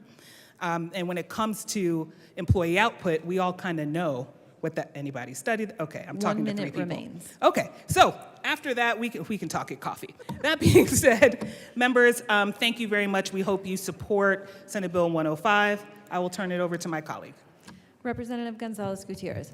Thank you, Madam Chair. I'm just going to quickly go over what we're trying to do with this bill. For workers, we're expanding back pay from 3 to up to 6 years for workers wrongfully underpaid for that long. For businesses, we're clarifying job and promotion vacancy opportunity notification and simplifying transparency, exempting career development and career progression positions. And for both workers and business, we're authorizing the Department of Labor and Employment to investigate and act upon potential violations to help everyone avoid going to court. That is what this bill does, members. It is clarifying what we passed in 2019. I ask for your yes vote on Senate Bill 105. That was amazingly on time. The time for debate on Senate Bill 105 has concluded. The question before us is the passage of Senate Bill 105 as amended. All those in favor say aye. Those opposed, no. The ayes have it. The bill passes. Mr. Schiebel, please read the title to House Bill 1283. House Bill 1283 by Representative Judah concerning the transfer of the Colorado Refugee Services Program from the Department of Human Services to the Office of New Americans and the Department of Labor and Employment. Representative Judah. Oh, different. Thank you, Madam Chair. I move HB 1283 in the committee reports. To the appropriations report. Thank you, Madam Chair. The appropriation was amazing. We took it down quite a bit so to save the state money, and we made sure that we weren't over appropriating from the state, and I ask for an aye vote. Is there any further discussion on the appropriation report? Seeing none, the question before us is the adoption of the Appropriations Committee report. All those in favor say aye. Aye. Those opposed, no. The ayes have it. The appropriations report is passed. Please to the State Civic, Military, and Veterans Affairs report. Thank you, Madam Chair. In committee, we just had to make a fix and clarify that the federal government, when it's referenced, it ensures that the federal government, specifically the Department of Health and Human Services, will not or cannot transfer contracts with CRISP that are open at the time of its move to ONA. Is there any further discussion on the committee report? Seeing none, the question before us is the adoption of the committee report. All those in favor say aye. Aye. Opposed, no. The ayes have it. The committee report is passed. To the bill. Thank you, Madam Chair. Members, this was a very technical fix kind of bill. 3 years ago, my bill established the Office of New Americans, and a part of that was making sure that the Colorado Refugee Services Program would move over to the Office of New Americans after some stakeholding in the interim, and so that has happened, and we are now doing it through this bill, and I ask for an aye vote. Is there any further discussion of House Bill 1283? Seeing none, the question before us is the adoption of House Bill 1283. All those in favor say aye. All those opposed say no. The ayes have it. House Bill 1283 is passed. Mr. Schiebel, please read the title of House Bill 1281. House Bill 1281 by Representatives Tatone and Vigil concerning measures to advance the use of clean hydrogen in the state. Representative Tatone. Thank you, Mr. Chair. Madam Chair, I move that I move House Bill 1281, the Appropriations Report, the Finance Report, and the Energy and Environment Report. To the Appropriations Report. All right. In the Appropriations Report, we allocated money to the tax credit program and some administrative to get the program set up, and I ask for an aye vote. Any further discussion on the appropriation reports? Seeing none, the question before us is the adoption of the appropriation report. All in favor say aye. Aye. Aye. All opposed say no. The appropriation report is passed. To the finance report. Representative Vigil. Thank you, Madam Chair. We have a few amendments to the finance report. Just explain the finance. Oh, I'm sorry, we explained the finance. I'm very sorry. Our finance report, we brought an amendment to Section 2. We had done some additional stakeholding on this bill and continue to do so. Just working out the ways that the Public Utilities Commission is going to issue permits for clean hydrogen projects to give them a way of making it, giving them some more guardrails, making it a little bit more prescriptive, but still leaving them enough room to be flexible. And we ask for your aye vote on the finance report. Oh, no, I'm sorry. No, I don't. Yes, sorry. Representative Tatone. We don't want to adopt the report until we adopt a couple amendments first, so I move Amendment L019 and ask for it to be displayed. That is a proper motion, L019 has been moved and is now properly displayed to L019. Representative Tutone. Thank you, Madam Chair. So this amendment is to the finance report. As we said, this is section 2 for the PUC guidelines. And we're talking about how the commission will determine investor-owned utilities developing these hydrogen projects to make sure that the ratepayers are protected and thought about in this process to not put the burden on them. And also changes a couple changes for references in the amendment that we needed to change, and ask for an aye vote. Is there any further discussion on L019? Seeing none, the question before us is the adoption of Amendment L019. All those in favor say aye. Aye. Those opposed, no. The ayes have it. L019 is passed. Representative Vigil. Thank you, Madam Chair. We do have one additional amendment to the Finance Committee report. I move L020 to the Finance report and ask that it be displayed. That is a proper motion. L020's been properly displayed to the amendment. Thank you, Madam Chair. So we did some additional, again, we've been doing a lot of additional work on this bill as we go along. One of the things that came up was to change a little bit of the language around how hourly matching might be considered. So we have updated some language on that. And then there's kind of one that it really looks complicated from line 17 and on down. It actually is not. It was just sort of misordered in that list of criteria and worded a little awkwardly, so we struck the section and moved it down. And I would ask for your aye vote on the amendment. Any further discussion of L020? Representative Minority Leader Puglisi. Thank you, Madam Chair, and thank you to the bill sponsors. I'm a huge fan of hydrogen and the all of the above energy conversation. I actually like the bill, though, the way it was. I know the hourly load matching dramatically increases hydrogen production costs, and I don't want that to be a deterrent. And there's also federal rulemaking going underway right now, so I think this requirement is premature. So I like your bill. I just like it in the form it currently is in and do not support the amendment. Thank you. Representative Weissman. Thanks, Madam Chair. And members, this is a deceptively important amendment, and I'm here to encourage its adoption. We heard this bill in the Energy Committee, it seems like 2 months ago. It was probably a week and a half ago. Look, a couple years ago, to the Assistant Minority Leader's point, I was a hydrogen skeptic. I would have voted against anything about hydrogen. I have studied more, we've heard more bills in committee. I'm now firmly of the belief that there is a role and possibly even a necessity for it in our energy transition. However, it has to be done right.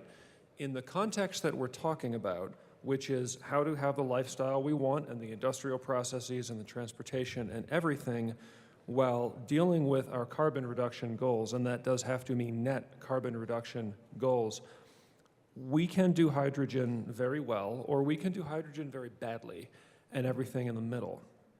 Part of doing hydrogen well means careful attention to the energy that is used to produce it. And I do believe that hourly matching is an important part of that. Yes, there's stuff going on at the federal level. That's exogenous. As a state policy body, we take that regardless of what happens. There's language laid down in the applicable section of the IRA for hydrogen tax credits that's going to drive IRS rulemaking that is underway, that is going to inform where things land. That alone will have a big impact on the practical market. I'm of the opinion that if the IRS is not careful, and look, let's be candid, there's a lot of pressure from different directions on that rulemaking process, they're going to have violated the statute, and there will be legal challenges to that rulemaking, which ultimately I hope they do it right the first time. I hope there are no challenges so the market can proceed, as it was the point of those sections of the IRA for it to proceed. Which brings us to what we're doing here at the state level. If we're going to lay down state policy, if we're going to have state incentives. Needs to be done right, needs to be careful. Like, we've had a lot of interesting debates about climate change and climate change policies, but for me anyway, that is the world in which this conversation situates. And if we think about how complex energy systems are, what is online, what is offline at different times, the different carbon intensivities of possible input power for an electrolyzer, that's why we need to look carefully, not just in space, we call that locationality, but in time, which is hourly matching. You know, this was a fluid conversation in the Energy Committee. I know there was a change made in finance. I wasn't on the committee. I've spoken to the sponsors about how they feel about that and how that comports with their goals as policymakers, which are my goals. I think it is very important that we adopt this amendment so that we do hydrogen right, that we do hydrogen in ways that will be carbon balanced the right way, will contribute to and not subtract from the goals that we're trying to achieve here. I know the argument is that, well, it would be a little bit cheaper, a little bit easier for certain entities right now to be able to proceed in a looser way. We use the phrase sometimes skating to the puck. The puck's going in the right place. Wind is so cheap, solar is so cheap. Yes, we have interconnection problems. I think a lot of how we're going to see hydrogen done right is not even in a grid-connected way. You're going to do solar cheap, you're going to do wind cheap, you're going to hook it up to your electrolyzer. You don't have to deal with FERC, you don't have to deal with transmission backlog queues and all this stuff. That's where the right kind of hydrogen is going to come from. That's the puck that we're skating to, one of the pucks anyway. We have to be a little bit more forward-looking. We can't give in to what seems to be the easy thing now. We have to set goals that we are going to be able to meet in the very near term. We have to do this right. That starts with this amendment. I'm asking for a yes vote. Representative Evans. Thank you, Madam Chair. So here's my concern with this amendment. Here's the language that this is replacing in the Finance Committee report, page 6, lines 15 through 19. It's talking about the rules that are adopted by the Commission. And it says they have to include, and then this is the part that's amended up there on line 5 of the amendment. And it's line 17 on page 6 in the committee report. So in the committee report, what it says is the Commission is to determine when the matching of the electrolyzer energy consumption with electricity production on an hourly basis is economically viable. So what this is talking about is that if we're going to do hydrogen, we have to do this in a manner that is economically viable. When I heard this bill in energy, there was a lot of conversation about the ultimate goal of this bill is to be able to make Colorado an attractive destination for companies, for entities, corporations, and technology that are investing in hydrogen, that are investing in hydrogen hubs, that are investing in hydrogen in the context of agreements with other states to form a regional hydrogen hub. But that all comes from having to have the infrastructure and the investment and attracting the investment to this state to do that. And in order to have that investment, in order to have companies and corporations come here to work on hydrogen, it has to be economically viable. Now, the language that's replacing this in the proposed amendment is very similar. It talks about the matching of the electrolyzer energy consumption on an hourly basis if the technology is available. And that's the important distinction, and that's the distinction that we want to highlight between what the language in the committee report is and what the language of the proposed amendment is. Because the proposed amendment is technology focused. It's saying that this has got to be done if the technology is available, but it's not having an eye to the economic viability of implementing this technology. And that's where the ultimate friction point is. We can have the best bill in the world, but if it's not economically viable for corporations and companies to come here and do this work, then a significant percentage of the good things that this bill tries to do are going to be a moot point if we can't actually get folks to come here and to do that work if it's not economically viable. So the economically viable language is in the finance report, and it's stricken out in this amendment and replaced with the terms technologically available. And I think that's an important distinction to be made, because simply because the technology is available doesn't necessarily mean that it's viable. And so for that reason, I would urge a no vote on this amendment, and let's keep the verbiage that's in the Finance Committee report, because that is the report that has the language that says economically viable, and it's that economic viability that is going to drive continued development in this clean energy source. So I would ask for a no vote on the amendment. Representative Titone. Thank you, Madam Chair. And we have been working really hard to make sure that this program that we're setting up here does what it's supposed to do. We don't want to create tax credits, and I'll talk about that in a second, to a program that no one's going to want to use. But this is the way that this is going to work. Once we get part of this hub, and that's to the bill, we're going to be able to produce this. We're going to be able to get these companies the federal tax credits and the tax credits we're creating at the state. With this type of energy, when it comes to green hydrogen with the electrolyzer, it's $3 per kilogram federal and $1 per kilogram state. That's the incentive to do this. And that's why we have the financial incentive to do this, but we want to make sure that this is done to reach the goals that the state has been working so hard to get to. We don't want to go backwards and try to use wishy-washy methods of matching up energy. They can do this kind of stuff. There are companies that are doing it. The technology, it becomes available, they'll be able to do it.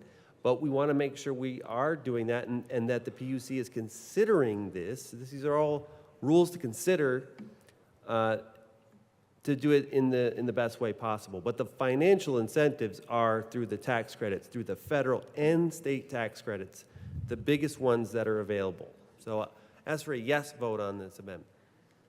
Representative Evans. Thank you. So my follow-up question to that would be, if the economic and financial incentive comes from the tax credits, what's the harm in leaving that economically viable language in the Finance Committee report? If this is economically viable as a result of the 3-to-1 matching federal to state dollars, if that's what makes this economically viable, then it should be economically viable, and we should have no problems leaving that phrase economically viable in the committee report.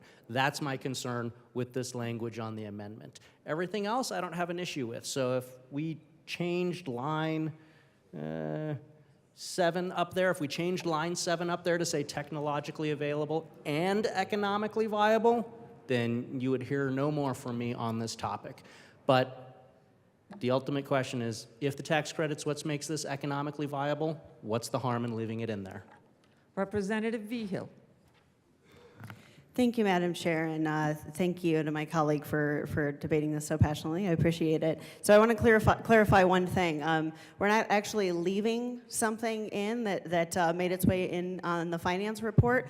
The Section 2 that we brought to the Finance Committee did not have this economic viability language, because what we came to an agreement with through, again, extensive stakeholding with this bill is that mentions of economic viability were not appropriate for this purpose. The Public Utilities Commission is going to do their rulemaking based around what meets our goals that we are prescribing with this bill. And I'm going to come back to my co-prime's remarks about the tax credits. The purpose of a tax credit is to encourage industry to do something that the market by itself isn't super interested in. We know that every for-profit business is going to want to maximize its profits. That's where this language comes from, and bully for them. That's what you are supposed to do when you have a for-profit business. But we, as this legislative body, are here to push for decarbonization in the energy sector, and that is why we are promoting tax credits to encourage the sort of energy development that we want. Whether or not it is economically viable for a company depends on how they choose to make use of what we are presenting to them. So I ask for a yes vote on the amendment, and thank you for bearing with us. It is a very technical and tedious topic. Representative Holtorf. Thank you, Madam Chair. Now, I think we're going to do some magic here. I think there's a little bit of magic, because I've got an amendment to the amendment that I want to offer to the bill sponsors that can be a win-win. It's coming. It's coming. But in the meantime, I'm going to talk to this amendment and explain why it's so important that this little phrase is put in there. It doesn't discount from what you're looking for, but here's what it does for those that want to invest in this technology. And if you think about what motivates people to invest and get involved and take advantage of these credits, it has all and almost everything to do with the economic opportunity of that business venture. Those people that are out there looking for investment capital or venture capital or trying to develop this technology, particularly for the kind of industry that you're looking for, with respect to these future companies, this language is what drives them, folks. For the bill sponsors, if you want to get in business, what would drive you to get into business? If you had the chance to be a business person, what would drive you? Well, for those of us that are in business, it's economic opportunity.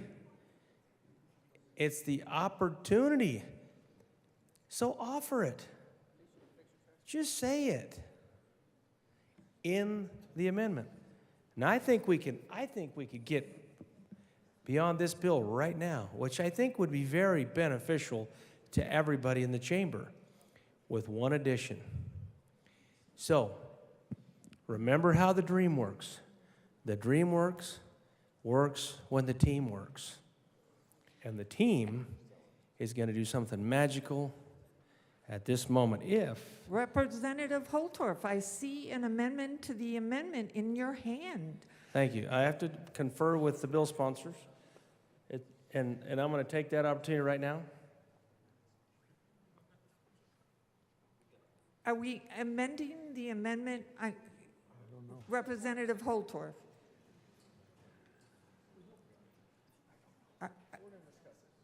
Let's continue the discussion of Amendment L020. Representative Taggart.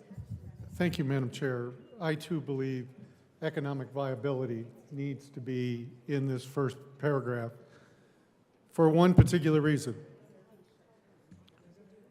With all due respect to our tax credits and federal tax credits, when you're looking at making an investment of this magnitude, and we're talking about, in many cases, hundreds of millions of dollars, if you're talking about making that investment, you've got to know that once those tax credits end, and you have to assume as an investor, as a corporation, that those tax credits are going to end, that this is viable. It has to be economically viable without tax credits for people to make this kind of investment. And to argue not having that phrase in here is really problematic to any company that's looking at this. It has to be economically viable over the long term, not just the short term when there are tax credits. Thank you. The question before us is L020. Any further discussion? Representative Evans. All right, thank you, Madam Chair. So again, all of this dialogue revolves around the economically viable. I think, I can speak for myself, but I think the vast majority of us on this side of the aisle are all for new, emerging, clean energy sources, new, efficient energy sources, and we want to make sure that Colorado's a leader in these things. We want to attract those to Colorado. And so ensuring that we have this economically viable clause in here becomes incredibly important in doing that. Now, I realize we've had that conversation about the tax credits. And the tax credits are definitely a substantial piece of this. However, they're not the only piece of this. Because you see, I've been involved in doing some, a little bit of, not heavily involved, but doing some contracting work on behalf of a local government to try to find vendors or try to do tax credits, figure out how to attract a particular industry or a particular business for the purposes of urban renewal or promoting a developing technology, whatever that case may be. And so a significant part of that attracting that entity above and beyond just the tax credits is the overall business environment. Now, even though it was a very simple equation that my colleague from El Paso County just told you on the last bill, and I can't recite that, the basic idea is still the same. Companies are only going to come to do this if they have the ability to make some sort of profit, some sort of economic viability. And it's that profit that is a key part in also driving the technological advancements that we want to find, that we want to harness, that we want to attract and develop and grow here in Colorado. And so if we don't have this phrase in here, my worry is that even with the tax credits, companies are going to look at this and they're going to say, well, it's a federal 3-to-1 matching credit. There's other states, when we get to the bill, I'm sure the sponsors will talk about some of the other provisions of this legislation. But for the purposes of this discussion to the committee report, there are other companies, or excuse me, there are other states that are also trying to do the same thing that we're doing. And so if those other states who also have access to these same federal matching dollars, if those other states have an economic viability clause or some, what's yours? If they have an economically viable clause in their legislation or their statutes and we don't, then we lose a significant bargaining chip given that a large percentage, 75%, 3-to-1, 75% of the funds associated with this are coming from the federal government. And so for that reason, I think it's important that we have that dual approach. We can talk about the technological availability, but we also have to make sure that the economic viability is also included here, given that other states also have the ability to seek those same federal funds, and so we lose 75% of our negotiation if we don't include that language also. So I think my Representative Titone. One of my colleagues has some more, so I will yield the well. Thank you, Madam Chair. So I appreciate this conversation that we're having here because it gives me an opportunity to talk a little bit more about this hourly matching and why this is important. So any company who wants to set up shop to make hydrogen here in Colorado with what we had before can still make plenty of profits. And we're not trying to deter people from making profits. They're going to make profits and they're going to make the tax credits too. That's the incentive. They will come to Colorado because we've got investor-owned utilities who want to work with them. We have workforce that they're going to be able to tap into. I mean, some of the other states that are in this hydrogen hub don't have the resources that we have here. There are plenty of good reasons for them to come here. But the way that the hourly matching works, so for example, you have solar and wind, and it's blowing and the sun is out, and you're making electricity that is excess. You're not using as much. This is where the excess amount of electricity goes to the electrolyzer. Those are during those hours where you have that dedicated green energy source going to the electrolyzer. If you track it hourly, you can guarantee what kind of emissions you have from that hydrogen that you're producing. So if it's all green energy, you're producing 0 carbon. At times when the wind stops blowing or the clouds obscure the solar panels, you have to use the energy from the gas plant or the coal plant or whatever it is. That has a greenhouse gas cost. That has a CO2 cost. That may be in the 3rd hour of this scenario. So that one, you wouldn't want to use your electrolyzer for that. So you want to have the accounting of when you're using the right electricity and when you're using it not. Without having that matching, and you're using a different basis of a weekly or a monthly or even a yearly, now you're taking a whole year average of when that was used, and they're still getting the same credit for it, but the production of carbon is a lot more. That's not going to fit into what our goals are. We want to try to match it up from the hours that are producing the green energy to the hours being used in the electrolyzer. This part of this statute here we're trying to put in was negotiated a number of times with a lot of different people. It was really thoughtfully written. And, as I said, we're not trying to stop people from making profits. And there are companies that use hourly matching, and there are big corporations that want to buy the hydrogen from hourly matched stuff. And these are big corporations that want to get this, but they only want the hourly matched stuff. So if we can't deliver that, then we're not going to be able to deliver on these corporations' desires to have this stuff. So I appreciate your substitute amendment, but I'm asking for a no vote on the substitute amendment. I have not seen a substitute amendment yet. Representative Holtorf. Thank you, Madam Chair. I'm going to withdraw the substitute amendment based on some discussions we've had, although I do want to emphasize that the economic viability and the economic importance is a basic component, and I don't think it should be overlooked, and it shouldn't be a problem to mention it with respect to the statute that is being written. There's a debate about that. Always standing up for business, always standing up for having the economic components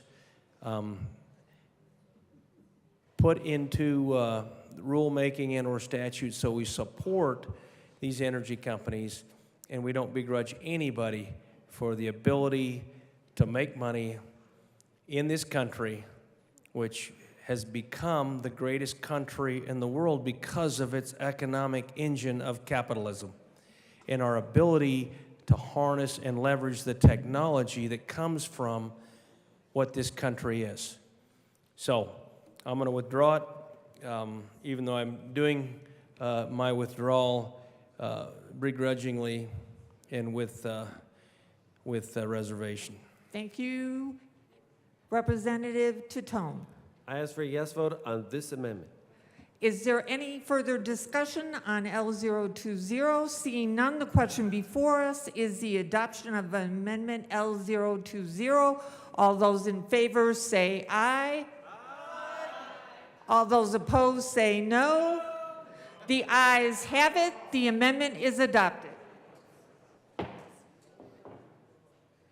Is there any further discussion of the finance report? Representative Weinberg.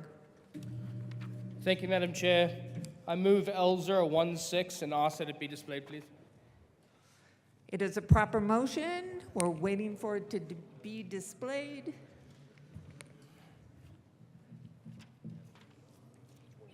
It is displayed.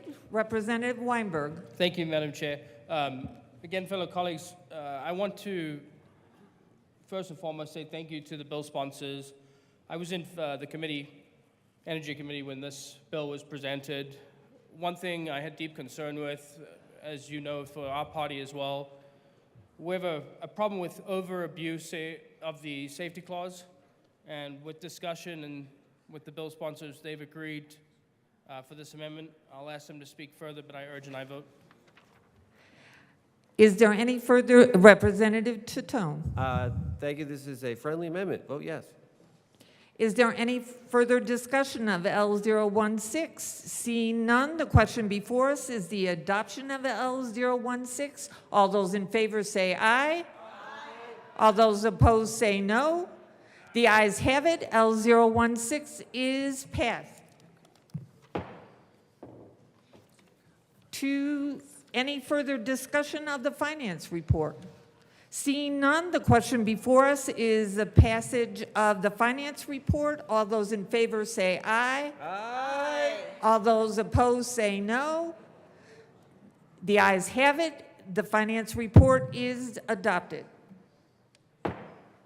To the Energy and Environment report. Representative Vigil. Thank you, Madam Chair. And what feels like many eons ago, we did go through Energy and Environment Committee with this bill, made some updates about what qualified as clean hydrogen and refined some of our definitions and vetted the bill that way, and we ask for your yes vote. Any further discussion of the Energy and Environment report? Seeing none, the question before us is the adoption of the Energy and Environment report. All those in favor say aye. Aye. All those opposed say no. The ayes have it. The Energy and Environment report is adopted. To the bill. Representative Vigil. Thank you, Madam Chair. I move Amendment L022 to House Bill 1281 and ask that it be displayed. It is a proper motion. L022 is now displayed. To the amendment. Representative Vigil. Thank you, Madam Chair. So we had just a couple of little corrections and cleanups here. We wanted to make sure that in our current version of the bill that we are mentioning the timeline about the Public Utilities Commission rules being adopted, and something had to be renumbered, and I ask for your yes vote. Is there any further discussion of L022? Seeing none, the question before us is the adoption of Amendment L022. All those in favor say aye. Aye. All those opposed say no. The ayes have it. It is adopted. To the bill, Representative Titone. Thank you, Madam Chair. I won't talk too much about the bill. We have a lot more business to do, but this is a really important bill for Colorado. We're applying for a hydrogen hub application to be part of a network of 4 different states in this region for hydrogen production and conveyance. We stand to get $600 million with this application, but we have to have in the statute a plan of what we're going to do with that hydrogen, how we're going to produce it, how we're going to regulate it, and that's what this bill does. And I really want to just say I appreciate the stakeholders for all the work that everyone has done on this. It's been a really tough balance to get really good policy that keeps us on path to reach our goals, our environmental goals and greenhouse gas reduction goals, and also to be sure that this is actually a tax credit and a program that's actually going to have people come here to make hydrogen and fuel the research that we're doing here and to keep us going. So I appreciate your yes vote on the bill, and I think a couple other folks want to talk about the bill. So thank you. Representative Weinberg. Thank you, Madam Chair. Again, not to drag this out, I sat in the committee originally. I was a no vote in committee. There was a little bit of a chaos situation where amendments kept flying through. Finally had a chance to actually sit down and read the bill. I truly believe the stakeholdering done with this one is actually very good. I want to commend the bill sponsors for their time. They've been kind of working their butts off to finish this up and button it up the best way possible. I truly think they're working to a good cause. I think this bill will do well for Colorado, bring in jobs and some good clean energy. And I am changed from the committee report at this point, and I will be a yes vote, and I encourage the same from everyone else. Thank you. Representative DeGraff. Thank you, Madam Chair. I think it's an interesting bill from a faulty premise.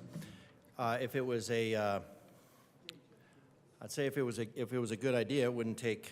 We would have the industry standing behind it, and we would be just looking at getting out of the way and not spending money. I do understand that there are tax benefits, taxpayer benefits, and it is an interesting thing to consider it a growth economy to have the federal government send money back to us that we sent to the federal government. So it is a really disappointing place to be in this place where we have to grovel to get our money back, and we have to do programs like this. Now, hydrogen might have hydrogen is a very difficult gas. The pipelines are very difficult. Hydrogen is very corrosive. It gets in, so they require special pipes. It requires lots of money and lots of infrastructure. Hydrogen, of course, is very flammable and combusts immediately to water vapor. So it's a beautiful thing. So hydrogen has there's just a lot of problems. One of the reasons for looking at hydrogen is so that you can convert what you can't use of the solar power and wind because of the long distance transmission lines, of which we're thousands of miles behind, thousands of miles and decades behind. So hydrogen becomes one of the things that they're looking at so that they can put it in a pipeline and pump it someplace. Has a lot of the same issues. I'm pretty sure you can't use the same pipes in talking to engineers. When you do use it to store solar and the green energy capture, it is of course not free. The reason that hydrogen and electrolysis has not been used for years is because it's incredibly inefficient. And when you spend 50 watts of energy to make hydrogen, you get 30 watts, or somewhere around 30 watts back. So it costs of the electricity that you're creating. Now, if you have excess electricity, it doesn't really matter, but whatever you use, you get a fraction in return.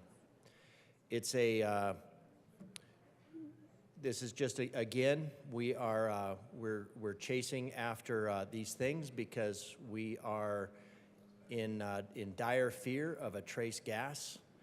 And if we want to get science behind us and get on the side of science, we need to stop doing that. And then, we can still pursue stuff like this. So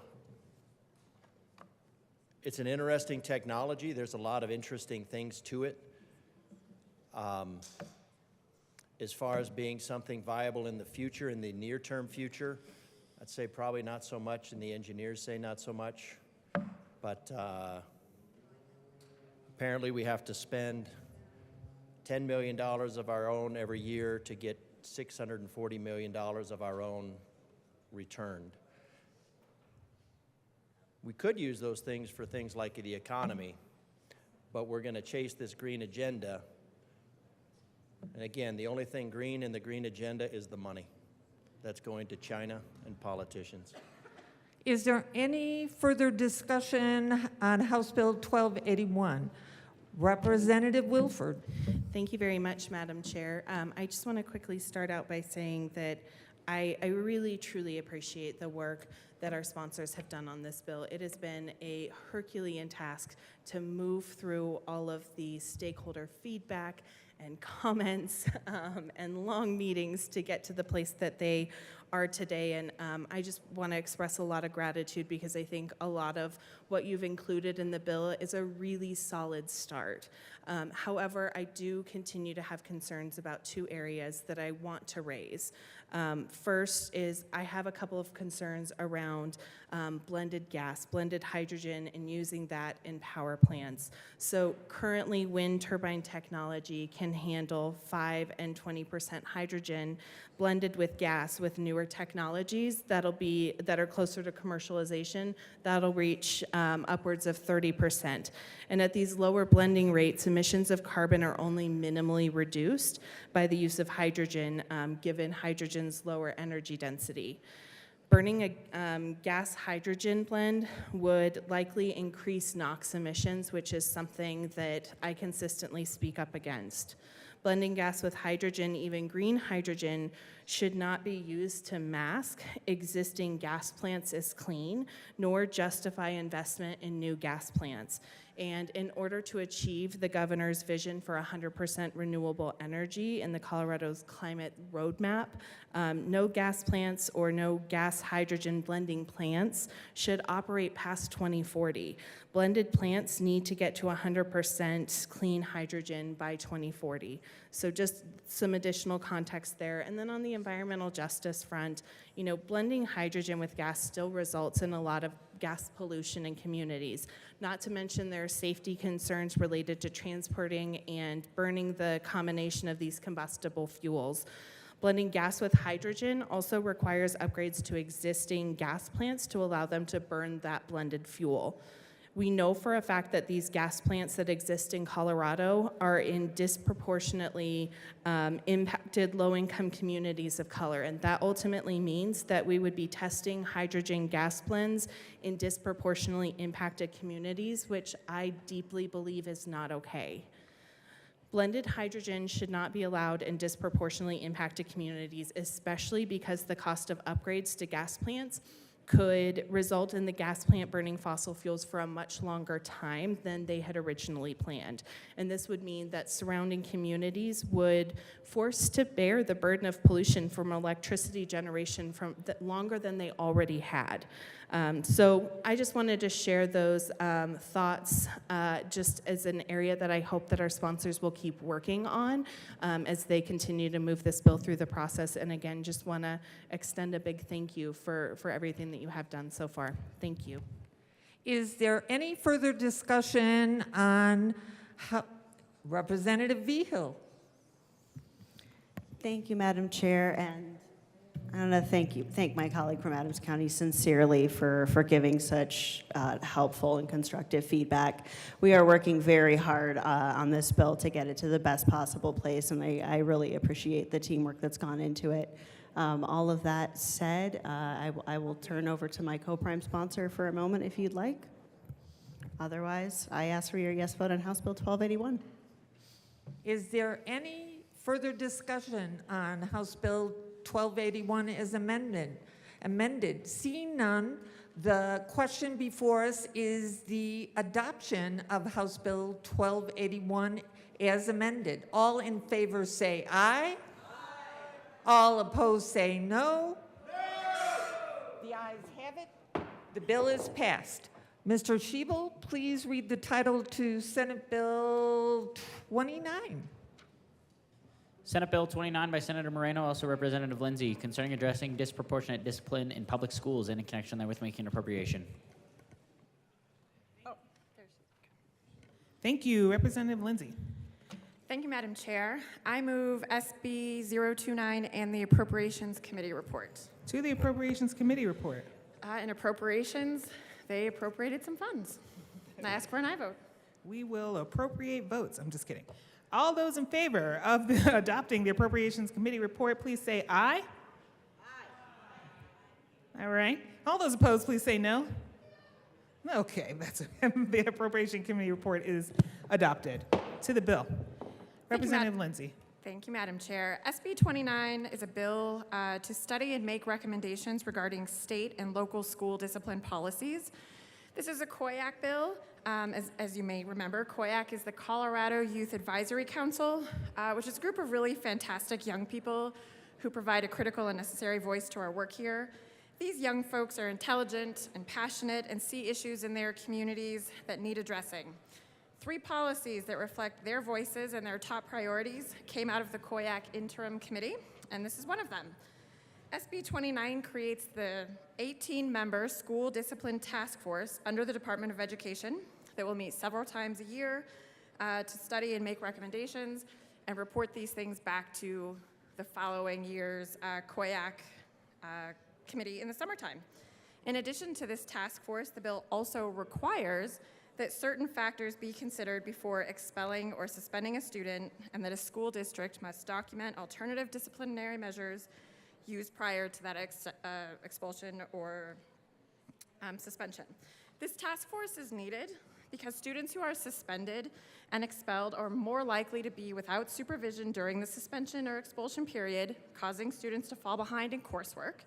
Suspended and expelled students are 51% more likely to be arrested 2 or more times than their peers who are not suspended. Data shows that black students were 3.2 times more likely to be suspended than their white peers, and Hispanic students were 1.7 times more likely to be suspended than their white peers. Research shows that 12 years after a suspension, suspended youth are less likely than non-suspended youth to have earned a high school diploma or a bachelor's degree.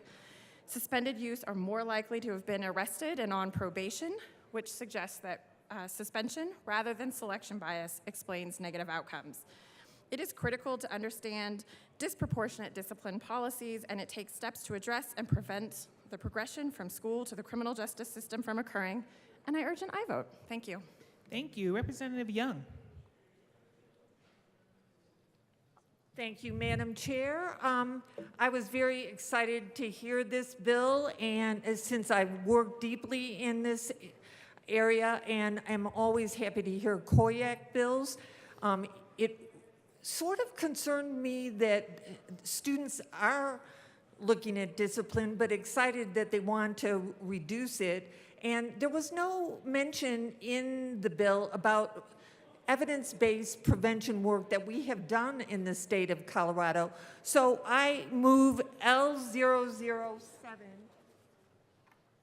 and ask for it to be displayed. I believe we did hear L007, right? Great. Okay, it is properly displayed to the amendment. What this inserts in the bill is, after alternatives to discipline, it highlights many of the evidence-based prevention efforts that are already successful in the state. And I wanted the students to be aware of that and those who are working on this committee. So it highlights positive behavioral interventions, bullying intervention and prevention, and behavior intervention plans. I urge an aye vote.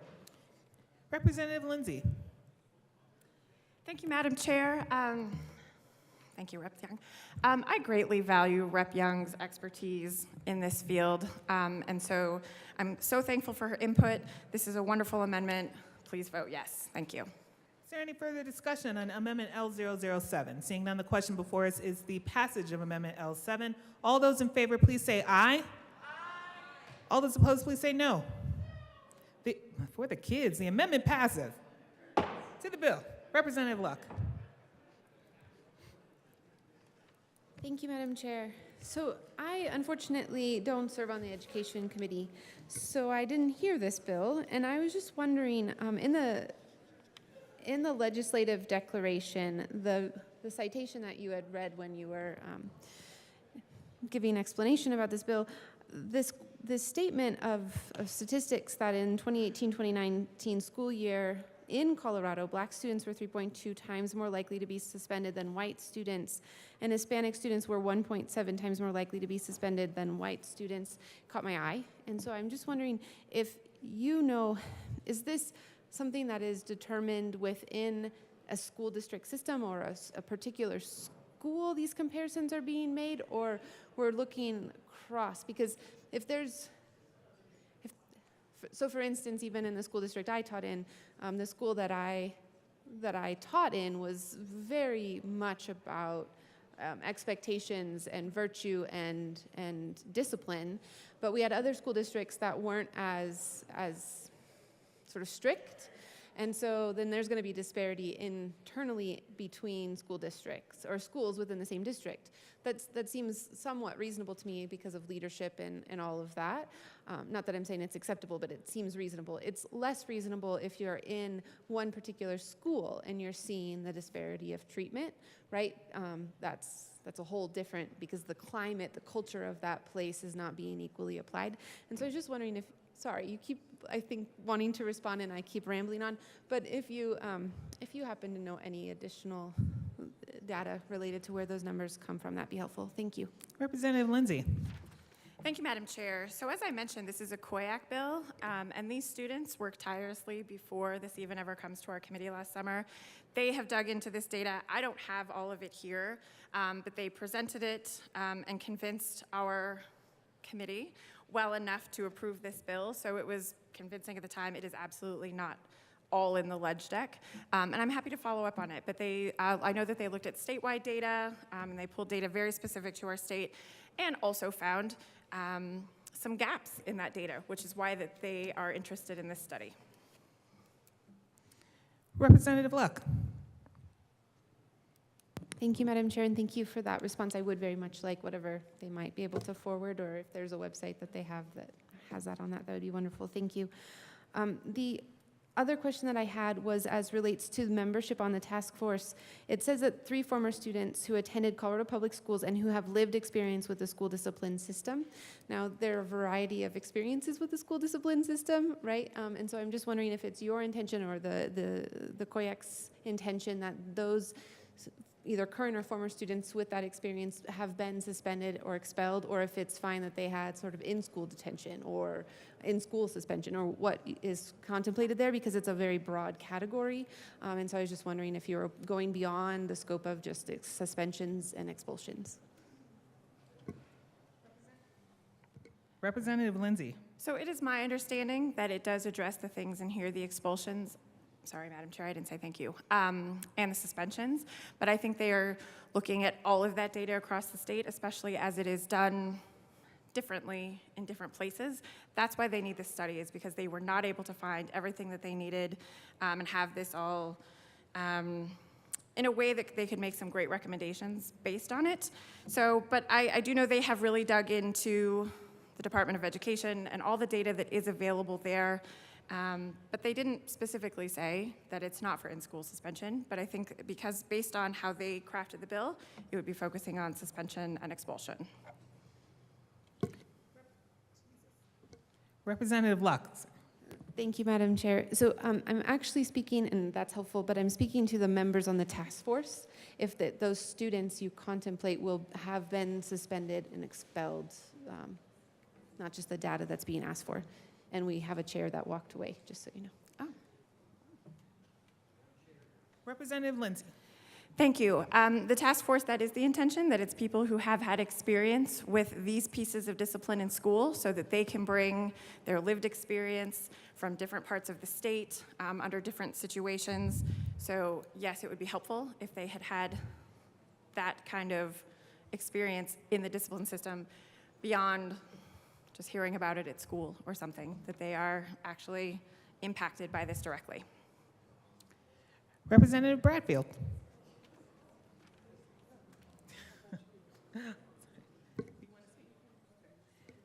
Thank you, Madam Chair. I am in the Education Committee, and we heard this bill.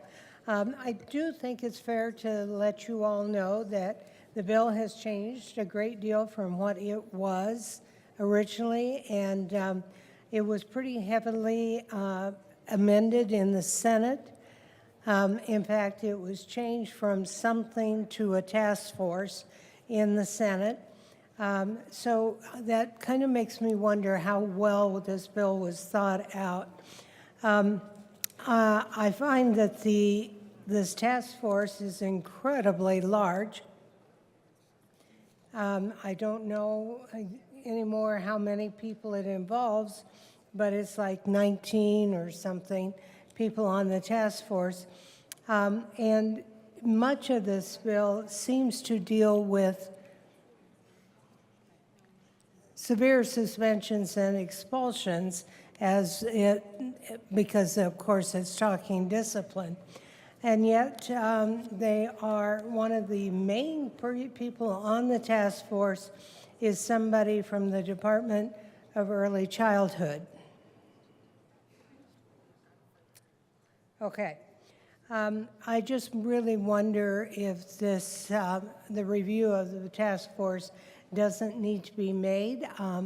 I think there's a possibility here for some good work, but also I just really wonder if any research had been made, because discipline in schools has been highly studied, highly reviewed, highly discussed, and I'm not sure we need another one. So I urge a no vote on this bill. Thank you. Is there any further discussion? Seeing none, the question before us is the passage of Senate Bill 29. All those in favor, please say aye. Aye. All those opposed, please say no. No. The bill passes. Mr. Schiebel, please read the title to Senate Bill 53. Senate Bill 53 by Senators Kirkmeyer and Rodriguez, also Representatives Woodrow and Evans, concerning restrictions on non-disclosure agreements that affect government employees.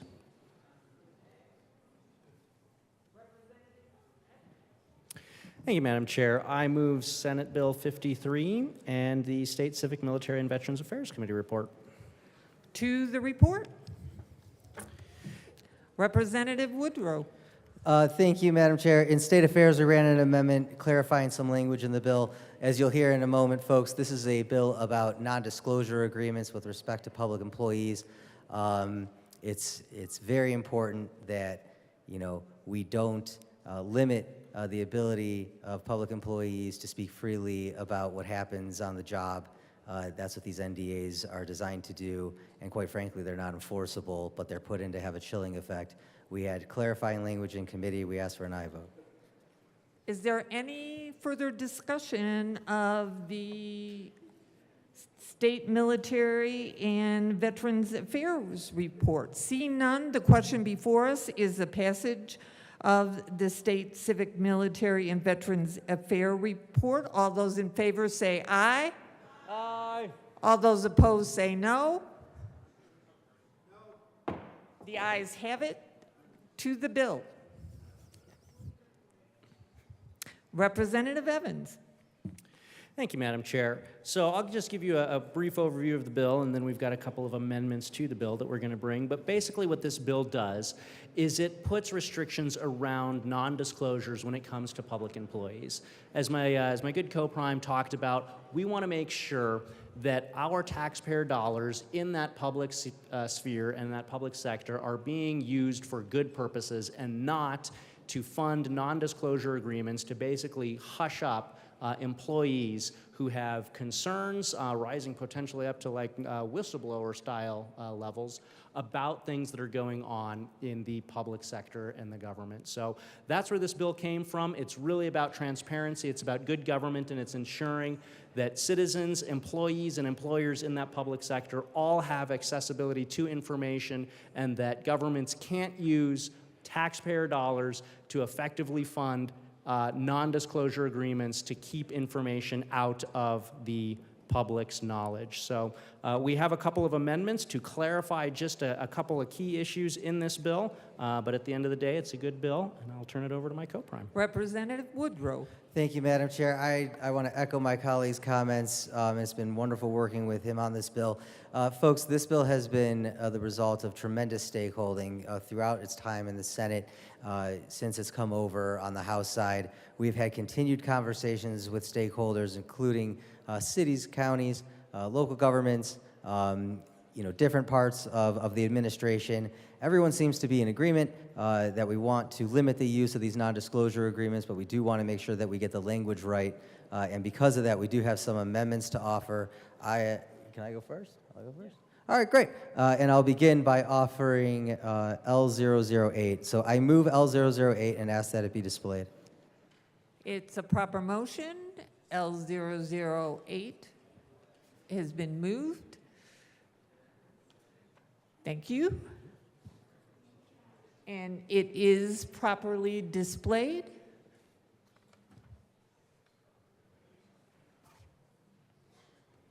Representative Woodrow. Thank you, Madam Chair. And so, colleagues, like I was saying, the stakeholder process has been robust. CML has asked us, to put in refining language, to help out local governments. They do have certain unique concerns, different from the state. This was a nod to that language. After several meetings, we were able to come to an agreement on this, and we also have our folks over in the Senate in agreement. I would ask for an aye vote. Is there any further discussion of L008? Seeing none, the question before us is the adoption of L008. All those in favor say aye. Aye. All those opposed say no. No. The ayes have it. Representative Evans. Thank you, Madam Chair. I move Amendment L009. This is a multi-page amendment. It should have been distributed to all of your desks. Mine is time-stamped more than 24 hours ago. So I guess it's moved but can't be displayed because it should be on your desks. No, we should have a display.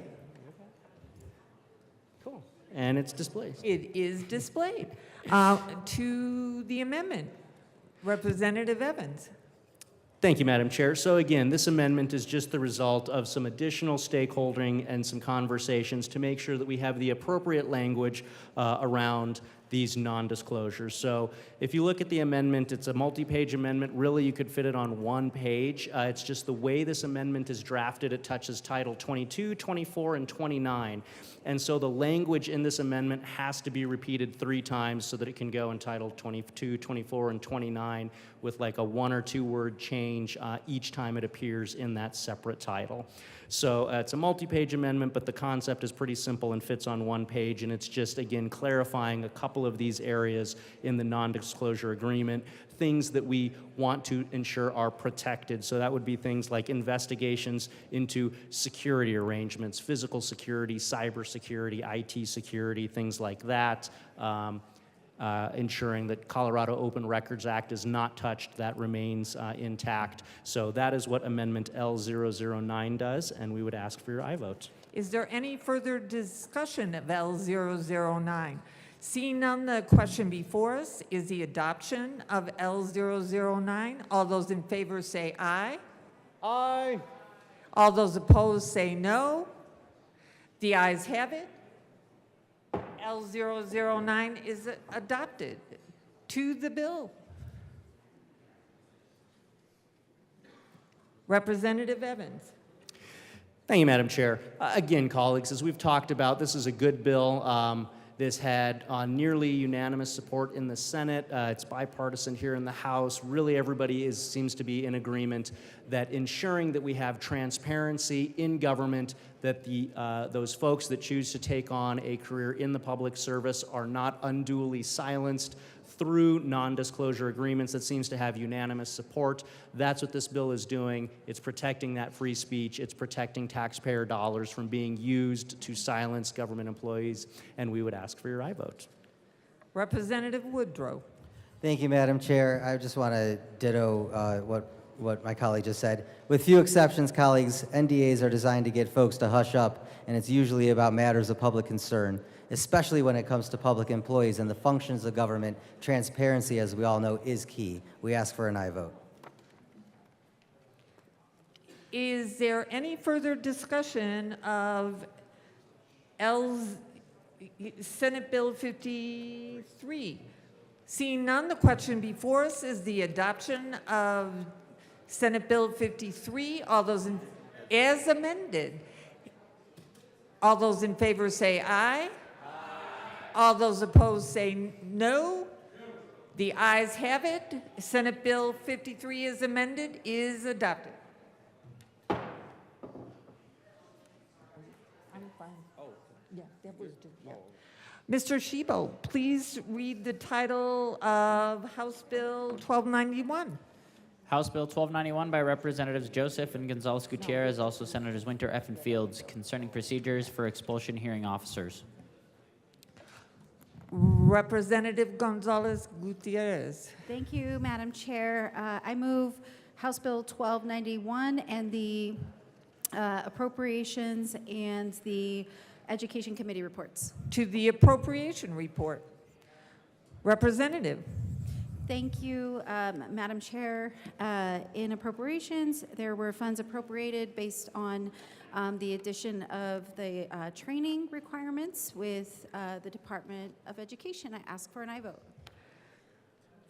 Is there any further discussion on the appropriation report? Seeing none, the question before us is the adoption of the appropriation report. All those in favor say aye. Aye. All those opposed say no. The ayes have it. The appropriation report is passed. To the education report. Wait 1 second. Representative Gonzalez Gutierrez. Thank you, Madam Chair. I forgot to mention that the passed appropriations unanimously.